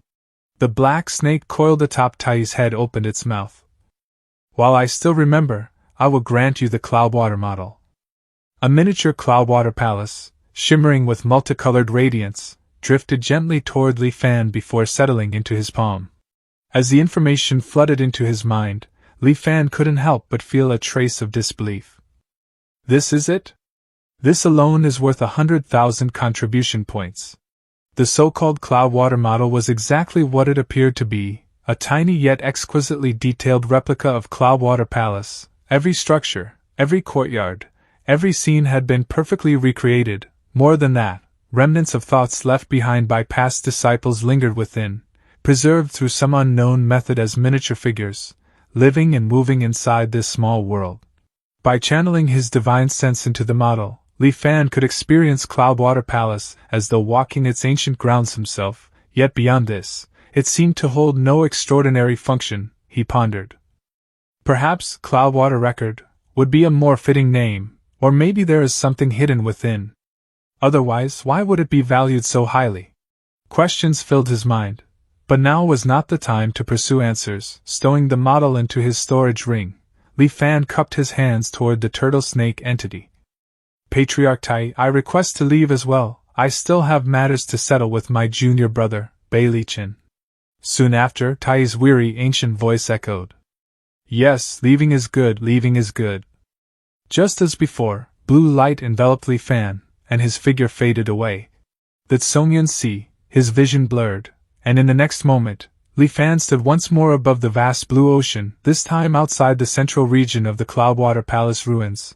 Locking onto the positions of Bei Li Chen and Sikong Yi, he activated the Shadow Stalk art and gave chase. At the same time, the formless killing mechanism finally activated. Instantly, resistance bore down on the fleeing pair, their speed dropping sharply. Li Fan, however, only accelerated further. The distance between them rapidly shrank, their figures soon coming into view. Sikong Yi's furious voice rang across the sea. Who exactly are you? I already gave you the Cloudwater model, why won't you let us go? Li Fan said nothing, simply increasing his speed. Seeing this, Sikong Yi stopped fleeing and turned to face him. You're going too far. Meanwhile, Bei Li Chen used a secret technique to suddenly accelerate, racing toward a distant island. A cold glint flashed in Li Fan's eyes as he observed them. Trying to escape like a cicada shedding its shell again? Planning to use the island's teleportation array to return to Myriad Immortals Island? Not a bad strategy, unfortunately I came prepared. With that, he retrieved a black chain from his storage ring. One end aimed at Sikong Yi, the other at Bei Li Chen. Li Fan tossed the chain lightly, it shot forward, binding the two together before they could react, then it tightened violently. Bei Li Chen, who had been fleeing at top speed, was yanked backward, tumbling helplessly towards Sikong Yi. This was the soul-locking chain, custom forged for 958 contribution points by a Foundation establishment master from the Myriad Immortals Alliance. Once bound, two individuals could never separate beyond a fixed distance. At last, facing the two bound together, Li Fan took out an array diagram, the Azurewood Violet Flame Array, purchased for 1,500 contribution points. Its power was immense. Once activated, an ordinary Qi refinement cultivator would be reduced to ashes within 2 to 6 hours. Just who exactly are you? Li Fan's face remained expressionless as he activated the formation. Who I am is irrelevant. Having taken your opportunity, there is no way I can allow you to leave alive. Right now, what interests me more is how many times you can return from death. Watching how every move Li Fan made precisely countered their actions, how could he fail to realize this was a meticulously prepared ambush? Li Fan offered no reply. He merely activated his insect-binding divine ability, locking Bai Chen firmly in place. Ignoring Sikong Yi's relentless curses, Li Fan triggered the array, unleashing searing flames that engulfed him. Ah! Amidst piercing screams, Sikong Yi was reduced to ashes. Yet, no anomaly appeared in the heavens above. Then, just as Li Fan had expected, a faint shadow slowly emerged beside Bai Chen. The shadow twisted and condensed, gradually forming a body. Sikong Yi had returned. Li Fan narrowed his eyes and activated the array once more. The screams echoed again. Sikong Yi died yet again. This time, upon revival, his cultivation had fallen from late-stage Qi refinement to mid-stage Qi refinement. Li Fan began to grasp the truth. Violet flames surged, claiming Sikong Yi's life again and again. His curses turned to pleas, his pleas into desperate cries, then into broken, tearful begging, but Li Fan remained utterly indifferent. This Sikong Yi was too strange, too elusive. With astonishing life-preserving methods, Li Fan had already seized the Cloudwater model worth 100,000 contribution points from him, forging an unresolvable grudge. Whether or not he could extract his secrets, Li Fan would never allow him to escape. The Azurewood Violet Flame Array ignited repeatedly. Before long, Sikong Yi's cultivation had dropped to the early-stage Qi refinement realm. Despair overtook him. He collapsed, begging for mercy, and in order to survive, he chose to reveal all his secrets. Li Fan listened in silence, his expression shifting subtly. He said, "The technique I cultivate is the heaven-stealing sun-swapping art, which allows the creation of an avatar. Unlike ordinary external avatars, this one possesses its own appearance, aura, soul, realm, and cultivation. When forming an avatar, by incorporating the bones of a deceased cultivator or the essence blood of a living one, it is possible to seize a portion of their talent, destiny, and fortune, grafting it onto the avatar. I chanced upon the corpse of a Cloudwater Heavenly Palace disciple and used it to create this avatar, Bai Chen. Through this avatar, I not only obtained the cultivation method calming divine sword, but also uncovered secrets of the long-lost Cloudwater Heavenly Palace. Later, I discovered that the item with a bounty of 100,000 contribution points, the Cloudwater map record, was hidden within that palace. So when the Cloudwater Heavenly Palace reappeared, I rushed there without hesitation. I intended to seize and claim the reward, ensuring my cultivation path would be smooth from then on. But I never expected to encounter you. Who exactly are you? And how did you notice me?" Hearing this, Li Fan merely smiled coldly, offering no answer. At last, the violet flames flared once more. After dying 3 more times in succession, Sikong Yi failed to revive again. As for Bai Chen, he crumbled into dust upon Sikong Yi's death, vanishing completely from existence. The fall of a Qi refinement cultivator was far less grand than that of a Foundation establishment cultivator. No radiant phenomenon of heaven and earth appeared. Only 2 streaks of crimson clouds briefly painted the sky. Qi refinement cultivator Sikong Yi cultivated for 35 years. In the Tsongyan Sea, he was slain by Qi refinement cultivator Li Fan. Qi refinement cultivator Bai Chen cultivated for 3 years. In the Tsongyan Sea, he too was slain by Qi refinement cultivator Li Fan. Now, body destroyed and Tao scattered, they returned to the heavens. Where Sikong Yi perished, a black token hovered silently in the air. Li Fan reached out and grasped it, and in an instant, a torrent of information flooded his mind. Whoever holds this token commands the heaven-swapping sect. The heaven-swapping token was a supreme treasure of that sect, a hidden lineage that had endured since ancient times. Unlike other sects that established territories and recruited disciples, the heaven-swapping sect had no fixed base, and each generation often consisted of a single inheritor. This token was forged thousands of years ago by Sikong Yu, the 38th successor. The token possessed numerous functions. First, it contained an immense storage space. Second, once refined, it could be freely transferred between the user's true body and avatar, ignoring spatial distance entirely. Third, and most crucial, through the heaven-swapping art, both the true self and avatar could store their life essence within the token, so long as the token remained intact. Even if both bodies perished, the accumulated essence blood within could be used to reconstruct a new body, granting resurrection. In simple terms, once the technique reached completion, both the visible body and avatar were merely empty shells. The heaven-swapping token itself was the true body. After Sikong Yu's modifications, the technique became eerily unorthodox, yet highly effective. For thousands of years, relying on this strange method, the sect's disciples escaped danger time and time again. Thus, the heaven-swapping sect endured for millennia, until Sikong Yi encountered an anomaly like Li Fan, one who could reverse time itself. However, the heaven-swapping art was not flawless. It had critical weaknesses. The true body and avatar had to remain within a certain range.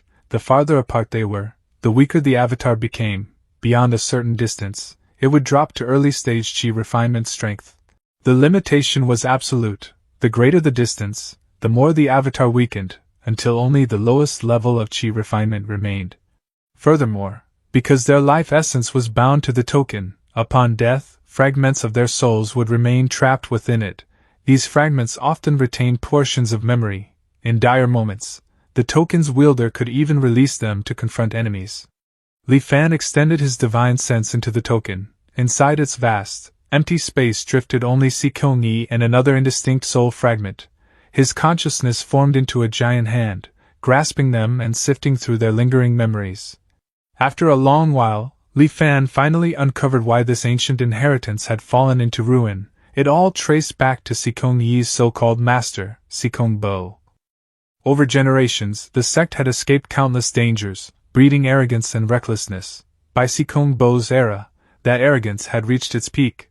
On a distant continent, after reaching the Foundation establishment realm, Sikong Bo grew dissatisfied with his avatar and sought to create a new one. In a remote village, he encountered a child of 5 or 6, one possessing an innate immortal physique. The child was extraordinarily powerful, his cultivation progressing at a terrifying speed at such a young age. He had already reached the peak of chi refinement, and was preparing to establish his foundation. Sikong Bo was captivated. After secretly observing, he discovered the child's fortune was even more astonishing. Each time he ventured into the mountains, he returned with rare treasures. If such fortune could be seized, the resulting avatar would be unparalleled. Blinded by greed, Sikong Bo chose a night when the child slept deeply to steal his essence blood, but he did not know the child had already been marked by a nascent soul expert. This expert, nearing the end of his lifespan and unable to break through, had searched for a suitable vessel. He found the child. Ordinary possession methods would damage the host's foundation, something he could not allow.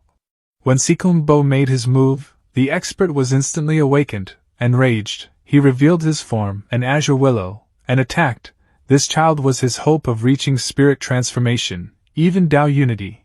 How could he allow another to covet him?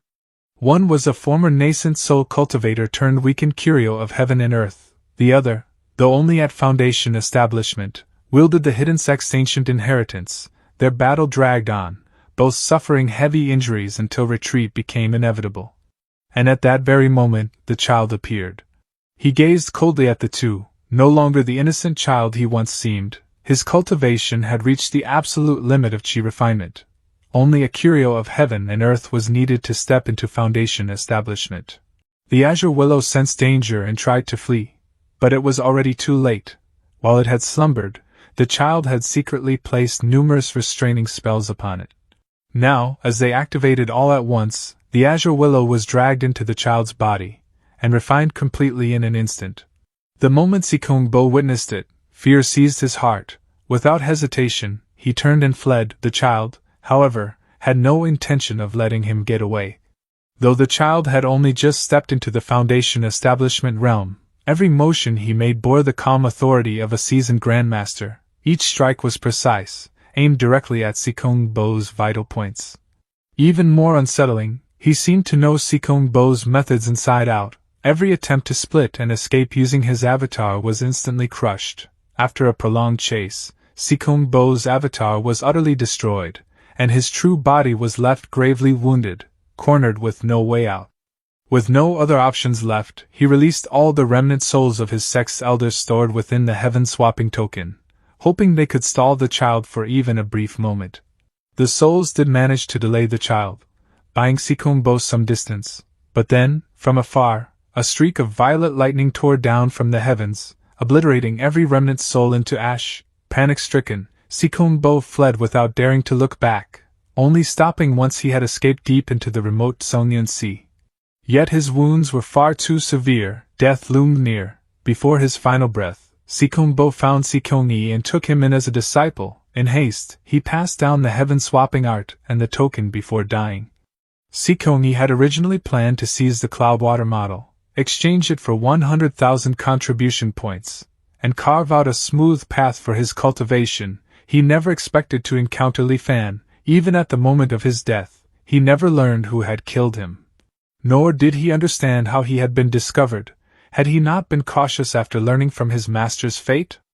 Sensing the resentment lingering in Sikong Yi's remnant soul, Li Fan remained expressionless. He summoned the blue flame phantom spirit and wiped out both remnant souls completely. If not for my interference, Sikong Yi would have successfully obtained the Cloudwater model, traded it for 100,000 contribution points, and escaped the Songyun Sea via long-distance teleportation before anyone could react. No. Recalling the memories of his previous life, Li Fan silently shook his head. Back then, many had seen Sikong Yi leave through the teleportation array alone, yet no one noticed Bailey Chin. Most likely, this had been a golden cicada shedding its shell tactic. In truth, Sikong Yi probably never left the Songyun Sea at all. His real body departed in plain sight, creating the illusion of escape, while secretly using the heaven-swapping art to return to a hidden location within the sea. There was no need to deceive the Tianxian mirror. He only had to vanish from those coveting the reward. A clever scheme. Perhaps I can make use of it in this life. After all, 100,000 contribution points is too tempting to ignore. There is another detail worth noting. From Sikong Bo's memory fragments, it seems humans can indeed be refined into curios of heaven and earth. In fact, many Foundation establishment curios are formed from fallen cultivators. The saying that a cultivator's Tao disperses and returns to heaven after death is no empty phrase. A cultivator's Tao, shaped over countless years by the world itself, gradually condenses into unique curios based on their nature and techniques, eventually reappearing in the world. In life, techniques cannot be shared. In death, one is still fully utilized. Such is the world's attitude toward cultivators. Li Fan stored the heaven-swapping token in his storage ring and flew toward a nearby island. He needed to return to Myriad Immortals Island first. The harvest from this Cloudwater Palace expedition was overwhelming. He needed time to sort through it all. After returning via teleportation array, Li Fan discovered that news of Cloudwater Palace had already spread everywhere. Breaking news: the Millennia-sealed sect returns with strange treasures. Gentle Senior Brother's nighttime scandal. Exclusive intel, 10 contribution points per copy, guaranteed authentic, no scams. The first batch of information was sold by Jiao Xiuyuan, containing only details from Qin Tang's first trial, yet even this limited intel sold for 30 contribution points per copy, earning him a substantial profit. Returning to the Tianxian mirror, Li Fan began reviewing his gains. He had obtained Qin Tang's Cloudwater Dream Illusion Art, Daoist Chang's Insect Binding Ability, the Cloudwater model, as well as the Sea Calming Sword Art and Heaven Swapping Art, along with the Heaven Swapping token from Sikong Yi. He had already cultivated the Thousand Mechanisms Jade Cosmos Scripture, Nether Spirit Illusion Art, and Shadow Stalk Art. One cannot chase everything at once. Among the new techniques, insect binding required no cultivation as it was a divine ability. The Cloudwater Dream Illusion Art, however, was extremely useful and would play a key role in his future plans. It had to be cultivated. As for the heaven-swapping art, it was decent, but, in terms of survival, what could surpass return to truth? Why bother with inferior methods? Besides, the slightly eerie, almost living token gave Li Fan a strange feeling. Heaven-swapping. Who exactly is being swapped with whom is unclear. Best not take the risk for now. He would set it aside until he could verify it safely. The sea-calming sword art could be cultivated up to the golden core realm. At high mastery, one could form 108 sea-calming swords within the Dantian, against a single enemy. Unleash 100 swords at once, against many. They formed the sea-calming sword array, a supreme killing art, powerful, but not urgent to cultivate yet. It was now anchor year 12. In his previous life, the sea dried up in year 31. He had once hesitated about participating in that event.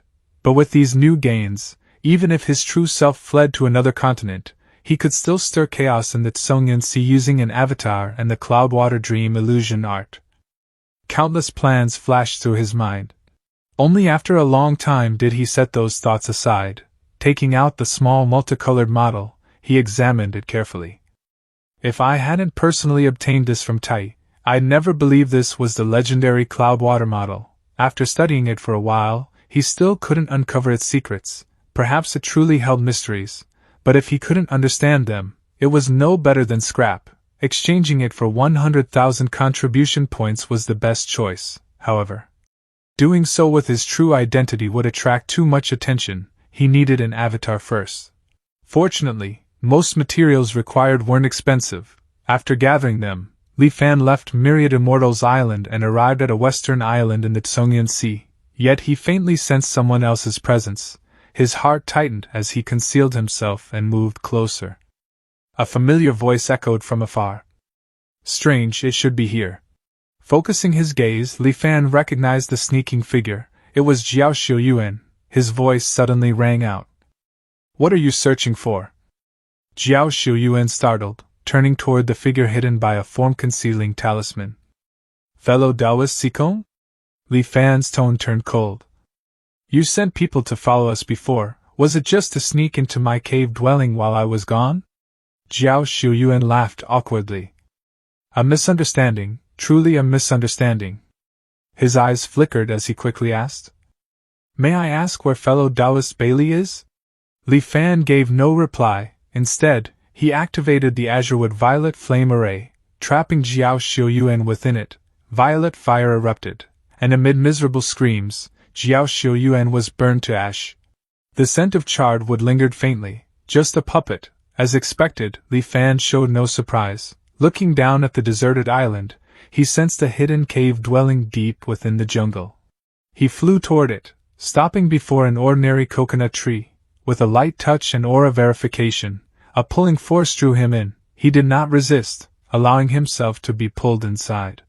The cave dwelling was crude, barely enough for two people. Li Fan took out the materials, steadied himself, and began crafting the avatar.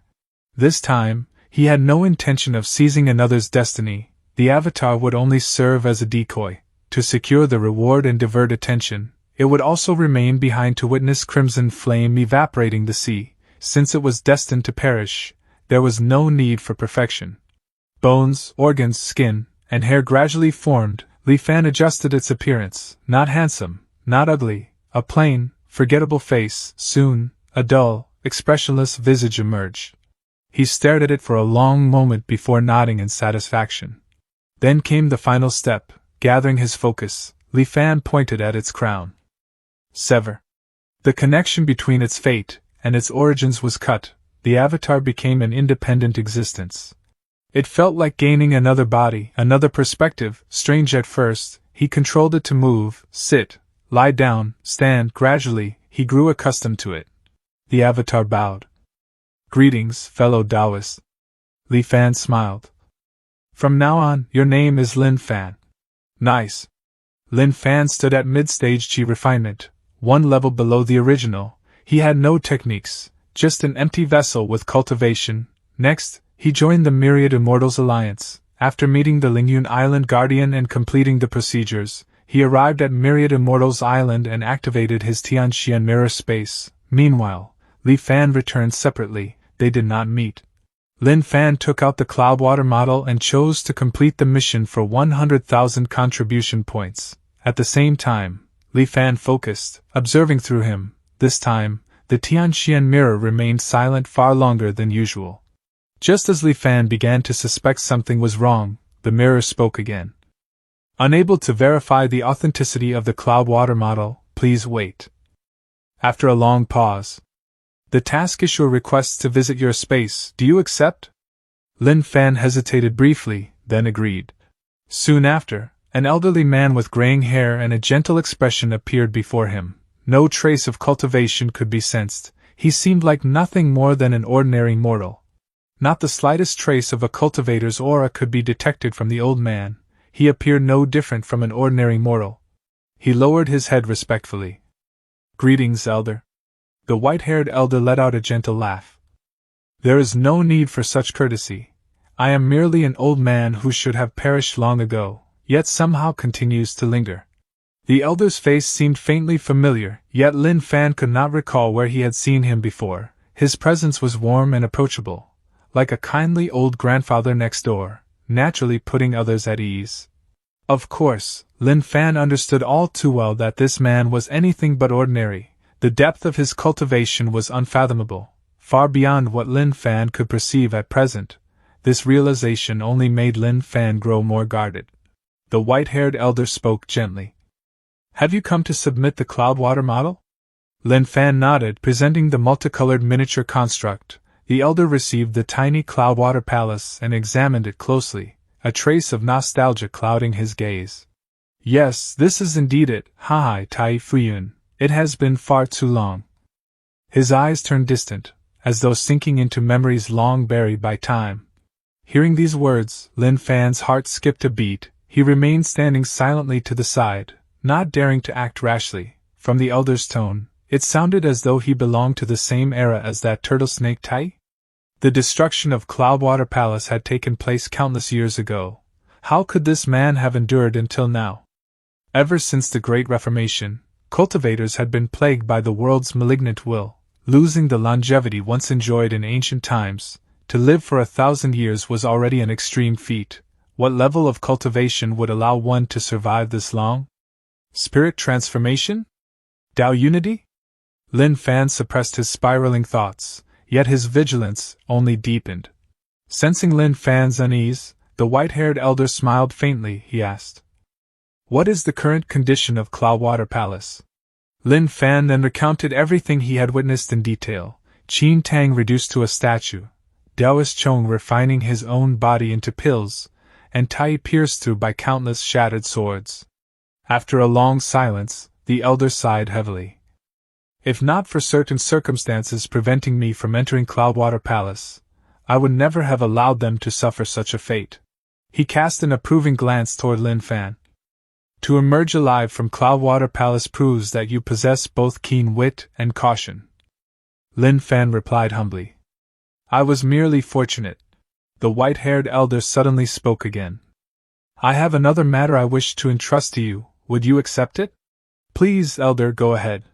When you have the time, make another journey to Cloudwater Palace on my behalf. Simply leave this item there.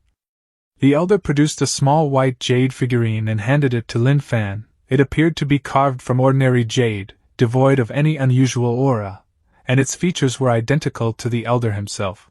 Since I cannot personally enter Cloudwater Palace, let this figurine accompany them in my place. As for your reward. The elder paused briefly, then extended a finger toward Lin Fan's brow. In an instant, torrents of information surged into Lin Fan's mind. Even with divine sense at the mid-stage Qi refinement level, he felt dizzy and disoriented, his skull throbbing under the immense pressure. By the time he regained clarity, the white-haired elder had long since disappeared from the Tianxian mirror. The 100,000 contribution points had already been credited to his account. It took Lin Fan quite some time to tidy the overwhelming flood of knowledge before finally understanding the nature of the elder's payment. Heavenly Physician's Immortal Scripture. It was not a cultivation method, but rather a comprehensive medical canon. It covered not only human anatomy, pathology, diagnosis, treatment, and pharmacology, but also extended to countless species of animals and plants across the world. It was vast and all-encompassing, leaving no detail untouched. The sheer volume of knowledge was so immense that Lin Fan estimated it would take him over a decade just to fully read through it once, yet such a priceless treasury had been transmitted to him effortlessly in a single instant by the elder. Truly remarkable, genuinely remarkable. What a pity it is so exhausting to study, for now, I can only set it aside. Lin Fan did not dare neglect the elder's request. After all, the man was a being of unfathomable power, and he had already given the reward in advance. Thus, Lin Fan set out once more for Cloudwater Palace. He had originally expected that upon arrival, his avatar would once again face senior brother Qin Tang's trials. Yet, after a flash of white light radiated from the figurine within his storage ring, Lin Fan found himself standing directly before the main gates of Cloudwater Palace. The jade figurine slipped free on its own, rising into the air before slowly dissolving like melting frost. He waited for a time, but nothing unusual occurred within the palace grounds. Is it finished just like that? It feels almost too smooth. Lin Fan pondered uneasily. What purpose did that figurine serve? Unable to discern anything further, he ultimately chose to leave. Back within the Tianxian mirror, Lin Fan gazed at his balance of 100,000 contribution points, his thoughts growing deep. Originally, Li Fan had intended for his avatar to claim the points, exchange them for needed techniques and treasures, and then pass them to his true self, just as Xiao Heng had once done when delivering the lesser water manipulation art in a previous life.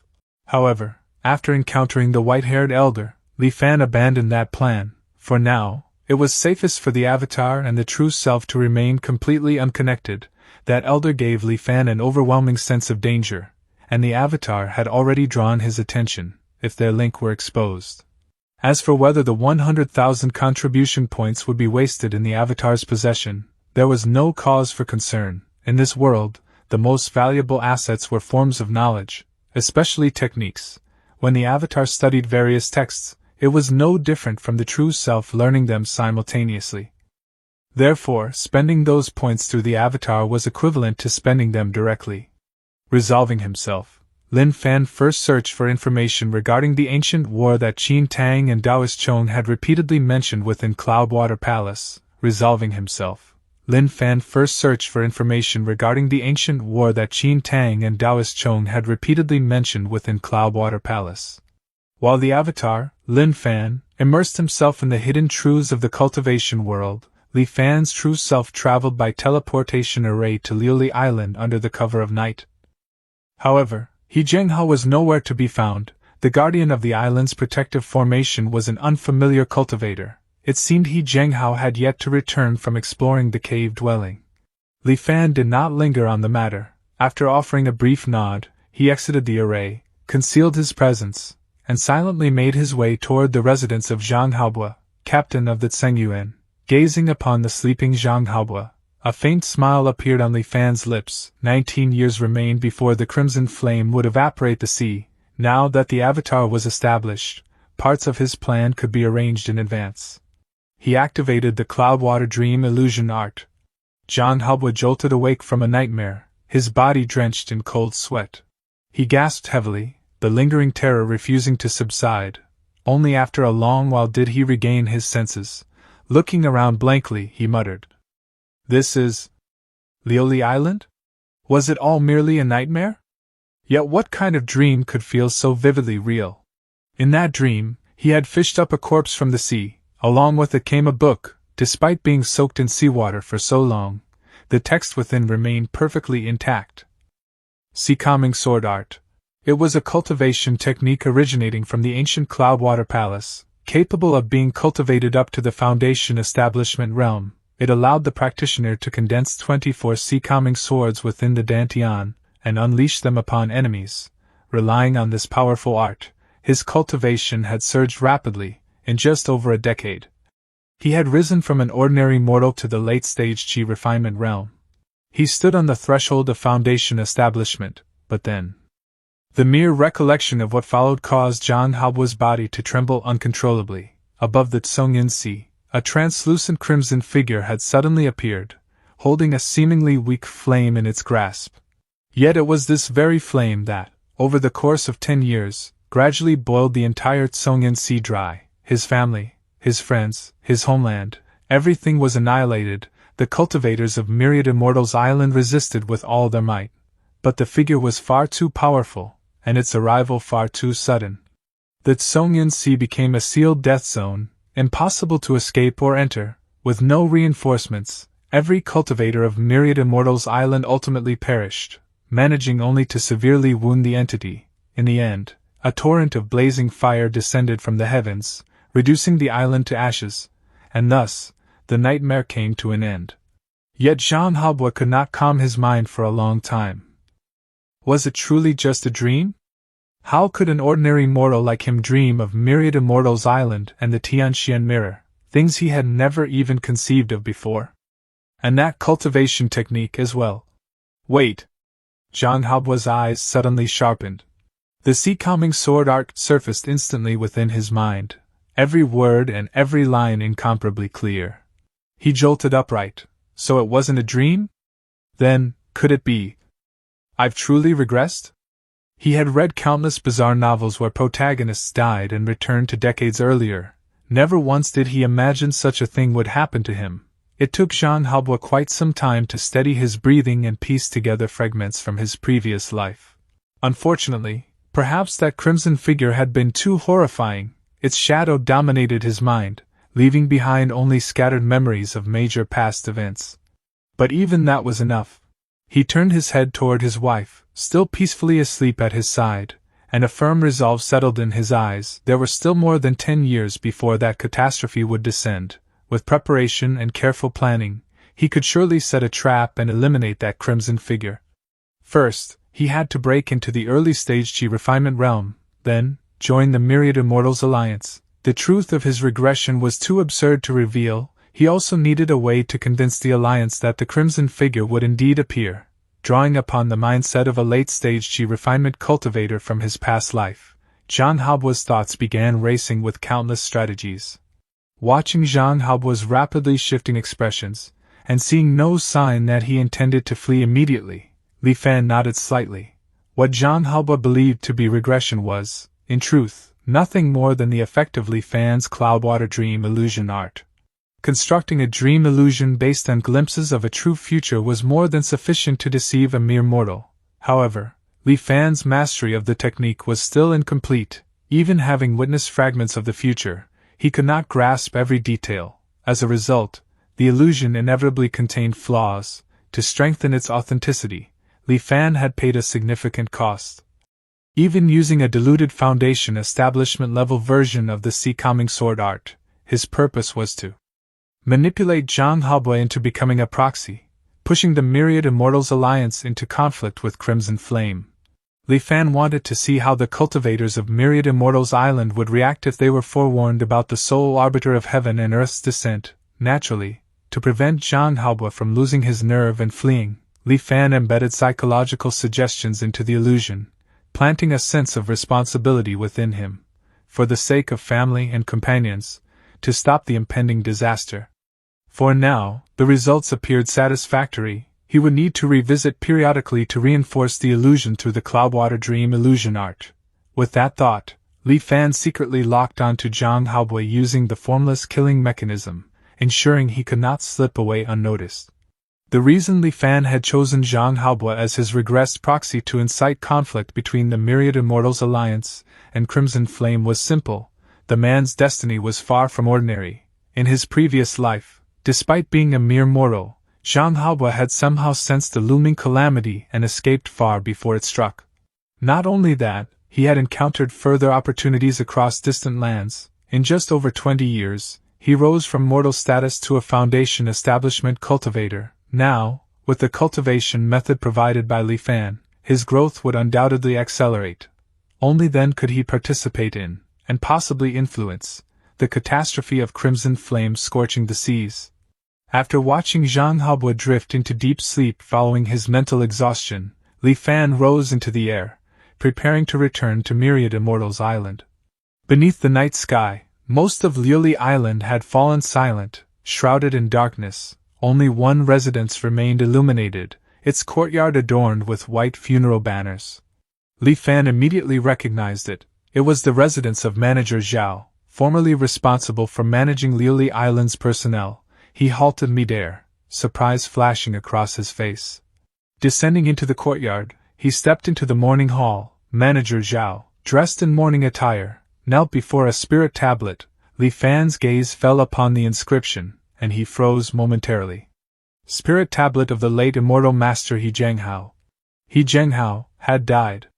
What Li Fan felt was not shock, but a deep and unsettling confusion. They said one could never step into the same river twice, yet with return to truth, Li Fan could revisit the same river endlessly. Minor actions might create ripples, but should not alter its course, and yet, He Zhenghao's death was entirely unforeseen. Li Fan could not help but ask, how did fellow Taoist he meet his end? Manager Zhao started slightly, then quickly turned and replied with respect. It is said immortal master he encountered a trap while exploring an ancient cave dwelling and perished. It has been 56 days since then. Li Fan recalled He Zhenghao's earlier words. Some friends discovered an ancient cave dwelling and invited me along. It had been sealed long before the Great Reformation. It should contain numerous treasures, perhaps even rare techniques. In a previous life, Li Fan had encountered He Zhenghao more than a decade later, alive and well. Never did he expect such an abrupt end, he pondered. So in that life, he never joined that expedition. The reason for this divergence was clear. He Zhenghao had lost all the contribution points he had accumulated over a lifetime.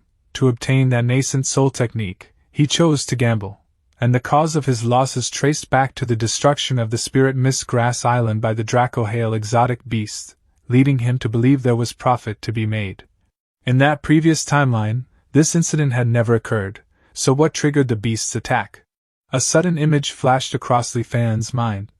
Inside the Dracohale's stomach, he had once found numerous undigested Liuli pearls, the key material for refining Liuli pills. Consuming such pills could induce an effect akin to sudden enlightenment. By devouring vast quantities of Liuli pearls, the Dracohale had gradually developed intelligence. Then, by chance, it encountered an island cultivating spirit mist grass. The spirit mist grass must have provided some benefit, prompting the beast to launch a violent assault, devouring most of the island's supply, and the reason it had so many Liuli pearls to consume was because, in a lifetime where he merged with the ocean's consciousness, Li Fan had once seen the colossal skeleton of a Liuli fish. Within it, a massive Liuli pearl gleamed beneath the sunlight. In this life, he had casually slain the leader of that Liuli fish school while passing by. Without their leader, they were like a kingdom without a ruler, helpless against predators such as the Dracohale. Connecting all the pieces, Li Fan stood stunned. An unintentional action of his had led to He Zhenghao's death? And beyond that, how many others, driven by speculation on spirit mist grass prices, had lost everything and taken fatal risks? All of it traced back to that single act, killing the Liuli fish leader. Without it, the school fell, the Dracohale consumed vast Liuli pearls, and its intelligence awakened. That intelligent beast, through chance, destroyed an entire island of spirit mist grass. News of the destruction was manipulated and spread, leading countless individuals into ruin. In the end, several Foundation establishment cultivators perished prematurely. Each event formed a link in an unbreakable chain. The first links were loose, but each successive one tightened further, until the final chain left no escape. So even Foundation establishment cultivators can be killed so easily. I understand now. This is the true application of heaven and earth's killing mechanisms. Compared to this, formless killing mechanism feels crude. Li Fan's thoughts churned as realization dawned. Within the Tianxian mirror, Lin Fan, who had been reading intently, suddenly experienced enlightenment. He immediately activated assisted cultivation mode. Under the epiphanic boost, countless insights flooded his mind. One does not need to strike personally to kill. With the foresight granted by return to truth, I can weave schemes across time and space, just like what happened with He Zhenghao. From 10,000 li away, years in the past, a life can be taken. Had it not been for He Zhenghao's death, Li Fan might have taken far longer to comprehend this method. the interlocking chains of life and death. Fellow Taoist he, your death was not in vain. With genuine sincerity, Li Fan lit a stick of incense before the spirit tablet. He whispered softly, "Rest in peace, in your next life, I will treat you well." He remained there for a moment, watching the incense burn nearly to ash before turning to leave. Just then, Manager Zhao called out anxiously, "Immortal Master, please wait. You seem to have had a close relationship with Immortal Master He?" Li Fan was about to reply when a thought crossed his mind. After a brief pause, he said, "Fellow Taoist He and I have known each other for over 40 years. He treated me with great kindness. I was away on business and had no idea of his passing. Seeing his memorial today came as a shock. I could only offer a stick of incense." He shook his head and sighed. Manager Zhao also sighed. "It has been 26 days since I learned of his death and set up this memorial. You are the first, and only, person to come pay respects. Many immortal masters have visited, but they came either to claim his belongings or compete for the position of Guardian Immortal Master. Now that a new Guardian has taken office, I fear I will lose my position as well. I have also failed to fulfill the final task he entrusted to me, and it weighs heavily on my heart. Fortunately, you have come." Manager Zhao's expression eased, as if a great burden had lifted. "Fortunately, you have come." Li Fan was taken aback. What task did fellow Taoist he leave behind? Manager Zhao answered honestly. "Before his death, Immortal Master he entrusted me with an item. He said if anything happened to him, it should be given to the first cultivator who came to pay respects." "Why would he entrust it to a mortal like you?" Li Fan asked, surprised. Manager Zhao replied with a mixture of pride and sorrow.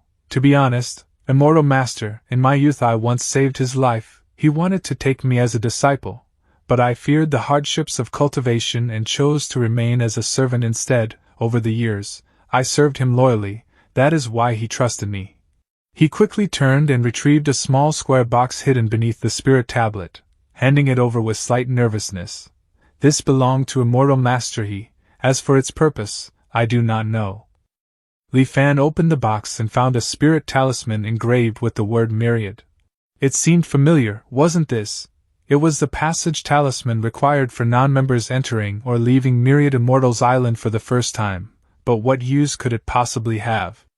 Li Fan was puzzled yet stored the box away. Looking at the uneasy Manager Zhao, Li Fan thought for a moment before saying, "I will speak to the new guardian for you, but I cannot guarantee you will keep your position." Manager Zhao was overjoyed and immediately knelt, kowtowing repeatedly. Li Fan waved his hand dismissively before flying away. Manager Zhao remained kneeling, not daring to rise. After a long while, he slowly stood up. Gazing at the spirit tablet, he murmured, "I've finally handed off that burden. Seeing all those immortal masters flying overhead these past days, I couldn't even sleep." That man spoke truthfully. He was the first to come pay respects. Giving him your belongings fulfills your final wish, and eases my heart. After another long silence, Manager Zhao spoke again. "Cultivation. And yet you died before me. No one even came to collect your remains. What is the point of it all?" Li Fan stepped through the island's defensive array, crossing the invisible boundary as he once again encountered that unfamiliar cultivator. The newly instated guardian of Liuli Island was named Yuanxing, a man who had secured his position through subtle political maneuvering.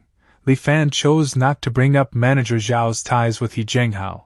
Instead, he merely remarked that Zhao was an old acquaintance and inquired whether he might continue serving as Liuli Island's personnel manager. After a brief moment of contemplation, Yuanxing gave a small nod of consent. After all, it was nothing more than a mortal post.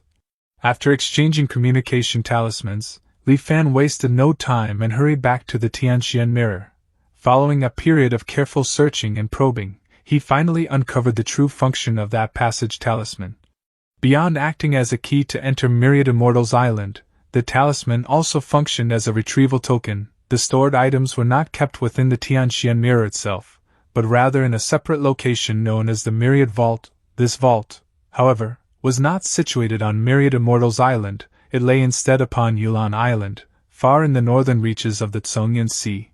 Once he understood the talisman's purpose, Li Fan did not hesitate. he traveled to Yulon Island and ultimately retrieved He Zhenghao's belongings. What he obtained was a jade slip. At first glance, Li Fan assumed it might contain some cultivation technique, yet after reading its contents, realization dawned upon him.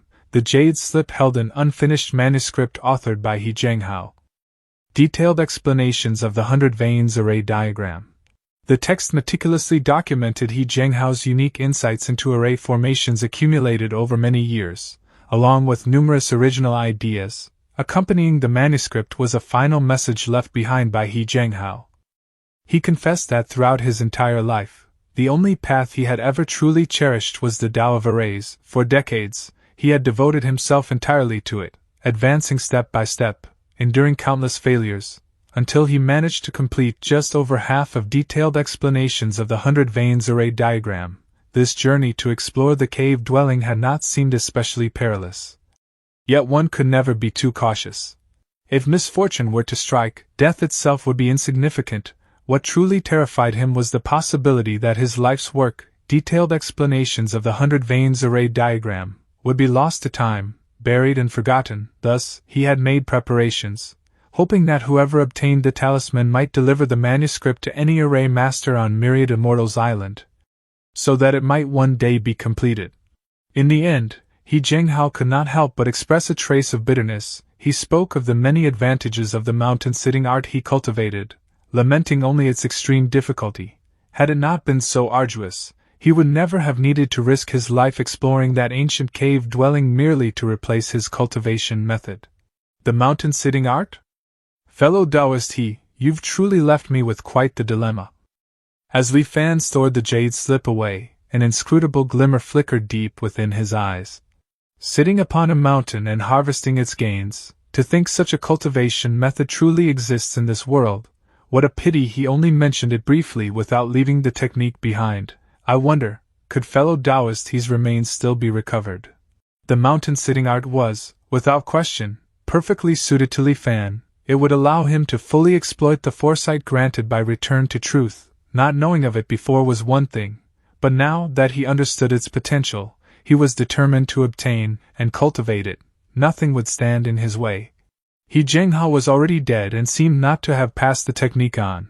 But that posed no real obstacle. Li Fan possessed the heaven-swapping art, a method that could steal fragments of memory by creating an avatar. Through this, he might reconstruct the mountain-sitting art, and if fate proved unkind and he failed, then he would simply attempt again in his next life. With this in mind, Li Fan found his curiosity drawn toward the ancient cave dwelling where He Zhenghao had perished. A group of 5 Foundation establishment cultivators had entered, and all had died, while only a single golden core cultivator escaped by sheer luck. The cave dwelling lay hidden within an underwater volcano. While the volcano had remained dormant, the cave went undiscovered, but a recent eruption had exposed its entrance, allowing a passing cultivator to stumble upon it. This discovery led to the formation of an expedition, 1 golden core cultivator accompanied by 5 at the Foundation establishment stage. Such a lineup was by no means weak. According to their intelligence, the site had once belonged to an ancient golden core cultivator known as Tianyang. Logically speaking, a golden core cultivator's dwelling should not have posed excessive danger. The group should have either returned laden with treasures or, at worst, retreated safely upon encountering threats. Yet as they ventured deeper, they accidentally activated a hidden mechanism. Though Tianyang had indeed been a golden core cultivator, he practiced an ancient and now forgotten art of mechanical constructs. In an instant, over a dozen firestone mechanical puppets were activated, encircling the entire group.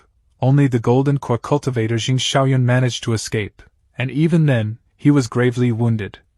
The 5 Foundation establishment cultivators met tragic ends beneath the relentless assault of the puppets.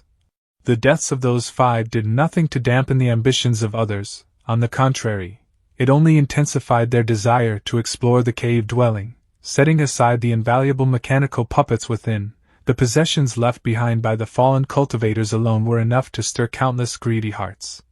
Rumor had it that a second expedition was already being organized. This time, it would be led by a nascent soul powerhouse, Eminence Go Xian. Known for his obsession with rare and secret arts, he had grown intrigued upon hearing that a lost mechanical construct technique had resurfaced, and thus resolved to investigate personally. I wonder whether this expedition will succeed. Still, with nascent soul and golden core cultivators involved, it's best I stay out of the chaos. With so many treasures inside, surely no one would bother competing with me over fellow Taoist remains, right? Perhaps I should post a bounty mission? 1,000 contribution points? That seems excessive. 500 should suffice. Li Fan felt no concern about the mountain-sitting art being exposed. Unlike the standardized techniques exchanged within the Myriad Immortals Alliance, this was a cultivation method from before the Great Reformation, one that had vanished from the world for various reasons, known only to its sole practitioner. If that cultivator died without leaving a record, the technique was effectively lost forever. Yet with my heaven-swapping art, I may be able to recover such lost arts from a cultivator's remains. Perhaps this is the true purpose of the heaven-swapping art? Am I about to return to my old path once more?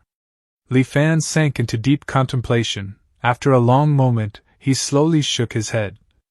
No, retrieving fellow Taoist remains comes first. Before that, I must complete missions and gather contribution points. Creating an avatar required the true self to act personally, and since he had already resolved that the Lin Fan avatar would remain completely separate from his true identity, it was only fitting that his true self handled the mission posting. Li Fan began scanning through the mission listings. Before long, he found a suitable bounty worth 2,000 points. Once again, he provided only information. After most of the day had passed, the other party verified his intel and proved quite generous, awarding him 1,000 contribution points. With those points secured, Li Fan immediately issued a 500-point bounty through the Tianxian mirror. The notice declared that he and He Zhenghao had shared an unbreakable friendship spanning nearly 40 years. Unable to bear the thought of his friends' remains left abandoned, he offered the reward to ensure they would be recovered and properly buried. He had expected it would take some time before anyone accepted the task, yet to his surprise, it was claimed shortly after being posted. With everything settled, Li Fan turned his focus to cultivating the Cloudwater Dream illusion art. To ensure Zhang Haobo did not stray from the path Li Fan had meticulously designed, he needed to periodically reshape Zhang Haobo's consciousness through dream manipulation. This was manageable while Zhang Haobo remained immortal, but once he stepped into the Qi refinement realm, influencing his mind would become significantly more difficult. Therefore, Li Fan's immediate goal was to advance the Cloudwater Dream illusion art to its second level. 3 months later, on Lily Island, aboard the Tsunghai, Zhang Haobo stood at the ship's bow, wind roaring past him as his sharp gaze swept across the sea. His brows were tightly knit, as though he were searching for something hidden beneath the waves. Suddenly, a familiar reef entered his sight. His eyes lit up, and without hesitation, he plunged straight into the ocean. The surrounding crew cried out in shock and alarm. Zhang Haobo moved through the dim, murky depths, diving ever deeper. Before long, he reached the seabed. As he swam across it, his gaze abruptly locked onto something. With a burst of speed, he surged forward toward a skeleton half buried in the sediment. Pulling the remains free from the silt, he discovered a book resting against the skeleton's chest. See Calming Sword Art. Zhang Haobo pondered silently, his fingers brushing across the worn cover. So it wasn't a dream, I truly returned. With the appearance of this skeleton and the Sea Calming Sword Art, his certainty solidified. He had indeed been reborn. Zhang Haobo's expression gradually turned resolute. I can't afford to waste any more time. I must raise my cultivation as quickly as possible. Only then can I avert that catastrophe. The Qi refinement realm is far from enough. My words would hold no weight. No one would believe me. At the very least, I must reach Foundation Establishment, or even Golden Core. High above the Tsengyuan, Li Fan observed Zhang Haobo from afar. Hidden from sight, activating the heaven-swapping art, he examined the thread of Zhang Haobo's fate. Li Fan reflected carefully. As expected, his destiny has shifted in a peculiar way. On the path of cultivation, being one step ahead often means being ahead at every step. In his previous life, Zhang Haobo only began cultivating in middle age, and even then by chance, though his fortune was remarkable and he reached Foundation Establishment within just over a decade. That was his limit, his destined endpoint. But now, under my influence, He began over a decade earlier. Once fate deviates, its momentum sustains itself.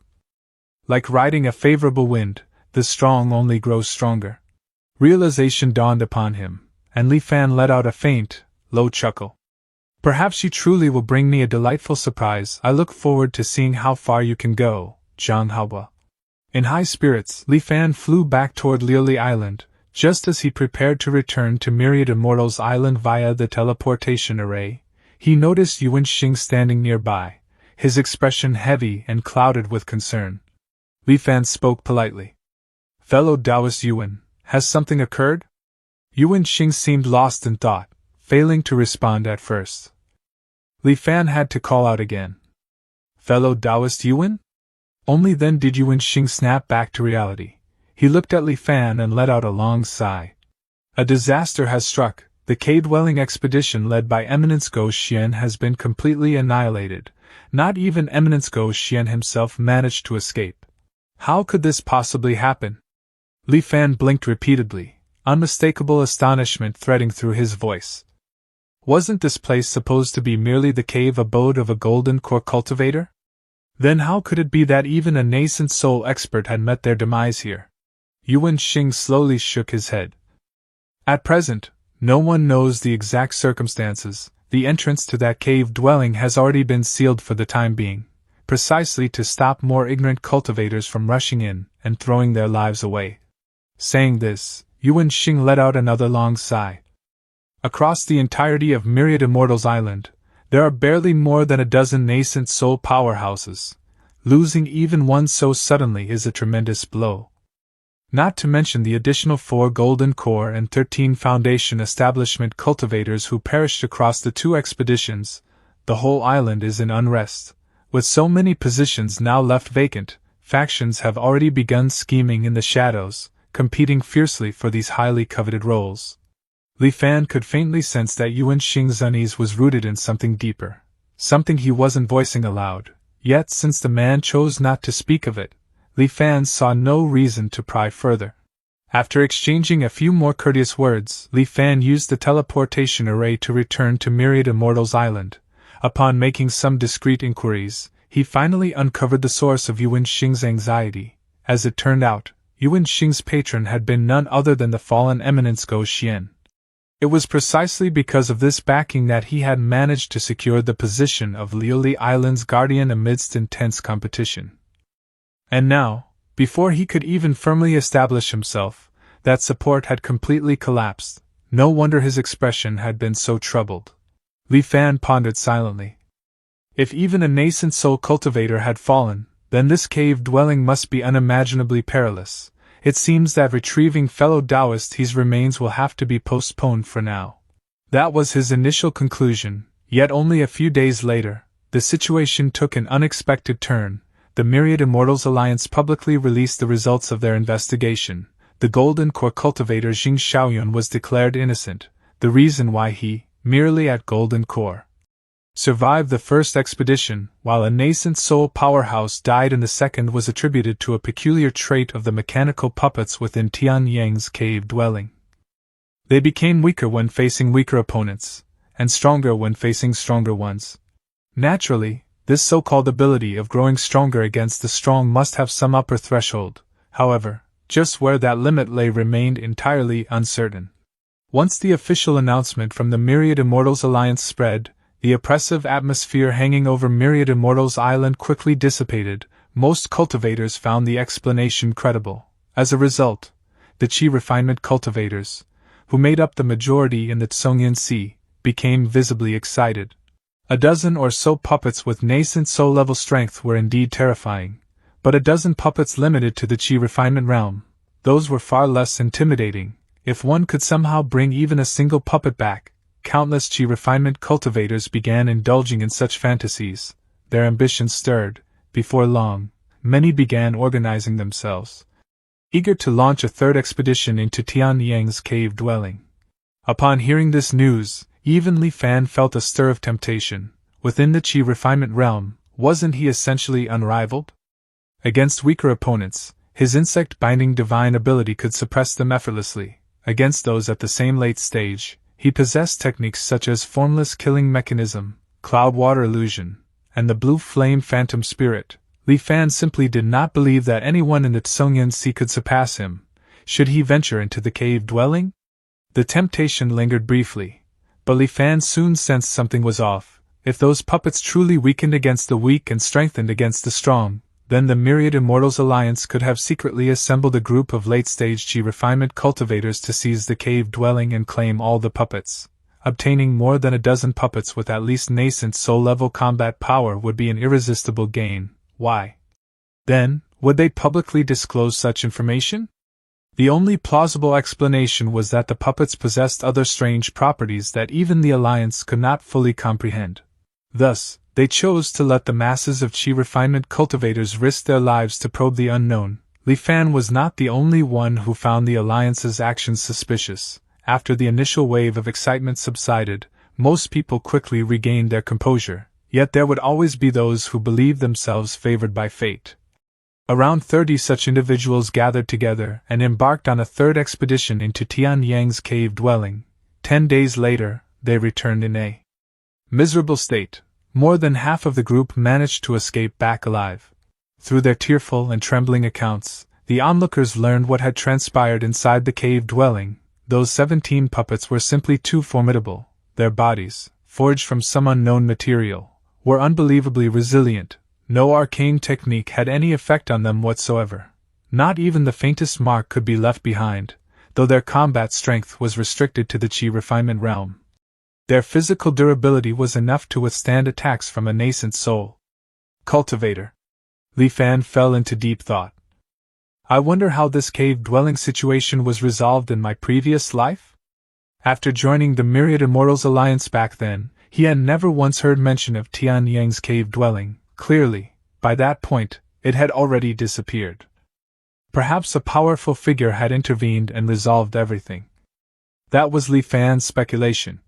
In truth, it wasn't that there were no methods to deal with it. If one employed sheer numbers to hold the puppets back, someone could potentially venture deeper into the cave and seek opportunities. But no one was willing to sacrifice their life for the sake of others' success, and so, gradually, fewer and fewer cultivators kept Tian Yang's cave dwelling in mind. The Tsungyan Sea slowly returned to its former calm. Li Fan, too, seized this rare period of peace to steady his mind and focus on cultivation.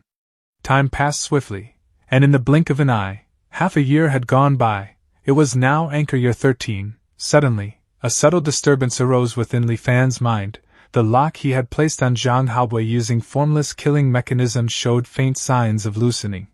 In less than a year, Zhang Haobui had gone from an ordinary mortal to a chi refinement cultivator.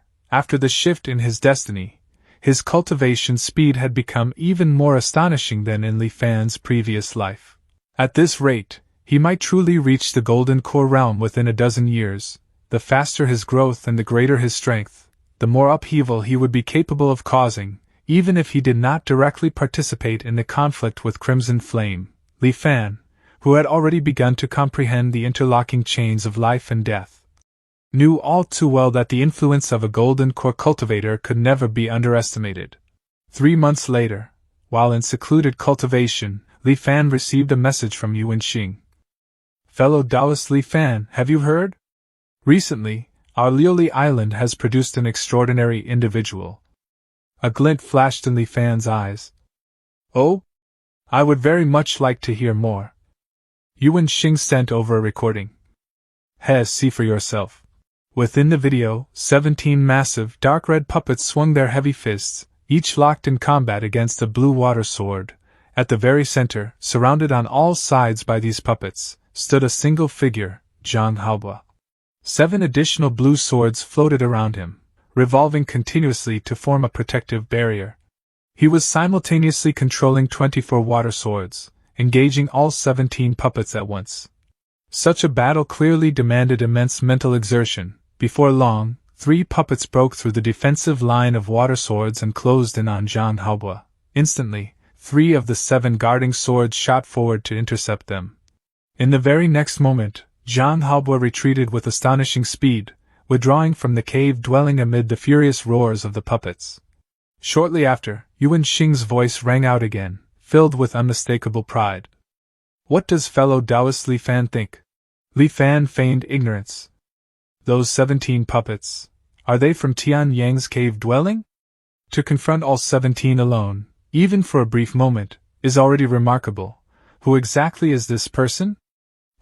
His name is Zhang Haobo. Just over a year ago, he was still an ordinary mortal. A few months back, after breaking into the Qi refinement realm, he joined our Myriad Immortals Alliance through my recommendation.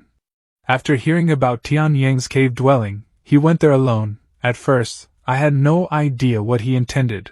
Only later did I realize he was using those 17 mechanical puppets as training opponents. In the beginning, it was said he could only endure a few breaths, but with each attempt, he lasts longer under their relentless assault. The recording I sent you is already more than half a month old. I can only imagine how things have progressed since then. If he doesn't fall prematurely, he is surely destined to walk the path of the great Tao. Li Fan nodded. Indeed, fellow Taoist Yuan. Li Fan thought to himself. Normally, condensing 24 sea-calming swords is something only achievable at the Foundation establishment realm, yet Zhang Haobo managed it shortly after entering Qi refinement. Is he uniquely suited to this technique? Or is there another hidden factor? How intriguing! His curiosity ignited, Li Fan immediately set out toward Tian Yang's cave dwelling to witness it firsthand.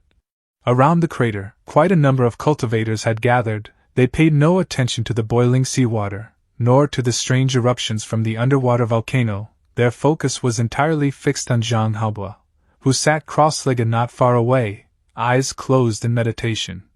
As Li Fan approached, he overheard fragments of their hushed conversations. That was his first attempt after reaching mid-stage Qi refinement. It doesn't seem like he lasted much longer than before. What are you talking about? Can't you tell his strikes carry about the same force as when he was still at early stage Qi refinement? He's clearly still adjusting to his newly gained strength. Exactly, I'd wager this time he'll last twice as long as it takes for a cup of tea to cool. Amid the murmurs, Zhang Haobo's eyes suddenly opened, his gaze as calm and unreadable as still water. He rose abruptly and dashed straight into the mouth of the volcano. The surrounding cultivators did not follow. Instead, a watery screen shimmered into existence at the center, revealing the scene inside the cave dwelling. The 17 mechanical puppets were clearly not mindless constructs. After being provoked repeatedly by Zhang Haobo, they had anticipated his return and lay in ambush right at the entrance. The instant he stepped inside, they launched their attack. Zhang Haobo remained completely composed. 24 shimmering blue water swords formed around him, deflecting each incoming strike. At the same time, he moved with incredible agility, weaving through the gaps between the puppets. In the blink of an eye, he broke through their encirclement and emerged on the opposite side, then rose into the air, hovering steadily. What is he trying to do? He's not just defending? Is he actually going on the offensive? Amid the crowd's shocked exclamations, Zhang Haobo fixed a sharp gaze on the puppets below, and swiftly formed a hand seal.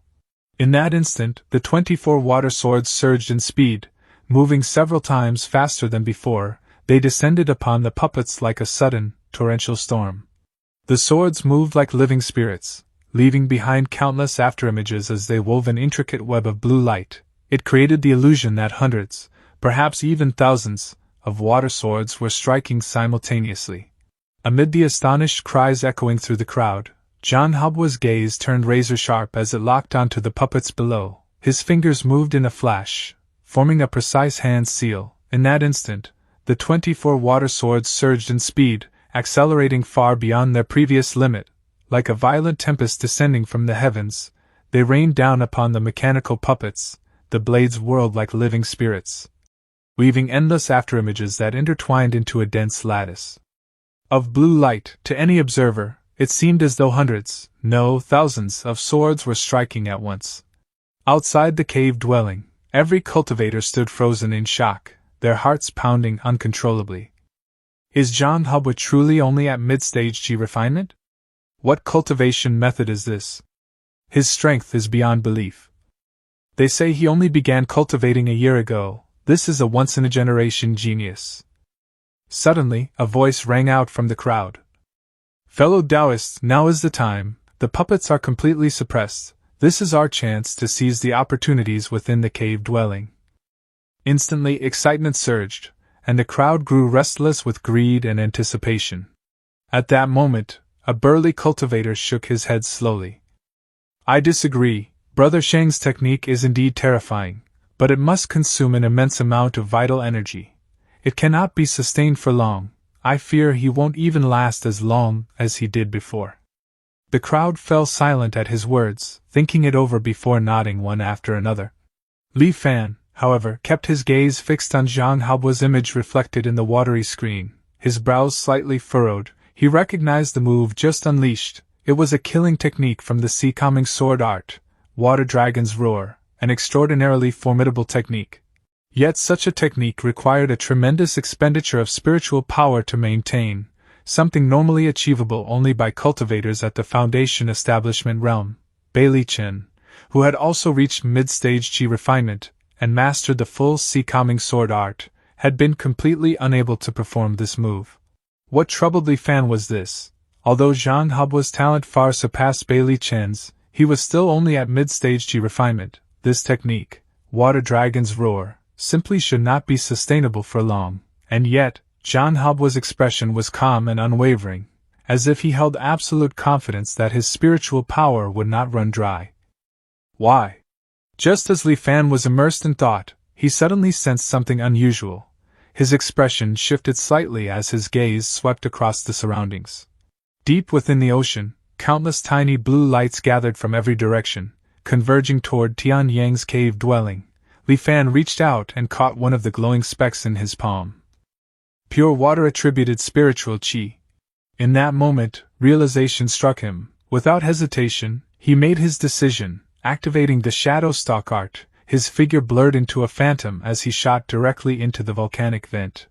Meanwhile, the others were still marveling at the growing number of blue lights. At last, someone understood and cried out in astonishment.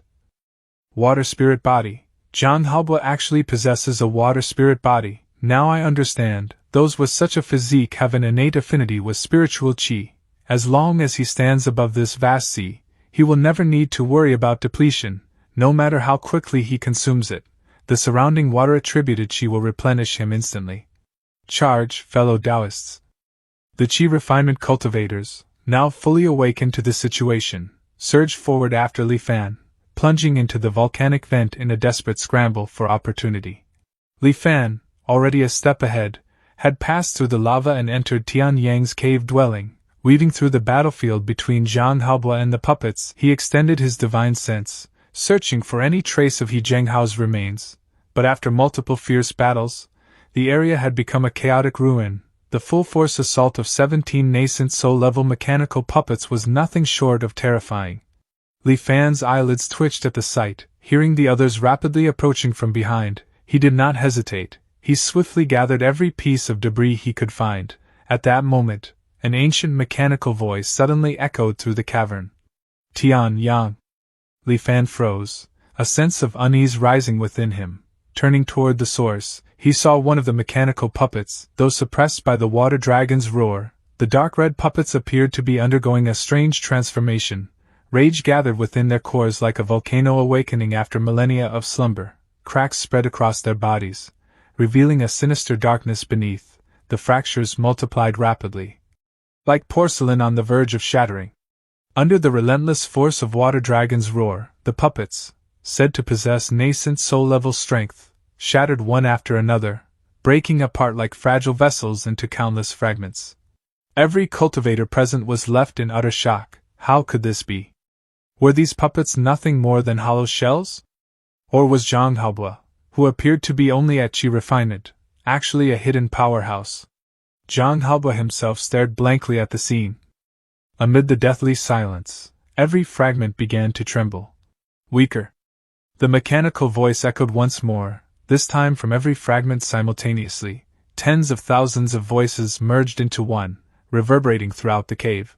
Then, amid the eerie chorus, the black and crimson fragments quivered, shifting and gathering together as if alive. A powerful sense of danger screamed within Li Fan's heart. Without hesitation, he accelerated, rushing toward the exit of the cave dwelling. As he passed the still stunned Zhang Haobo, he altered his trajectory slightly and grabbed him. "Fellow Taoist Zhang, we must retreat." To prevent resistance, Li Fan instantly activated his insect-binding divine ability, immobilizing him. Zhang Haobo, still reeling from the bizarre transformation of the fragments, suddenly found his body completely paralyzed. Panic surged within him, but hearing Li Fan's words, he felt a small measure of reassurance. "Anyone?" Amid a cacophony of grinding and crushing sounds, the fragments slowly fused into a single entity. As the fragments fully reassembled, a massive black hand streaked with cracks appeared before the crowd. Within the fissures, a dazzling yet sinister crimson light swirled. From it erupted a furious mechanical roar. "Tian Yang is not weaker than others." Li Fan fled at full speed, finally reaching a safe distance with Zhang Haobo. Turning back to look at the raging earth fire, lingering fear gripped his heart. That was close, it almost ruined everything. Heaven and earth trembled violently, and the entire Tsongyan Sea convulsed as if seized by spasms. Beginning from Tian Yang's cave dwelling, underwater volcanoes erupted one after another, ash plumes bursting forth like signals of catastrophe. Amidst this apocalyptic scene, the puppet's furious roar drowned even the volcanic eruptions. "Tian Yang is not weaker than others." A mechanical puppet, buried deep within the earth's veins for thousands of years, continuously absorbing and tempering itself with earth-fire energy, tore through layers of underwater mountains and rose from the sea. Towering between heaven and earth, it roared with unyielding pride. After stabilizing its footing, the Tian Yang puppet turned its head slightly, its eyes glowing with an eerie crimson light. Before striding toward Myriad Immortals Island. Suddenly, the sky darkened without warning, the colossal puppet halted, lifting its head. At the same time, a cold voice tinged with killing intent echoed across the heavens. "Fellow Taoists, halt!" Out of nowhere, an inverted mountain, dozens of times larger than the puppet, appeared directly above it, its peak, sharp like a drill, descended straight downward. With defiant fury, the Tian Yang puppet roared and thrust both arms upward. The two collided violently, the puppet's legs buckled, its feet sinking deep into the seabed. Dark red light surged across its body, growing ever brighter until it outshone even the sun. It glared upward at the inverted mountain, madness and defiance blazing within its eyes. Amid groaning and creaking, its bent body slowly straightened. Bit by bit, the immense mountain was forced upward. A cold snort echoed through heaven and earth. On the surface of the inverted mountain, faint silhouettes of additional peaks emerged, forming a profound formation. A vast and majestic aura descended instantly. The weight of the mountain multiplied severalfold. Everything below the puppet's head was slammed beneath the sea. The surrounding waters exploded outward, forming massive waves that spread in all directions. Under the overwhelming pressure, the earth itself was ground away. The puppet's lower limbs were crushed bit by bit, until only its upper body remained, straining desperately. Total defeat loomed, not weaker than others. Yet it continued repeating those words over and over. After several repetitions, only its head remained. Pressed against the base of the mountain, its eyes burned with fury. Its head suddenly exploded, transforming into molten crimson rock. Deep within the Tsongyan Sea, the earth fire veins erupted once more with a deafening roar. The molten rock that had once formed the puppet gathered together again, reshaping into a blazing figure. This newly reborn Tian Yang puppet burned with raging flames. Like a fire dragon, it charged toward the inverted mountain. It drilled into the mountain from its inverted peak, piercing through the massive rock. Explosions rang out without end as cracks spread across the mountain's surface. At last, the fire dragon burst out from the base, shattering the mountain from within and soaring into the sky with a defiant roar. However, the inverted mountain reformed once more. The puppet and the mountain clashed fiercely, either yielding. A mysterious voice echoed again.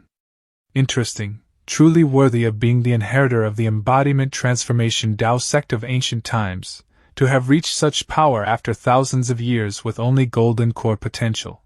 Provoked by those words, only golden core potential, the Tian Yang puppet roared again, issuing a direct challenge to the spectral mountains. Heaven and earth suddenly darkened, as though the sky itself had been torn open, revealing scattered stars beyond. Then, A languid female voice drifted down. If you wish to fight, let us change the battlefield. Filaments of starlight, fine as silk, descended softly, settling upon the Tianyang puppet. Roar! A single wrathful cry tore from it, and before the echo could fade, its colossal body dissolved into nothingness. That same voice echoed once more. Excellent, now we may engage in a true battle. The phantom mountains faded away as well. The riven sky gradually sealed itself, the scattered stars dimming and vanishing one after another. Sunlight returned in full brilliance, the world fell into stillness, calm and undisturbed, as though no upheaval had ever occurred. Only the nearly devastated Tsongyan Sea encircling them remained as silent testimony to the cataclysm that had just unfolded. It was Li Fan's first time witnessing spirit transformation experts personally take action. His heartbeat quickened uncontrollably with exhilaration. Those two figures who appeared must have been spirit transformation cultivators from Myriad Immortals Island. Such overwhelming might is truly breathtaking. Regaining awareness, he glanced to his side. Zhang Haobo remained frozen, eyes fixed on the heavens, the shock etched across his face yet to fade. Li Fan reflected inwardly. It appears the illusions created by the Cloudwater Dream illusion art are still inferior to reality. Otherwise, having truly seen Crimson Flame incinerate the sea, I wouldn't feel so shaken by a mere clash between spirit transformation cultivators. Dispelling his insect-binding divine ability, Li Fan inquired. Fellow Taoist Zhang, how are you feeling? Zhang Haobo flinched, abruptly pulled from his daze. Scratching his head with a trace of embarrassment, he then bowed deeply to Li Fan, his voice solemn and sincere. Many thanks for saving my life, fellow Taoist. Then he lifted his gaze skyward, a distant look forming in his eyes. I once felt proud of myself for reaching mid-stage Qi refinement from a mortal within a single year. But today, after witnessing true supreme powerhouses, I finally understand, in their eyes, a Qi refinement cultivator is no more than an ant. Li Fan offered reassurance. There is no need to feel disheartened, fellow Taoist Zhang. With your aptitude, given enough time, becoming such a powerhouse yourself is not beyond reach. Zhang Haobo forced a bitter smile and was about to reply, yet suddenly fell silent. After a brief pause, he spoke again. I have yet to learn your name, fellow Taoist. You saved my life today. In the future, I will certainly repay this debt in full. Li Fan did not answer directly. Instead, he smiled faintly and cupped his hands. If destiny allows, you will know in due time, until we meet again. Before his words were finished, his body turned into a slender streak of light, shooting into the distance. In an instant, he disappeared from Zhang Haobo's sight. After some time, Zhang Haobo let out another sigh, thoughts stirring within. What a pity, no matter how many secrets he carries, it changes nothing. Heaven and earth have already set their killing design. Every living being within the Tsongyan Sea, regardless of strength, victory, or despair, is fated to find no escape from death, that crimson figure who scorched the sea. If even a spirit transformation powerhouse possesses such terrifying might, can we truly overcome him? Zhang Haobo drifted into a trance, yet soon after, determination slowly hardened within his eyes. No matter the cost, I must give everything I have to stop him. His aura stabilized once again.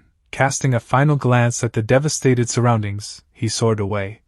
Li Fan returned to Myriad Immortals Island, his mind unsettled throughout the journey. News of the earth-shaking battle at Tianyang's cave abode had already spread far and wide, with cultivators everywhere discussing it fervently, yet the truth behind the towering puppet's appearance remained a mystery, theories running rampant with no certainty. Li Fan, of course, had no intention of revealing anything, however. As he passed by these cultivators, a sudden thought caused him to halt. From today's events, it was clear that clashes between powerful experts were devastating beyond measure, capable of annihilating an entire sea region in mere moments. Such battles would inevitably draw attention, and afterward, people should naturally speak of them with enthusiasm, recounting them in casual conversation. Moreover, this world seemed to harbor a persistent hostility toward cultivators. Before Crimson Flame scorched the sea, countless disasters must have taken place, yet in both his previous life and this one, cultivators rarely, if ever, spoke of such occurrences. Were they deliberately avoiding the topic, or had those events been erased from memory? During his cultivation in his past life, Li Fan had interacted with numerous Qi refinement cultivators, yet none had ever mentioned any major calamity that had occurred in the Tsongyan Sea. This inconsistency planted a subtle flaw in his understanding. Without delay, Li Fan returned to the Tianxian mirror and searched for records of catastrophic events where cultivators suffered massive losses. The results sent a chill down his spine. None. No matter how long he searched, the Tianxian mirror yielded no answers. After some time, Li Fan steadied himself and took out his spirit talisman to contact Yuan Xing. The outcome made his heart sink. Yuan Xing initially denied everything outright. Then, under Li Fan's persistent questioning, confusion surfaced, and he admitted something might have happened, though it seemed insignificant and impossible to recall clearly. Li Fan then approached several older cultivators. Though surprised by his inquiries, their answers mirrored Yuan Xing's. Such events might have occurred, but their memories were vague and uncertain. Li Fan fell into silence. Couldn't remember? Since when did Foundation establishment cultivators suffer from such poor memory? He recalled his first encounter with a storm flood on Lili Island, where mortals vividly recounted a greater disaster from over a decade prior. Were cultivators truly inferior to mortals? Remembering calamities should serve as warning, increasing one's chances of survival. It was simple logic, yet now, that logic had been completely overturned. Li Fan murmured under his breath. To defy the laws of heaven and earth, and attain eternal life. Since stepping into the cultivation world, Li Fan had witnessed spirit transformation cultivators uproot mountains and seen crimson flame at the Tao unity level incinerate entire seas, yet none of these compared to the terror of glimpsing even a fragment of an eternal heavenly venerable's power through these anomalies, this invisible, intangible force that shaped and altered every cultivator was far more dreadful than mere destruction. A realization dawned upon him. I remain unaffected only because the memory of crimson flame scorching the seas belongs to a disaster that has yet to occur. That is why I can perceive the influence imposed by this eternal heavenly venerable through the contrast between past and present. It took considerable effort for Li Fan to dispel the fear brought on by the sudden realization that he had always lived beneath the shadow of an immense, unfathomable existence. Within the cultivation world, golden core cultivators were typically addressed as reverends, nascent soul cultivators as eminences, spirit transformation cultivators as immortal eminences, and Tao unity cultivators as immortal venerables. Above all stood the supreme beings known as eternal heavenly venerables. Most eternal heavenly venerables were like elusive dragons, glimpsed only in fragments, never fully seen. Even their numbers and identities remained unknown to ordinary cultivators. Yet all cultivators existed under the reach of their authority. Eternal life had always been Li Fan's ultimate pursuit across countless lifetimes. However, that goal still lay far beyond his reach, for now, advancing steadily, step by step, was his only course. After this moment of contemplation, Li Fan entered closed-door cultivation. Witnessing the spirit transformation battle had granted him new insights. He sensed that the next bottleneck was near. As expected, 5 days later, the spiritual qi within his body reached full saturation. It unfolded as naturally as water flowing along its course. Both the thousand mechanisms jade cosmos scripture and the heaven-swapping art had been cultivated to the peak of late-stage qi refinement. Progress could go no further, fortunately. At the moment he reached this limit, he faintly perceived the direction of his breakthrough. A deep and enigmatic realization surged through his mind. His avatar, Lin Fan, who had been in prolonged seclusion, was finally about to emerge. Composing himself, Li Fan carefully examined the divine ability his avatar had gained during this period of contemplation. All things in existence were linked, forming chains from life to death. By designating a target as death, one could trace backward along these connections to locate the most fragile and fatal link in their existence. Severing that single link could silently guide the target toward death without detection. Beyond the interlocking chains of life and death, his avatar conveyed another advancement. Heaven watches and earth listens. This technique integrated all of Li Fan's understanding of energy dynamics and fate, enhancing the formless killing mechanism. Where it once could only vaguely track a target's position, Mastering this technique now allowed him to observe that target directly from the vantage point of heaven and earth. Surprises continued to unfold, and Li Fan immediately began testing heaven watches and earth listens. Focusing his mind, he locked onto the thread of formless killing mechanism tied to Zhang Haoba.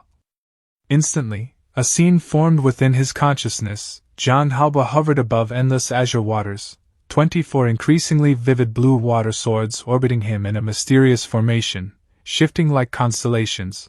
With each transformation, water dragons emerged from the array. Zhang Haoba pointed forward, and the water dragons surged outward, twisting and soaring wildly across the sky. "Explode," he uttered softly. The dragons shattered, breaking apart into countless minute water swords. In the next instant, the blades descended like a raging storm, bombarding a vast expanse of ocean ahead. The sea erupted into towering columns of water, a magnificent spectacle. As flecks of blue light returned to his body, Zhang Haoba continued testing the technique repeatedly, his energy seemingly inexhaustible. Li Fan observed, completely engrossed. From the perspective of heaven and earth, he perceived not only the outward display but also the flow of spiritual qi within Zhang Haoba, the movement of energy with each action, and even the precise mechanics behind the enhanced water dragon's roar array. Everything was revealed to him with flawless clarity. Though observation and true mastery were vastly different, if he observed it enough times, would he not eventually grasp it? In that instant, a profound revelation struck Li Fan's mind. Overcome with excitement, he withdrew from the heaven watches and earth listen state and leapt to his feet, words spilling forth uncontrollably. "At last I understand my path." What was Li Fan's path? Since the beginning of his cultivation journey, one concern had always loomed over him. His talent was merely average. Even basic steps like expelling miasma and refining qi had been difficult. Advancing to foundation establishment, golden core, and the distant nascent soul realm would only grow harder. The world was filled with prodigies, individuals of astonishing talent who mastered techniques with ease. How could Li Fan compete?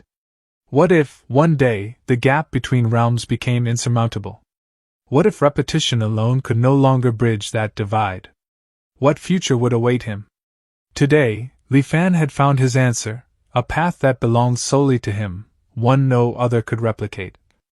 "Return to truth, the mountain-sitting art, heaven watches and earth listens," he murmured.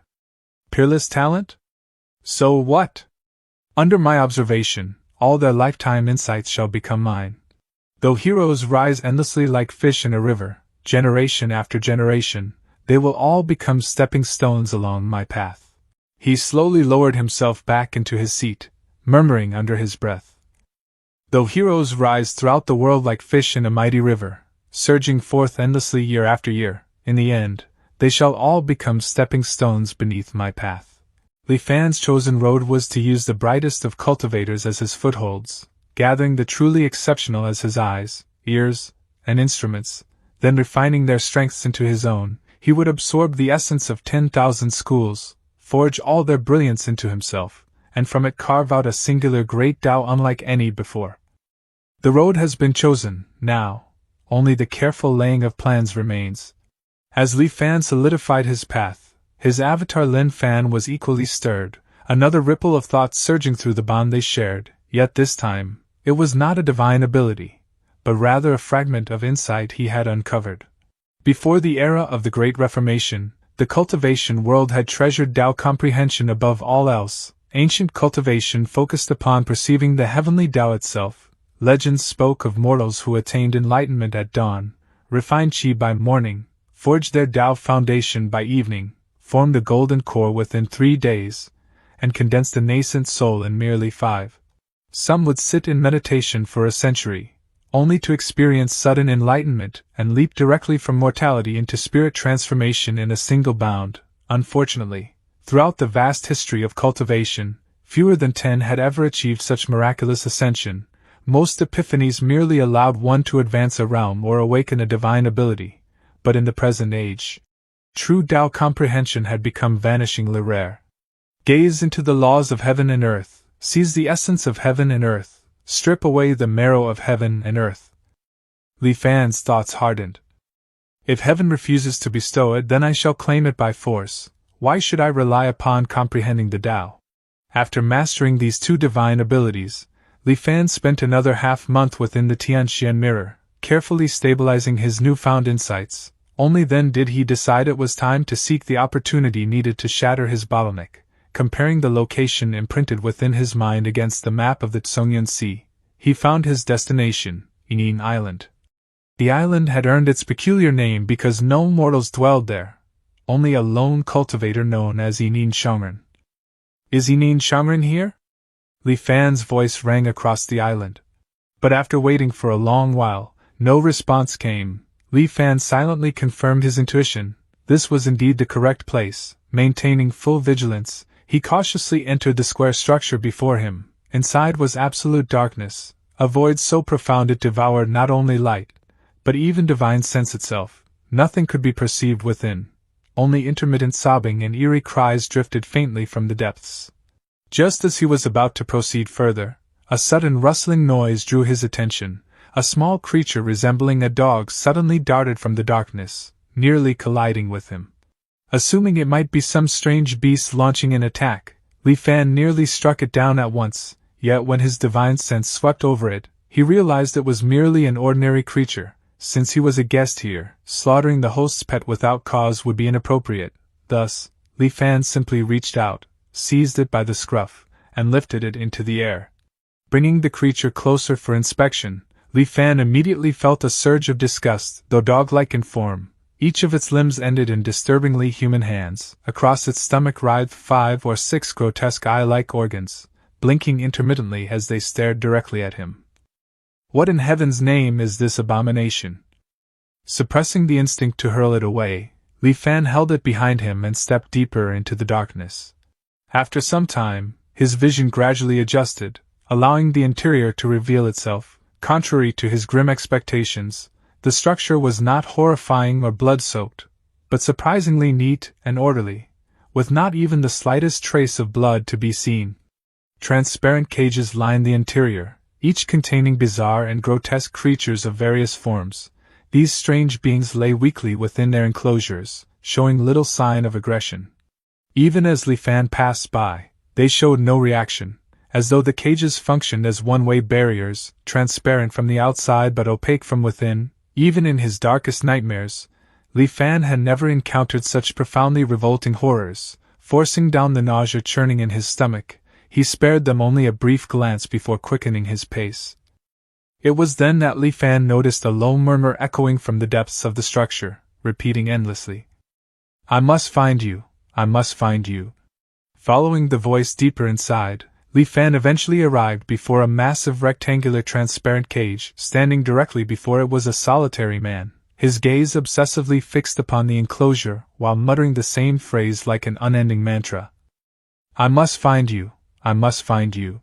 Fellow Taoist Inin Shangren?" Li Fan called from a safe distance, deliberately keeping space between them. Yet the man showed no sign of hearing him whatsoever. At that moment, the dog-like creature in Li Fan's grasp suddenly began barking frantically, struggling as though pleading for its master's rescue. Startled by the barking, Inin Shangren abruptly spun around. Upon seeing Li Fan, realization dawned across his face. "Aya, a guest has arrived! Aya, a guest has arrived!" Two voices emerged in strange succession, one after the other, as though an echo had sounded from within him before reaching the outside world. Li Fan's eyelids twitched faintly. Releasing the bizarre dog, he offered a slight bow. "I pay my respects, fellow Taoist." The moment its strange human-like hands touched the floor, the creature whimpered pitifully and scampered toward Yin Shangren's feet, rubbing against him obsequiously. Yin Shangren hastily smoothed his disheveled hair, appearing slightly embarrassed. "I was too absorbed in contemplation and failed to hear your call, fellow Taoist, please forgive me." Once again, those two unsettling voices spoke one after another. Yin Shangren casually kicked the creature aside before enthusiastically gesturing toward Li Fan. "This is hardly a suitable place for conversation, fellow Taoist, please come this way." Yin Shangren led him onward, only to suddenly pause as though remembering something important. Turning back, he addressed Li Fan. "Ah, that's right, I am not called Yin Shangren, my true name is Yin Shangren, Yin Shangren. Yet the strange dual voices layered atop one another made it sound eerily like Yin Shangren. So that is the truth. Li Fan instantly understood. The cultivators of the Tsongyun Sea had likely twisted his name mockingly. Bowing once more, he greeted him properly. Greetings, fellow Taoist Yin Shangren. Ha ha ha, good. Yin Shangren appeared genuinely delighted to hear his name spoken correctly. Beyond the narrow doorway lay an enormous collection of strange artifacts. Yin Shangren enthusiastically introduced each item one by one. The staggering diversity of specimens left even Li Fan astonished. Continuing onward, Yin Shangren suddenly froze before an empty display pedestal, pointing toward the vacant stand. His face turned deathly pale, his trembling finger quivering violently. His lips moved, yet no words emerged for a long while. Unable to ignore it, Li Fan finally asked, "Fellow Taoist Yin, what's wrong?" Yin Shangren looked utterly horrified.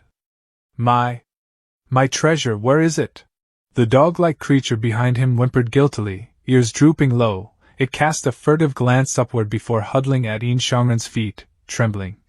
Witnessing this, Li Fan suddenly had a thought. Hesitantly, he asked, "Fellow Taoist Yin, this treasure of yours, it wouldn't happen to be a bone, would it?" Yin Shangren's face instantly lit up with joy, nodding vigorously. "Yes, have you seen it?" Li Fan's expression turned strange. Without another word, he led Yin Shangren back toward the building's entrance. Li Fan watched as Yin Shangren carefully retrieved the bone with an expression of profound anguish, gently wiping away the drool coating its surface. His gaze upon it was akin to that of a lover reunited with his most cherished beloved, every touch filled with tender reverence. Clutching the bone tightly, Yin Shangren held it as though terrified it might vanish once more. His expression became distant and solemn. This is an extraordinary treasure. I could lose every other artifact I possess, but this is dearer to me than even my own life."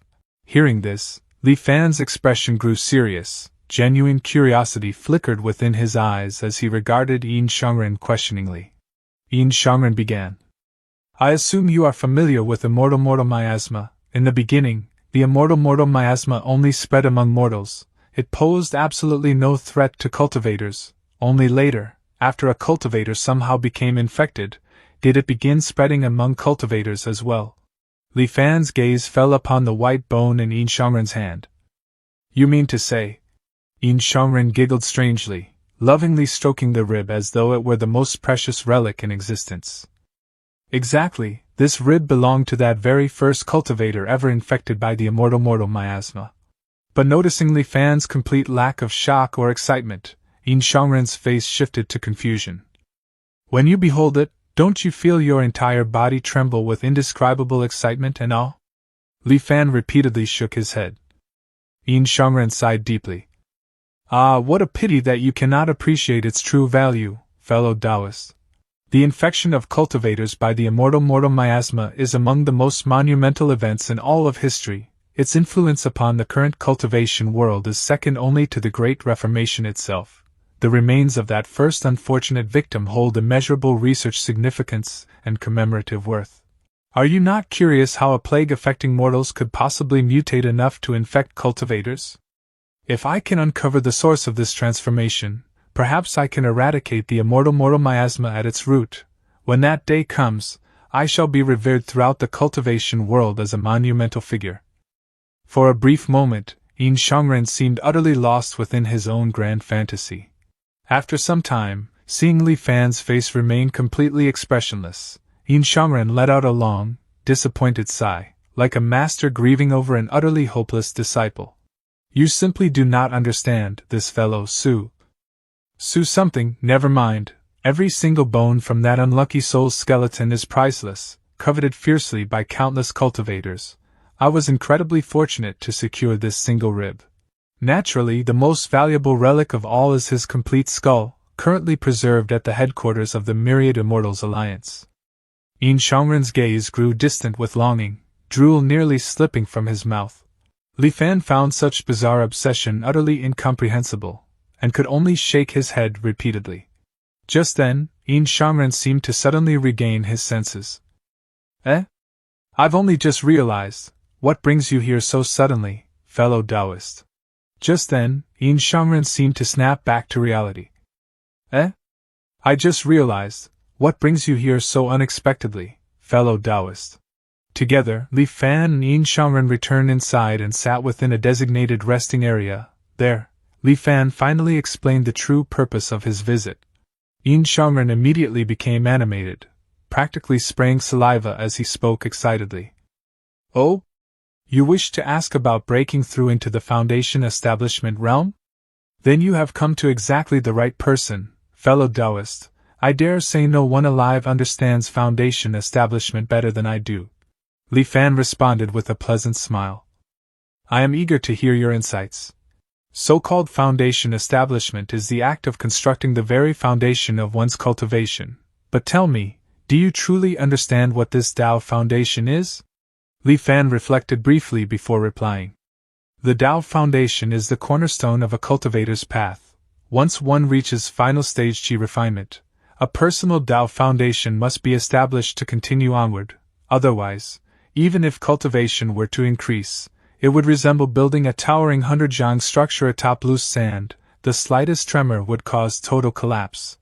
When discussing scholarly matters, Yin Shangren became strikingly serious. He nodded. Correct, and herein lies the true question. In the modern era, establishing a foundation absolutely requires a curio of heaven and earth. But what, exactly, are these curios? You have surely read the treatise on curios. You know that after cultivators perish, heaven and earth transform them into curios of heaven and earth. Does this not suggest that living cultivators themselves could be viewed as incomplete curios, not yet fully refined? Heaven and earth itself is akin to a grand crucible. The final products of its refinement are complete curios of heaven and earth. Therefore, everything within heaven and earth can be regarded as an unfinished curio. Curios are collections of laws. Are humans not the same? The human body is crafted with extraordinary intricacy, containing endless mysteries. Why should it not also be considered a curio? Fellow Taoist, did you also know that some cultivators capture mortals with unique talents, refine them into curios of heaven and earth, and use them as Tao foundations, thereby seizing those mortals' extraordinary gifts for themselves? I too am human, so could I myself also be a curio? Seeing Yin Shangren becoming increasingly lost in his own fervor, Li Fan finally could not help but interrupt. Is all of this merely your conjecture, or? Yin Shangren grinned broadly. Once it was only speculation, but now I have already proven it. As his words fell, his body suddenly split apart down the middle, peeling open left and right. From within his organs and flesh, another identical face of Yin Shangren emerged. Both the inner and outer faces spoke together in eerie unison. 10 years ago, I used myself as a curio to forge my Tao foundation. At last, Li Fan understood why Yin Shangren's speech always echoed strangely. With one voice slightly ahead and the other trailing behind, there had literally been another self hidden inside his body. The grotesque spectacle sent an icy chill racing down Li Fan's spine. Fortunately, Yin Shangren seemed aware of how horrifying his true appearance was. After exposing it for only an instant, his body fused back together. Restoring his ordinary exterior, he continued calmly. I used myself as the experimental subject to verify my hypothesis. Everything that exists beneath heaven and earth may be regarded as an unfinished curio, the process of refinement within heaven and earth's crucible. I call curio forging.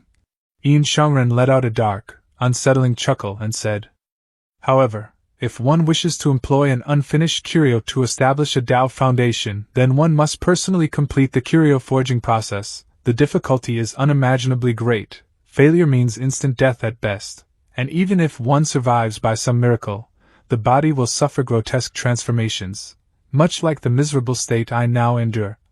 Unable to suppress his curiosity, Li Fan asked, Didn't you claim that you succeeded in establishing your foundation? Yin Shangren's expression darkened with unmistakable regret.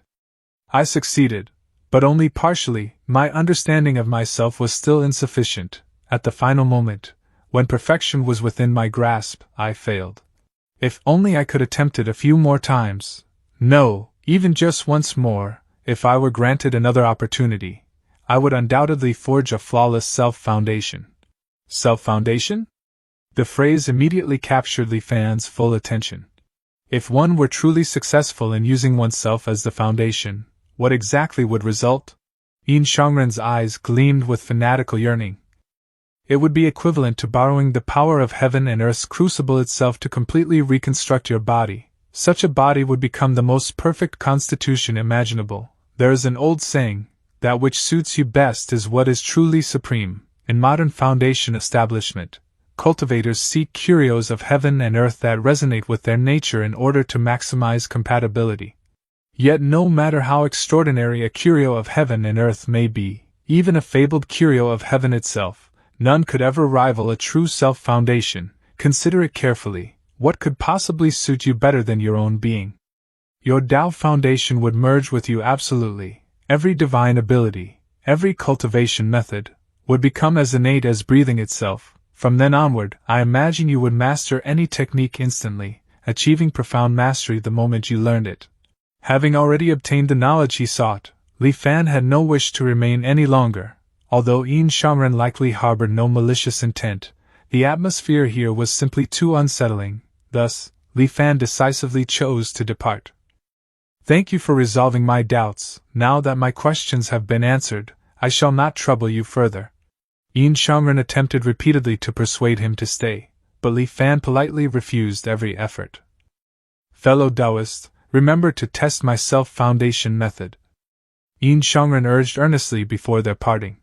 Li Fan repeatedly assured him that he would, then swiftly departed without delay. Long after Li Fan's figure had disappeared into the distance, Yin Shangren murmured softly to himself. You truly must try it. I genuinely have not deceived you. After a prolonged silence, he once more fell quiet. Then he slowly turned and returned to the massive rectangular transparent cage. He said with deep regret, What a pity, not even one survived. My test subjects are running dangerously low.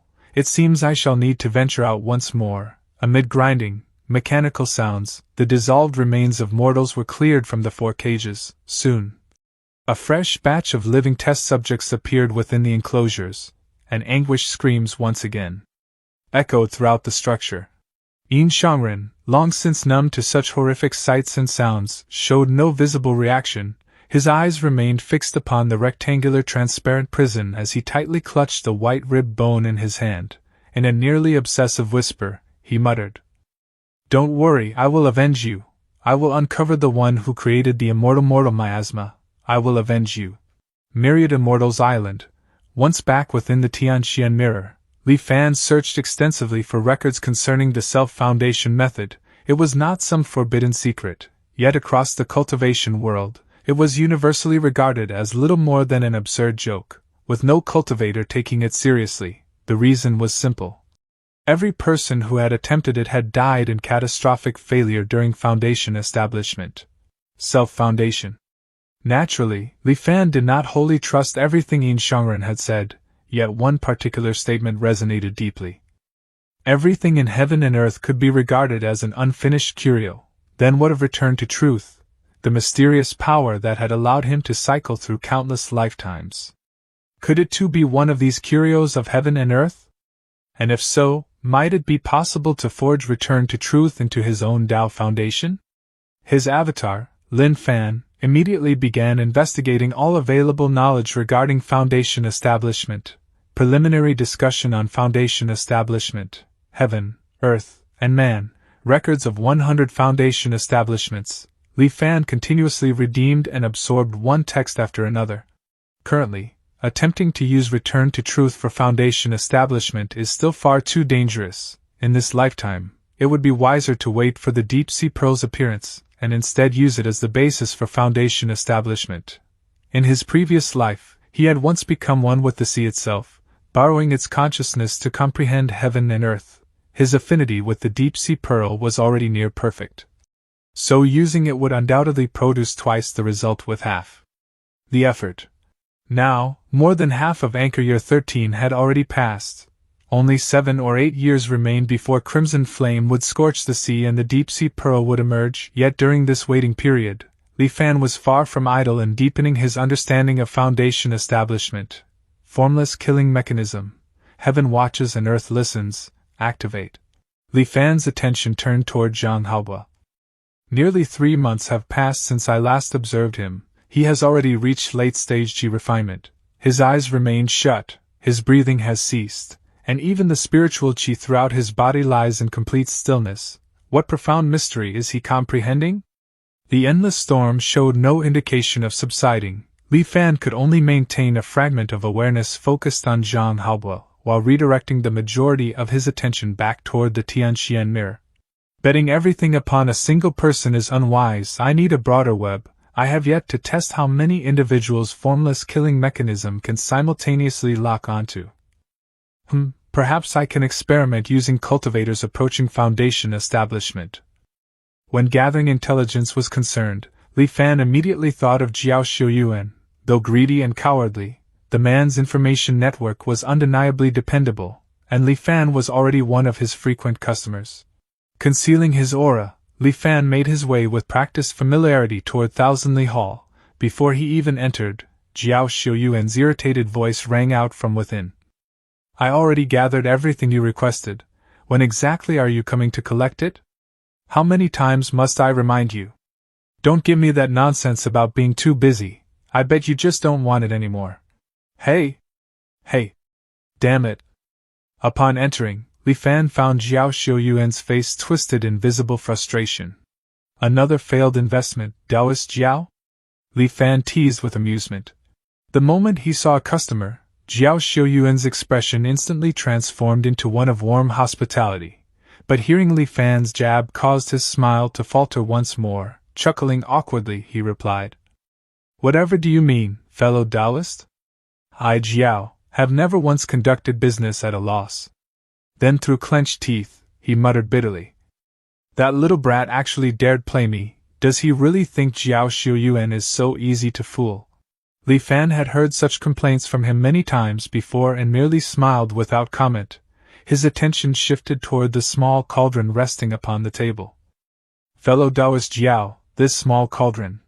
Jiao Xiuyuan's eyes instantly brightened, and he launched into an enthusiastic sales pitch. "This cauldron is extraordinary.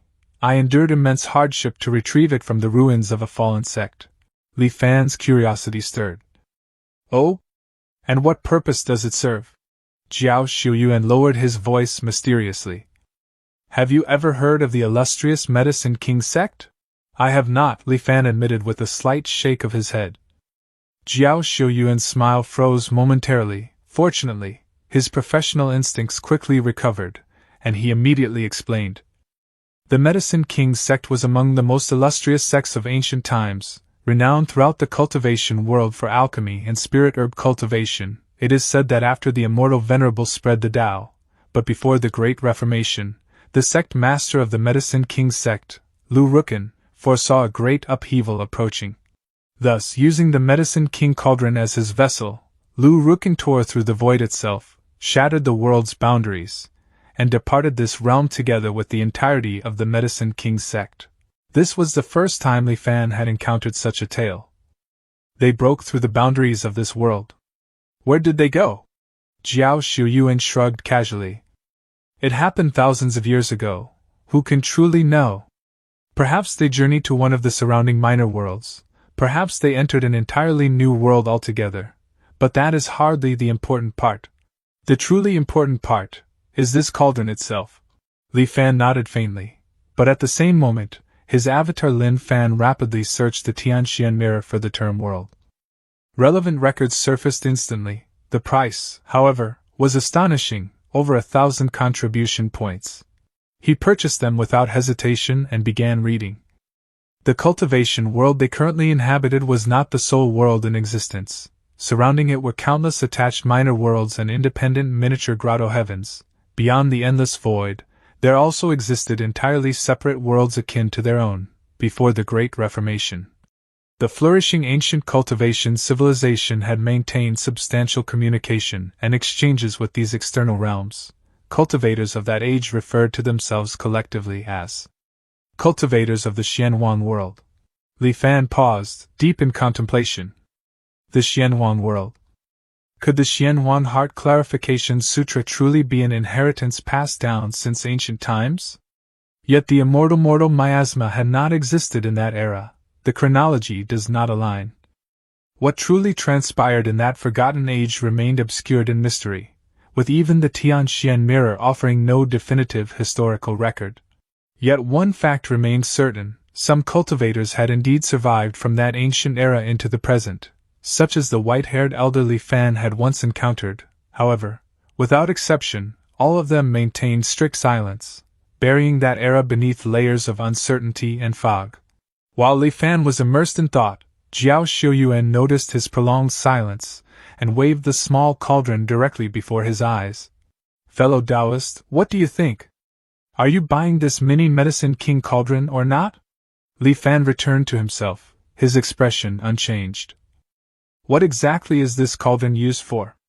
Could you explain it once more, fellow Taoist Jiao? I was distracted by another matter just now." Jiao Xiuyuan sighed helplessly and patiently repeated. This mini Medicine King cauldron was originally used by disciples of the Medicine King sect to cultivate various spirit herbs and plants. It contains an internal spatial realm and continuously generates wood-attributed spiritual qi on its own, greatly accelerating herb growth. Li Fan frowned slightly upon hearing this. If it truly is such a treasure, then why would its previous owner simply abandon it? Jiao Xiuyuan gave an awkward smile, not even bothering to fabricate a lie. "Haven't you heard, fellow Taoist? The Myriad Immortals Alliance has already begun selling the first massive harvest of spirit herbs from the newly discovered wood-attributed spiritual Qi Grotto Heaven. The supply is simply overwhelming, causing market prices to collapse entirely." Jiao Xiuyuan spread his hands helplessly. As overwhelming waves of bulk shipments continue pouring into the market, the value of these spirit herbs and medicinal plants keeps sinking lower and lower. There are even whispers that 2 more grotto heavens of comparable size have been uncovered near that wood-attributed spiritual Qi Grotto Heaven. Jiao Xiuyuan sighed deeply, shaking his head with a click of his tongue. "Just think about it. You painstakingly devote over half a year to cultivating these precious herbs and spirit plants. At long last, they ripen, and you harvest them full of anticipation, expecting to earn a fortune, yet once you bring them to market, you discover their prices have collapsed so badly they're worth less than common vegetables. Forget profit, you can't even recover your original expenses. Who could endure such a devastating blow? Under circumstances like these, who would still bother growing spirit herbs themselves? It's far easier to simply purchase them directly from the market." Li Fan gave a slight nod. "I see now. In that case, this mini Medicine King cauldron is of no real use to me either. I won't be buying it." Jiao Xiuyuan immediately panicked and hurried to persuade him. "Fellow Taoist, please think again. Sure, spirit herb prices may be low now, but what about later? Who's to say they won't skyrocket again someday? Treasures like the mini Medicine King cauldron are rare opportunities bestowed by fate itself. Miss this chance, and you may never encounter another. Even if you don't use it for herbs, keeping it around to nurture flowers or plants would still be worthwhile." This? Li Fan appeared faintly swayed. Seeing this, Jiao Xiuyuan quickly pressed his advantage while the opportunity was hot. "Fellow Taoist, as one of Thousand Li Hall's valued regulars, I'll make a painful sacrifice today. Buy one, get one free." As he spoke, he mysteriously produced another tiny cauldron seemingly from nowhere. Li Fan examined the pair of nearly identical small cauldrons, then cast Jiao Xiuyuan a deeply skeptical glance. "Fellow Taoist, you aren't trying to swindle me, are you? Did these so-called mini Medicine King cauldrons truly come from the ruins of the Medicine King sect?" Jiao Xiuyuan instantly became flustered. "They are absolutely authentic. Thousand Li Hall conducts business across the entire cultivation world. Why would we ruin our own reputation? Look, the dirt from excavation hasn't even been cleaned away yet." He patted the 2 little cauldrons, sending dust and dirt scattering everywhere. 500 contribution points, and you get both, fellow Taoist. This is an incredible bargain. Despite Jiao Xiuyuan's fervent chest-thumping assurances, Li Fan pondered briefly before ultimately shaking his head. "Forget it, my contribution points are limited as it is. I came here today for another purpose, and I really don't have spare resources for this mini Medicine King cauldron." Watching Li Fan waver yet again, Jiao Xiuyuan grew visibly anxious. Come now, don't be like that. Whatever you need, just say it. Let me help advise you. After all, you're one of my loyal customers. Li Fan secretly rejoiced inwardly. That's precisely what I was waiting for you to offer. Only then did Li Fan reveal his true intention. Upon hearing it, Jiao Xiuyuan responded with grand confidence. Ah, so you're simply searching for a place where many cultivators advance from qi refinement into foundation establishment? Easy enough. Purchase these 2 mini medicine king cauldrons, and I'll include that information free of charge. Li Fan readily complied. Without hesitation, he retrieved 5 high-grade spirit stones from his storage ring and handed them over. Fine, since you insist. Excellent. Jiao Xiuyuan snatched the stones so quickly it was as if he feared Li Fan might change his mind again. He then took out a blank jade slip, infused it briefly with information, and finally passed both the jade slip and the pair of cauldrons into Li Fan's hands. Li Fan stored away the mini medicine king cauldrons before examining the jade slip's contents. A foundation establishment master? Interesting. Now that his goal was accomplished, Li Fan wasted no time and prepared to head directly toward the indicated location. As for those 2 mini medicine king cauldrons, they had only cost 500 contribution points. Since he already had them, there was no harm in keeping them. Jiao Xiuyuan's words weren't without merit. They might prove useful one day. Yet after only a few steps toward the entrance, Li Fan abruptly recalled something. He turned back, fixing his gaze thoughtfully upon Jiao Xiuyuan for a long moment. Could it be that this Jiao Xiuyuan is also merely a substitute body? Then where exactly is his true body hidden? Forget it, that matter has nothing to do with me for now. My primary objective is far more important. Jiao Xiuyuan paid Li Fan's peculiar behavior no attention, merely muttering to himself under his breath. I went through all that effort excavating 36 of these mini cauldrons, and I've only sold 10, what terrible luck. In the southeastern waters of the Tsongyun Sea. This stretch of ocean was astonishingly barren. Aside from a single nameless island resting at its center, there were no other islands for thousands of li in every direction. The foundation establishment Master Jiao Xiuyuan had mentioned was said to dwell precisely upon this isolated isle. Though this person's cultivation was merely at the late-stage foundation establishment realm, his understanding of the foundation establishment process itself was said to be exceptionally profound. He could guide cultivators and significantly reduce the time required to break through. Thus, countless cultivators journeyed here seeking his teachings, willing to gamble on his expertise, and remarkably enough, his methods genuinely worked. Of course, cultivators care deeply for reputation. Most, after successfully reaching foundation establishment, were reluctant to publicly admit they had relied on another's guidance. Thus, they rarely spread word of it, and the foundation establishment master's reputation remained confined to certain circles. Just as Li Fan was traveling toward the island where this master resided, a sliver of divine consciousness he had left behind with Zhang Haobua suddenly transmitted feedback. Li Fan's focus shifted immediately as his mind connected back to Zhang Haobua. By now, the violent storm had gradually weakened, and the heavens were beginning to clear. When Zhang Haobua slowly opened his eyes, murmuring softly, within his pupils, it seemed an invisible tempest was gathering. A faint breeze drifted by. Rain. Zhang Haobua whispered once more. Fine droplets began descending gently from the sky yet again. Wind and rain together. A sharp brilliance flashed across Zhang Haobua's eyes as he softly uttered the phrase. Instantly, wind surged and stirred the rainfall, intensifying it rapidly. Rain cascaded down like shattered pearls pouring from the heavens. Furious winds whipped the ocean into monstrous waves, churning ever more violently. Rain borrowed strength from wind, while wind drew power from rain, layer upon layer. Each fed the other in an endless cycle, as though nature itself was giving birth to an entirely new storm between heaven and earth.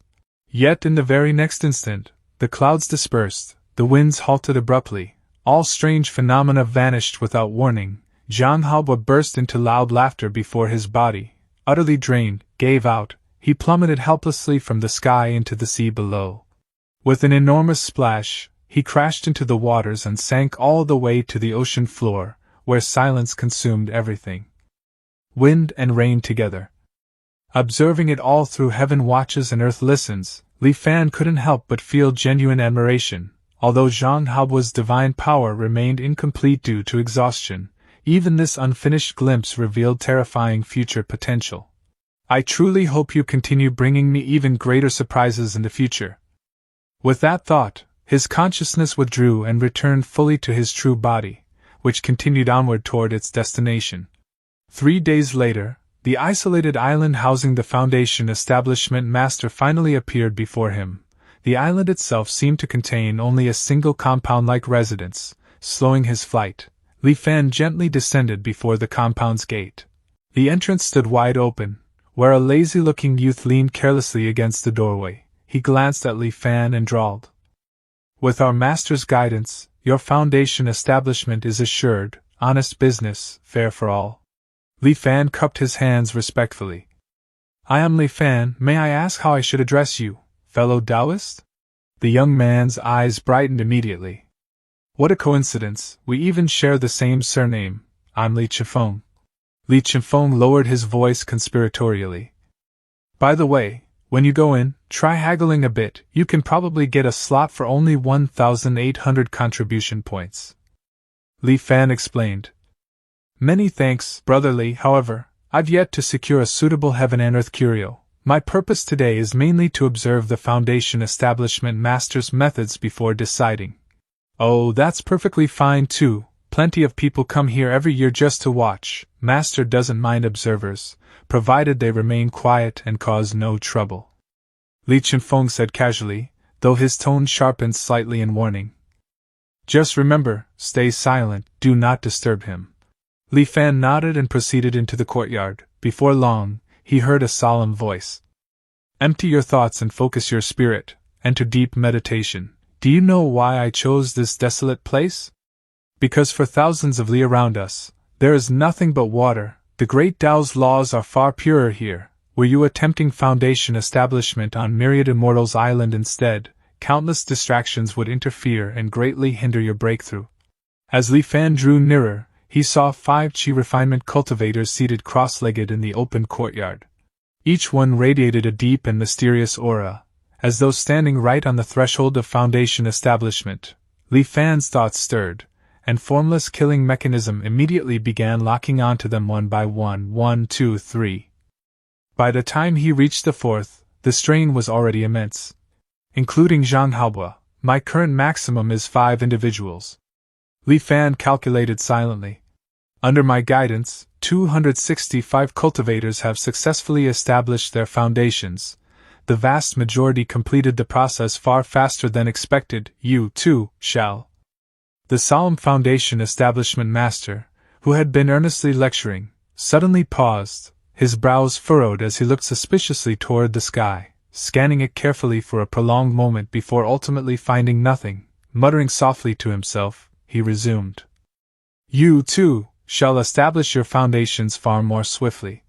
This Foundation Establishment Master is no ordinary individual. He could actually faintly sense formless killing mechanism?" A chill immediately crept down Li Fan's spine. Had his cultivation been even slightly higher, he might truly have traced the source back to me, Li Fan thought grimly, realizing he could never afford to underestimate the hidden geniuses scattered throughout this world. In the future, whenever I use the formless killing mechanism, I'll need to proceed with far greater caution. Even as that realization sobered Li Fan inwardly, one of the cultivators within the courtyard suddenly seemed to attain enlightenment after hearing the master's words. His aura erupted violently, surging in an instant from the chi refinement realm straight into the Foundation Establishment realm. Once the turbulence of spiritual energy finally settled, the man slowly opened his eyes, his face overflowing with ecstasy. He immediately bowed deeply toward the Foundation Establishment Master. "Thank you for your guidance, Master. I shall never forget this kindness for as long as I live." The Foundation Establishment Master smiled faintly and urged the others onward. The first successful Foundation establishment has finally appeared, and a full 10 days ahead of schedule at that. Who among you will be the next? Watching from the sidelines, Li Fan felt overwhelming absurdity wash over him. That cultivator surnamed Shao was coincidentally one of the 4 individuals currently marked by the formless killing mechanism. To ordinary eyes, He undoubtedly appeared to have successfully broken through into Foundation establishment, yet through the perception granted by heaven watches and earth listens, Li Fan saw the truth with absolute clarity. Not a single trace of law had condensed within the man's body. His aura alone had risen to the level of Foundation establishment, while his true cultivation still remained firmly within the Qi refinement realm. It was nothing more than an illusion, strikingly similar to the effects created by an aura exaltation talisman. The man respectfully cupped his fists once more and spoke softly. "Master, thank you." Though the words themselves were simple, the sincerity and gratitude within them were unmistakable. The Foundation establishment master merely smiled and waved him away. "Go now, do not interfere with those who still seek their breakthrough."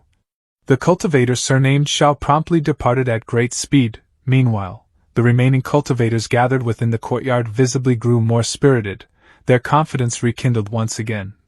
Yet in truth, that person had never actually left at all. He simply circled once around the compound before quietly sneaking back inside. His appearance and clothing rapidly shifted and changed, and within moments, he had transformed into an entirely different individual. Could this so-called Foundation establishment master truly be nothing more than a fraud?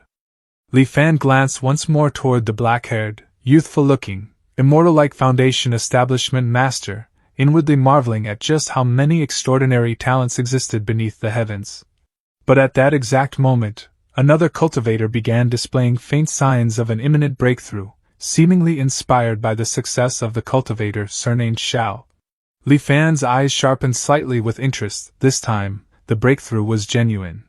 A thought surfaced within Li Fan's mind as understanding gradually dawned upon him. Perhaps this man isn't entirely a fraud after all. Whether the breakthrough itself is genuine or false is ultimately irrelevant. What truly matters is convincing these Qi refinement cultivators that it is real. Once their confidence is strengthened enough, it genuinely can accelerate their comprehension and allow them to achieve breakthroughs ahead of time. For quite some time afterward, Li Fan continued lurking near the island in secret. Through the use of the formless killing mechanism, he locked on to those cultivators who arrived after hearing of the master's reputation, observing and studying the processes of their breakthroughs. In less than 3 months, Li Fan had already witnessed over 40 Qi refinement cultivators establish their Dao foundations, causing his own understanding of foundation establishment to deepen steadily with each observation. It was at this moment that a fluctuation suddenly transmitted itself from Zhang Haobua's side. Evidently, Zhang Haobua had already reached the peak of the late-stage Qi refinement realm and was now searching for his own opportunity to advance further. Furious winds screamed across the sea as towering waves crashed wildly into one another. This was merely an ordinary storm flood within the Tsungin Sea. Amid the endless roaring winds and surging tides, Zhang Haobua drifted like a piece of duckweed tossed helplessly upon the currents. No spiritual aura radiated from his body whatsoever, yet through the perception of heaven and earth, Li Fan faintly sensed a unique spiritual resonance gradually taking shape within him. It carried a subtle similarity to the endless winds that eternally permeated the world itself. Zhang Haobua calmed his thoughts and slowly closed his eyes in meditation. Only after the storm flood gradually subsided did he open them once more. After pausing briefly, he began drifting toward a certain direction. Though no spiritual fluctuations emerged from him at all, his speed was astonishingly swift, like a gentle breeze brushing softly past all things beneath heaven and earth. Li Fan nodded slightly in acknowledgement. An impressive movement technique indeed, but exactly what is he trying to comprehend? Wasn't he searching for a heaven and earth curio in order to establish his foundation? At the same time, Li Fan vaguely sensed yet another storm flood slowly gathering in the direction Zhang Haobua was heading toward. Interesting. It appeared he had no immediate intention of establishing his foundation anytime soon. Thus, Li Fan shifted the majority of his focus back toward the foundation establishment master once again. More than 10 days had already passed since the previous group of Qi refinement cultivators successfully completed foundation establishment and departed from the island. Based on past patterns, at least 1 or 2 ambitious cultivators should have arrived every 7 or 8 days. Yet now, despite over 10 days passing, not a single newcomer had appeared. This was highly unusual. As a result, The 3 individuals upon the island gradually became restless, gathering together every day to discuss matters in secret. Hidden within the shadows, Li Fan activated the formless killing mechanism and locked onto the young man named Li Chifeng in order to uncover their plans. On this particular day, the 3 once again gathered indoors to conspire in secret. Through heaven watches and earth listens, Li Fan observed every detail within the room with complete clarity. The Foundation establishment master appeared visibly uneasy and anxious. He repeatedly glanced upward, his expression becoming increasingly alarmed. "It's back, that sensation has returned once again." Though confusion flickered within his eyes, Li Chifeng still wore an unusually grave expression. "Really, old man? Are you truly this frightened?" The Foundation establishment master slowly shook his head. "You don't understand. Although my cultivation has remained stalled at the late-stage Foundation establishment realm for years, I have personally witnessed hundreds upon hundreds of successful Foundation establishment breakthroughs. Because of that, I am extraordinarily sensitive to the fluctuations of the laws of heaven and earth. This feeling of being observed, there can be no mistake about it. There must be some powerful experts secretly watching us. If it had only happened once or twice, perhaps it could have been dismissed as nothing more than a passing glance, but it has occurred repeatedly over and over again. Is it a warning? Or perhaps—" Li Chifeng interrupted calmly, attempting to soothe the atmosphere. "Enough already. Stop frightening yourselves unnecessarily. If our actions had truly been exposed, someone would have already come to wipe us out long ago. Besides, this secret chamber is protected by a light death array capable of isolating all spiritual thoughts. How could anyone possibly discover us so easily?" Li Chifeng's expression gradually turned serious as his tone shifted. "However, old man, your concerns aren't entirely unreasonable either. Our principle from the very beginning has always been simple. Never remain in one place for too long, seize what we can, then leave immediately. It's only because the Tsungyan Sea is vast beyond measure, and the number of cultivators establishing foundations every year is astonishingly large that we've stayed here for this long." Li Chifeng continued his analysis calmly.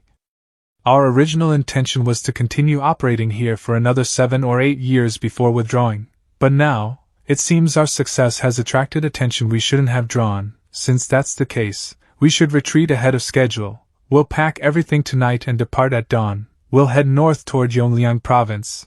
That territory belongs to the 5 Elders' Council. Once we arrive there, even if the Myriad Immortals Alliance wishes to make trouble for us, it won't be easy. For them." The cultivator surnamed Shao nodded in agreement. "Exactly. Once we arrive there, we can simply change our identities again and repeat the same method." Li Chifeng suddenly lowered his voice and quietly asked, "Old man, how much longer until we can redeem the ocean-devouring eternal life art?" The Foundation establishment master narrowed his eyes slightly. "We're already very close. If we remain careful, another 50 years or so should be enough." The cultivator surnamed Shao spoke solemnly as a reminder. "The closer we get to success, the more cautious we must become. A century of planning and the sacrifices of countless people absolutely cannot be destroyed in our hands. As long as we can bring back the ocean-devouring eternal life art, then every sacrifice made along the way will have been worthwhile." Li Chifeng let out a long sigh. "Who even knows how many realm-splitting whales have been cultivated throughout all these years? Back then, the Imperatrix calculated that a pod of 100,000 realm-splitting whales would be required to resist the cultivation world's pull upon our homeland. When I departed 30 years ago, the pod had only reached 70,000. 30 years for merely 30,000 more. It certainly won't be easy." Li Chifeng slowly shook his head. The Foundation establishment master reassured him calmly. "If the number of realm-splitting whales still proves insufficient, then we can simply continue cultivating more in the future. As long as we successfully bring the Tao Unity technique back with us, it will help the Imperatrix suppress those rebellious factions. Then, once the Empire unites its full strength, we will inevitably break free from this cultivation world within 10 years. And with the inheritance established through the ocean-devouring eternal life art, the shackles imposed by the exclusivity of immortal techniques will finally disappear. More and more cultivators will rise within the Empire, and the Empire's future will become unimaginably radiant.